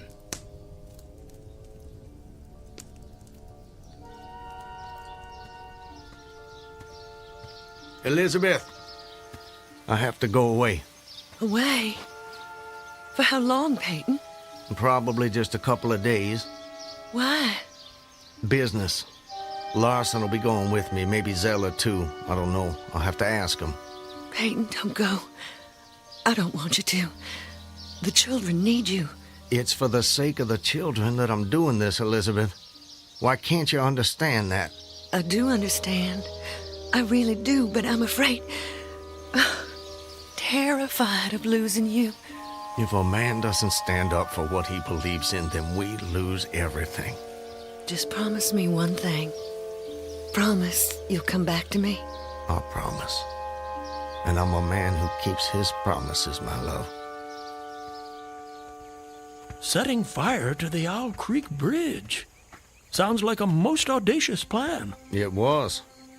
I must confess, Mr. Farquhar, I'm a little confused. How so? You strike me as a competent and determined gentleman. I imagine whatever you want out of life, you get it. That's fair to say. What of it? Simply that I'm surprised your endeavor came to nothing. And what makes you imagine that? Your present predicament. The absence of your co-conspirators, those marks upon your neck. And if someone had set the Owl Creek Bridge alight, I'm sure I would have noticed it in some way. Let me check. Where there's smoke, there's fire, and... Nope, no smoke. You're a very thorough fellow. For a moment I thought you might know more of my situation than you let on. From the way you talk, do I take it someone in your party betrayed you? Not in my party. But you recall the corporal who appeared at my plantation? Of course. He was a federal scout. Then you were deliberately entrapped. It seems they wanted to weed out the civilians who might cause them some trouble. If I'd only stayed out a little longer that night, I'd probably have seen that same rider repass my plantation, going northward in the direction from which he'd come. From the Owl Creek Bridge. Precisely. And when you and your co-conspirators... Patriots. ...made your assault on the bridge, the military were waiting for you. They made me watch as they hanged my friends for an act of treachery. The sergeant who put them to death was the same man who lured us there. Is there no honor in conflict? I've never been accused of having much imagination, but I might have guessed it would be something like that. I would say, sir, that you have too kindly an expression for one whose neck is in the hemp. It isn't. Isn't what? In the hemp. Of course, of course. What I mean, Mr. Farquhar, is that you are clearly no vulgar assassin. Fortunately, the liberal military code makes provision for hanging many kinds of persons, and gentlemen are not excluded. As they fastened the noose around my neck, I tried to fix my thoughts on my family, but there were so many trivial distractions. The water, touched to gold by the early sun, a piece of dancing driftwood caught in the sluggish current, the brooding mists under the banks some distance down the stream. Then there was a sharp pressure around my throat, followed by a sense of suffocation. Agony shot from my neck downward through every fiber of my body and limbs like streams of pulsating fire, heating me to an intolerable temperature. There was no more thought, only sensations. The intellectual part of my nature was effaced. I had power only to feel, and feeling was torment. I was conscious of motion, encompassed in a luminous cloud, of which I was now merely the fiery heart, without material substance. I swung through unthinkable arcs of oscillation, like a vast pendulum. But you're here. What? What? I said, you're here. Why is that? The rope, it snapped, and I fell into the stream. With a terrible suddenness, the light about me shot upward. There was a loud splash, then all was cold and dark. My power of thought was restored, and I knew instantly what had happened. And your hands? Were they still bound? They were. Then forgive me, but why didn't you drown? The noose was tight around my neck. It kept the water from my lungs. And kept you from breathing. When you get into a predicament, sir, you don't do it by half measures. I suppose not. To die of hanging at the bottom of a river. Even at that moment, it seemed ludicrous to me. I opened my eyes in the darkness. I saw above me a gleam of light, distant, inaccessible. I was still sinking, and the light became fainter and fainter until it was a mere glimmer. Then it began to grow and brighten, and I knew I was rising toward the surface. Knew it with reluctance, for I was very comfortable. Comfortable?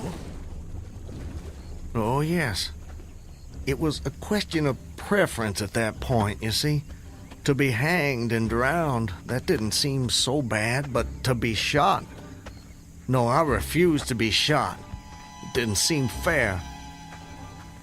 I'd say you have a quite singular set of values. Do they offend you? Not at all, not at all. It makes for a more entertaining story, and yours is the most fascinating I've heard in many a year on the road. Please, continue. You're under the water, slowly rising to the surface. Your hands are tied. A sharp pain in my wrists apprised me of the fact that I was trying to free my hands. I gave the struggle my attention as an idler might observe the feat of a juggler without interest in the outcome. Eventually, the cord fell away. My arms parted and floated upward, but I could only dimly make out my hands in the growing light. I watched with a new interest as first one and then the other pounced upon the noose at my neck. They tore it away and thrust it fiercely aside. Its undulations resembled those of a water snake, and my first thought was to put it back. To put it back? The undoing of the noose had been succeeded by the direst pang that I'd yet experienced. My neck ached horribly, my brain was on fire, my heart gave a great leap, and I felt as though it was trying to force itself out of my mouth. My whole body was racked and wrenched with an insupportable anguish. And I imagine the desire to rise to the surface was even greater, no matter what you might find waiting for you there. I wanted to stop myself, had to stop myself, but my disobedient hands gave no heed to my command. They beat the water vigorously with quick, downward strokes, forcing me to the surface. I felt my head emerge. My eyes were blinded by the sunlight. My chest expanded convulsively, and with a supreme and crowning agony, my lungs engulfed a great draught of air. So now you were in full possession of your physical senses. If anything, they were more keen and alert than before. I felt the ripples on my face, heard their separate sounds as they struck. I looked at the forest on the bank of the stream, saw the individual trees, the leaves, and the veining of each leaf. Saw the very insects upon them, the locusts, the brilliant-bodied flies, the spiders stretching their webs from twig to twig, the prismatic colors in all the dewdrops on a million blades of grass, the humming of the gnats that danced above the eddies of the stream, the beating of the dragonflies' wings. They all made audible music. Remarkable. If you'll forgive my saying so, you missed your life's calling. You have quite a turn for descriptive language. I'm surprised you had the time to note your surroundings in such detail. It may only have been a few seconds, I'm not really sure. I seem to have lost the ability to judge the passage of time accurately. Or perhaps you've gained a greater appreciation of time. There's a whole world in every second. You have a singular turn of phrase yourself, Mr. I'll get it in a minute. No doubt. Did you acquire this philosophical outlook during your travels? Hard to say. See, it often seems like I've been traveling my whole life. But enough about me. I long to hear your story. You've painted a beautiful background for me, but it strikes me there are more pressing issues in this particular picture. For example, your executioners. My would-be executioners? That goes without saying, surely. Very well. I saw them, silhouetted against the blue sky. They shouted, they gesticulated. Their movements were grotesque and horrible, their forms gigantic. Suddenly, I heard a sharp report as something struck the water smartly within a few inches of my head, spattering my face with spray. One of the officers had his rifle. At his shoulder, there was a light cloud of blue smoke rising from the muzzle. I was surprised he missed. I read somewhere that marksmen with gray eyes are the keenest shots. This fellow was the exception to the rule, it seems. The marksman had gray eyes? Mm-hmm. How could you see that? I'm sorry? He was on the Owl Creek Bridge. You were in the water. And you must have drifted some distance. So, how did you know the marksman had gray eyes? I don't know how I know. I must have noticed it on the bridge. Just before your execution? My intended execution. As you say. Doubtless the detail was burned into my mind. Doubtless. I told you how much more alive my senses had become at that moment. Alive. Yes, indeed. That you did. At that moment, a counter-swirl turned me half around. I was looking into the forest on the bank opposite the fort. A clear, high voice rang out and came across the water with a distinctness that pierced and subdued all other sounds, even the beating of the ripples. The voice, what did it say? It said, "Attention, company! Ready! Aim!" How did you do that? Run! Fire!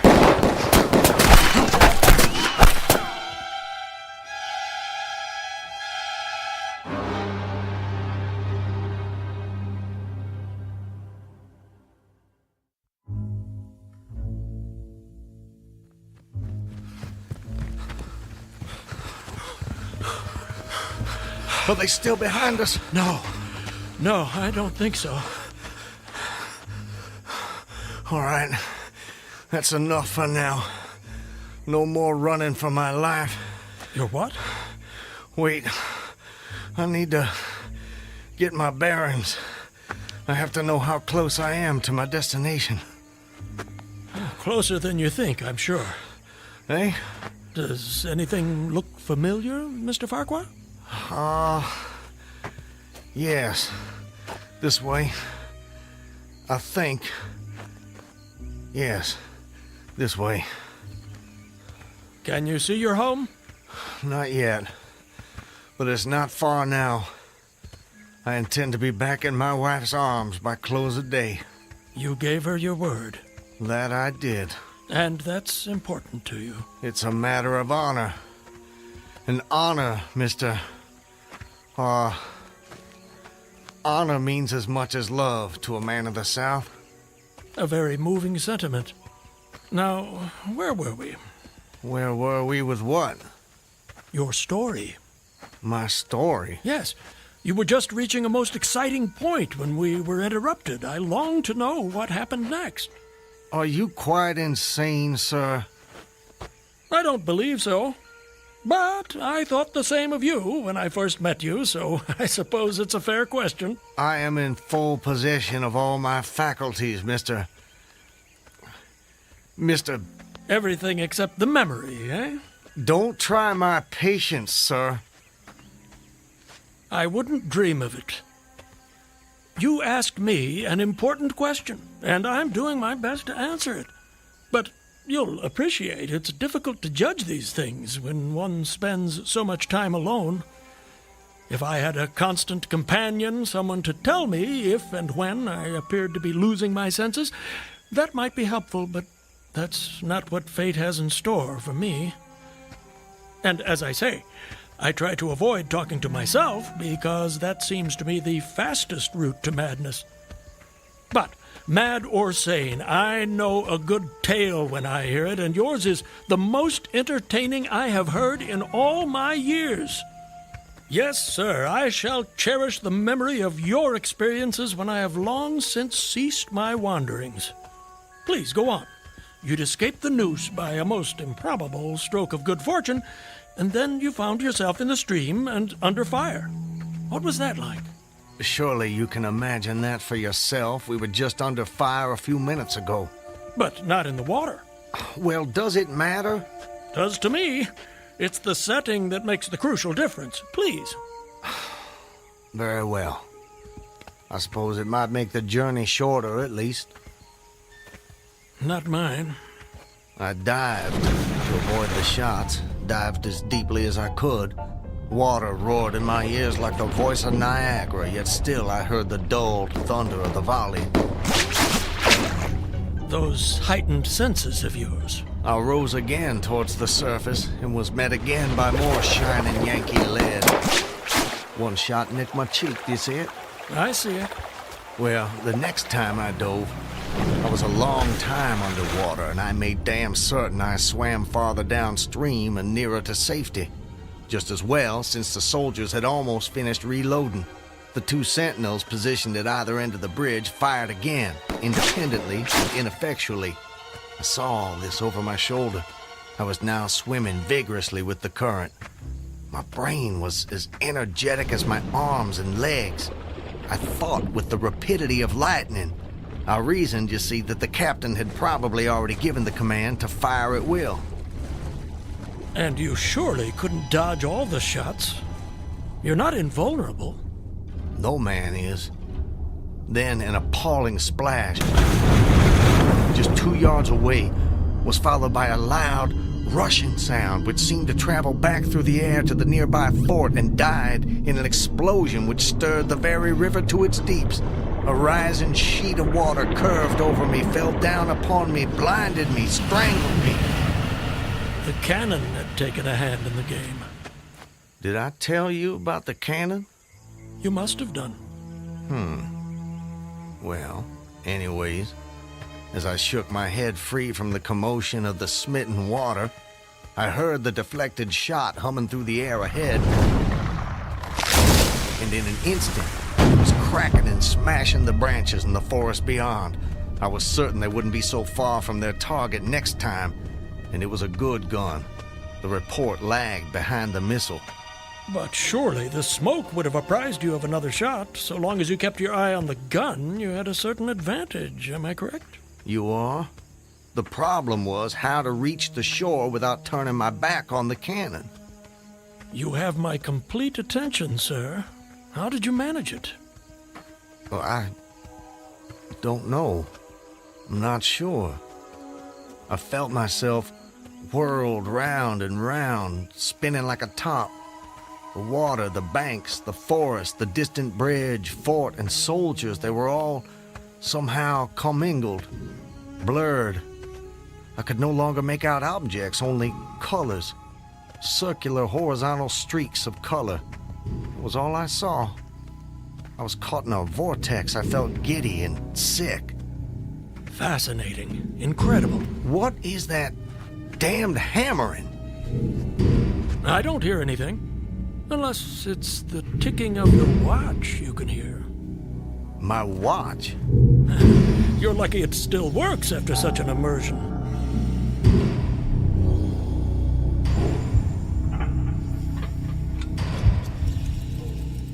It is my watch.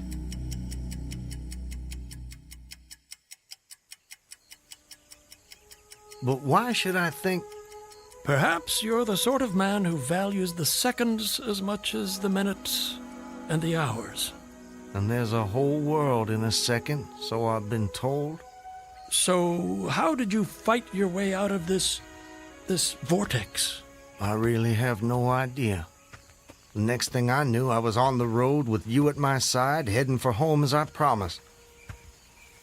Surely not. I mean, you obviously avoided the cannon and struggled to the bank. Obviously. But I have no memory of it. And of our meeting? I recall only what you told me about it. Most curious. Stop! What is it? This is it. We're here. This is the path to my home. Excellent. Well, I suppose this is where we part company, Mr. Farquhar. May I say, it's been a rare pleasure. You wouldn't care to come in? I'm sure the servants could prepare you a meal. That won't be necessary, my friend. I have many miles still to travel. But your journey is almost at an end. Yes. Well, goodbye, Mr. I'm sorry, I thought I could recall your name, but it just escapes me. Call me Ambrose. I wish you well, Ambrose. And you, Mr. Peyton Farquhar. And you.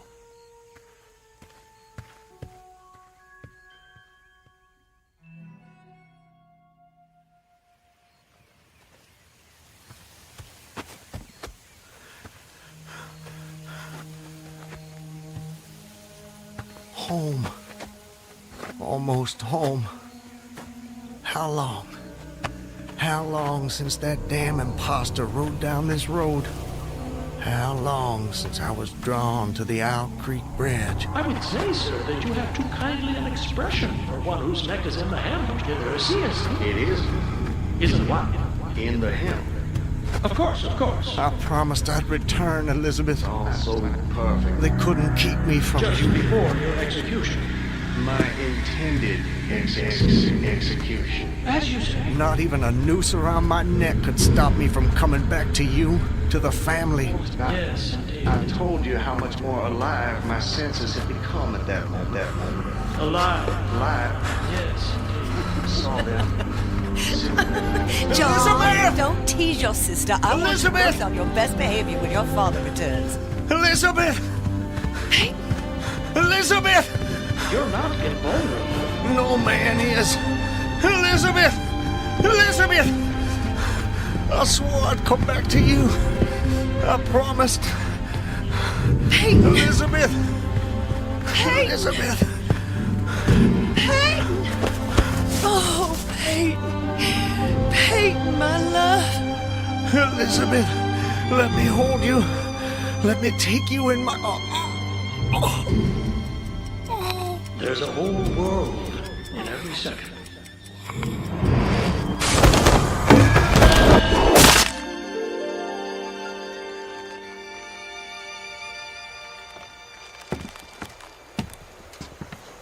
He's dead, Captain. Good work. That's the last execution for today. Get him down! You know, Levine, for a moment there, I thought that rope wasn't gonna hold. It's strong enough. It did its job.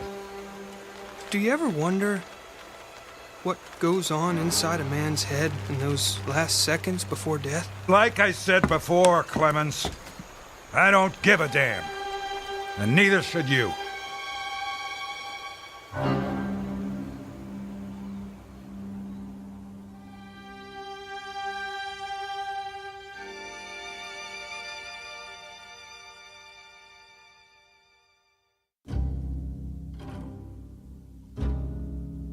An occurrence at Owl Creek Bridge in two forms, as it was dreamed and as it was lived and died. This is the stuff of fantasy, the thread of imagination, the ingredients of the Twilight Zone.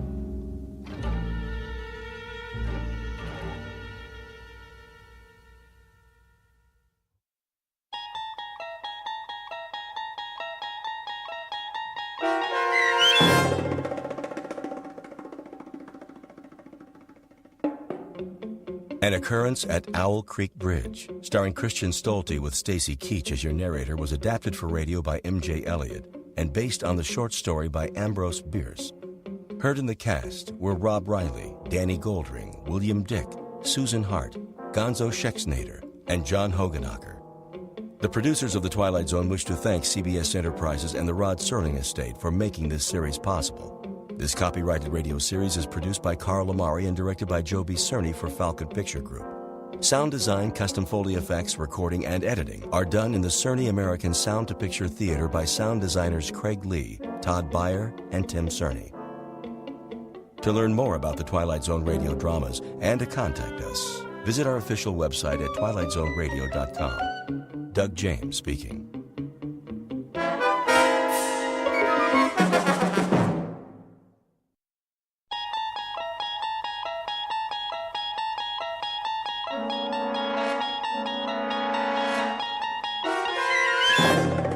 You unlock this door with the key of imagination.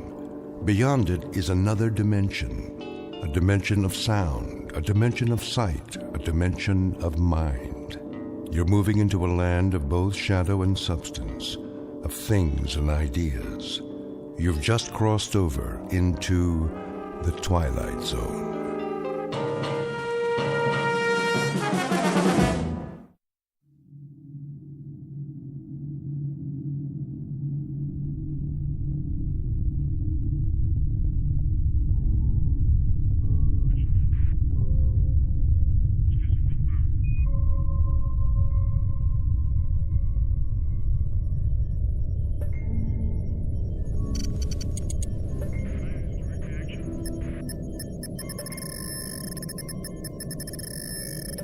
Captain. What? Look in the viewer. Switch lenses. Yes, sir. It was at 255-417. I don't see anything. Maybe not now, but something glittered down there. We went over a lake, you know. I know, it wasn't that. Well, we'll take a closer look, but it's probably the lake. Wasting our time again.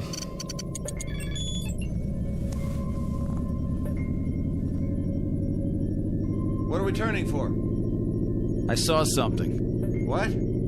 Something metallic, Carter. Yeah? He thinks so. We're almost there, then we'll know.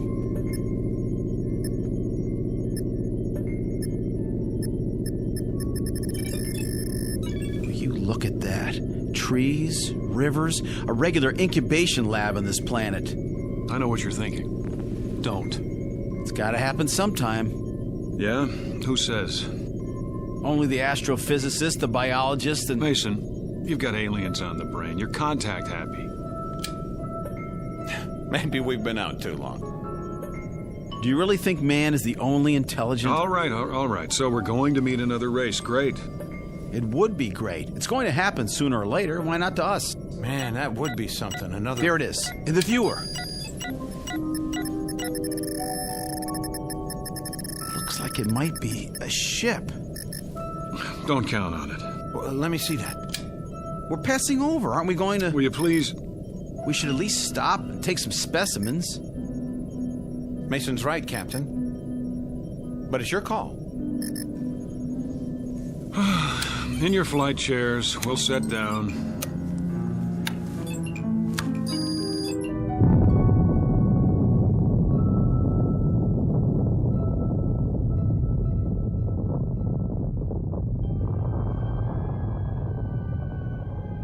Captain Ross, Lieutenant Mason, Lieutenant Carter, aboard spaceship X-89, cruising above the 13th planet of Star System 51. In a little while, supposedly, the ship will be landed and specimens taken.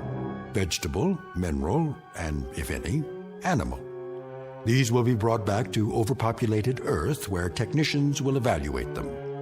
And if everything is satisfactory, stamp their findings with the word inhabitable, and open yet another planet for colonization. These are the things that are supposed to happen. In actuality, they will not happen at all, but will instead be superseded by events far more unusual, because the 13th planet of Star System 51 just happens to be located in the Twilight Zone.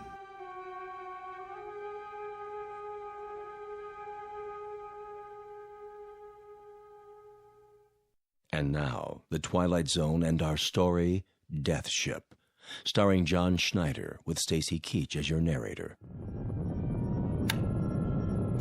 You heard the man. Strap in. We're going down. What's the matter with the captain? Beats me. I can hardly talk to him anymore. He has been acting pretty strangely. You said it. As if he's fighting something. Yeah, us. You really think it's a ship? If it is, I don't see how it could be from Earth. We've got this run all to ourselves. They might have gotten off course. Not this far. Setting down. Right, Captain. Retros.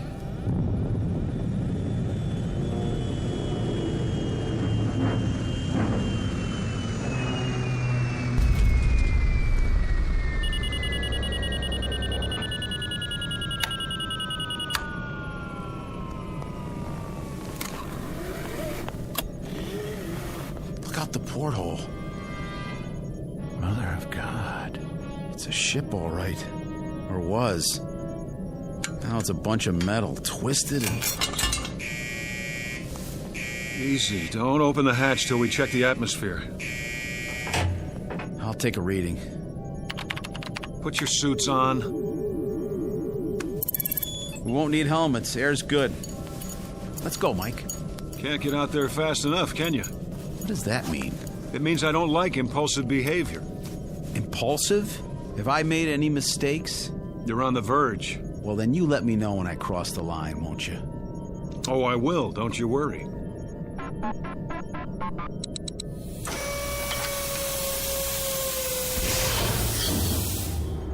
We stay together, nobody takes any risks. That's an order. I understand, Captain. Carter? Yeah? All right, then. Let's go.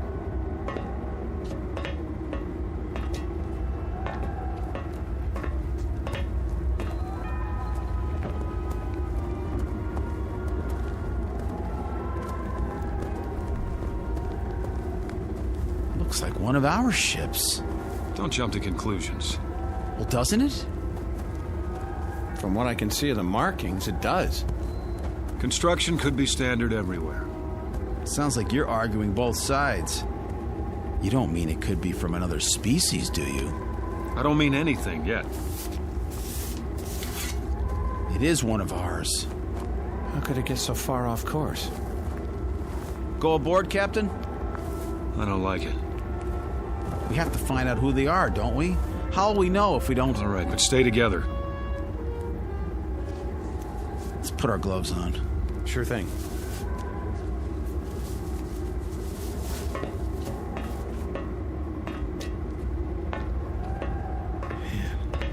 Pretty familiar, isn't it? Even all bent up like this. It's from Earth, no doubt about it.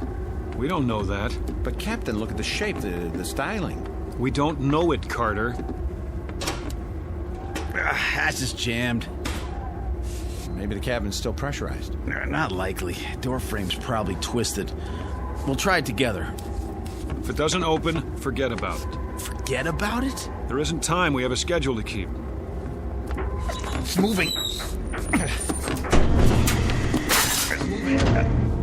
Let's go.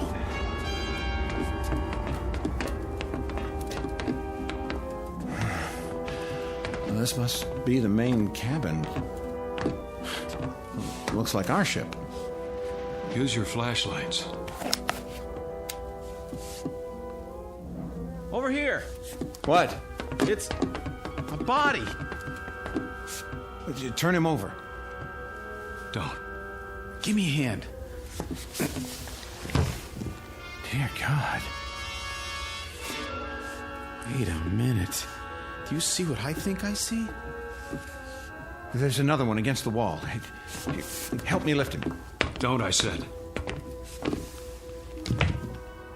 What is going on here? That one has a face like... Nothing's going on. And the third one, he... Carter, try the auxiliary lights. But Captain, is it just me, or are we standing here looking at three bodies with three faces that look exactly like our faces? Auxiliary lights. I don't understand. It's not what it seems. Not what it's...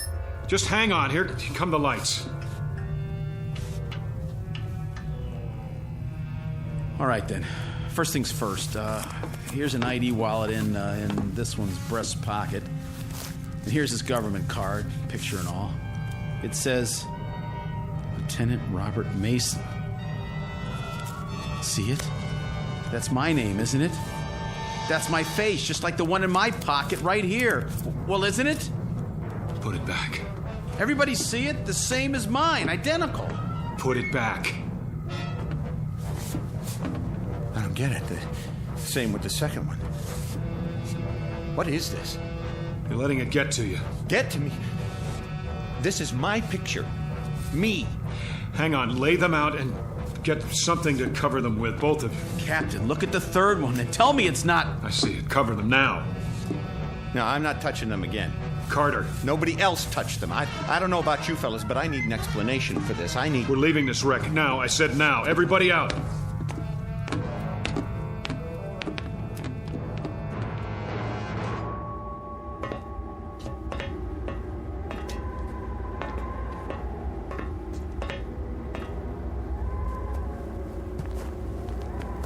That's us in there. We're dead. Our ship is where we left it, just as we left it. Look ahead of you, 50 yards. What do you see? That's our ship over there, the same place we left it a few minutes ago. Not this one. And those bodies aren't ours. But they are. No. You saw them. I don't know what I saw, and neither do you. You agree with him, Mason? What? We're going back to our ship and radio the base. They'll tell us what to do. Will they? Shouldn't we... What? Bury our... dead? They're not ours. Get that through your head. Now let's go. You too, Mason. Right. Move. We're alive, I tell you. Alive.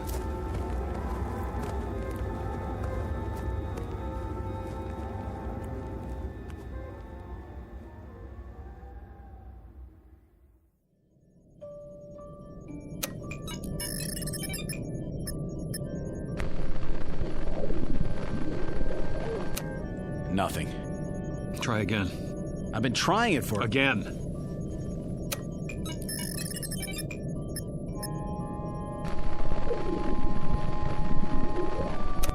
Captain, there's no point if it won't... What is this? It was working before. Maybe it's this planet. What are you talking about? Maybe there's an interfering field of... That's ridiculous. Try the radionic signal. Captain, it's not going to. It's... Will you do as I say? Yes, sir.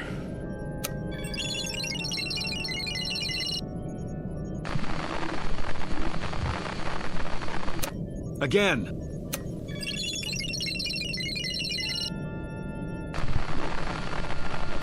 Again. If it doesn't work the first time... They didn't hear us. The return signal is automatic. Do I have to tell you that? All right, let's go over this again. There's an answer here somewhere. Those bodies in the other ship aren't ours. That much we're sure of. Well, use your heads. These are our bodies. These, right here. Agreed? I don't know anymore. Neither do I. Listen. You both remember what they told us in training? About the theory of circumnavigating time. They said it might be possible for us to leave Earth in 1 year, and when we got back, even though we thought it was the same year, it might be the year before. Or the year after. Remember that? It was only a theory, Captain. It's more than a theory. It's what happened to us. We went through some kind of a time warp right into the future. And that ship over there is in the future. Is that what you're saying? Only the probable future. And what does that mean? It means that we're not dead. It also means that we're going to be dead. Not if we don't take off. If we don't go up, we can't crash. But our orders... They don't say to kill ourselves.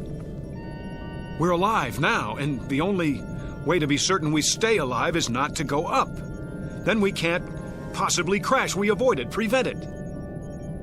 I've made up my mind. We stay. It's easy enough for you to decide. Meaning? You have no one waiting for you back on Earth. So I have no reason to go back, and I'll be just as happy here as I would be on Earth? Is that it? I think we should vote on it. Oh, you do? You're not the only one, Captain. I'm the only one who gives the orders. Even when our lives are concerned, huh? Especially where your lives are concerned. We stay. For how long? I'm not setting any time limit, Carter. A month? 2 months? I'm not setting any limit. We have enough food left for 3 weeks, Captain. I've no doubt there's edible food outside. You saw the landscape, trees, vegetation. How will we know what's edible and what isn't? We haven't got the equipment to test it. We'll watch the animals. I saw no animals, Captain. Did you? There will be. Well, if there are, there'll be a different form of life. What they eat might be deadly poisonous to us. We'll worry about that when the time comes. Right now, there's only one thing to worry about: preserving our lives. It may not even be necessary to stay here permanently. We may figure something out, but for now, the decision is to stay. Not our decision, Captain. Have you a better solution, then? Working at minimum capacity, the ship's electrical reserve can hold out for months. It won't be working at minimum capacity. Why? We're going to need heat. Lots of it. But it's only twilight, and already the temperature outside is minus 13 degrees. Would you rather lift off? Take the risk of duplicating that ship over there? How can we duplicate it, Captain? How can there be 2 crash ships? 2 of me dead, 2 of Mason, two of you. We'll go over it again until we find an answer. Because we have to. I think I'll lie down. Me too. It's been quite a day. And it's getting dark out fast. Very, very dark.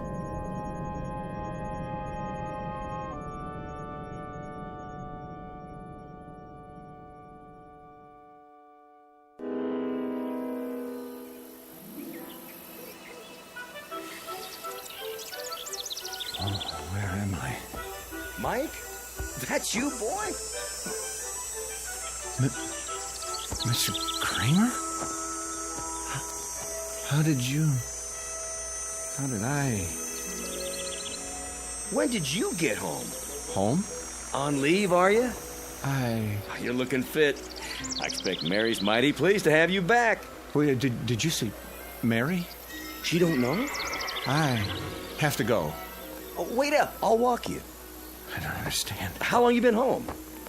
I just got here. Oh, you rocket boys sure travel informal these days. Mary know you're coming? I don't think so. Gonna surprise her, huh? Yes. Surprise her. How long you got? I'm not sure.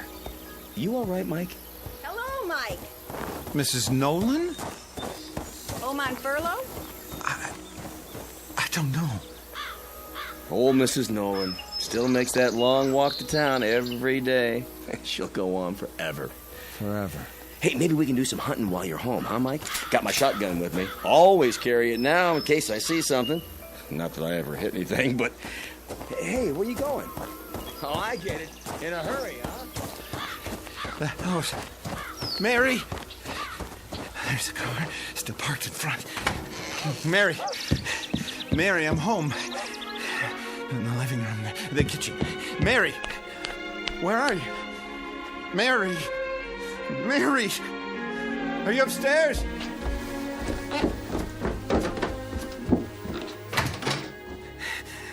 Oh, Mary!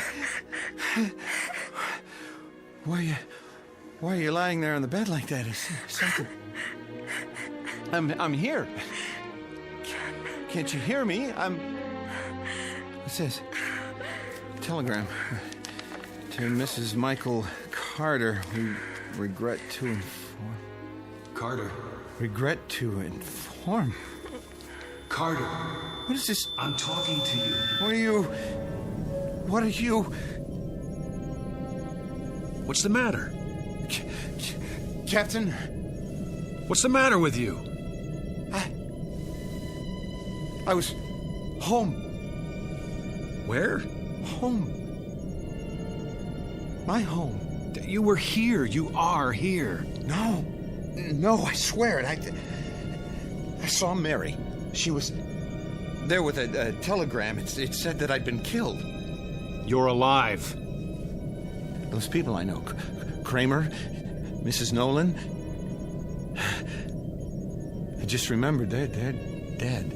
Stop it, Carter. Kramer was killed in a hunting accident. Mrs. Nolan was... It never happened. There's an explanation for this. What explanation?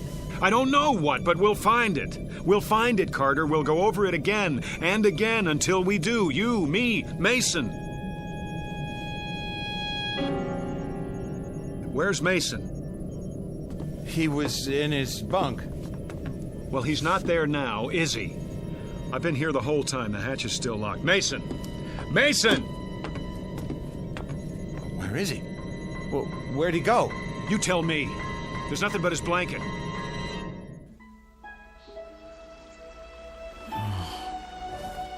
My blanket. My blanket. What's it doing on the grass?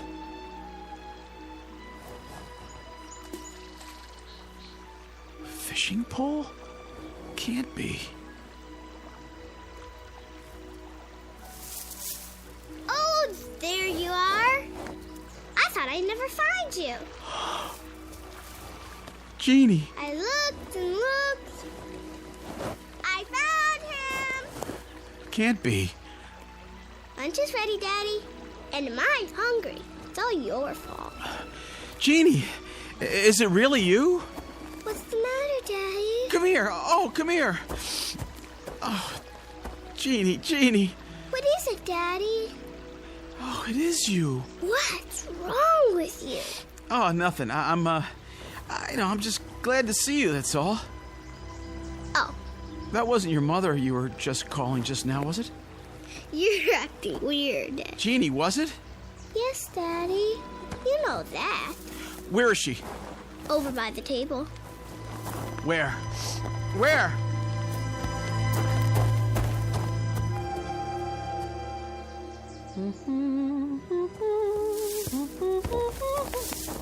Bob? Oh, you scared me, honey. Bursting out of the bushes like that. I was just setting out the fried chicken. Oh, God, Ruth. Oh, God. Bob, what is it? Sweetheart, what's wrong? Nothing now. Are you sure? Yes, oh, yes. All this for lunch? Yes. My goodness, so emotional over a little potato salad and chicken. Where's Jeannie? back there, by the pond. Were you asleep? Are you still asleep? This is a dream. I hope I never wake up. I just hope I go on dreaming and... Mason. Bob? Ruth? Bob, who's... Let's go, Mason. Why is he here? Stand behind me. But... Just do it. Get out of here, Ross. I said, let's go. Get away from us. You're coming back with me. Back? Where you belong, on the ship. No, Bob. You're having a hallucination, Lieutenant. No, it's real. It isn't, and you're leaving with me. No! Oh, you think you can take me? Stop it! Oh, you take me back! You're coming back! I'm staying here. You can't! I won't let you! No! Yes! Back! Back! Back! I don't want to be here. I don't want to be here. Take it easy. Ruth! There was no Ruth, no Jeannie. You lie. Let go of me. Oh.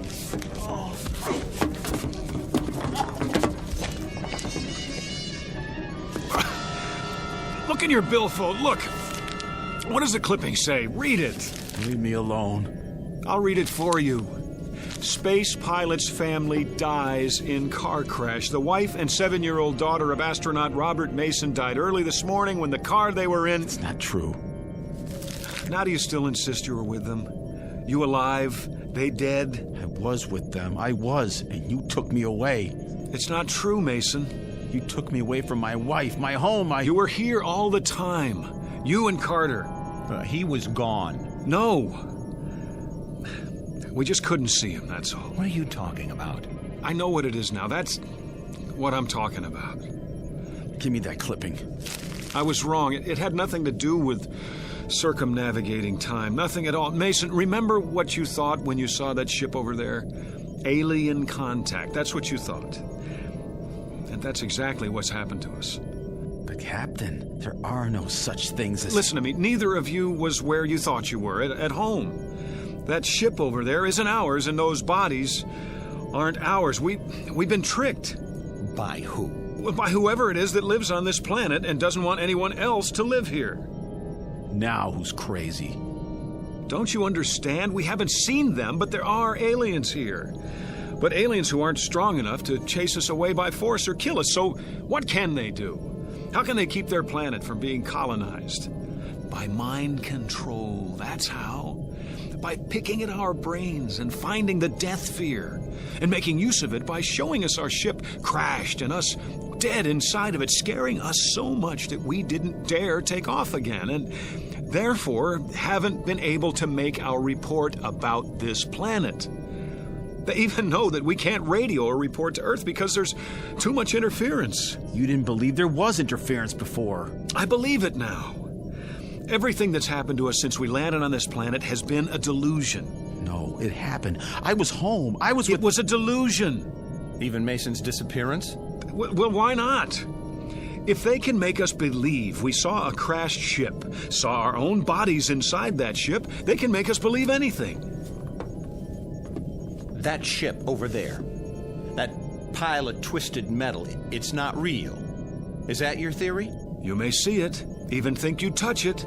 That doesn't prove it exists. What's going to prove it doesn't exist, Captain? What's going to prove that everything you've said is true? I'll tell you what's going to prove it, Lieutenant Mason. Us. Going up, taking off, and going all the way back to Earth. Proving that there's nothing holding us back but fear and delusions. Now take your positions and let me at the controls. Wait a minute. In your seats, shoulder straps. What if you're wrong? I'm right. You thought you were right before. You were ready to keep us here indefinitely. You were so sure. Then, in a few minutes, we really will be dead. Flight seats, now.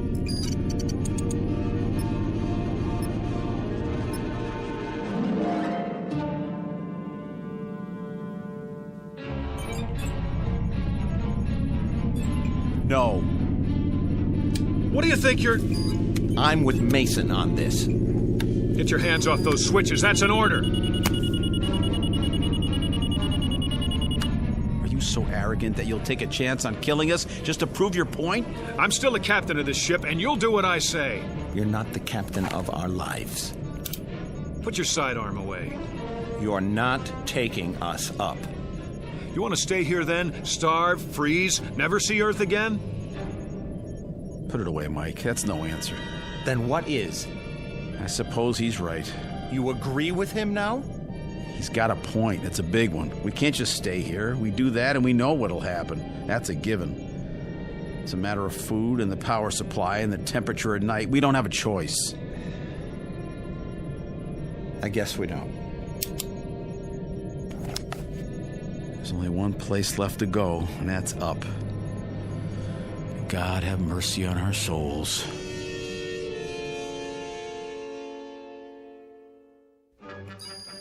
Pressure. Rising. Drive reactor. Check. Coordinates. Check. Gyro stabilizer. Active. Vertical thrust. Energized. Then prepare for liftoff. Check.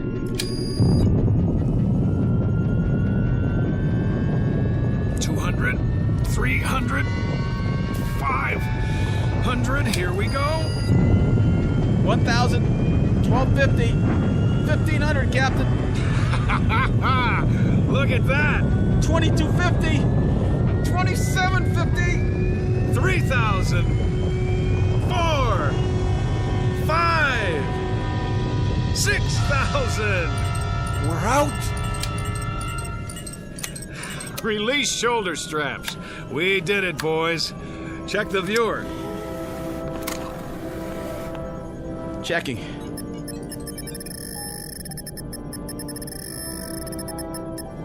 Well, see anything down there now? You were right. If I ever see anything glitter in that viewer again, I'll keep my mouth shut. I was right. Captain? What are you doing now? Taking her down. We're landing. What? Say that again. Now that we know what it is, there's no reason we shouldn't go back, is there? No reason? Are you out of your mind? Captain, for God's sake. Think.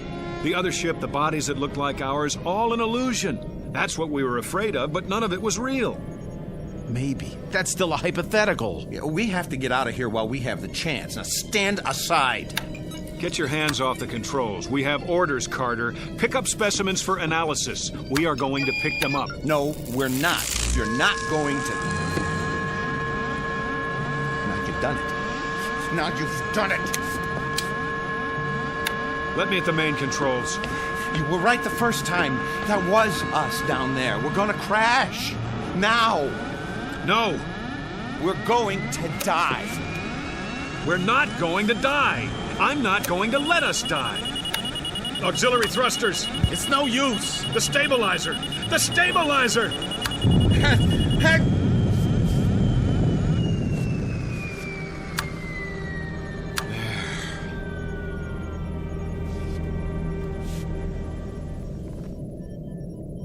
I don't understand. Shut up. You're a coward, Carter. You don't even have the guts to fight for your own life. We're still going to land? You bet we're going to land. And when we do, you're going to see that the other ship is gone. Vanished. Because it was never there in the first place. Retros. Slow airspeed. I've got it. Now get in your places. We're not going to crash. He's been right all along, hasn't he? I don't know. Prepare for touchdown.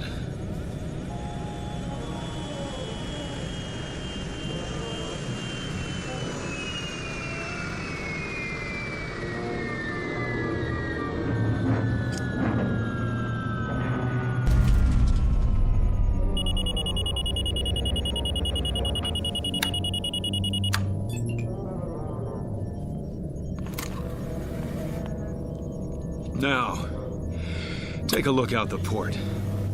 It's too dark to see anything. Use the spotlight. Looking. Well? Landscape looks the same. Clear? Clear, but how do we know we're facing in the right direction? Give me that. Go on. Take a good look. Hills, trees, and... What is it? Let me see. Oh, no. No, no. Gone, Captain? Vanished? Is that what you said? All right.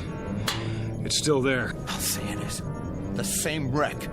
That doesn't mean... I'll tell you what it means. It means you're wrong. Dead wrong. Hang on. There's an explanation for this. And that would be? I don't know yet, but... You'll never know. And neither will we. Now we'll have to go up again. And this time we'll really crash and be killed and end up looking just like those four... No. What did you say? We're not going to crash. How do you know? We're not going to crash because we already have crashed. Explain that. Stop fighting it, Captain. You're all out of explanations. What are you... There's only one explanation left, and you know what it is. Mason? I know nothing of the kind. Yes, you do. Carter was home, and that telegram was really there. I was with my wife and daughter, because I'm like them now. No. Accept it, Captain. Accept what? Stop trying to prove that we're alive. We are alive. I don't know what it is that's happening here, but there's an answer somewhere. Somewhere. I've given you the answer. I don't accept it. We're going over this again. We're going to find the real answer. Maybe you should listen to him. Can't you see that's what we've been doing? Going over it again and again? Then we'll just have to keep going on until... What happened to the lights? Mason, Let us die, Captain. I can barely see you. It's like I can see through you. Let go of us. Let us die. No. No! We're alive. Alive. We're going over it one more time from the beginning. You hear me? One more time.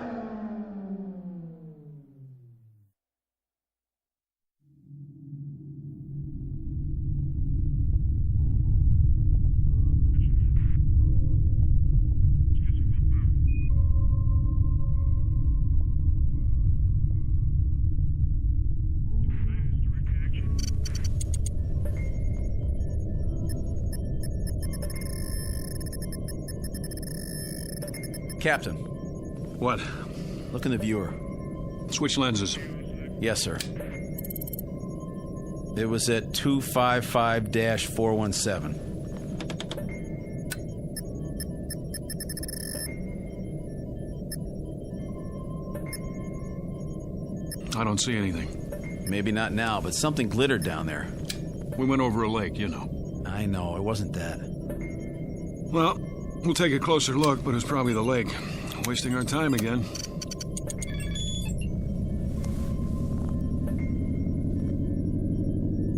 What are we turning for? I saw something. What?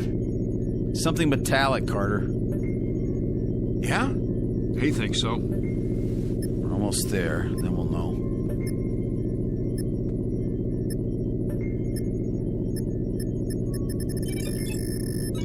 Look at that.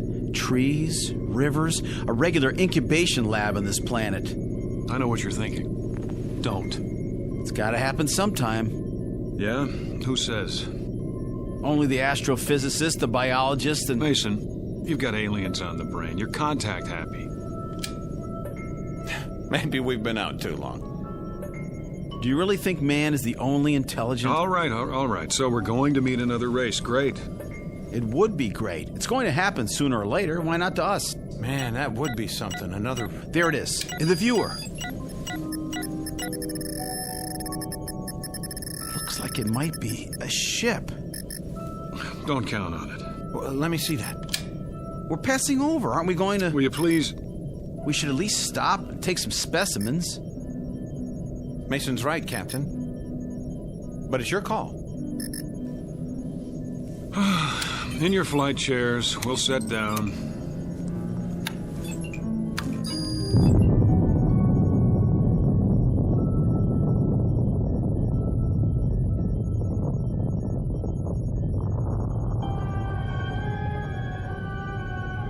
Captain Ross, Lieutenant Mason, Lieutenant Carter, aboard spaceship X-89, cruising above the 13th planet of Star System 51. In a little while, supposedly, the ship will be landed. Picture of a man who will not see anything he does not choose to see, including his own death. A man of such indomitable will that even the two men under his command are not allowed by him to see the truth. Which truth is that they are no longer among the living, that the movements they are now about to make, the words they are now about to speak, have all been made and spoken countless times before, and will be made and spoken countless times again, perhaps even unto eternity. Picture of a latter-day Flying Dutchman sailing into the Twilight Zone.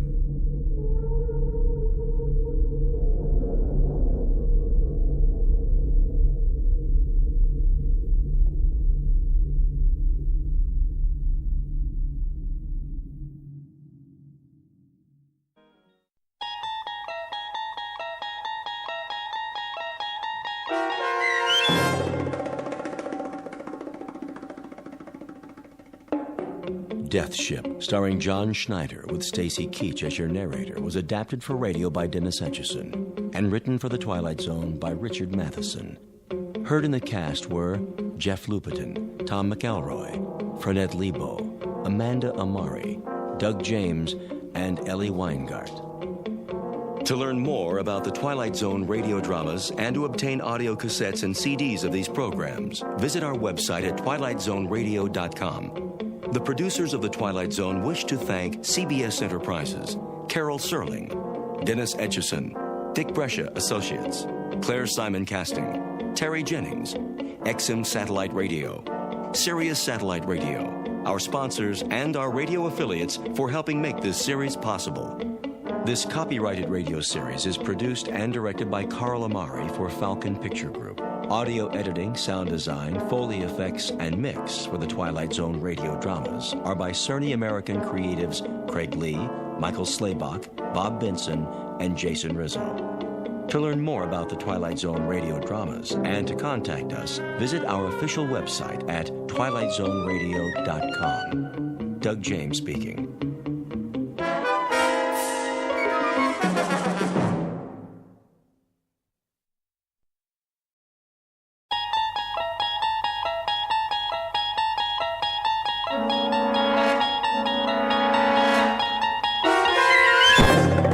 There is a fifth dimension beyond that which is known to man. It is a dimension as vast as space and as timeless as infinity. It is the middle ground between light and shadow, and it lies between the pit of man's fears and the summit of his knowledge.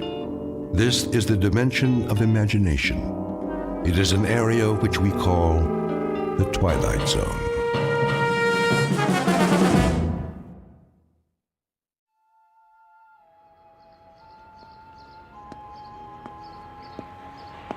Evening edition. Get your paper here. Late sports. What other papers do you have? The Sentinel and the Times Mirror. Take your pick. Give me all three of them. Here you go. Like to read a lot, huh? Say, do I know you? I don't know. Do you? Arch Hammer. Hey, it's me, Sam. Sam Marshak. Oh, yeah. Sam. Let me get a good look. By golly, you haven't changed a bit. That right. Look, just like in the picture here. See? I still got it by the register. You and Andy and Eddie Walsh and Barney. The old gang. Remember? Sure. How you doing? Same as always. Haven't seen Andy in a while, though. Where you staying? Down the street. The Royale? Yeah, the Royale. How much for the papers? 6 bits. Wait a minute. Forget it. Arch, it's on me. We got a lot of catching up to do. Been too long. Right. See you later. Anytime.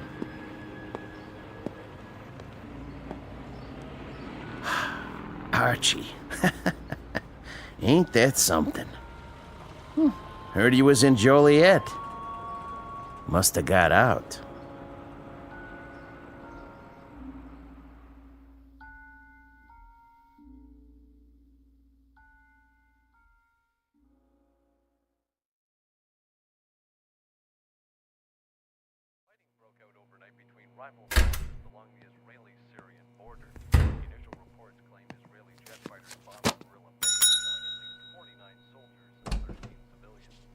Hold your horses. I'm coming, I said. How much for a single? Depends. By the day is one thing, by the week is cheaper. I don't know how long I'll be staying. $6.80 a night plus room tax. You want a shower? Is the water hot? Mornings only, otherwise it costs extra. Forget it. Hold on. Haven't I seen you before? Could be. All right, I'll give you the discount for regulars. No guests, though. Wouldn't think of it. Sign here. Right. Face sure is familiar. Arch Hammer? Can't say I remember the name. Maybe that's just as well. Oh, and lose the key, you pay for it. Thanks. Send up some ice, will you? And a pair of scissors. Scissors? What for? Something I want to cut out of the paper. Well, don't make a mess for the cleaning girl or you'll have to tip her. That'll be $7 even. In advance. His name is Arch Hammer. For the moment, he's 36 years old. He has been a salesman, a dispatcher, a truck driver, a bookie, and a part-time bartender. Whatever name he goes by, this is a cheap man, a nickel-and-dime hustler with a cheapness that goes beyond the suit and the shirt, a cheapness of taste, a cheapness of mind. He has a tawdry little shine on the seat of his conscience and a dark room squint in a world where the sunlight never got through to him. But Mr. Hammer has a talent, one he discovered at a very early age. This much he knows. He can change his face. He can look at a picture, concentrate on the eyes, twitch a muscle, and make his features match any other man's. Call him Rubberface. Mr. Archie Hammer, jack of all trades, who has just checked into a Fleabag hotel with the most odd talent, some newspapers full of photographs to work from, and a master plan to destroy a few lives. In the Twilight Zone. And now, The Twilight Zone, and our story, The Four of Us Are Dying, starring Eric Bogosian, with Stacy Keach as your narrator.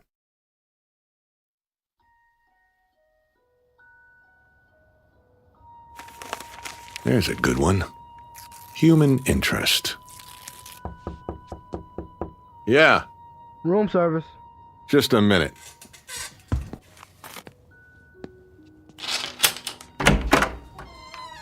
Here's your ice. Thanks.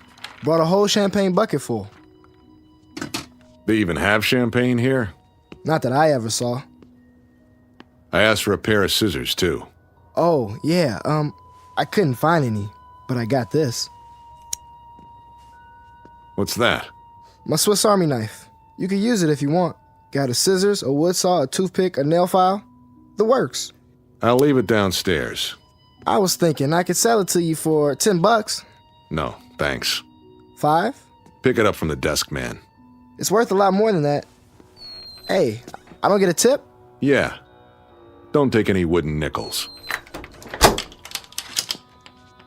Where's that page? Here. Johnny Foster, guitarist with the Maggie Weber Quintet. Why not? Always wanted to be a musician. The eyes, the nose, piece of cake. Just look in the mirror. Concentrate. Perfect. If I do say so.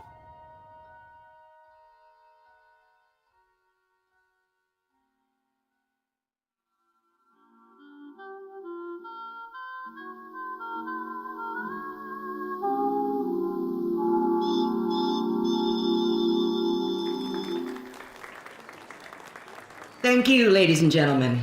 That one was for Johnny. Wherever he is, I know he can hear us. Now, if you don't mind, we'll take a little break, and we'll be back with another set in just a few minutes. Take 5, boys. Sure thing, Max. Make that 10. You got it. You're playing real pretty tonight, Maggie. Don't I always? Sad, though. I never heard a piano cry before. Then we'll have to try some upbeat tunes. If I've got it in me. Hi, Mag. What'll it be? Ginger ale, straight up. On the wagon again, huh? Off and on. Hey, Maggie. Hey yourself, sport. I got a stool here with your name on it. That right. Come on, sit down and get acquainted. Unravel the flesh. Huh? Hey, pal, keep your hands off the talent. I'm just trying to buy the lady a drink. Don't you want one? Love one. All by my lonesome. Okay. Just trying to be friendly. You can have the booth in the corner, Mag. Strictly solo. Thanks, Red. 1 ginger ale.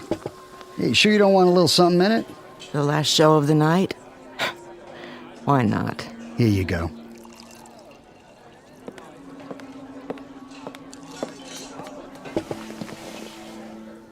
Here's to you, Johnny.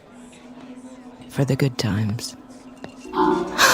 Careful, you'll spill it. Johnny? Like I always say, if you don't drink well, don't drink. Johnny, are you a ghost? Sure, a ghost. I just came down to check the mourners. But it was in the paper. Was it? I should read the obituaries. Find out how they feel about the deceased. I'm gonna close my eyes. And when I open them, pray that I'm not dreaming. You're not dreaming. I wanted to see what kind of tears people shed. Big ones the size of bubbles, or the kind that come from onions and handkerchiefs. You came to the right place, Johnny.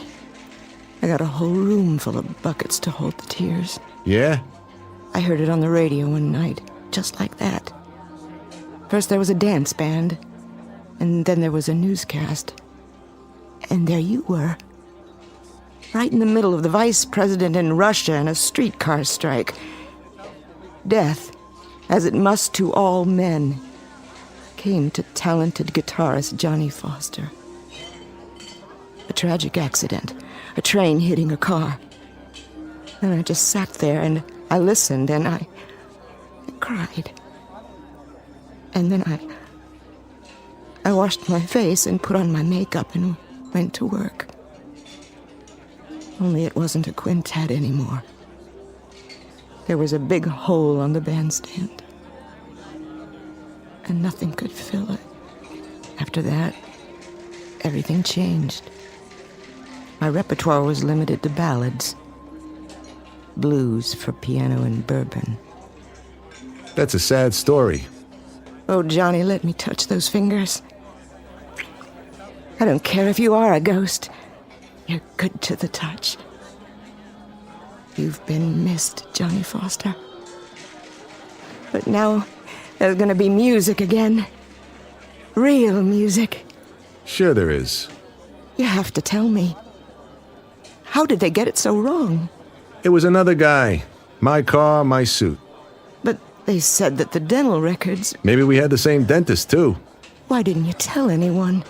It's been... I wanted a vacation from the world. This world. I decided I'd hawk the name, trade it in for something new. Like what? I didn't know. Something different. But I guess I just couldn't stay away. When you left, I thought I'd go crazy. I kept telling myself you'd come back, and when you didn't, I wondered what there was about me that made you leave. It wasn't you. I'd take my clothes off and look at myself in the mirror. Then I wondered if there was another woman. Nobody as good as you. You always were a funny guy, Johnny. Pulling pranks on people. Way out, Johnny Foster. Well, are you satisfied with the reaction? Tears big enough for you? Maybe too big. What really brought you here? I picked up the paper the other day, the Sunday supplement, full of human interest pictures. You know the type. Little boys with run-over dogs, sweet old ladies getting evicted on sidewalks. Then there was a shot of a beautiful lady who sang the blues. It reminded me, Maggie. It reminded me that there were little pieces of my past I didn't want to slough off. And I was right. You're looking mighty good to me right now, Mag. Morning becomes you. Me and Electra. So, how long are you with us this time? Or is it just a stop between trains? In a way it is. For me. And it's too late? Not for you. It's get out of town night. What does that mean? You've got time for about 6 courses before you check out. Why? You're coming with me, Mag. We'll go to Chicago or Detroit. We'll go to San Francisco. You sure know the right words. We'll have a ball, Mag. Everything by ear. But great, Maggie. I mean great. The two of us. Oh, I love you, Johnny Foster. That plain enough for you? Tell me I've got to go to Scranton and play piano in a coal mine, and I'm there. As long as it's with you. Just name it, Johnny. You got it. Then let's get out of here. It must be love. When you were gone, they had another ghost here, doing the vocals. I was the shell of a singer and a piano player. The lyrics were just echoes, Johnny, that somebody sang before. I couldn't make them real. That real enough for you? You make me real, Johnny. You bring me back to earth and put me together again. Finish up. Make it a short set. What do I tell the boys? Tell them you're cutting out. I'll meet you at the railroad station, 1206, Maggie, westbound to Chicago. Be there? Oh, I'll be there. Till midnight, then. Pack your bag. We're traveling light. Johnny? Yeah? You have enough cash for the tickets? I'll get it somehow. Here. Just in case. What's this? My tips, plus what Red paid me for the gig. You hold it for me. Sure? I've never been surer of anything in my life. Okay, baby. Remember, 12 sharp. With bells on.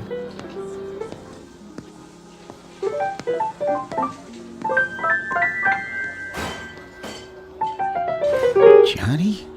Hey, man. Like you didn't tangle with the Union Pacific? I thought you were out of this world. I don't believe my eyes. Was that Johnny Foster?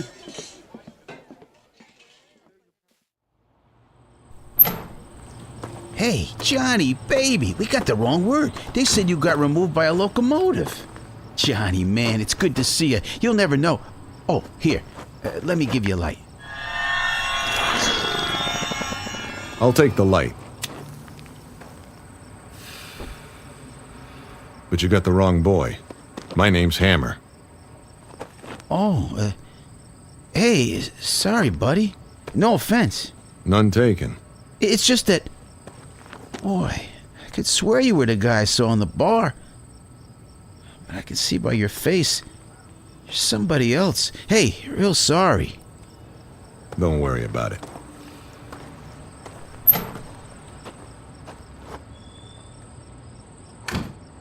Johnny Foster, guitar player.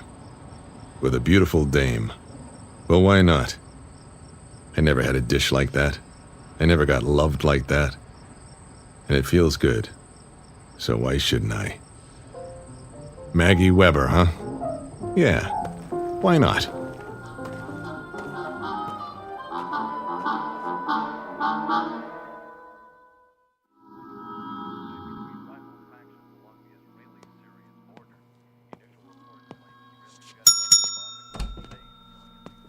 Mr. Hammer? Good memory. Something I can do for you? Just some information. What kind?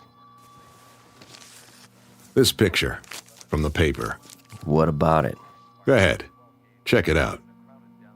Local hoodlum found shot in river. So? Looks like he's a real tough guy. Was. Name of Sterig. Virgil Sterig. Funny name. Never heard of him. No? Then maybe you saw him around. Before he went for a swimming lesson. I see a lot of people. See a face like that, you remember it. My memory's not so good lately. This make it better? It's getting there. How about now? Oh, yeah. Virgil. I might have seen him once or twice. He used to carry a satchel. Full of what? It's hard to say. Try. He was the bag man. For who? Same guy all the bookies work for. I need a name. Pinnell. East side of town. Armstrong Towers. Only you didn't hear it from me. Right. Oh, hey, bellboy asked me. Something about a fancy knife. Buy him another one. You can afford it.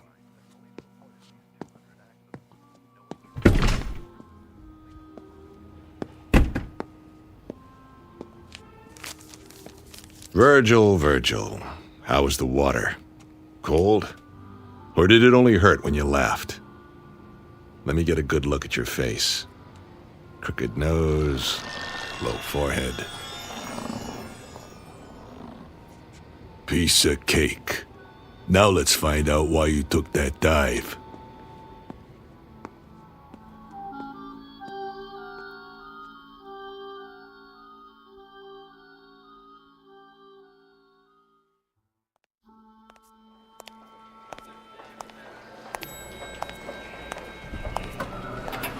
Going up?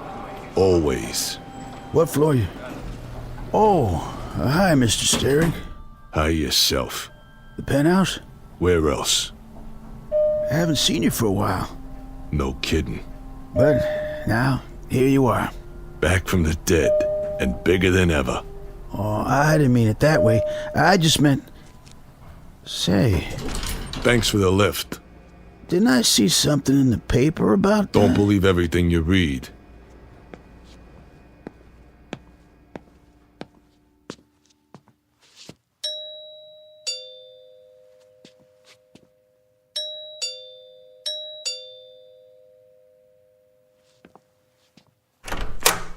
Oh, Mr. Sterick.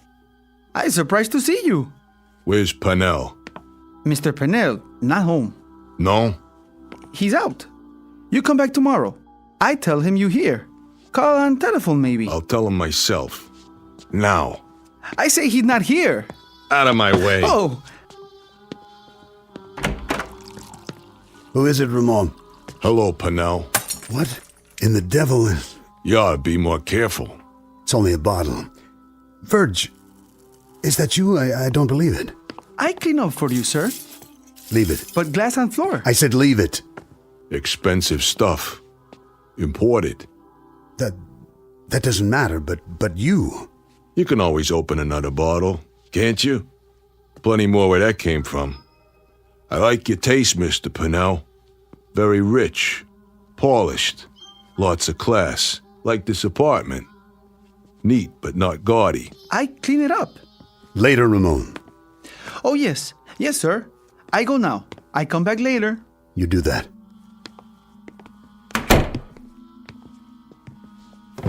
Whatever you got in that drawer, don't. If you like, Virg. I'm just so flabbergasted. I can't believe my eyes. Why don't you sit down there on the couch, Mr. Pinnell, so we can talk? We'll have a business meeting, you and me. Virg, I'm speechless. Of all the people I expected to walk in here, this is the happiest day of my life. Oh, I see. This is the happiest day of his life. If you don't believe it, just ask him. Virg, listen to me. But please, Mr. Pinnell, you're a rich man, but you're a lousy actor. Very bad. Really. Tell me this. Anything. If it's the happiest day of your life, why do you look like you just sucked a lemon? No, Mr. Pinnell, you're not happy. You got no reason to be happy. Believe me, I know. You got no reason at all. Of course I do. You're not making sense. If you could have kept me in that river, just a cold, clammy little item without a face, then you'd be happy. But this is one double cross that came back to bite you, isn't it? It wasn't what you think. If you let me explain, then I'll... I get my end of the bargain, Mr. Pinnell. But instead of a payoff, I got the river. And that river was cold. Much colder than you'd think. A tough swim, Mr. Pinnell. Real tough. especially when you're almost out of blood. Verge. I brought you a satchel. Remember, Mr. Pinnell? It had a lot of money in it. A real risky job. Now, the way I figure it, my cut is worth more than a long walk off a short pier. Verge, listen to me. Would I do a thing like that? Would I give you the double cross? How could I? You're a friend. We're close. You're family, Verge. That how you treat your family? You got me wrong. Dead wrong. What was your cut, Verge? 20%, wasn't that it? I got it right over there in the desk. Stay where you are. You'll find out what I got in my pocket. I've been holding your cut, Verge. It's waiting. I don't know who got to you and shoved you in the river. That wasn't my doing. No? It's all there in the desk. Which drawer? The center one. Envelope full of cash. Why don't you let me get it for you? Why don't you shut your mouth?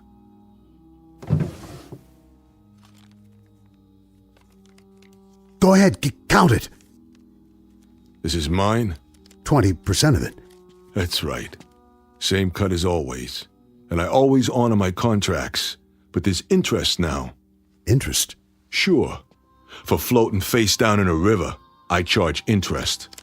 For taking 3 holes in my belly, I charge more interest. That a problem for you? How much do you want?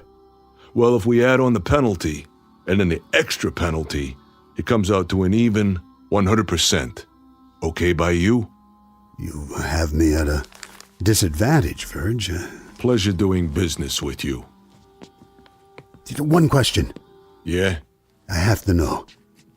Did somebody fish you out before you... Before I'd had it? Is that the question? Why, no, Mr. Pinnell. That's not the way it happened. That's not the way it happened at all. The truth is, I'm your worst nightmare. I'm a ghost.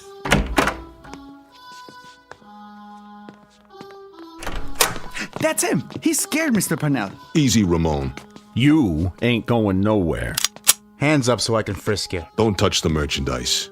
Hey, ain't that Virgil? Hi, fellas. Long time no see.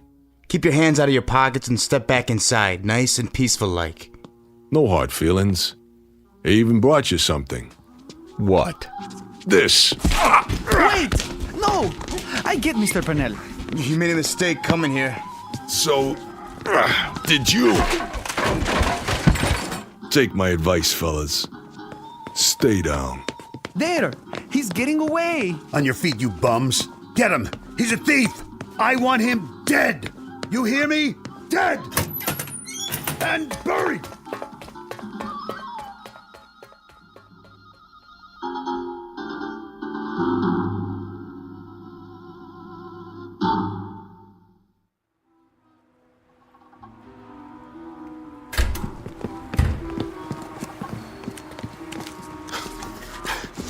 There he is! Get him! I can't get a shot! Where'd he go? This way. Gotta give him the slip. The alley. Dead end. Gotta get out. Gotta make it. But how? Look like somebody else.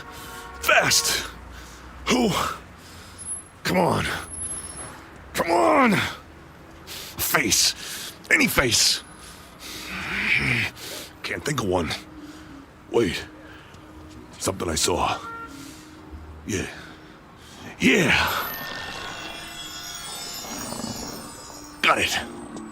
Over there. I see him. Hey, hold it. All right, Virgil. You can make it easy or you can make it hard. Strictly up to you. Let's go for a little walk. Someplace private. Forget that.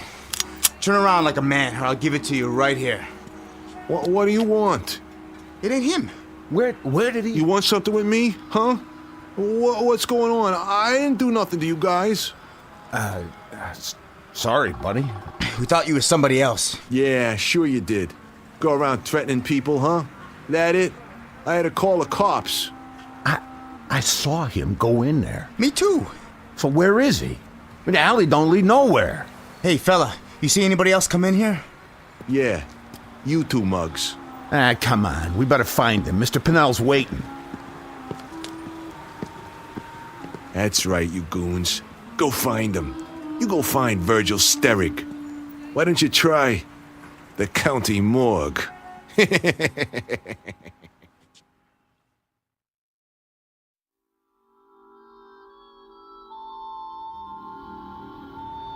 Newspapers, magazines. Help you, mister? Racing form.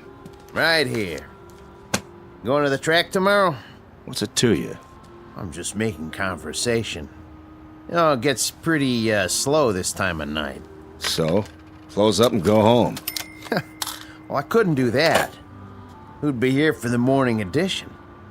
A lot of people count on me. You want the news? This is where you come. So, thank you, sir. Thank you kindly. Magazines, newspapers, cigarettes, candy. You see a guy come by here, Pop? And, which guy would that be? Black hair, long nose. Crooked at the end. I can't answer that. Hey. Look, a lot of people come by. I don't take their picture. Let's go check the bars. Yeah, good idea. Bye-bye, you dumb clucks. Hey, Pops. Got a match? Sure do. Right here. Thanks, Pops. Watch it. You're gonna burn your fingers. Andy, is that you? Who? Andy, what's the matter with you? Andy. Oh, yeah. I get it. What's new, Pops? What's new? Yeah. Selling a lot of papers tonight? Are you sick? Is something wrong with your brain? Nothing wrong with my brain. Get off my back, old man. You punchy? That must be it. I'm punchy. Why, am I supposed to recognize you? No. I guess you wouldn't remember. That'd be expecting too much. I say just as well. I'm pulling your leg. We know each other from someplace.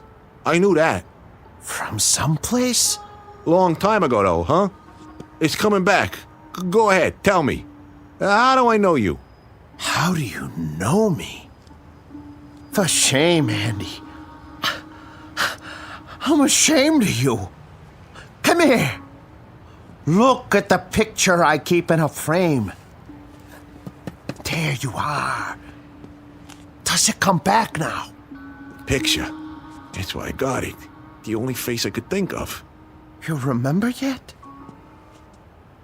You remember your friends? Your own father? No, you got me wrong. I'm not your son. Not anymore. You were. Before you ran out. You were before you broke your mother's heart. Before you did dirt to a sweet little girl who would have cut off her arm for you. But now... you ain't my son, Andy. Listen, I'm not Andy. I know I look like him, but you don't understand. Oh, I understand. Things get too hard and you walk out. Isn't that right, Andy? People just get in your way.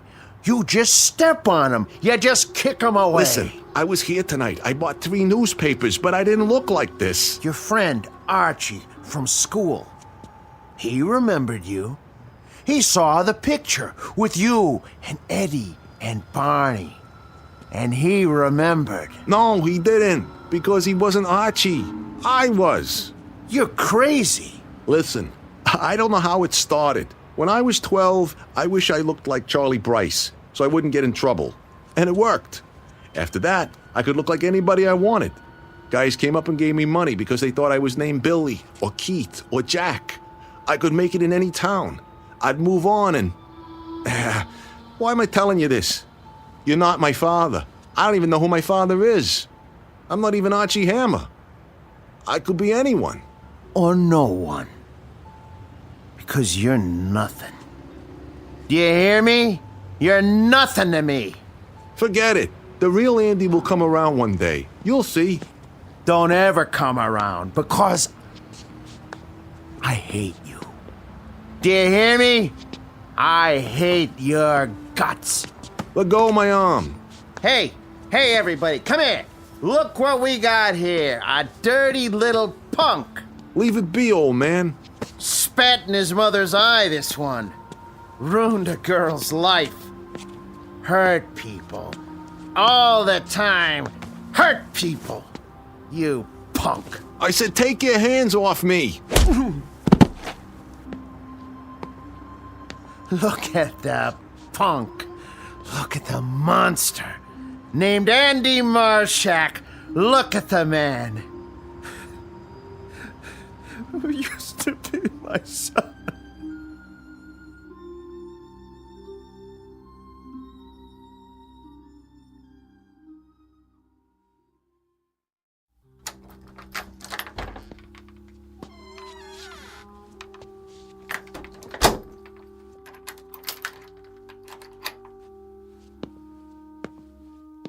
Now, let's try another face. Who's that handsome guy in the mirror? Why, it's Johnny Foster. Much better. Yeah? Delivery for Mr. Hammer. I didn't order anything. Not food. Then what? Flowers. I don't like flowers. You'll like these. Maggie. Yeah, that girl. Sorry, Johnny. You gotta go away for a minute. Goodbye, Johnny. Hello. Archie.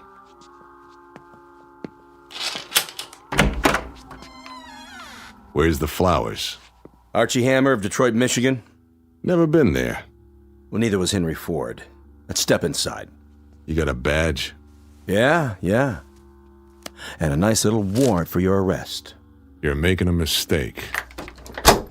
No mistake. Sandy hair, 160. You're him, all right. What's this for? Parole violation. Leaving the state without permission. I don't know what you're talking about. I've been tracking you for a while. Doing a lot of interstate traveling, huh? Not me. You can make 2 calls when you get to the station. I got a train to catch. Do I have to take out the cuffs? Because if I do, I get irritated. And when I get irritated, people get hurt. Especially if there's just the 2 of us. Okay. Can I put on my coat? Where is it, Hammer? Out the window or up on the roof? In the closet there. Be my guest. And if you get any other ideas, feel free. I could use the target practice. I'll bet you could. Find it? Ready, Johnny? Here goes.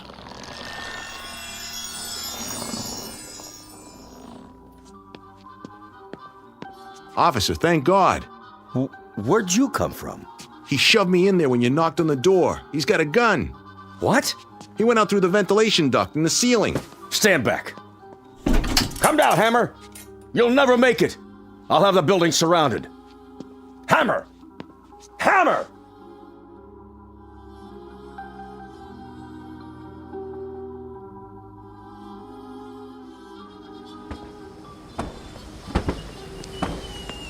Hey, hold it right there. Yeah? Oh, you see a guy come out of here? Uh-huh. Took off down the street. Thanks. He went that way. Go get him.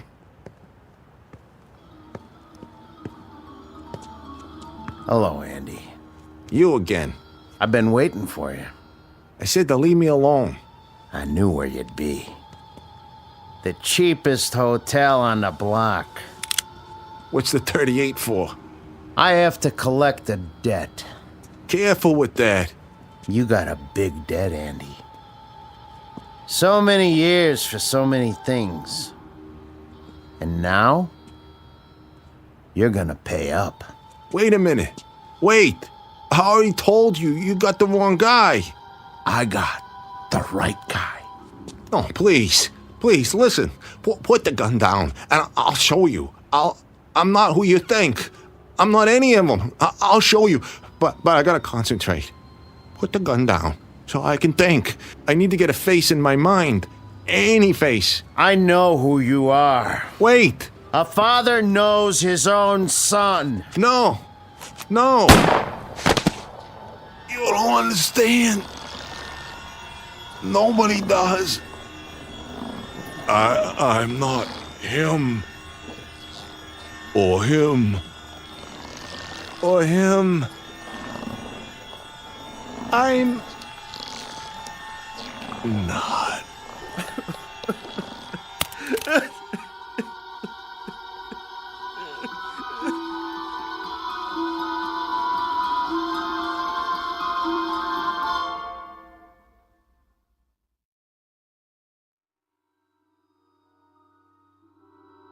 He was a cheap little man who checked in and checked out. He was a guitar player who was loved beyond words. He was a bagman with money in his pocket. And he was an errant son who finally got back some of the agony he caused in front of a Fleabag hotel. He was all of them. He was Arch Hammer, he was Johnny Foster, he was Virgil Sterrig, he was Andy Marshak. And all of them were dying.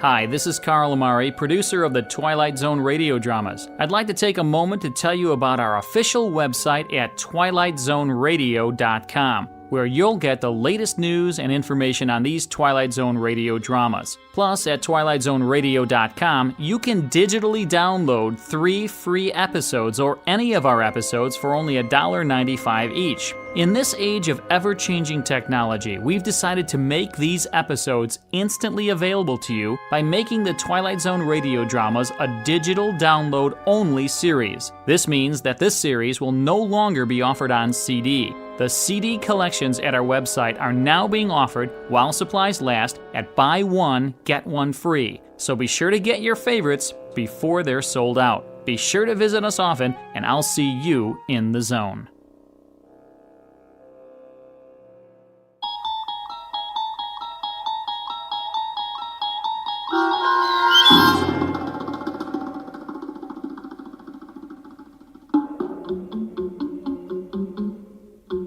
The Four of Us Are Dying, starring Eric Bogosian with Stacy Keach as your narrator, was adapted for radio by Dennis Etchison and written for The Twilight Zone by Rod Serling, based on a story by George Clayton Johnson.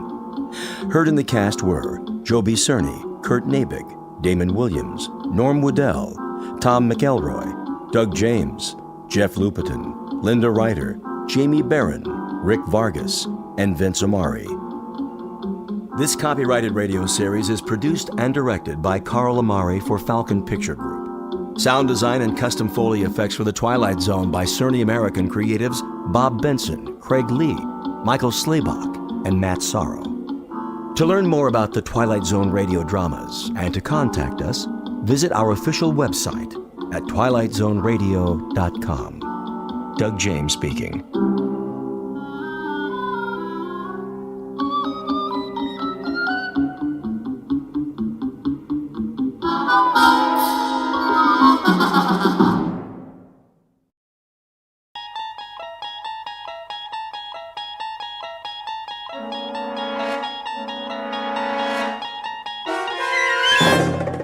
You unlock this door with the key of imagination. Beyond it is another dimension, a dimension of sound, a dimension of sight, a dimension of mind. You're moving into a land of both shadow and substance, of things and ideas.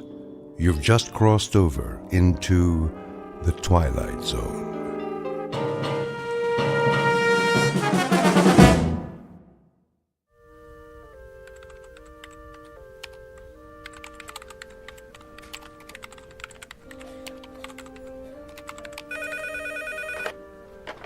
Northwest Medical Clinic, how can I help you? I'm sorry, Dr. Matheson is unavailable. He's taken a temporary assignment out of town. Can I make an appointment for you with one of our other physicians? Fine. Okay, let's see. How about next Tuesday at 2:45? Great. You'll be seeing Dr. Kyle Powers. You're welcome. Goodbye. Psst, Dorothy. What is it, Millie? Kyle gets another victim, eh?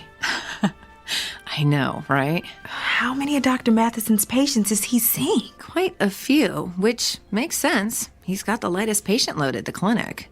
Gee, I wonder why. Shh, Millie, someone will hear you. Well, maybe they should know what they're getting into before they see Dr. Doom and Gloom. Excuse me. May I help you? I have an appointment with Dr. Kyle Powers at 10:15. Another one bites the dust. Shh. Okay, what is your last name? Callahan. Okay, Callahan, let's see. Ah, yes, you were originally scheduled with Dr. Matheson. Yes, but I guess he's out of town for a while. I'm afraid so. Dr. Matheson accepted a year-long research position at a university on the East Coast. Oh. Kyle is seeing most of his patients. Like lambs to a slaughter. Millie? Mrs. Callahan, why don't you just have a seat over there in the waiting area? The nurse will call your name when the doctor is ready to see you. Thank you. That poor woman. I feel so sorry for her. If she's used to Dr. Matheson, she's in for a real shock. I know. I don't envy anyone facing their first appointment with Dr. Kyle Powers.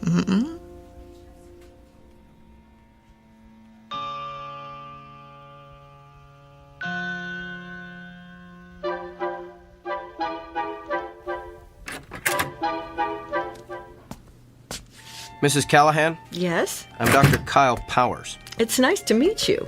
And why are you here today? Well, I'm concerned about this mole on my leg. May I see it? Of course. It's right here, see? On the calf. Dr. Matheson said I should keep an eye on it in case it changes. I think it looks a little bigger. What do you think it could be? A mole that changes like that is usually melanoma. Oh, melanoma? That's cancer, isn't it? Yes, it is. I'm going to need to ask you some questions. Oh, well, go ahead. When did you first notice the mole had changed? About a week ago. How much bigger is it? I'm not sure. 50%? No. 40%? 30? 10% maybe. Do you spend a lot of time in the sun? No. Has anyone in your family ever had melanoma? No, I don't think so. Did you ever have a severe sunburn as a child? No, not severe, no. Do you have a lot of freckles? No. Are you taking any medication that would weaken your immune system? Oh, I don't think so. What would weaken my immune system? Well, any number of meds. Azathioprine, benzotophine, cortithionate. I don't even know what those are. Doctor, please just tell me if I do have melanoma, what treatment is available? Well, that depends on what stage it's in. Surgery is typically the first treatment for all stages of melanoma. Surgery? And of course, if it spreads to the lymph nodes, those have to be removed. Late-stage melanoma also has to be treated with chemotherapy. Chemotherapy? If it spreads to the organs like the lungs or liver, there's not much that can be done. Nothing. Well, in that case, the focus is on relieving the symptoms and keeping the patient as comfortable as possible. Until what? Well, until the patient expires.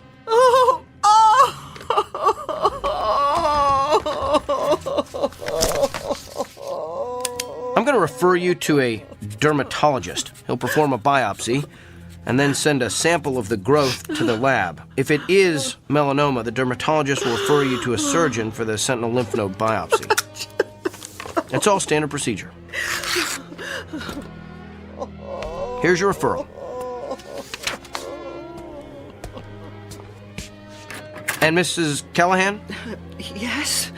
I know there's something most patients worry about at this point, so let me assure you. Even if the cancer gets to the point where you can't function, your insurance should cover most of the medical bills. Keep in touch.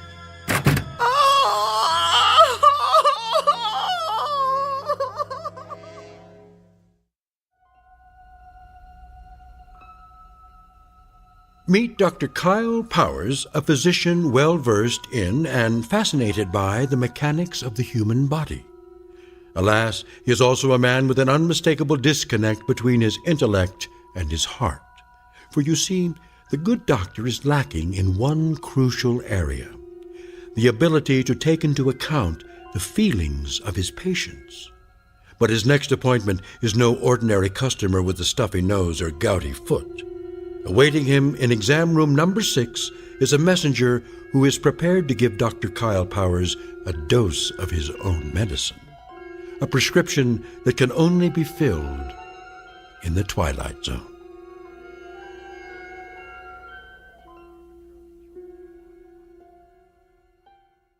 And now, The Twilight Zone and our story, The Amazing Dr. Kyle Powers, starring Sean Astin with Stacy Keach as your narrator.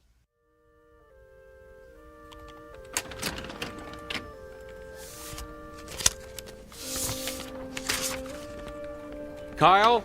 Kyle. Yes, Doctor? I told you can call me Bill. Okay. Bill? What is it? You saw Dolores Callahan this morning, right? Yes, the melanoma. No, Mrs. Callahan is not the melanoma. Mrs. Callahan is the widow with 3 children who has a suspicious mole. How do you know what she has? Have you been checking on my patients? Just the ones that have left here in hysterics. She was distraught. That's to be expected when you're facing cancer. Who's to say it's cancer?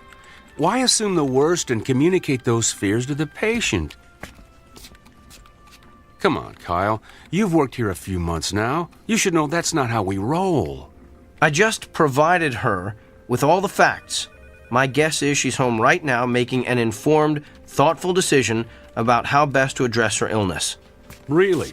Because after your interrogation, my guess is she's home right now making out her will. Look, we have a responsibility to make certain our patients leave here with a hopeful outlook. Our responsibility is to diagnose them correctly. What if we treat a patient for something trivial that's really something life-threatening? The golfer who collapses on the 17th hole from the heat, but who really had a stroke. The woman with the annoying little cough that turns out to be emphysema. The list is endless. Thyroid disorders masquerading as psychiatric problems. Lyme disease posing as arthritis.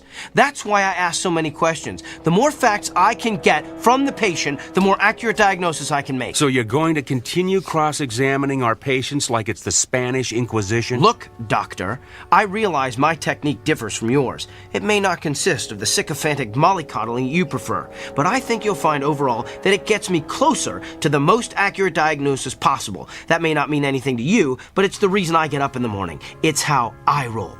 Now, if you'll excuse me, I have a lot of patients to see. May God help every one of them.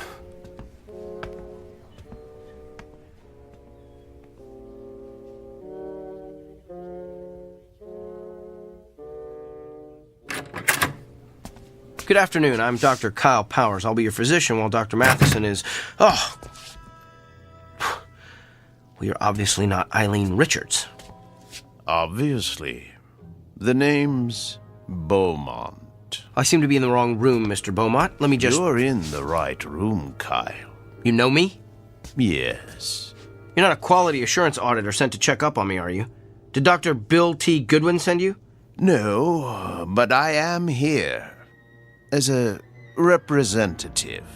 For who? Whom? I can read you the list if you like. Mrs. Barbara Kennedy, Mr. Emilio Rodriguez, Miss Dolores Delmonico, Mr. and Mrs. Samuel Stone. Those are all patients I've seen. Mr. and Mrs. Emil Saperstein, the very Reverend Arthur Buchanan. Some of them are patients I treated when I first started practicing. Mr. William Tanner, Mrs. Glynis Peabody. But how would you know I've seen all those people? The Sullivan twins, Katie and Kylie, Rabbi David Weisinger, the Honorable Judge Harrison J. Evans. Okay, I get it. You know every patient I've ever treated, so who are you, the ghost of Christmas past? Hardly. I am here to communicate a message on behalf of your patients. They are fed up with your lack of concern for their feelings. You keep them waiting long past their appointment times. You do not call them back with test results. You do not explain their illnesses in terms they can understand. And you do not make clear the side effects of the medicines you prescribe. They have described you as rude, disrespectful, insensitive, and tactless. As one patient so eloquently summarized, Dr. Kyle Powers has the people skills of Attila the Hun. I get it now. You're an attorney. You're representing all those people as a part of some kind of lawsuit against me. I'm afraid not. I am simply here to, how shall I put it, keep things in balance. Look, I don't care if you're here as an attorney, an auditor, or my fairy godfather. All I know is I've effectively diagnosed and treated hundreds of patients. That's how I gauge my success, not by the number of friends I've made along the way. In short, I'm not broke, so I don't need fixing. In that case, I'm going to need you to sign this. What is it? It's a standard affidavit, stating that you are willing to pay the consequences of your actions. I recommend you read the whole brief before signing. I'm not reading or signing anything. Well, you're going to be one of the difficult ones, aren't you? We'll have to settle for a non-written agreement then. A simple handshake has sufficed in the past. I'm not shaking your hand either. Come now. It's just a handshake. The sooner you shake my hand, the sooner you'll be rid of me. All right, if it'll get you out of here faster, here's my hand. Thank you. Ow! What did you just do? Good luck, Kyle. Wait! What did you do to me?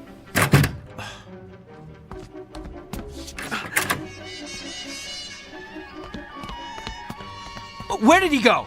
Can I help you, Doctor? The man who just left this room, which way did he go? You're the only one who's left that room in the last 10 minutes. Well, that can't be. I was just talking to him. I can page him if he's still in the building. Who was he? Nobody. Just some prankster with a joy buzzer. Who's my next patient? Mr. Gianelli. He's in room 7.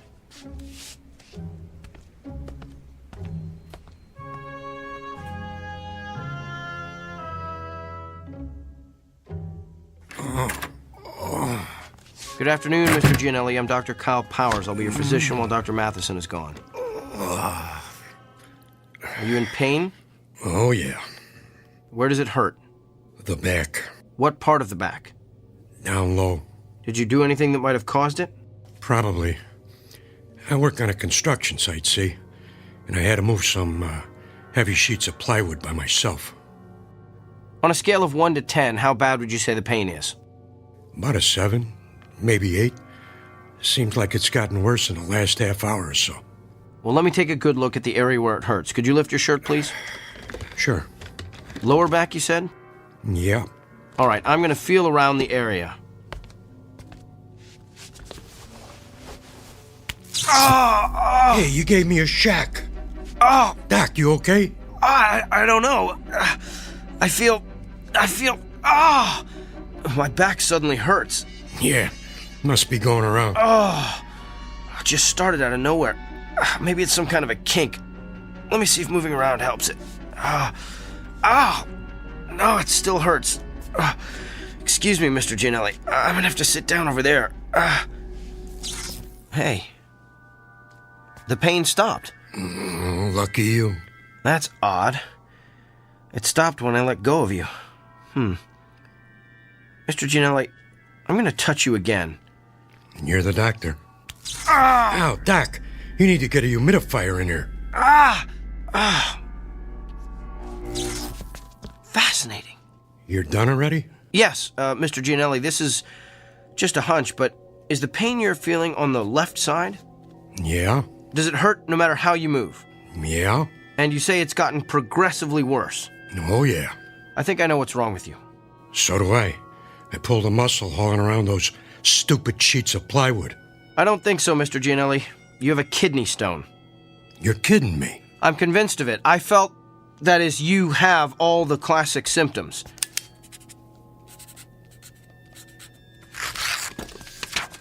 Here, this is an order for you to go up to radiology for an x-ray. That'll tell us exactly where the stone is, and we can figure out what to do about it from there.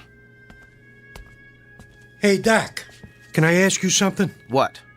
How could you tell all that just by touching my back? Mr. Gianelli, I wish I knew.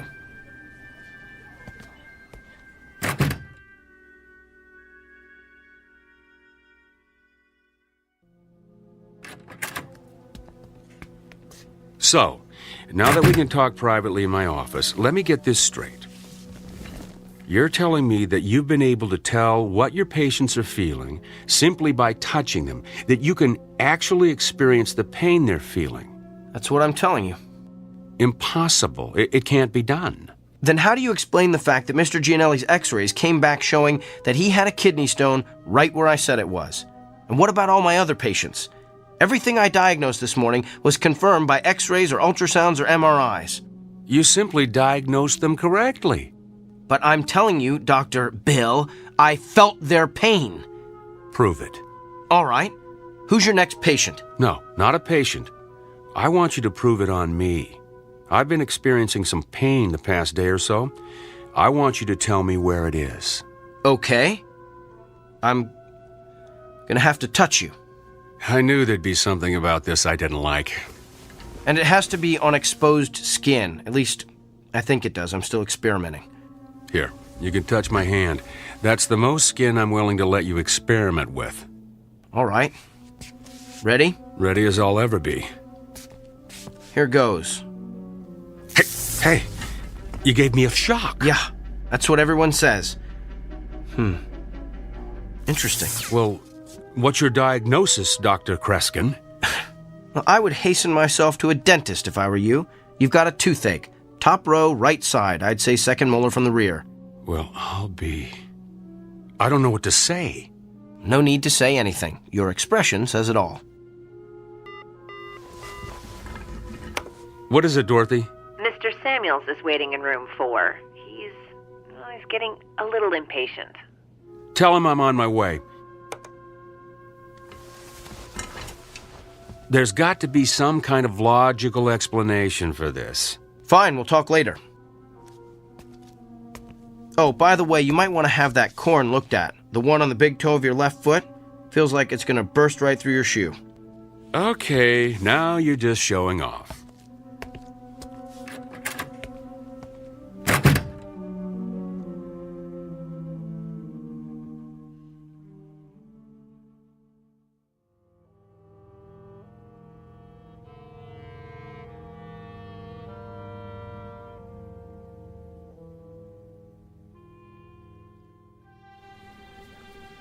Okay, thank you.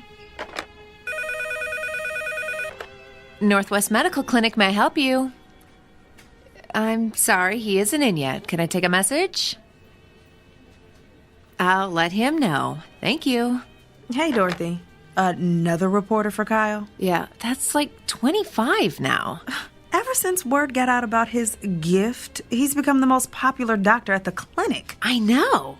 I can't believe he's going to be on that talk show tomorrow. Yeah, I am dying to see what Dr. Charisma is like on TV.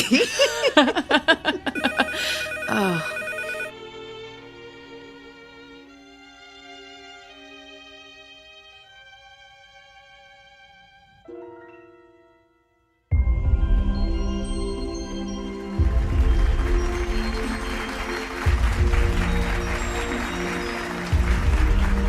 Welcome back to Barbie Porterson's Wake Up Call. I'm Barbie Porterson, and this half hour I'm going to have part 3 in my series on how I've managed to stay young looking the natural way without the use of drugs or surgery.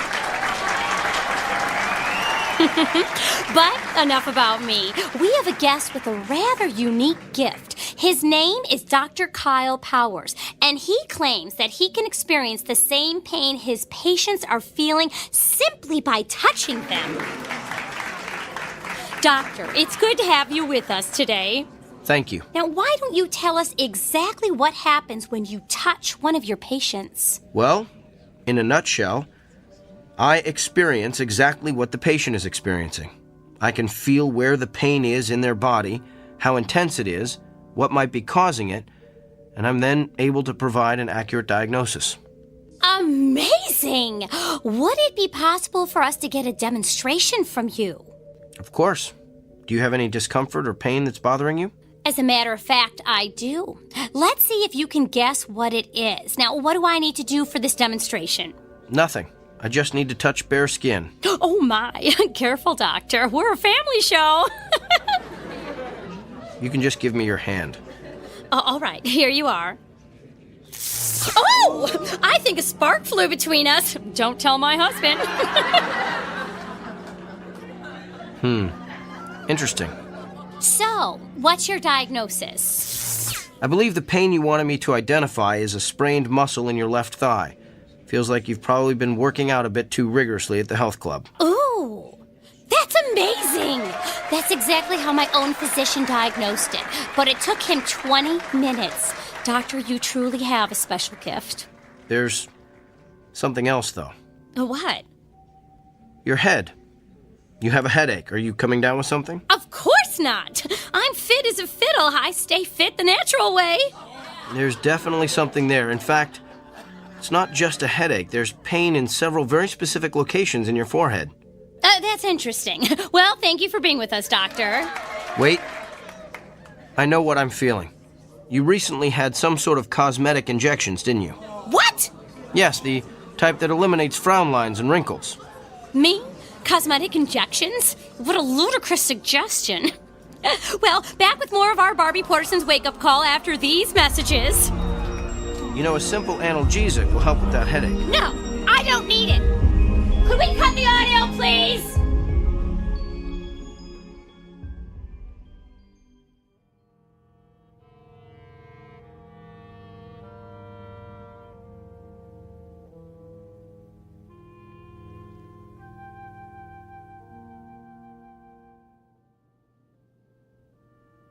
Yes, I think that would be quite agreeable. Well, to be honest, I wouldn't mind having a couple of days to think it over. Could you hold on for a moment? Come in. Kyle. Doctor, I'm on the phone. I need a moment with you. I don't have a moment. Make one. All right. I'm sorry, can I call you back? Thanks. That was extremely rude. And what are you staring at? You look so pale. Do you feel all right? I feel fine. Just a little stressed, and your intrusion doesn't help. So what's so urgent that it can't wait? Well, let's start with the waiting room overflowing with your patients. I had an important phone call. With who? Not that it's any of your business, but I was talking to Nigel Fairwick. Nigel Fairwick? He's the TV producer who creates all those vapid reality shows. Why would you want to talk to him? He wants to produce a television show starring yours truly. You're kidding me. Didn't he see that debacle of a TV interview you did the other morning? Yes, in fact, that's why he wanted to talk to me. Apparently the show's ratings skyrocketed after I outed Barbie Porterson. The interview is all over the internet. And this TV show of yours will allow you to perform additional acts of benevolence for the public good? Sometimes. But mostly will consist of me diagnosing the illnesses of actors, political figures, and even world leaders. Doesn't it bother you to exploit your gift like this? Exploit? You just don't get it, do you? I'm not seeking these people out. Nigel Fairwick, the newspapers looking for interviews, those patients in the waiting room, they're all coming to me. I'm the solution to their problems. I'm the answer to their prayers. Spoken like a man with a true messiah complex. There's just something about your gift I've been trying to figure out. If you can feel your patient's pain, then you must be able to feel other things as well. Like what? Like their emotions. You must be able to feel their fear, their anxiety, their despair. Do you feel those things, Kyle? I feel them. Then why don't you ever talk about them? In all the interviews you've given, I've never heard you once mention the patient's emotions. Because it's irrelevant. It's the pain that helps me diagnose the illness. Besides, those feelings only last as long as I touch the patient. So you shove those emotions aside. The way you've done with your own emotions all your life, I guess. Don't you see what you're missing? You could be relating to your patients in a way that no other physician could ever hope to achieve. You could treat your patients on every conceivable level, not just the physical, but the emotional, the spiritual. Kyle, you're the winner of some sort of cosmic lottery. Don't squander it on a mindless television freak show. I'm sharing my gift with my patients. If I go on TV, I can share it with the world. How is that squandering my gift? Because you're doing it to stroke your ego. How do you know why I'm doing this? Can you read my mind? Is that your gift? Oh, wait, I forgot. You don't have one. Hello? Nigel? No, it's all right. I'm glad you called back. I've decided I don't need more time to think. I want to get started on this TV show as soon as possible. This afternoon? Well, that sounds great. I'll see you then. Thanks. You're really gonna do this? I have a meeting with Nigel in an hour to sign the contracts. And what about your patients? Tell them to come back tomorrow. What if they don't want to? What if they can't? Oh, they'll be back. That's the part you don't seem to understand, Doctor. Everyone wants to see the amazing Dr. Kyle Powers.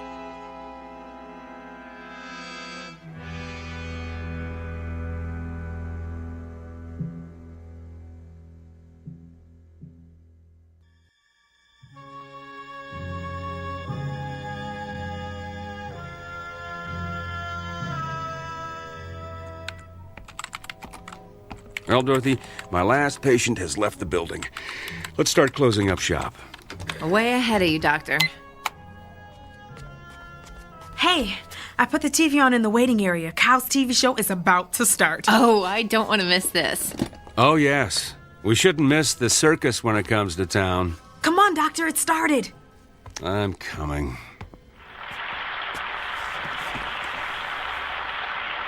Hello, America, and welcome to Doctor in the House, the new show that promises to be the most amazing, the most remarkable, the most astounding television program you've ever seen. I'm Gil Montgomery, and I'll be your master of ceremonies. Master of hyperbole is more like it. And now let's bring out the man who's been written about in every newspaper, magazine, and medical journal in the country, nay, the world. Please put your hands together for Dr. Kyle Powers. Wow, a standing ovation. You'd think he was the second coming. He thinks he is anyway. How come he's sweating so much? He's probably just nervous. I don't know. He looks kind of pale, too. Good evening, Doctor. Good evening, Gil. Are you feeling okay, Doctor? I'm not sure. I've been feeling a bit lightheaded today. Well, physician, perhaps we'll give you a chance to heal thyself later in the show. But right now, we're going to bring out your first patient. Are you ready? Yes, I think he fainted. Oh, no. Perhaps we should go to a commercial. What's wrong with him? He's not getting up. Can somebody help me, please? Is there a doctor in the house? I better head down to the studio.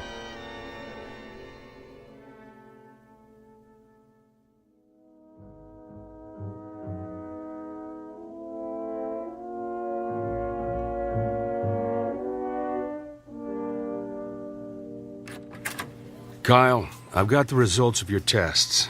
They're pretty extensive. Tell me. Well, simply put, your autoimmune system is completely broken down. Can you tell why?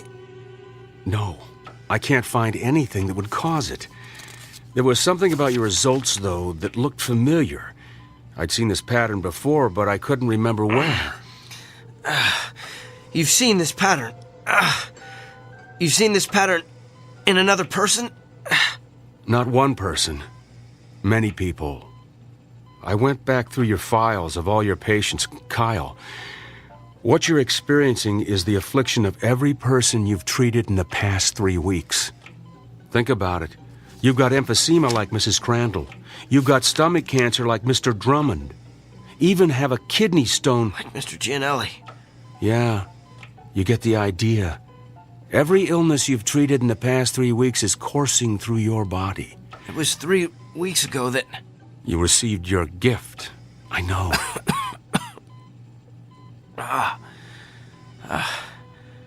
How long do I have? At the rate you're deteriorating, I'd say you've got 24 hours. No. That just can't be. Look, I know you're in a lot of pain. We're going to do what we can to make you comfortable. I want to run some more tests. There's got to be a way to beef up your immune system. Bill, after the way I've insulted you, why are you showing me so much... Compassion? It's part of being a doctor, right? Get some rest, Kyle. I'll be back.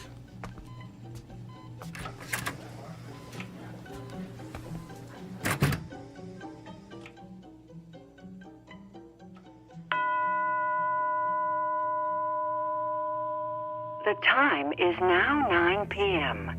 Visiting hours have ended.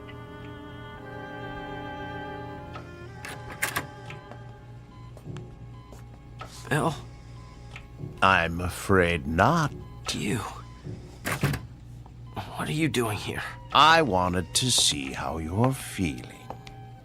By the looks of you, I'd say you're knocking at death's door. You did this to me, didn't you? No. You did this to yourself. Remember our agreement? The one we shook hands on. The one you refused to read. You violated, let's see, Section 3, Paragraph 9, which states, the party in question will refrain from using his gift to advance, hasten, or otherwise promote his own personal agenda. You were given a gift intended to help you better understand your patient's feelings. But you managed to use it for your own gain. Quite an extraordinary display of abuse, really. In short, your discomfort is your own fault. And you are uncomfortable, aren't you? I sense that you're feeling more than pain. Yes. You feel the agony of every patient you ever intimidated or demoralized or humiliated. You feel their despair.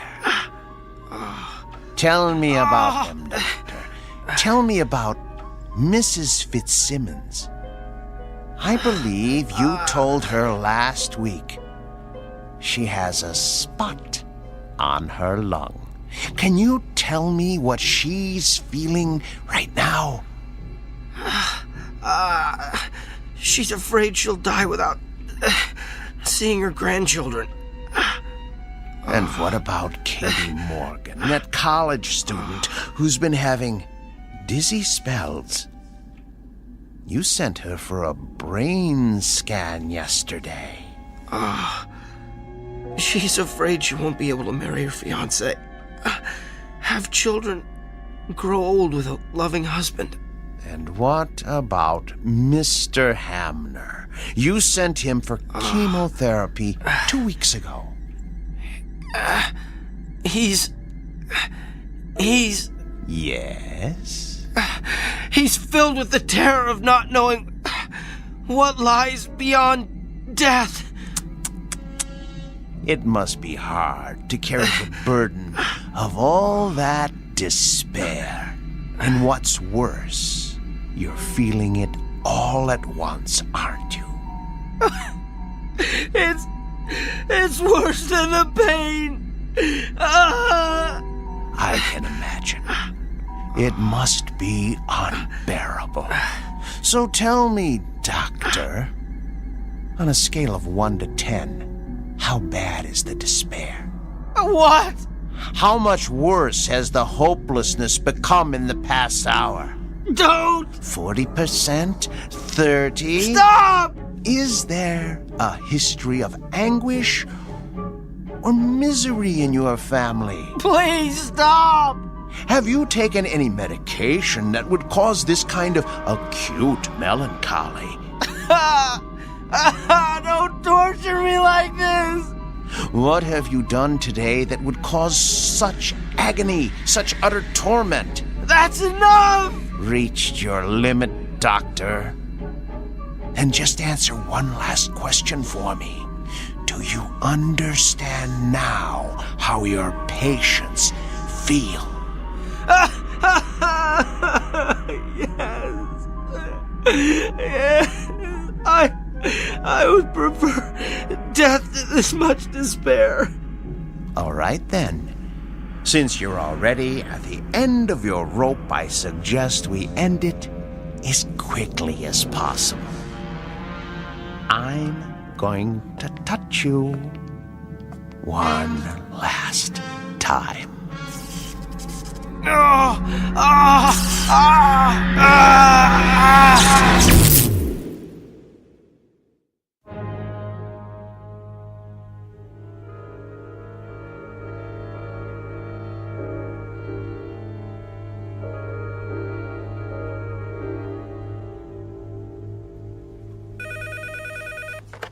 Northwest Medical Clinic, may I help you?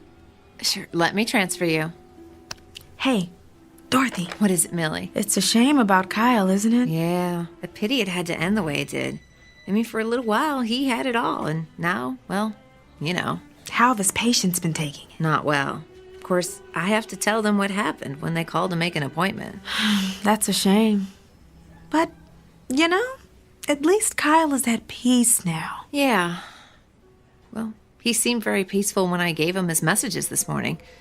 I guess a full recovery will do that to you. That and a near-death experience. Yeah, but it is too bad he lost his, well, you know, his gift. Yeah.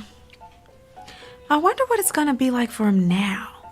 Just seeing patients as plain old Dr. Kyle Powers.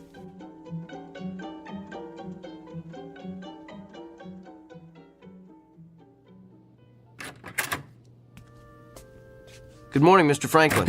Hi, Doctor. I've got your test results here. I know. I have a feeling you don't have good news for me. I'm going to be completely candid with you.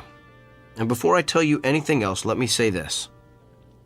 What you've got is treatable. And we're going to exhaust every option available to get you well. So why don't we get out of this sterile examination room, go down to my office and have a cup of coffee, and work out the details. Sounds like a plan. You know, I keep thinking about how everything could change. I'm retiring in a couple of months. Margaret and I wanted to take a trip to Germany to see where my mother was born, and my daughter's about to have my first grandchild. I'm just afraid I'm not going to be around to see all that.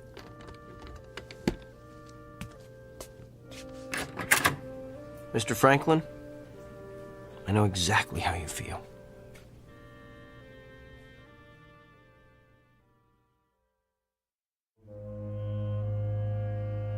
Meet Dr. Kyle Powers. Not the same one we met earlier, but a new and improved version. A person who has perhaps quite literally been to hell and back, and learned along the way that redemption requires no small amount of effort on the part of the recipient. It's a fundamental lesson that's customarily taught in Sunday school or at the feet of a beloved grandparent. But a select few insist on learning it the hard way, while traversing the antiseptic, shadowy corridors of the Twilight Zone.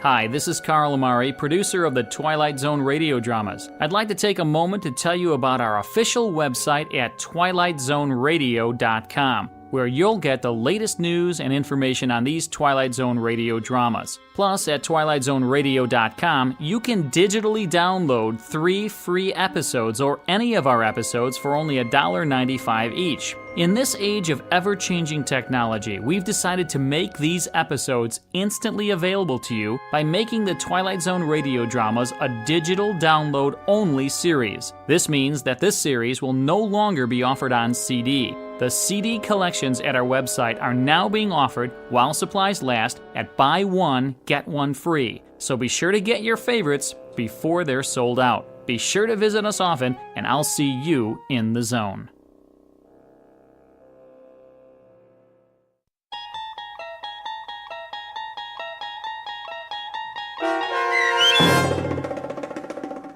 The Amazing Dr. Kyle Powers, starring Sean Astin with Stacy Keach as your narrator, was especially written for The Twilight Zone by Barry Rickert.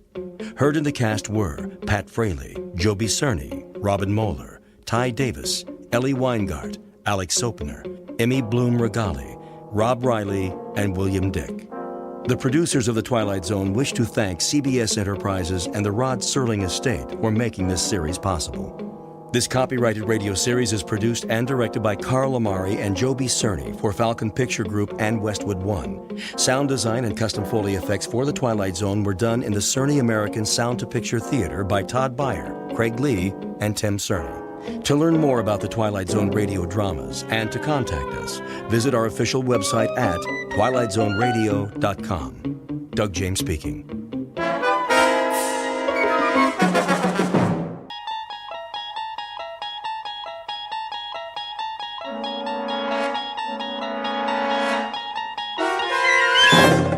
You unlock this door with the key of imagination. Beyond it is another dimension, a dimension of sound, a dimension of sight, a dimension of mind. You're moving into a land of both shadow and substance, of things and ideas. You've just crossed over into the Twilight Zone.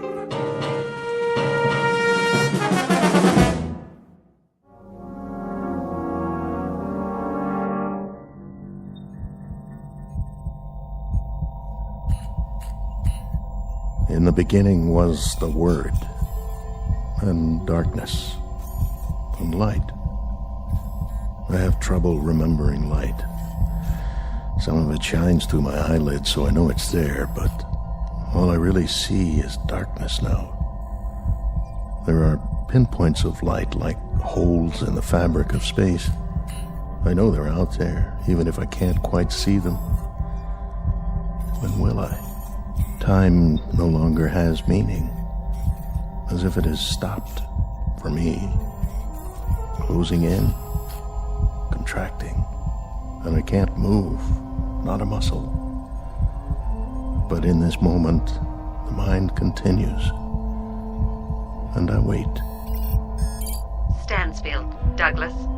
Scanning vital signs. Life functions, check. Metabolism, stable. Temperature, constant. No adjustments necessary. Only the mind. The mind is memory, and I remember things. They remain through it all. There is more than just darkness, the void. The mind does work. I wonder if they know that. The images are constant, ever present. Patterns to savor again and again. It's not just the long sleep that comes when the fear has left. It's a time to recollect, sift, and analyze. Try to understand all that's happened in this infinite moment.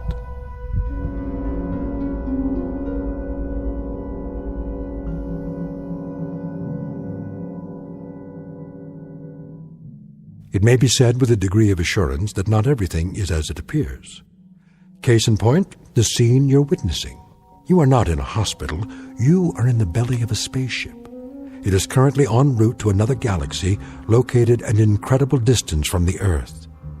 This is the crux of our story, the truth behind the mystery flight into deep space. For here, distances are so vast that they are marked in light years instead of miles, while a man's life ticks by in the blink of an eye. It is the story of events that might happen to human beings who, with the help of technology, dare to take a step beyond and are unable to anticipate all that awaits them out there. So fasten your safety belts, because you're on a spaceship. You're already well on your way on a very long journey from one planet to another, and the vast region between is called the Twilight Zone.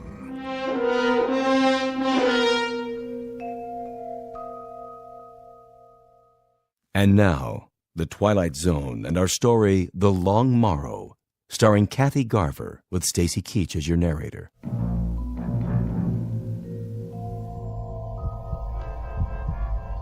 The cold is felt, but without pain.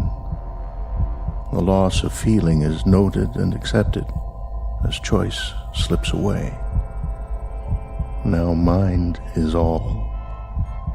Time is distorted, jumbled, telescoped, accordioned. But even so, there's a strong sense of time.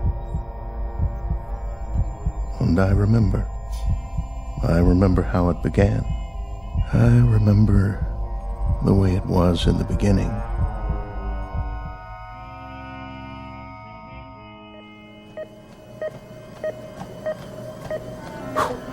How am I doing? Heart rate 84, 88, 90, and holding. Speed 5 miles an hour. That's excellent, Commander. Let's see how long I can sustain it. That's enough treadmill. I can keep going for as long as you want. We know you can. Give it a rest, Commander. You're not a hamster in a cage. I can beat any hamster you've got. I'll bet. We prefer rabbits, though. Why don't you shower up and grab some lunch? What's the schedule this afternoon? Just some blood tests. Again? You know the routine. Check your cholesterol, blood sugar. Take any more blood and I'll dry up and float away. You know who Dracula was, Sherry? Yep, some guy who worked for NASA. Commander Stansfield to Dr. Bixler's lab. Commander Douglas Stansfield, report to the flight director's lab. Tell them I'm on my way. After you shower. Forget it. I didn't even break a sweat.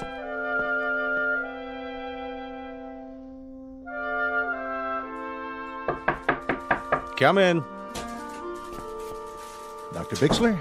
Hello, Commander. Glad to meet you, if somewhat belatedly. Please make yourself comfortable. Oh, thanks.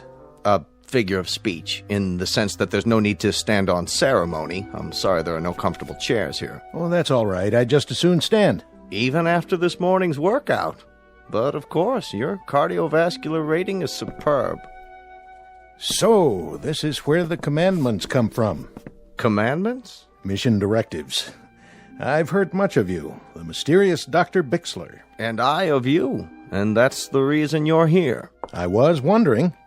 I guess this all seems faintly ridiculous to you, the hush-hush aspect. Well, all NASA's projects are secret during the planning stages, but I've been here 6 months now. In the past, I knew what I was training for. Is there a reason I've been kept in the dark so long? Perhaps so you wouldn't hand in your resignation. Not likely. I knew what I signed on for when I joined the agency. You knew some of it, what we've done up to now. I take it on faith. It's work I believe in, ever since I was a boy. You've been with us for 11 years.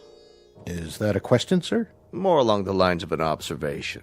Should you not have realized it, you've been the object of considerable observation over the past several months. I'm well aware of that, but if I may say so, I've never been the subject of so many tests. Not just physical, but psychological. There are reasons, Commander, rather good reasons. What is it you have in mind for me? Or is that still hush-hush? This one is not official yet, or it wasn't until we knew we had the right man for the job. It's not part of the budget we submitted to Congress, but I think we're about ready for a formal announcement. Of what? You've made 11 separate orbital flights. That's right. You orbited the moon, commanded a lunar landing, you're oldest of the astronauts, and you're also the most experienced and the most knowledgeable. I don't know about that. I do. Certainly if we count those who are still active. May I ask you a personal question? Why? You already know everything about me. Not quite. Why did you never marry? Well, that's easy. I never found someone who could put up with me. The months spent in training for a mission, the flight time. There's no woman in the world who could live with that. No, I suppose not. Though several of your fellow astronauts have families. They lucked out. I guess I just never met the right one. You dated in college. You were even engaged once. For about 15 minutes. Once she found out the way I live, on call, at a moment's notice, well, you might say she came to her senses. Very fortunately for her. When the space agency put me on this project, I was told to keep in mind the scientific problems, of which there are a great many, I can guarantee. I'm sure. But also to be aware of the human factor. And that's where you come in, Commander Stansfield. You're the human factor. May I ask you a question? By all means. How long are you going to keep me in suspense? Not much longer, I promise. You recognize this, don't you? A chart of the solar system. That's right. The Sun, the Earth down here, our neighbors, Venus, Mars, Jupiter, and so forth, and the moons that orbit them. A lot of places I haven't been to yet.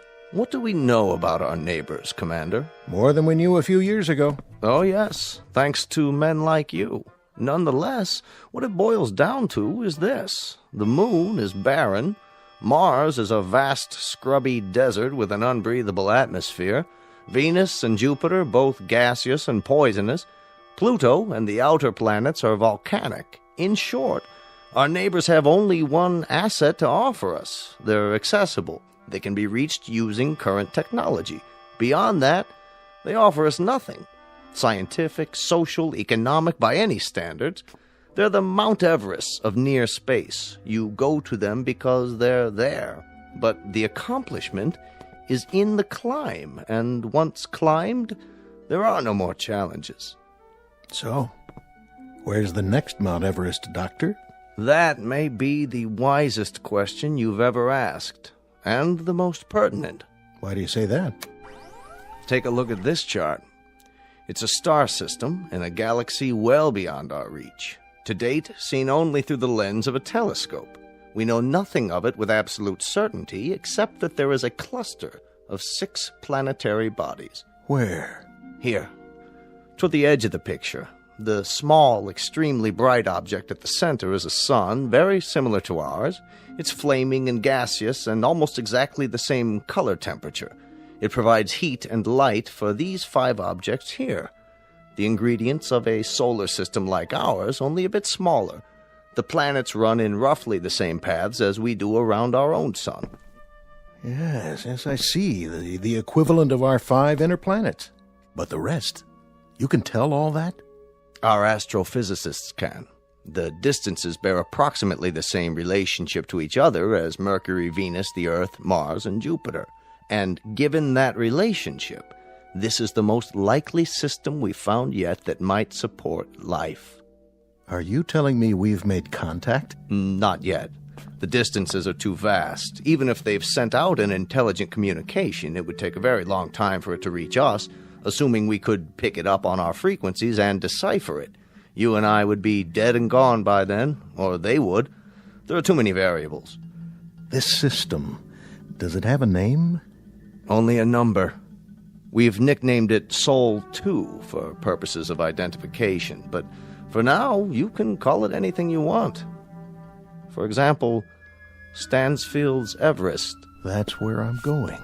That's where you're going. When? In about a month. The ship is under construction now. It's off the drawing boards, and the keel, so to speak, is being laid. It must be the size of a skyscraper. Not necessary. It'll only carry a crew of 1. 1? That's because of the weight, the extra equipment on board. What kind of equipment? I'll get to that in a moment.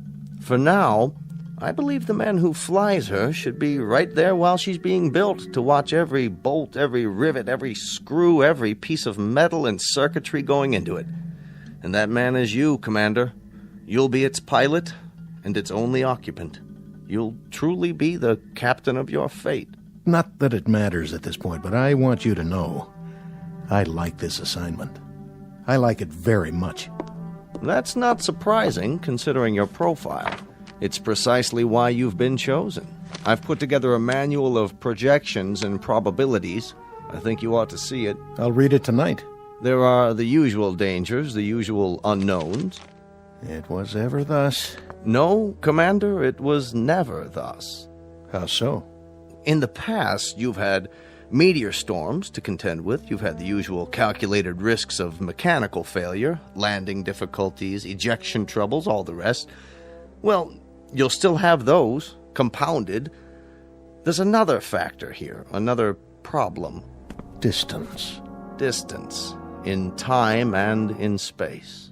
How far? This cluster is approximately 141 light years away. But that means the ship would have to... An ordinary ship. This one will have interstellar drive and an anti-gravity device. It'll be the fastest man-made object ever conceived and launched. Its speed will be like nothing ever dreamed of before.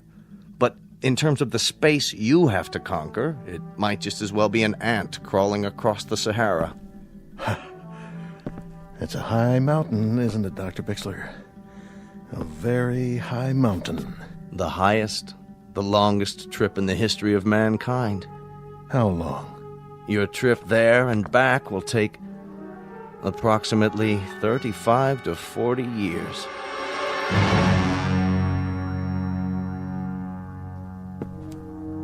Well, at least it's a round trip. Consider it carefully, Commander. When you return from this trip, the Earth will have aged almost half a century. Oh, that's something to contemplate, isn't it? I'll be 60, 70 years old. I'll have lived the better part of my life out in space. Alone. You'll have lived the better part of your life, but you'll not have aged. We intend to try something different. Also a risk, also decidedly calculated.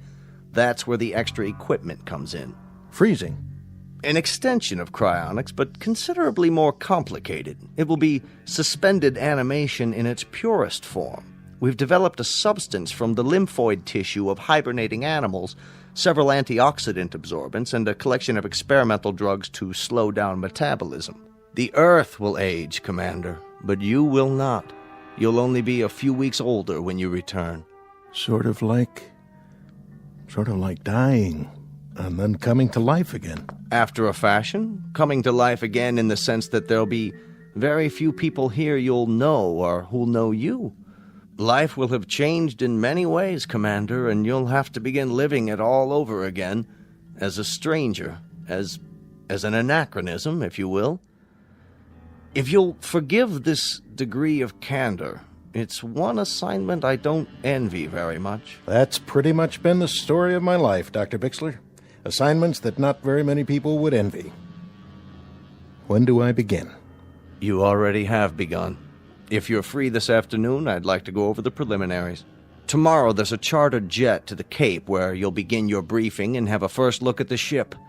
Unless you care to reconsider. I'll be there.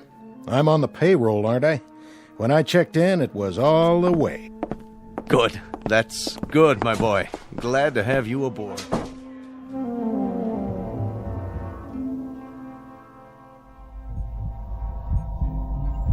And so it began.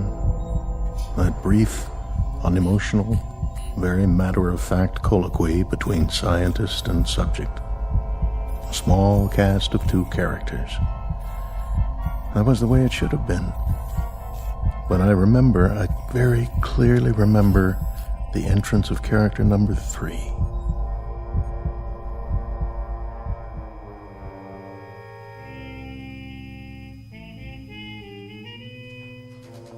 Will Communications Team B8. Communications Team B8, report to Central Control. B8 to Central Control. Oh, excuse me. Oh, my fault. You've dropped your papers. Here, let me help you. Commander Stansfield?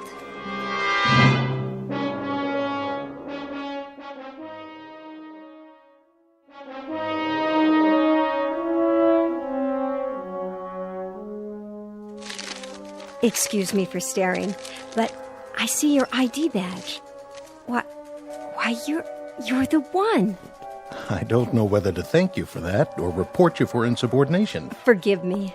We've been hearing Stansfield for close to a year. I was beginning to think that you weren't real. Let me give you a hand.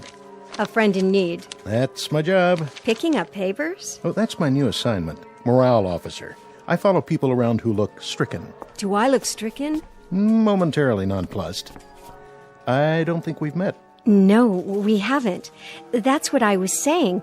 You stationed permanently here? I'm with NASA on detached duty. I've always wanted to meet you. And I you. Oh, now, that I don't believe. It's true. I've got ESP. A long time ago, I woke up and an inner voice told me, with some intensity, that I'd meet a woman with a stricken look who drops papers in corridors. Did your ESP give you the name? Let's see. It's coming to me. The first letter is an S. Sandra Horn. How did you...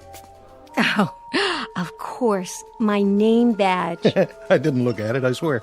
Sure you didn't. Very subtle. It's been an honor meeting you. Strange. What is? Nothing. Tell me. It's not a line, I promise, but I do feel I've known you. I know. There was a little girl in 4th grade. She sat in front of me. I used to stick pencils in her red hair. Tell me the truth. That was you, wasn't it? I went to an all-girls school. Oh. I don't suppose... Yes? I don't suppose the National Space Agency could do without your services for, say, a couple of hours this evening. Long enough for a dinner? I think, despite the fact that I'm invaluable and the whole space program rests on my shoulders, a 2 or 3 hour period might be carved out. I'm in the book, Commander. Please phone me. I won't phone. I'll pick you up. What kind of food do you like? Any kind, partial to beef, also seafood. No shellfish, though. Chinese, Italian, you name it. I'll plan the itinerary and the menu. See you at 8. Arrivederci, lady from the Space Agency. 8 o'clock, then, astronaut. Arrivederci to you, too.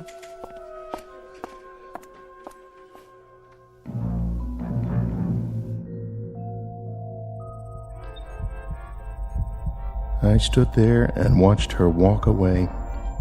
I thought we talked for an hour, not minutes. And I knew everything I needed to know about her, even then.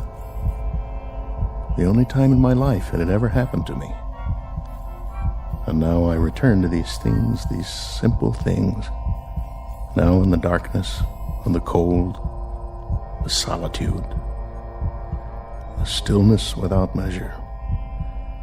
I remember music, colors, and a voice.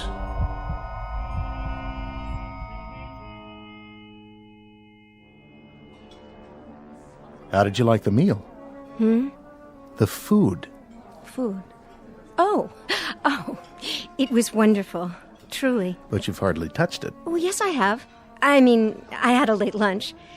I guess I'm not as hungry as I thought. Well, look at you. You haven't cleaned your plate either, mister. Oh, I was thinking. About what? Do you dance? No, not really. Neither do I. Never learned how. Oh, come on. I missed all the dances at school, even the prom. I don't believe that for 1 minute. Would I lie to you? I really don't know. You can teach me. What? Just the basic 2-step or whatever they call it. You're asking the wrong person. Am I? Besides, they wouldn't let us dance in here. They wouldn't notice. A couple of duffers like us. Quick, don't look. How many people at the next table? I haven't noticed. My point exactly. They don't care about us either. Stand up. Oh, I couldn't. You're looking at me. Sorry. Something wrong? It's just that a month from now, you will be off in space. And by the time you come back down again... You want to talk about that now? Only for the following absurd reason. I've known you for exactly 3.5 hours. Is that all it's been? That's all. 3.5 hours. A long dinner and a short dance. And already... Already what, Sandy? Already, I feel a sense of loss.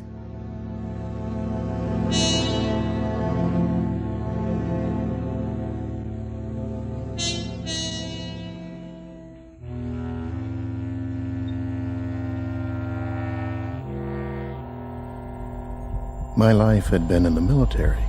Always first aircraft, then space vehicles. And it had been missions, projects, and expeditions. There was no time for another kind of life. Intrusions that took the form of a face, a voice. A short month lived by a man and a woman drawing closer and closer together, and finally becoming a part of one another. There's so little time for such a thing, for such a small thing. And then what time we had ran out and slipped away.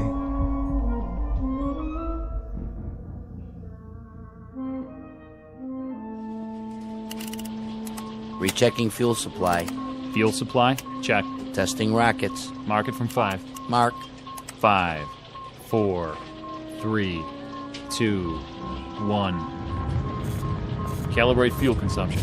Fuel flow at 0.25 and holding. Check and double check. All systems go. T-minus 120.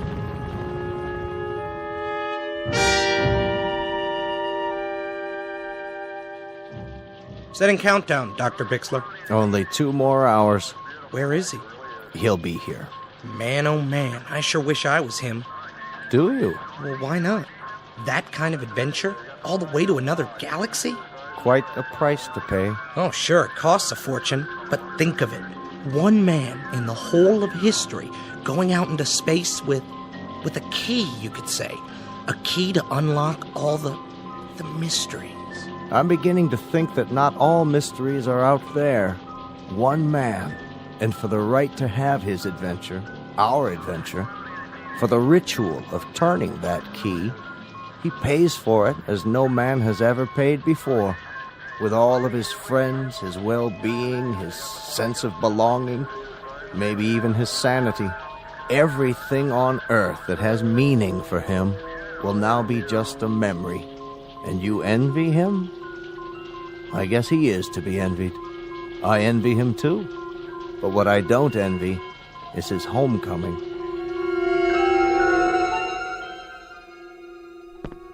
Sandy? Hello, Doug. I thought we agreed. I know, but I had to see you. It only makes it harder. I wanted to give you something. A small, unofficial gesture from one of the lesser bureaucrats of our good, gray, respectable government. Sandy. Unofficial, and very much apart from protocol. But I couldn't let you leave, Doug. Not without saying goodbye. Not without telling you that I loved you very much. That I shall sorely miss you. That my life, whatever is left of it, will be a strangely meaningless, dull, and empty place without you to share it. No. Shh. And this last paragraph. I wouldn't say this to you if I didn't know you were the kind of man you are. If I thought it would even remotely affect you, or at least what you plan to do. I wouldn't say any of this. But I know you.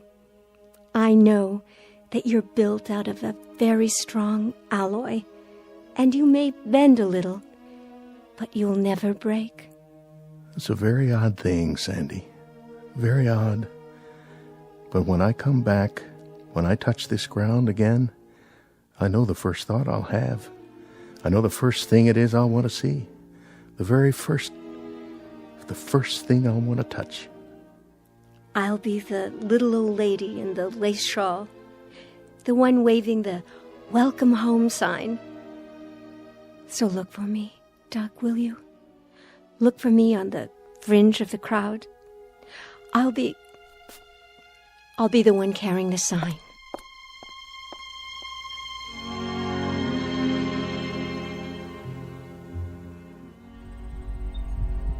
and how much we had become a part of one another, despite the circumstances of both our lives, despite everything rational. We let ourselves reach into that strange and mysterious sea within us called love, and then watch the ripples grow. Sandy, Sandy, where are you now? Sandy, across the void, my dearest, through the millions of miles of cold and empty space, through the vastness of a naked desert of sky and stars.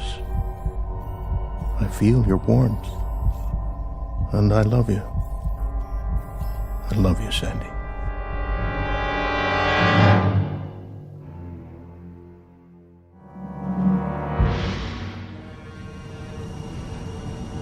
Final countdown.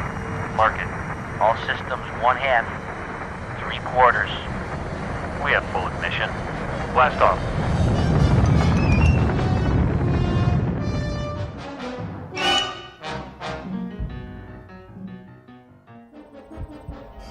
I move now.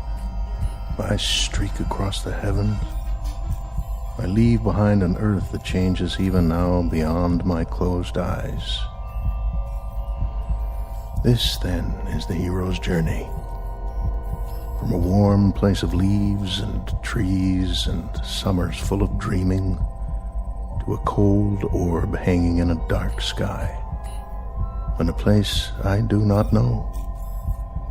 To return one day with stories to tell my tribe on the rock they call home. I feel it growing smaller and smaller and smaller, and time passes inexorably and eternally, and I can do nothing about it. Nothing at all. Commander Stansfield. Douglas. Scanning vital signs. Life functions. Check. Metabolism. Stable. Return mission. On course. Re-entering Earth's solar system. Prepare for approach. Initiate signal transmission. And now it ends where it began. Time without measure, reduced to a single point of light. I see it. The blue seas, wrapped in clouds, a flash of green showing through, where humankind sits on a rock and waits for the word from above. Or perhaps they do not wait. Perhaps they have forgotten. But I have not. I am he who waits like a rock. Earth, I feel you near me. As this comes in, so much loneliness will go anywhere. And something else, old and yet new, returns to fill the void. I feel you. I feel her. Mission control. Mission control. Come in.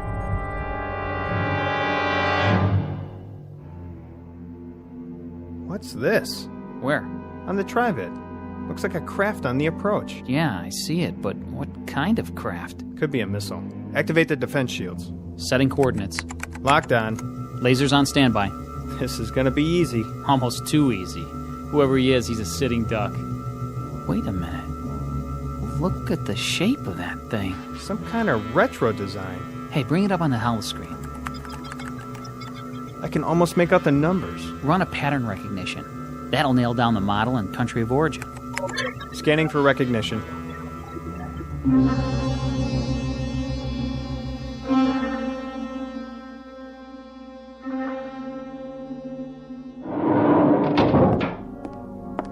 Yes?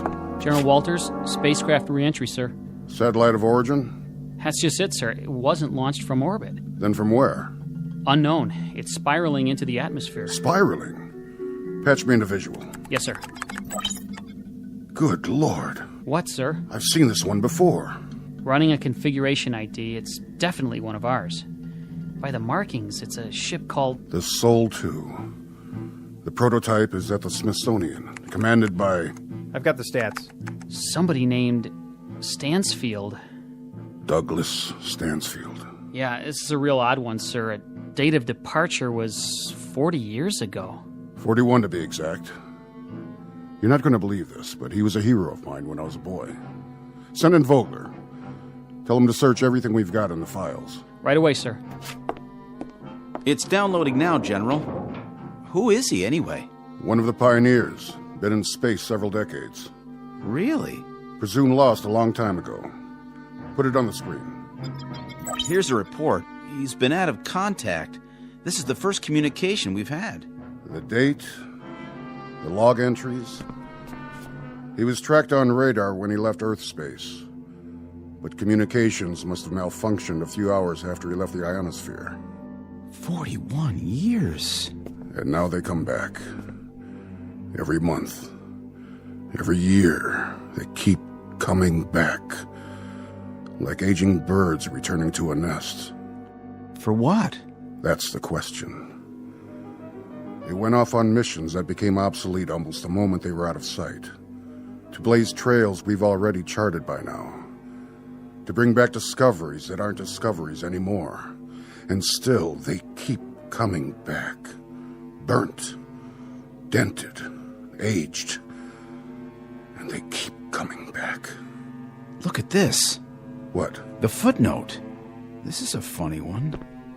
Let me see.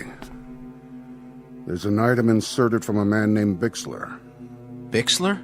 As I recall, he was one of the project people years and years ago. He probably handled the Stansfield mission. It says we're to contact a Miss Sandra Horn. Who's that? Sandra Horn. A friend of Commander Stansfield.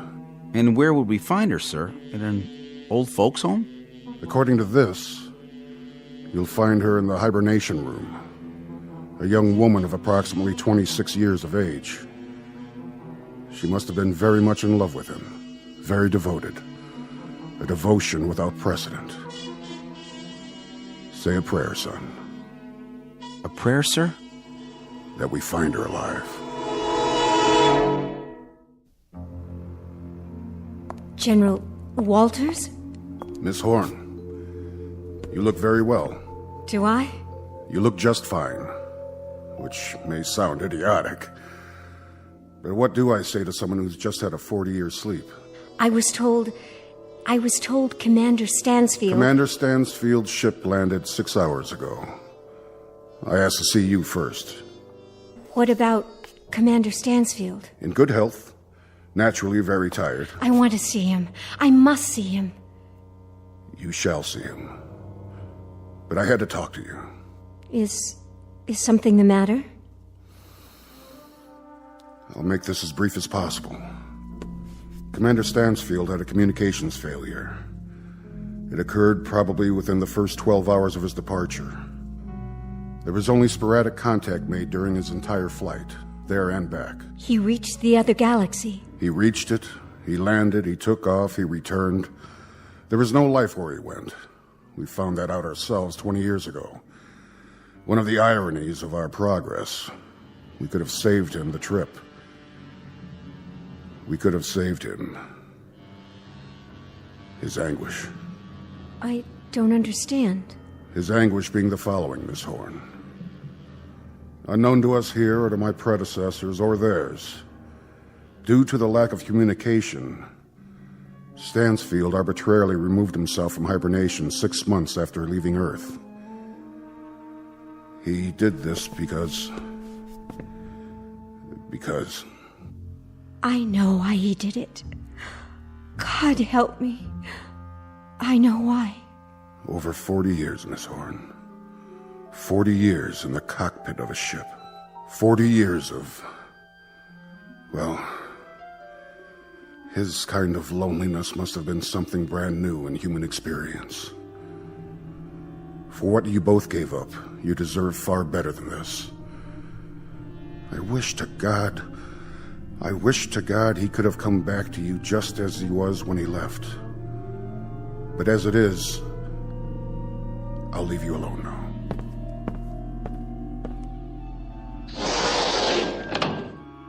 Doug? Dear Doug. You remember me, don't you?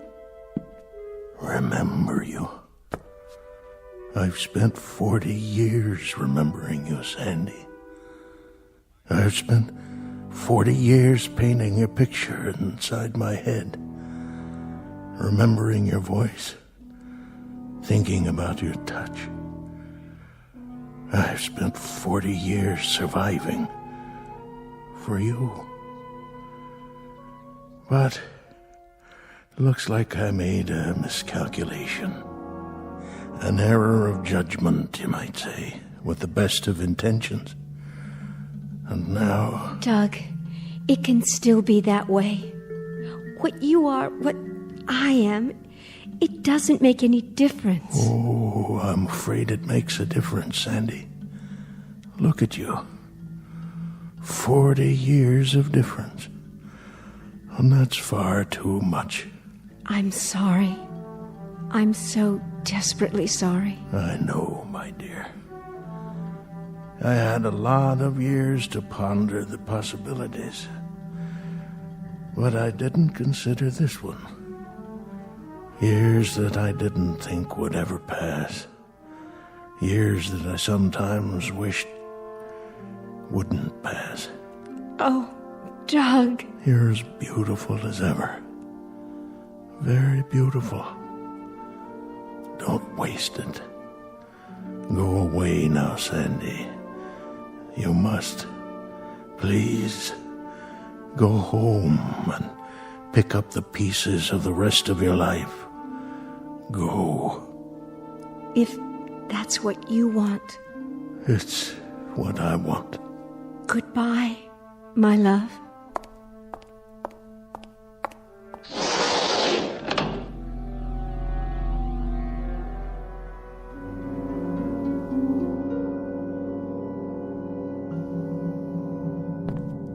Stansfield, if I may say so, you're an incredible man.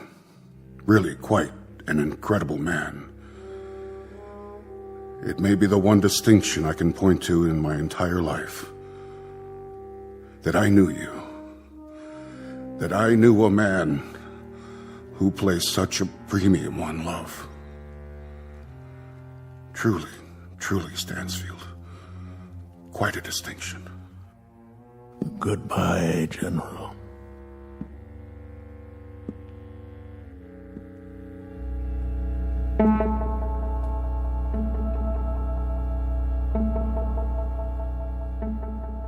Commander Douglas Stansfield, one of the forgotten pioneers in the space age, pushed aside by the flow of progress and the passage of years. Our tale of irony and the ionosphere and a ferocious travesty of fate that could only happen in the Twilight Zone.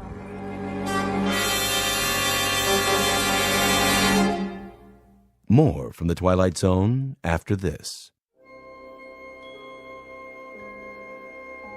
Hi, this is Carl Amari, producer of the Twilight Zone Radio Dramas. I'd like to take a moment to tell you about our official website at twilightzoneradio.com, where you'll get the latest news and information on these Twilight Zone radio dramas. Plus, at twilightzoneradio.com, you can digitally download 3 free episodes or any of our episodes for only $1.95 each. In this age of ever-changing technology, we've decided to make these episodes instantly available to you by making the Twilight Zone radio dramas a digital download-only series. This means that this series will no longer be offered on CD. The CD collections at our website are now being offered, while supplies last, at buy one, get one free. So be sure to get your favorites before they're sold out. Be sure to visit us often, and I'll see you in the zone.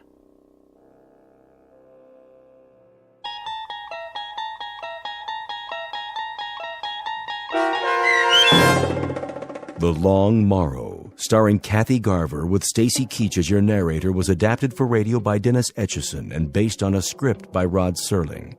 Heard in the cast were Roderick Peoples, Christian Stolte, Rich Komanek, Jeff Lupetin, Meg Falcon, Heath Corson, Susan Hart, Carl Amari, Roger Wolski, and Vince Amari. To learn more about the Twilight Zone radio dramas and to obtain audio cassettes and CDs of these programs, visit our website at twilightzoneradio.com. The producers of The Twilight Zone wish to thank CBS Enterprises, Carol Serling, Dennis Etchison, Dick Brescia Associates, Claire Simon Casting, Terry Jennings, XM Satellite Radio, the American Forces Radio and Television Service, Sirius Satellite Radio, our sponsors, and our radio affiliates for helping make this series possible. This copyrighted radio series is produced and directed by Carl Amari and Roger Wolski for Falcon Picture Group. Doug James speaking.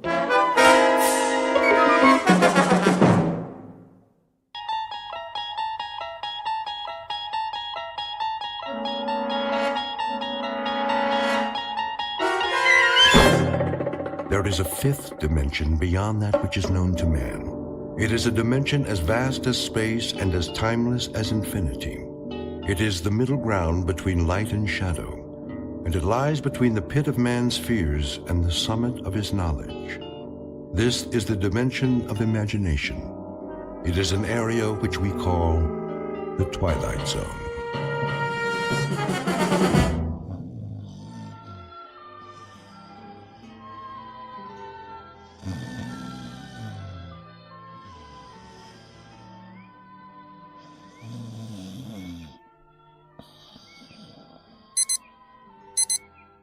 Yeah.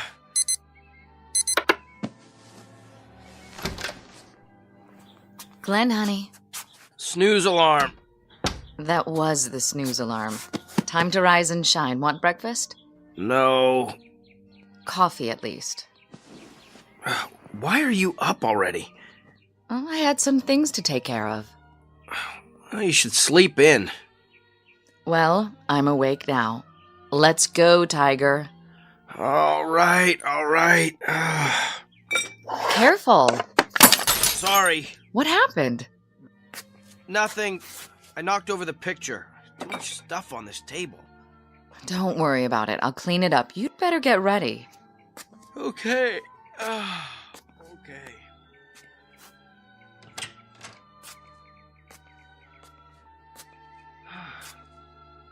Something wrong with the mirror?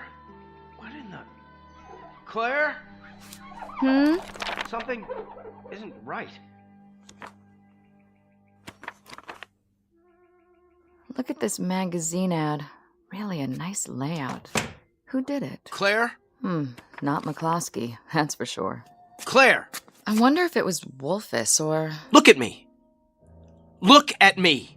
Yeah? What do you see? Oh, Glenn, please. I asked you a question. Coffee's in the kitchen. Why don't you take your shower and... Who do you see? What kind of question is that? Am I supposed to see something? This isn't me. You're right. I knew it. It's somebody acting like an idiot. My face, Claire! Look at my face! Very nice. Now, don't forget to shave. You think it's nice? I just looked in the mirror and I've never seen this face before in my life!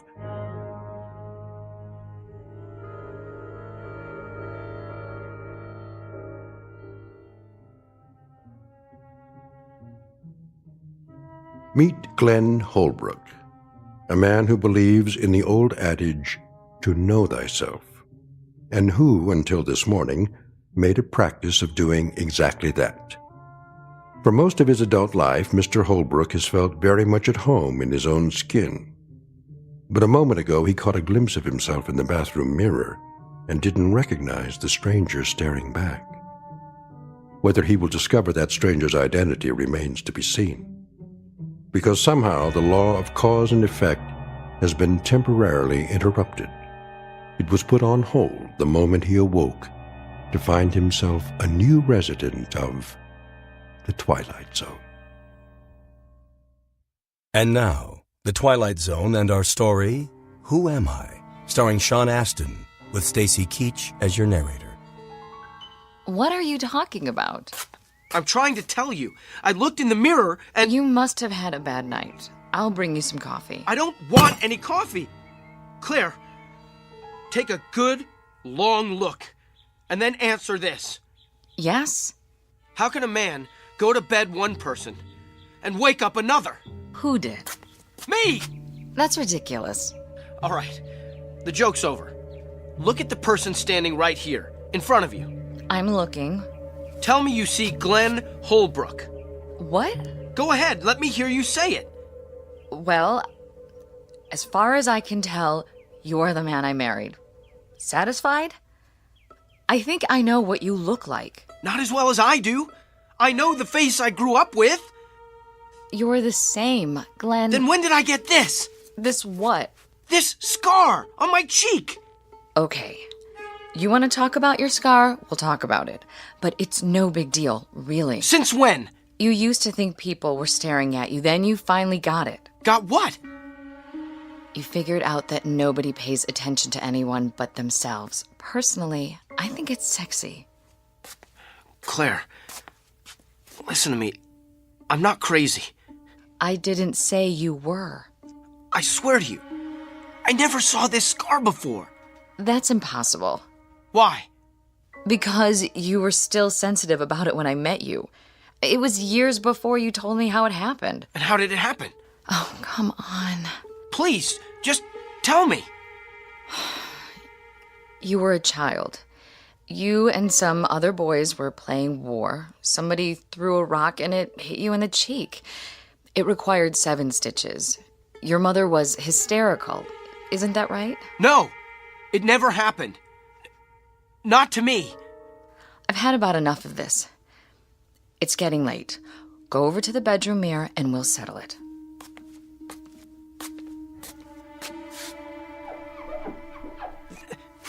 These eyes are brown. My eyes are blue. Oh, come on.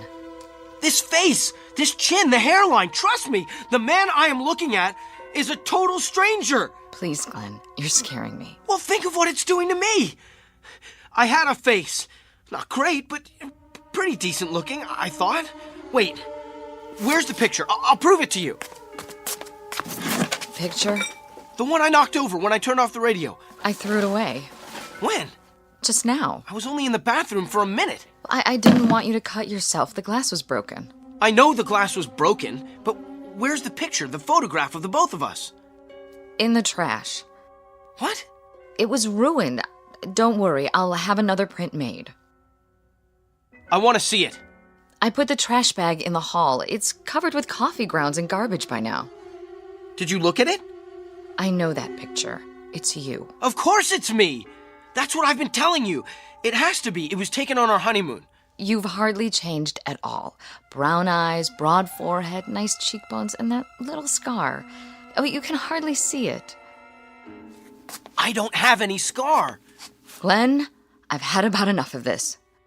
Yeah, so have I. I don't know what's happened to me. You had a bad dream or something. It'll pass. You'll see. Now, put it out of your mind. Get dressed and go to work before... Work? McCloskey will throw me out. I'm an imposter. No, he won't. You're you. I know that. And so will he and Harry and everybody else in the office. Inside, I'm me. But on the outside, who am I?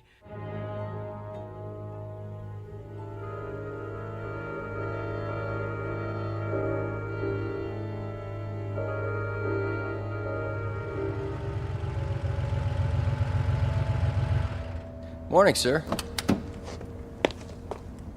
Good morning, Willard. I know. Park it away from the other vehicles. Don't worry, sir. I'll take real good care of her. No dings allowed in my lot. Willard, you recognize this car, right? Sure do. Been parking it for you. How long is it now? A couple of years. And you recognize me? I should by now. Hey, thanks again for the Christmas tip. You didn't have to do that, you know. Mr. McCloskey pays me just fine, but, well, I sure did appreciate it. Got my girlfriend some French perfume. Oh, keys in the car? Wait, just a minute. Yes, sir. What's my name? Huh? My name.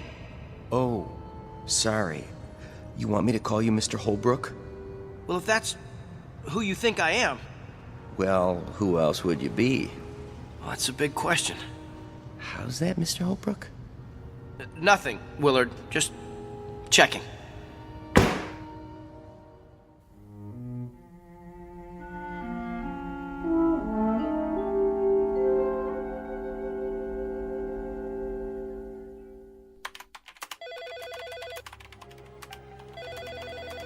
McCloskey Advertising, how may I direct your call? One moment, please. McCloskey Advertising, how may I...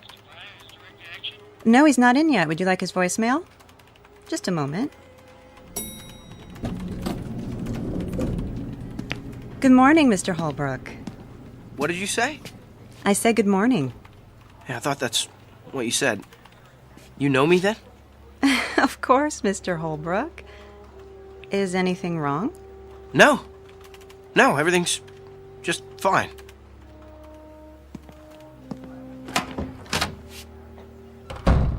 Hi, boss. Janice, can I ask you something? Sure. I'll have your emails ready in a minute. A bunch came in overnight.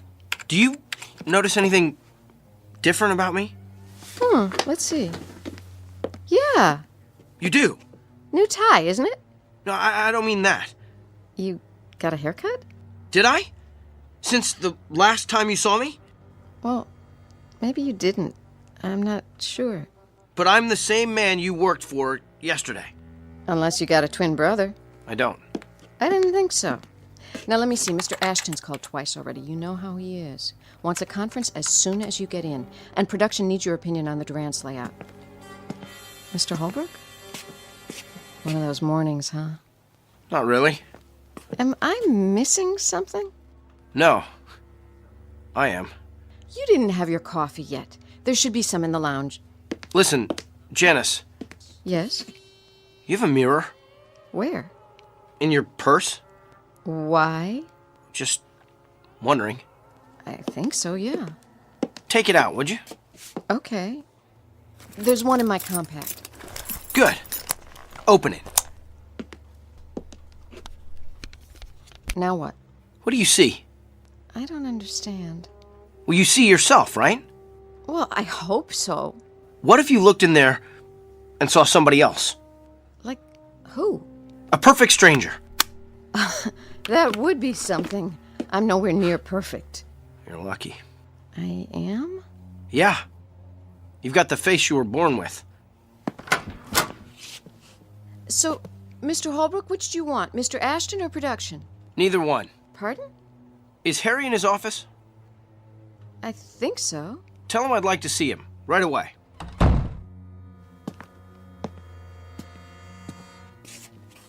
Mr. Ashton on line 1. Well, I'll get back to him. Where's Harry? I'm just calling. Get him in here. Yes, sir.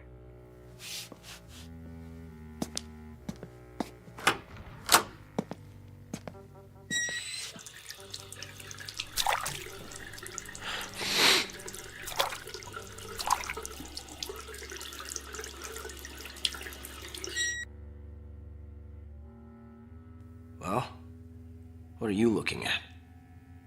Nice scar there, buddy.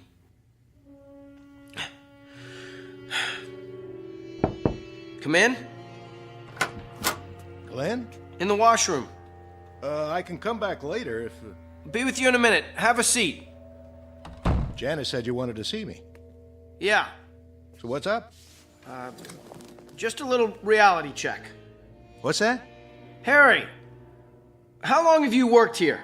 Let's see, 3 years, isn't it? Would you say that we know each other pretty well? Sure do. Why? And do me a favor. No problem. You'll have to ask for your own raise, though. I don't even think McCloskey knows my first name. If you had to give a description of me, what would you say? To who? The cops? What'd you do? Just tell me. What you look like? Yes. Describe me.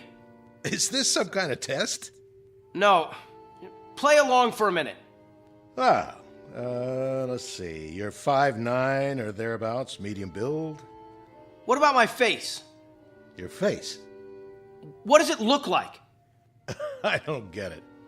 I know you don't. Please, it's important. Oh, well, I don't know. Kind of a longer face, dark hair, what they call an aquiline nose, brown eyes. Say the eyes again? Well, they could be green, I guess. No, come to think of it, brown. You're sure? Hey, what's this all about? Do I have any identifying marks? Not that I know of. Never saw you in the gym, of course. No scars? Oh, yeah. I forgot about that. And where is it? You can hardly see it. Where? On your cheek, the last time I looked. Hey, you okay in there? You tell me. Looking good. Very corporate. So, do I pass? You get an A+, I'm sorry to say. What's wrong? If I told you, you wouldn't believe me. Thanks for coming by, Harry. That it? That's it. Well, I'd better be getting back. Hey, want to grab some lunch later? Why not? Okay, then. Be seeing you. Oh, Harry. Yeah? You still have that bottle of scotch in your office? From the Christmas party? I think so. You want a belt? I've got a client later. He might want one. Be my guest. I'll send it over. Thanks. Some ice, too? You bet.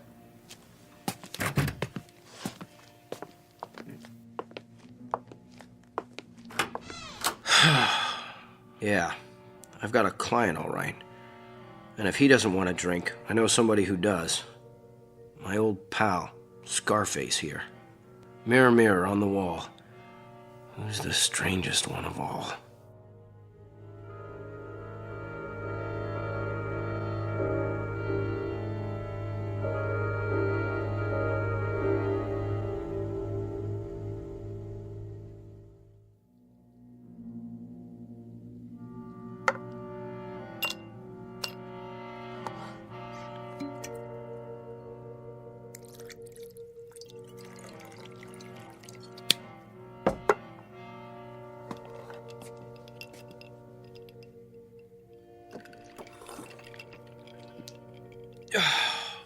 There. That ought to take the edge off. Maybe one more.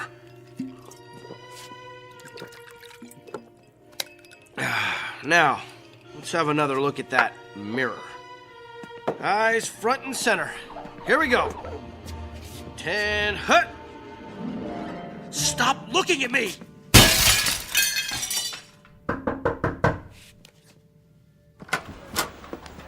Mr. Holbrook? Where? Mr. Holbrook!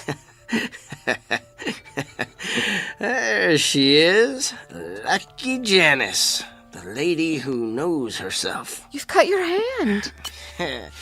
He never laid a glove on me. Give me a Band-Aid, would you, sweets? What happened? You're bleeding. He was here, Mr. McCluskey, just a little while ago.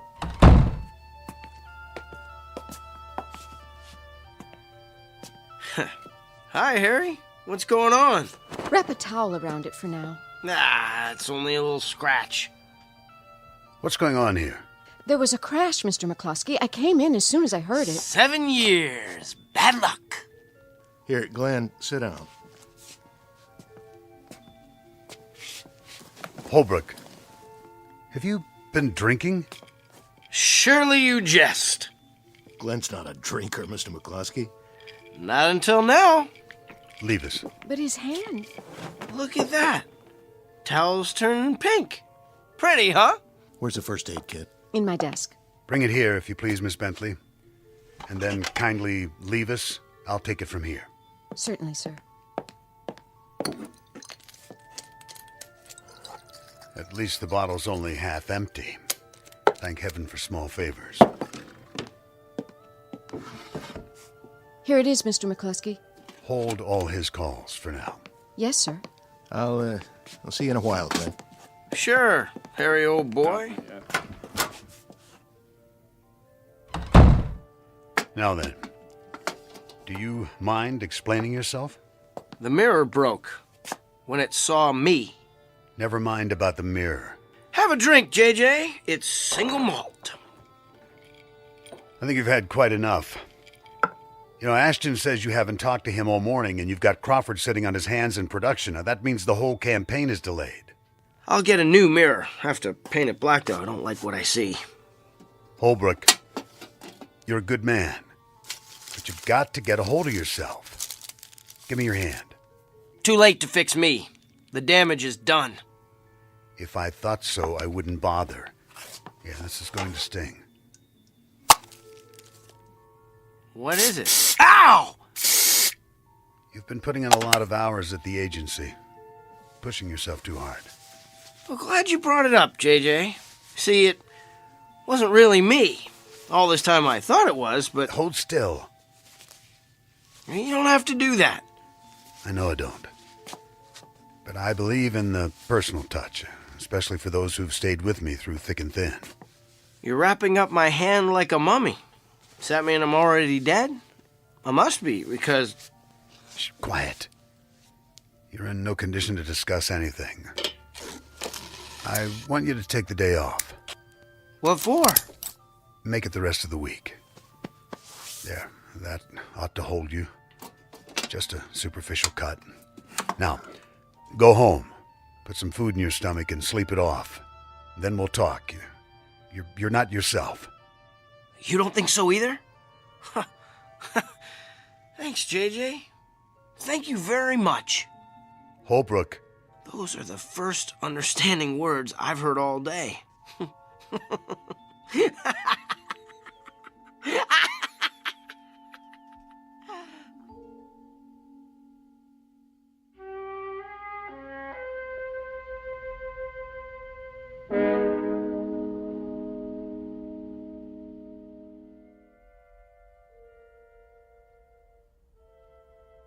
Continue, please, Mrs. James. I'm not sure what you want me to say, Doctor. Anything that comes to mind. You still have a few minutes. Well, as I've told you, I have trouble sleeping, and every little thing seems to set me off. Perhaps that's it. It? The cause of your irritability. The domestic discord. Lack of sleep? Well, my physician did say I need more exercise. No, that's addressing the symptoms. But what is the root cause? Let's try a different tack. How do you feel toward your husband? It's not his fault. He works hard. I'm sure he does. But you said there's financial strain. Do you wish he had a better job? Oh, every woman wishes that. We marry them and they promise us the moon and we wait and we wait and... Yet some women are happily married, are they not? Well, all I can say is they must know something I don't. Perhaps they do. However, that's not the issue. You can't make him over, you know. Oh, sometimes I wish I could. You're angry at your husband for not making enough money. But you can't face that about yourself, so you sublimate it. The result, it comes out in little ways. You can't sleep, bicker endlessly. Yes? Your 2 o'clock is here. Thank you, Louise. I'm sorry, Mrs. James. Your hour is up. See you Tuesday.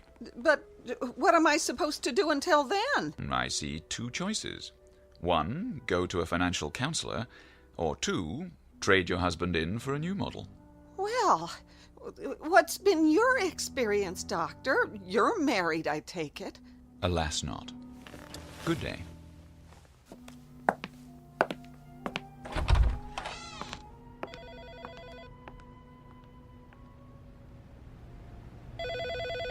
He'll see you now.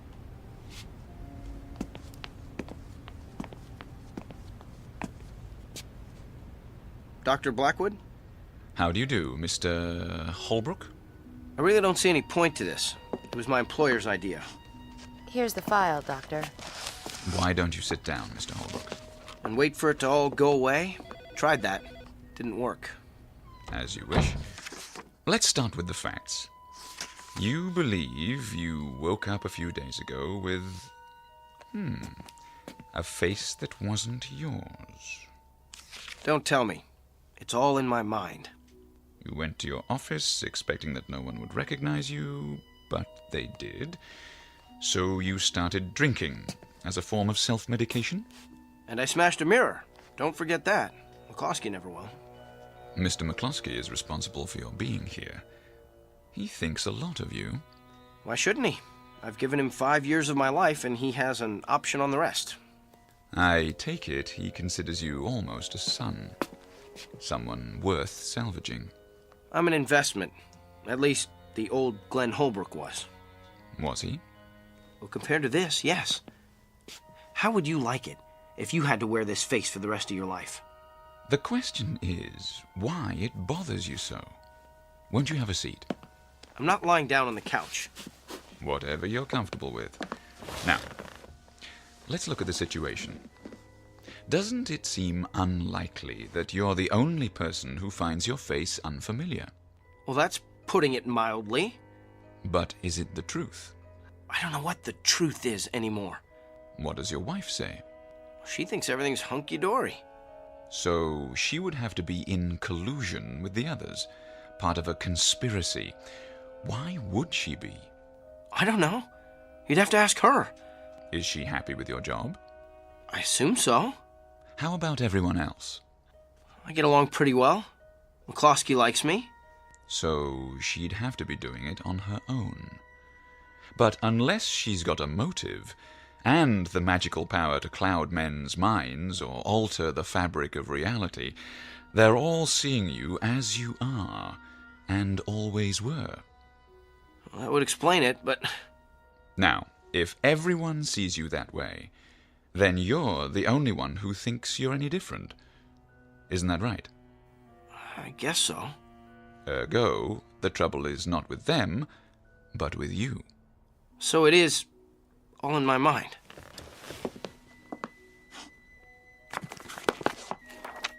These books are filled with case histories, Mr. Holbrook. Many of them far more bizarre than yours. When a man finds the world he lives in too hostile, too evil, too miserable, he sometimes invents a new one that fits him better.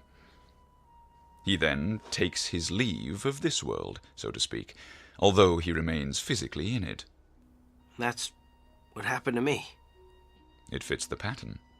So it'll help me if I see the pattern. How does that work? Even if I know it, I'll still be messed up, won't I? We have to go back to primal causes. The underlying question is, how do you know what you know? Philosophy 101. Epistemology.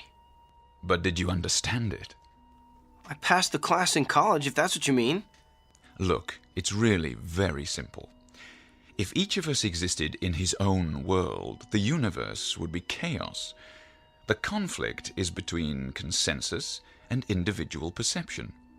But science is about what can be verified, and one human mind is too fragile to rely on.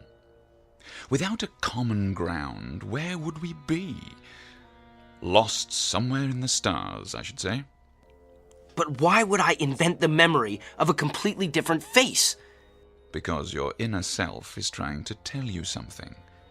The thing to do is to live with it. Accept it. Easier said than done. Nothing is easy, Mr. Holbrook. The longest journey begins with, you know, the rest.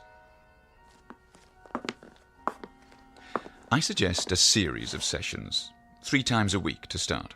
Is that agreeable? If it'll bring back the face I was born with. That's up to you. But I would say the prognosis is most favorable. Now, if you don't mind, I'll ask you to fill out an insurance form for your health provider. Louise will fax a copy to McCloskey's office. You don't have any mirrors, do you? There's one in my washroom. Why? Verification. No. I know what I'll see. You better keep it locked up while I'm here so I don't start busting up the place.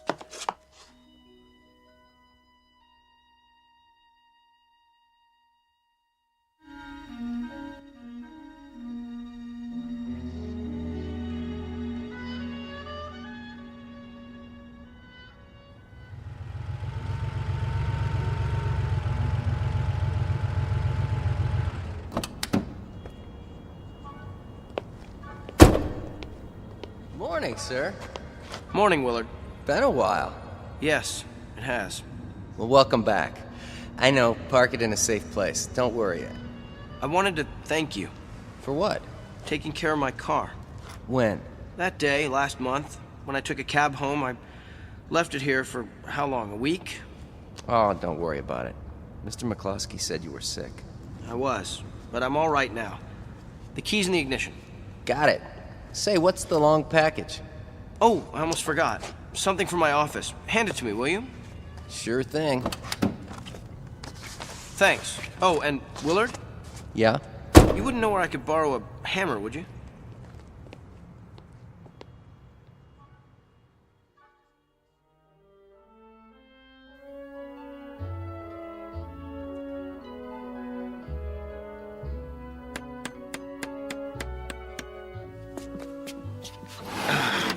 There. All done. Brand new mirror, huh? Yep, got it at the home shack on the way to work. That should make old McCluskey happy. The least I could do. You really had him going. Now, if I'd broken that mirror, I'd be out on my ear. Hand me the towel so I can polish it up. There you go. Mirror, mirror on the wall. Hi there, ugly. Don't talk about yourself that way. Well, it's true. Does anybody like their own face, especially with a scar? Oh, will you come off that? It hardly shows, I tell you. Mr. Holbrook? In here. Mr. McCluskey's here to see you, sir. And, Mr. Holbrook, I just wanted to say, it's good to have you back. It's good to be back. And Janice, please call me Glenn from now on. If you like, sir. I mean, Glenn.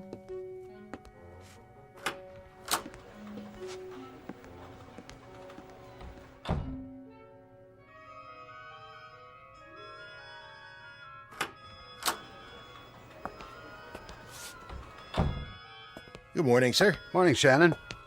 Part of the welcoming committee? You bet. What have you done in there, Holbrook? A new medicine chest? You didn't have to do that. On the contrary, Mr. McCluskey, I'd like to make amends, and this is a start. Well, I'd better get back to work. See you at lunch, Harry. And remember, I'm buying this time. Sure, Glenn.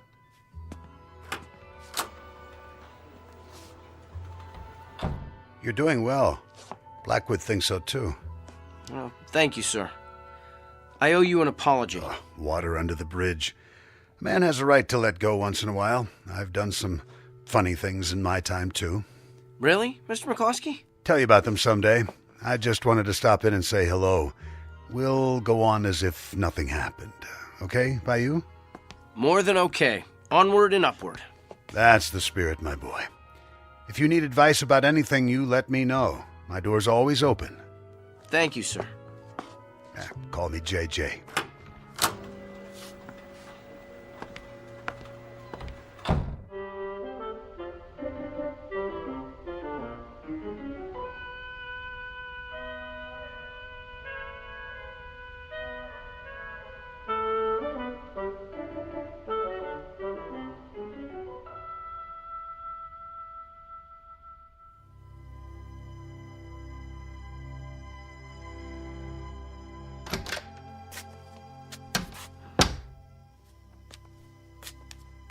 Ready to turn in? Soon as I finish with my hair. Everything's locked up. I'll set the clock. Am I forgetting anything? My, aren't we full of energy tonight? You don't know the half of it. That's a good start. Smell that air. Reminds me of our honeymoon. It does? Makes a man happy to be alive. I'm glad you feel that way. For a while there. That's all over. I've joined the human race again. You don't know what a relief that is. Time to do my exercises. 1, 2, 3, 4. But tell me honestly, Glenn. You don't still think that... I don't think anything. I mean that business about your face. I'm still not sure if it's mine. Glenn. But so what? There are more important things in heaven and earth. I've still got you and a job. I guess I'll just have to live with it. Is that what the psychiatrist said? Yeah, and it took. And looking at Blackwood, I thought, oh, it could have been worse. What if I woke up with his face or JJ's? How would you like that? I like you the way you are. Even if McCluskey thinks you've hit the glass ceiling. What do you mean? He's about to give me a promotion. Oh, what if he does? You're not going anywhere with that agency. The handwriting's on the wall. They're on the way down. Well, all I can say is they better not be. Kind of late for me to change horses. It's never too late. If I go somewhere else, I'd have to start from scratch. Oh, I don't know. There's always room for a fresh young face. What kind of face? Take a look in the mirror. I'm looking. I'm a lot of things, Claire, but young isn't one of them. You know, when I first saw this new mug, I thought it was ugly. But that's because it was so different. Now, I've decided it's not such a bad old face after all. That's what I thought. I mean, I've always thought that. I think I'll keep it. The scar gives me a certain air of distinction, wouldn't you say? Sexy is the word I was thinking of. Not strange? Not to me. Good. How's it feel? I'd say that's a very good start. Come to bed. Be right there. I just have something to do first.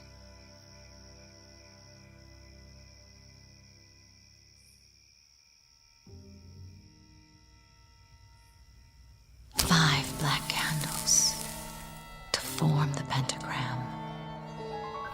By one flame united. Asmodeus, Lord of Darkness, hear my plea. I summon your power. Magic words of Samothrace. Give my man a comely face.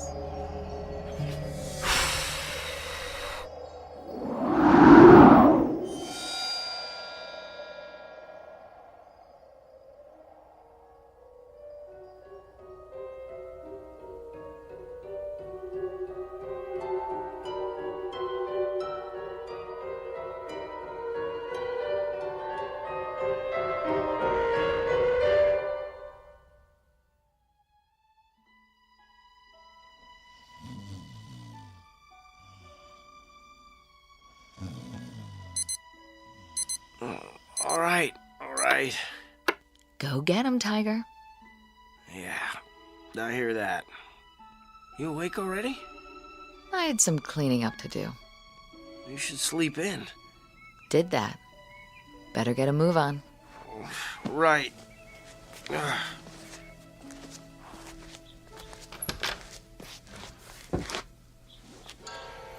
What in the... Claire? Claire! What? Look at me! Look! Why? Please, just do it. I'm reading. Where's my scar? What scar? The one on my face! You've never had a scar. I did yesterday! Did you have a bad night again? A bad night? What are you talking about, Claire? Look! This isn't me! Of course it is. And quite handsome, I must say. Just like one of the male models in this magazine. Where? What is going on? Relax, Glenn. Go with the flow. You'll see. We'll both feel better. After you have your morning coffee.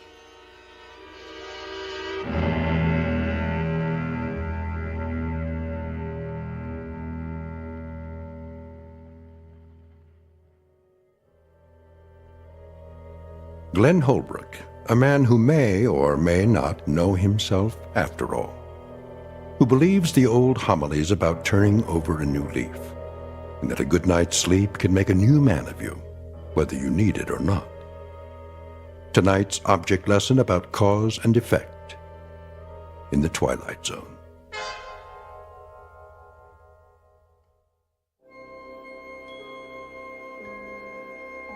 Hi, this is Carl Amari, producer of the Twilight Zone Radio Dramas. I'd like to take a moment to tell you about our official website at twilightzoneradio.com, where you'll get the latest news and information on these Twilight Zone Radio dramas. Plus, at twilightzoneradio.com, you can digitally download 3 free episodes or any of our episodes for only $1.95 each. In this age of ever-changing technology, we've decided to make these episodes instantly available to you by making the Twilight Zone Radio Dramas a digital download-only series. This means that this series will no longer be offered on CD. The CD collections at our website are now being offered while supplies last at buy one, get one free. So be sure to get your favorites before they're sold out. Be sure to visit us often, and I'll see you in the zone.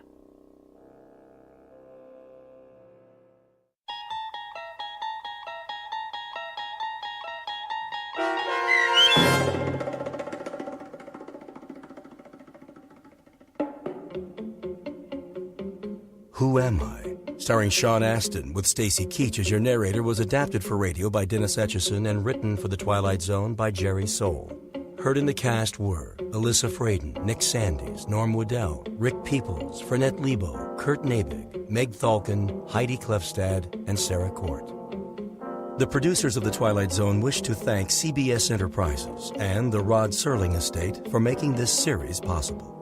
This copyrighted radio series is produced and directed by Carl Amari for Falcon Picture Group. Custom Foley effects, sound design, and mixing are done in the Cerny American Sound to Picture Theater by Cerny American creatives Bob Benson, Todd Beyer, Craig Lee, and Tim Cerny. To learn more about the Twilight Zone radio dramas and to contact us, visit our official website at twilightzoneradio.com. Doug James speaking.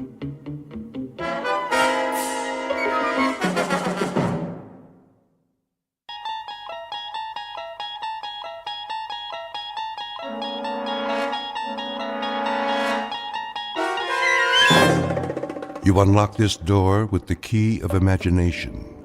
Beyond it is another dimension, a dimension of sound, a dimension of sight, a dimension of mind. You're moving into a land of both shadow and substance, of things and ideas. You've just crossed over into the Twilight Zone.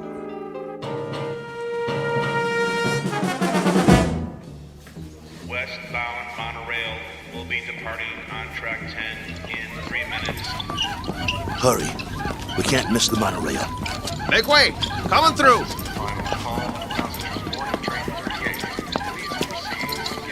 Keep pushing. I'm doing my best. Ah, wait a minute. One of the wheels fell off again. Get it while I hold him up. Okay, I got it. Here. Let me slip it back on. Westbound monorail Hurry. will be departing on track 10 in 2 minutes. All aboard for all points west. Excuse me, conductor. Yeah? Is this the monorail to Kansas?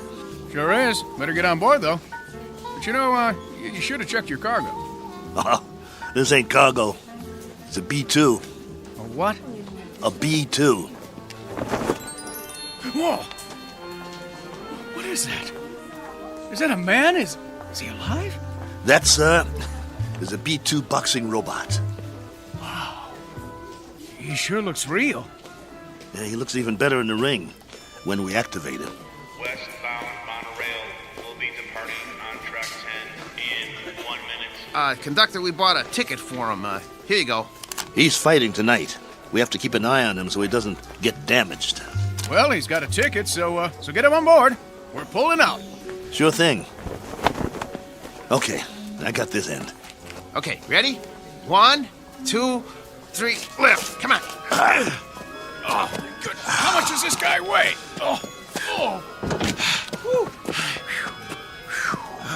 Next time, let's get a lightweight instead of a light heavyweight. All aboard!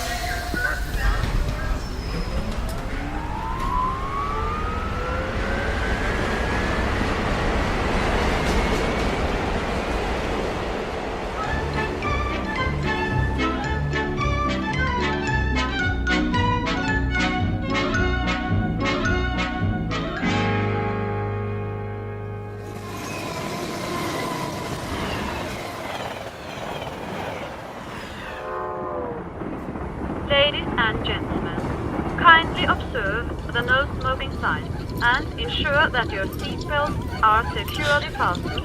Thank you. Here's our seats.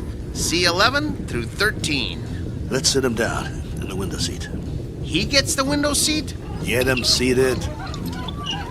Hey, you hear him squeaking? Not only is he saying he doesn't want the window seat, He's saying he doesn't want to sit down, period. He needs his silicone teflonic joint lubricant changed. We'll pick up some as soon as we get paid. Well, first we gotta find some. Shouldn't be no problem. Come on, I told you. They don't make it anymore.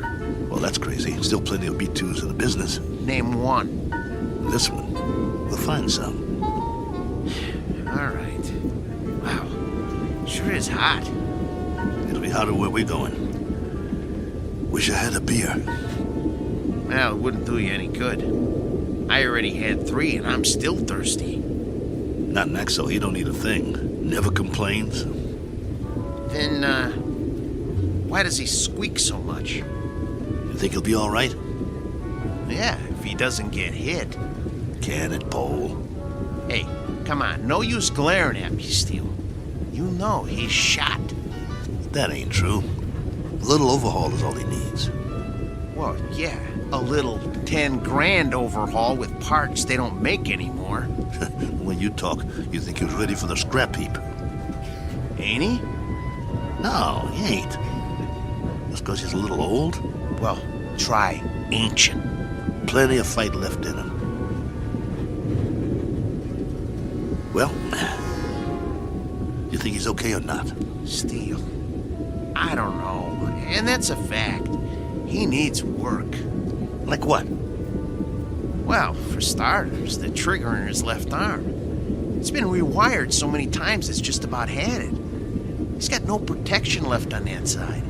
Plus, his eye lens is cracked.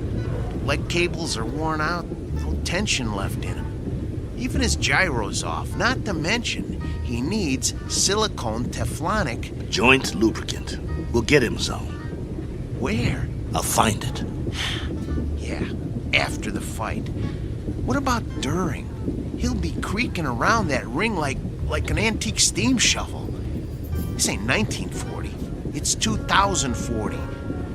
Be a miracle if he goes 2 rounds. It ain't that bad, Pole. Actually, it's worse. Wait till the promoter gets a load of battling Maxo from Philadelphia. We'll be lucky to get monorail fare back home. The contract is signed. You can't back out. Well, the contract is for battling Maxo in fighting shape, not this bucket of antique hardware. Just you wait. Maxo's gonna do all right. Against the B7? It's just an experimental B7. It ain't got the bugs worked out yet. That's why they took a bout with us. Well, after tonight, battling Maxo's new nickname will be One Round Maxo. That's enough. He's been doing okay for 5 years, and he'll keep doing okay. So what if he needs a little work? So what? If he wins some money, we can get him all the silicone teflonic lubricant he needs, and a new trigger for his left arm, and new leg cables, and everything. He's gonna do all right. You'll see. Maxwell's gonna do just fine.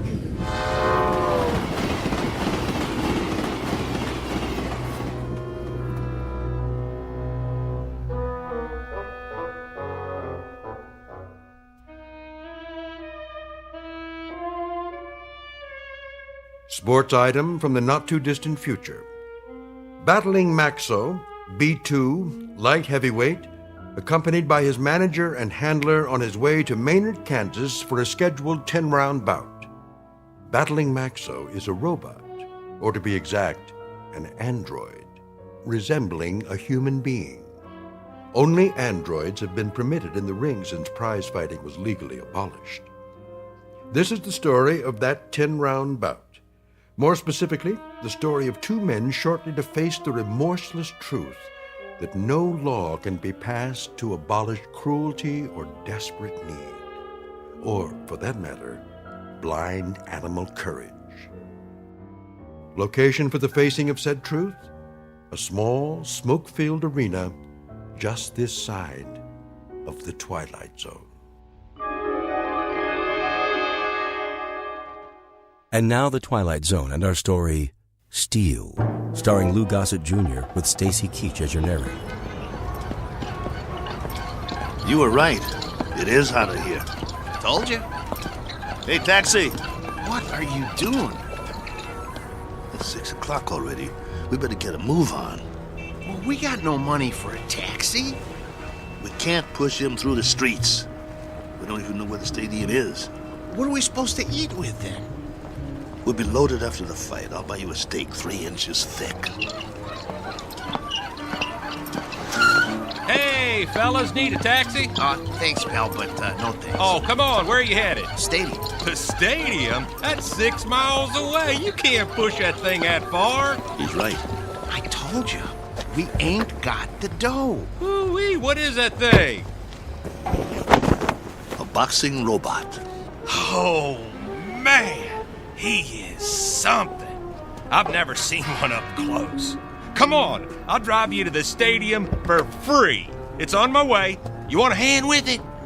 Careful. He's got a bum wheel on the bottom. He's real heavy.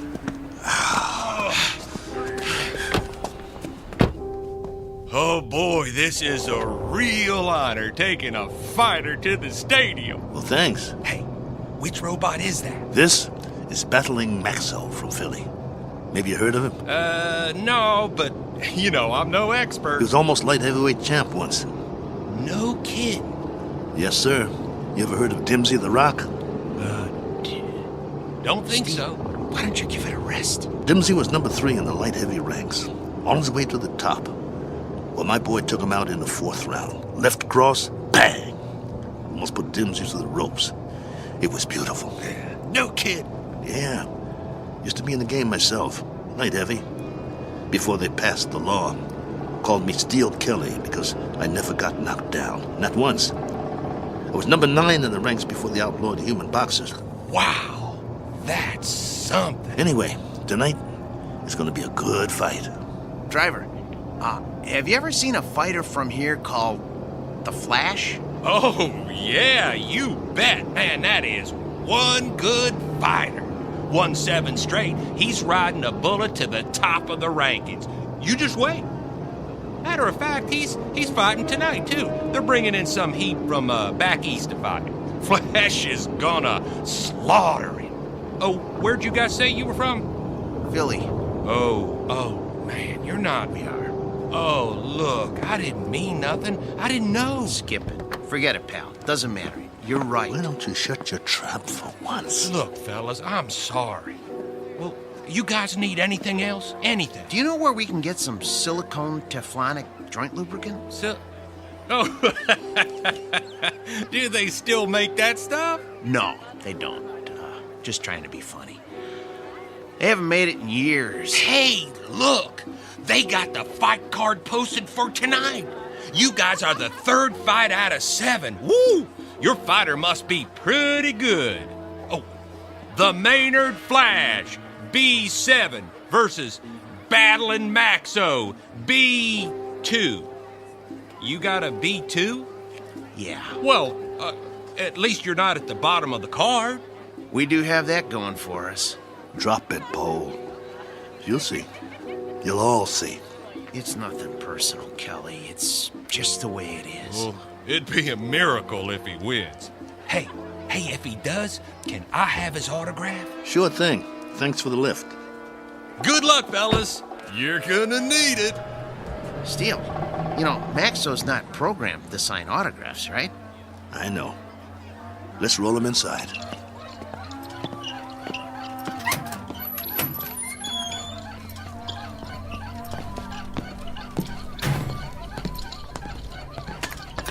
The wheel fell off again. I got it. I got it. Keep pushing. Put it back on. Well, what's the point? Put it back on. The office is just down the hall. I want Maxo to make a good first impression. Well, let's just hope his head don't fall off next. Keep quiet and let me do all the talking. What's wrong with you anyway? After 7 months, we finally get about, and all you can do is complain? Some bout. We're in Maynard, Kansas. What's this, the prize-fighting center of the nation? It's a start, ain't it? It's our first step on the comeback trail. The purse will give us enough to get Maxo back in shape. And if we win, it would mean we get fights all over the place. Oh, spare me. We don't have a chance. I don't get you. He's our fighter, and we stick behind him no matter what. Why are you writing him off before he even gets in the ring? Don't you want him to win? I'm a Class A mechanic, Steele. I'm not some daydreaming kid. I know machinery. We got a piece of dead iron here. Technology always moves forward. We got a B2, not a B7. No way he's gonna win this fight. Shh, keep your voice down. It's simple engineering, that's all. Maxwell will be lucky to get out of the ring with his head on. Bull! It's an experimental B7. It's probably full of bugs, full of them. They always are. That's why they take a first fight in the middle of nowhere. We've got a chance. Yeah, sure we do. Remember, keep your mouth shut. Yeah? Mr. Nolan? Nah, I'm Oscar. Mr. Nolan will be back in a couple of minutes. I'm Steel Kelly, battling Maxwell's owner. Oh, yeah, I heard of you. You were one of the last human fighters. This is Paul, Maxwell's mechanic. Hi. It was getting late. We were wondering if you'd make it. Never missed a fight. Yeah, pull up a chair. I got some paperwork to do. Thanks. What was that? It was this folding chair. Okay. Sign on all the X's. You heard of my fighter, Mr. Oscar? What's his name? Battling Maxwell. You must have heard about him. Can't say as I have. He knocked out Dimsey the Rock, a ranked fighter in his prime. Uh-huh. Yeah, sign here, too. It was all in the East Coast papers. New York, Boston, Philly. Got quite a spread. Biggest upset of the year. Good. Initial here. And here. And a couple more here. Right here. And over there. He's the B2, you know. That's the second model Malling put out. The B2 is one of the best fighters they ever built. The best in my opinion. Maxwell was still going strong. I don't go for these new ones, you know. The ones made out of steel, aluminum with all the doodads. Too flimsy. Nothing solid. Nah, Malling don't make them like Maxwell anymore. Oscar, who are these guys? Mr. Nolan, I'm Steel Kelly, and this is... Is that your fighter? Yes, sir. Battling Maxwell. Fighter in shape? You bet. Prime condition. Paul, my mechanic here, is a Class A mechanic, and he took Maxwell apart and put him back together just before we left Philly. Oscar, cigar me. Yes, sir. Ain't you forgetting something? Huh? Light me. Yes, sir.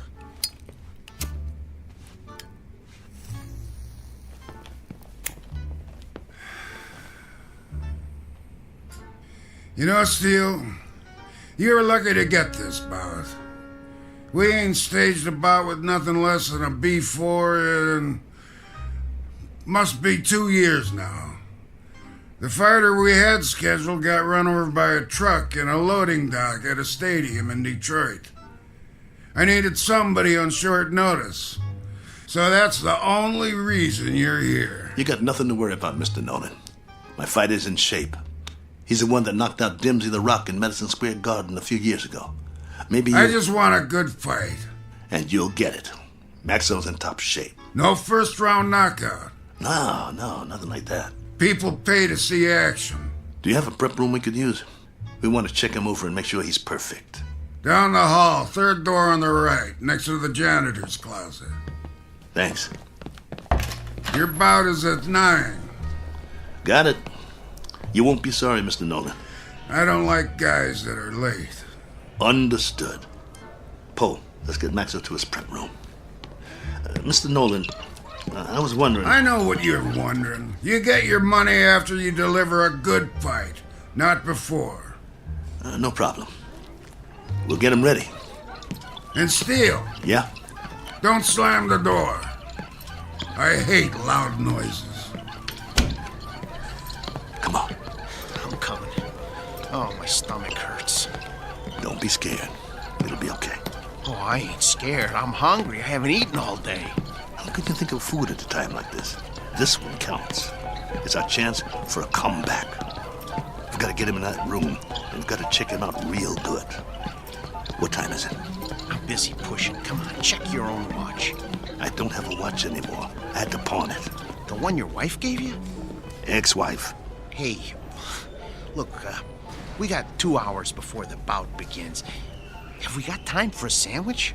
I want you to check him out real good. His arm, his gyro, everything. What for? Did you hear me? Yeah, but I work better on a full stomach. You get to work. I'll get you a sandwich. Maxwell's gonna take that B7, but good.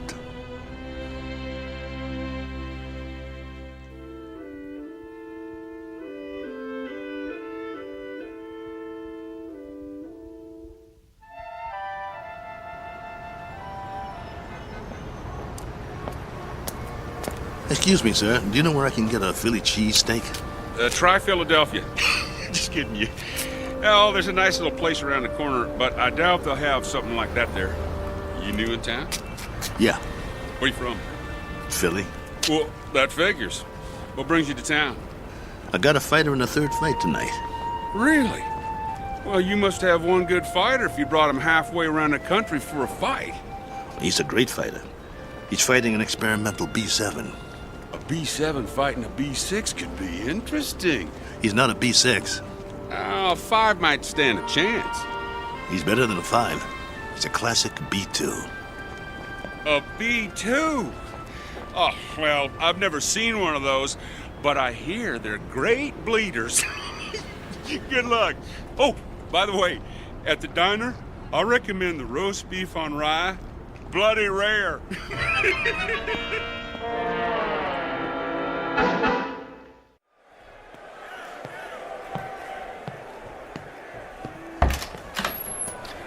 We got a big crowd out there tonight. What took you so long, Steele? I'm starving.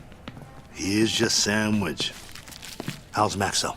What kind of sandwich did you get me? Roast beef on rye.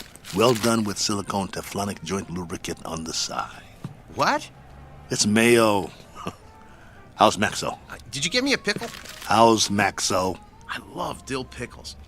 Oh, here it is.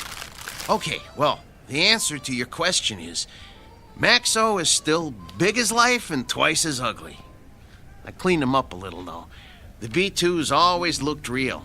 Look at him. You'd swear he was real, wouldn't you? He's got that natural-looking flesh, great muscle tone. He could have been a male model if he wasn't a fighter. Come on, get to it. Well, outwardly, he hasn't aged a bit. His hair's still curly. Just like mine. Yeah, but he's got a little bit more than you do. Hey, when I had him made, they gave him my good looks. That's a matter of opinion. Quit stalling. What's the good news? Well, that was the good news.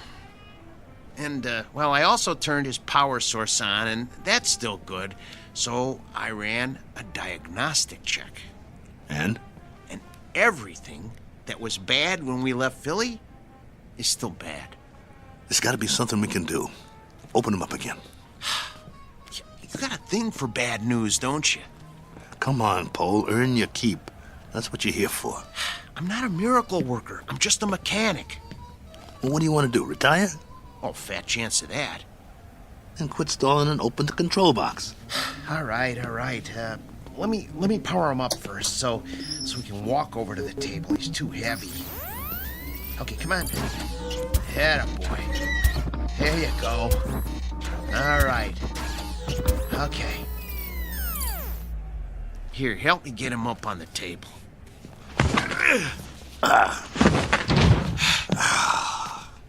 That's my boy. The doctor will see you now. Lift his arm.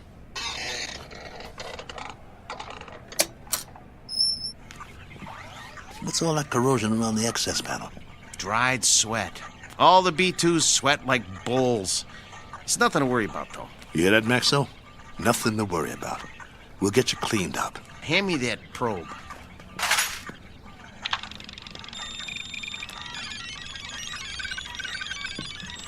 Well?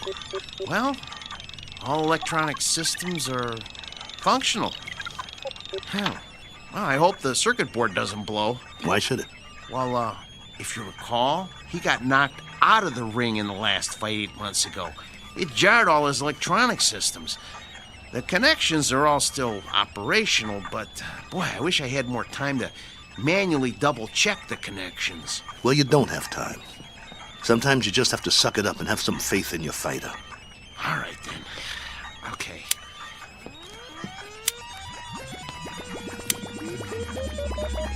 I activated all his systems. Keep your fingers crossed and just hope nothing blows.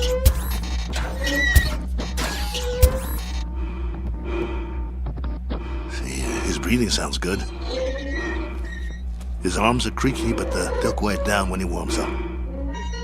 Look, beads of sweat are forming on his forehead. I told you these were good sweaters. Can you hear me, Max? Relax, boy. Let him warm up good, Paul. I'll tell you, the mechanical part is what worries me. I need to check his reflexes. Look, Steele, go put on the gloves, will you? Let's see if he can zero in on you, okay? Maxo, get your legs loosened up. Move around a little.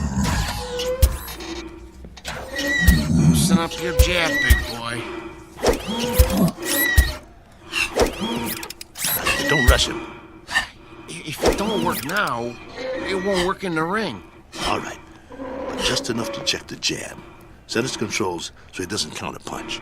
Good idea. Okay, hold still, Maxo. This won't hurt a bit. Okay, that's as low as it'll go. I don't think his systems like it, though. You know, if that cracked eye quits, he'll be very vulnerable. Look, Steele, start circling him and see if he can follow you. Come on, Nexo.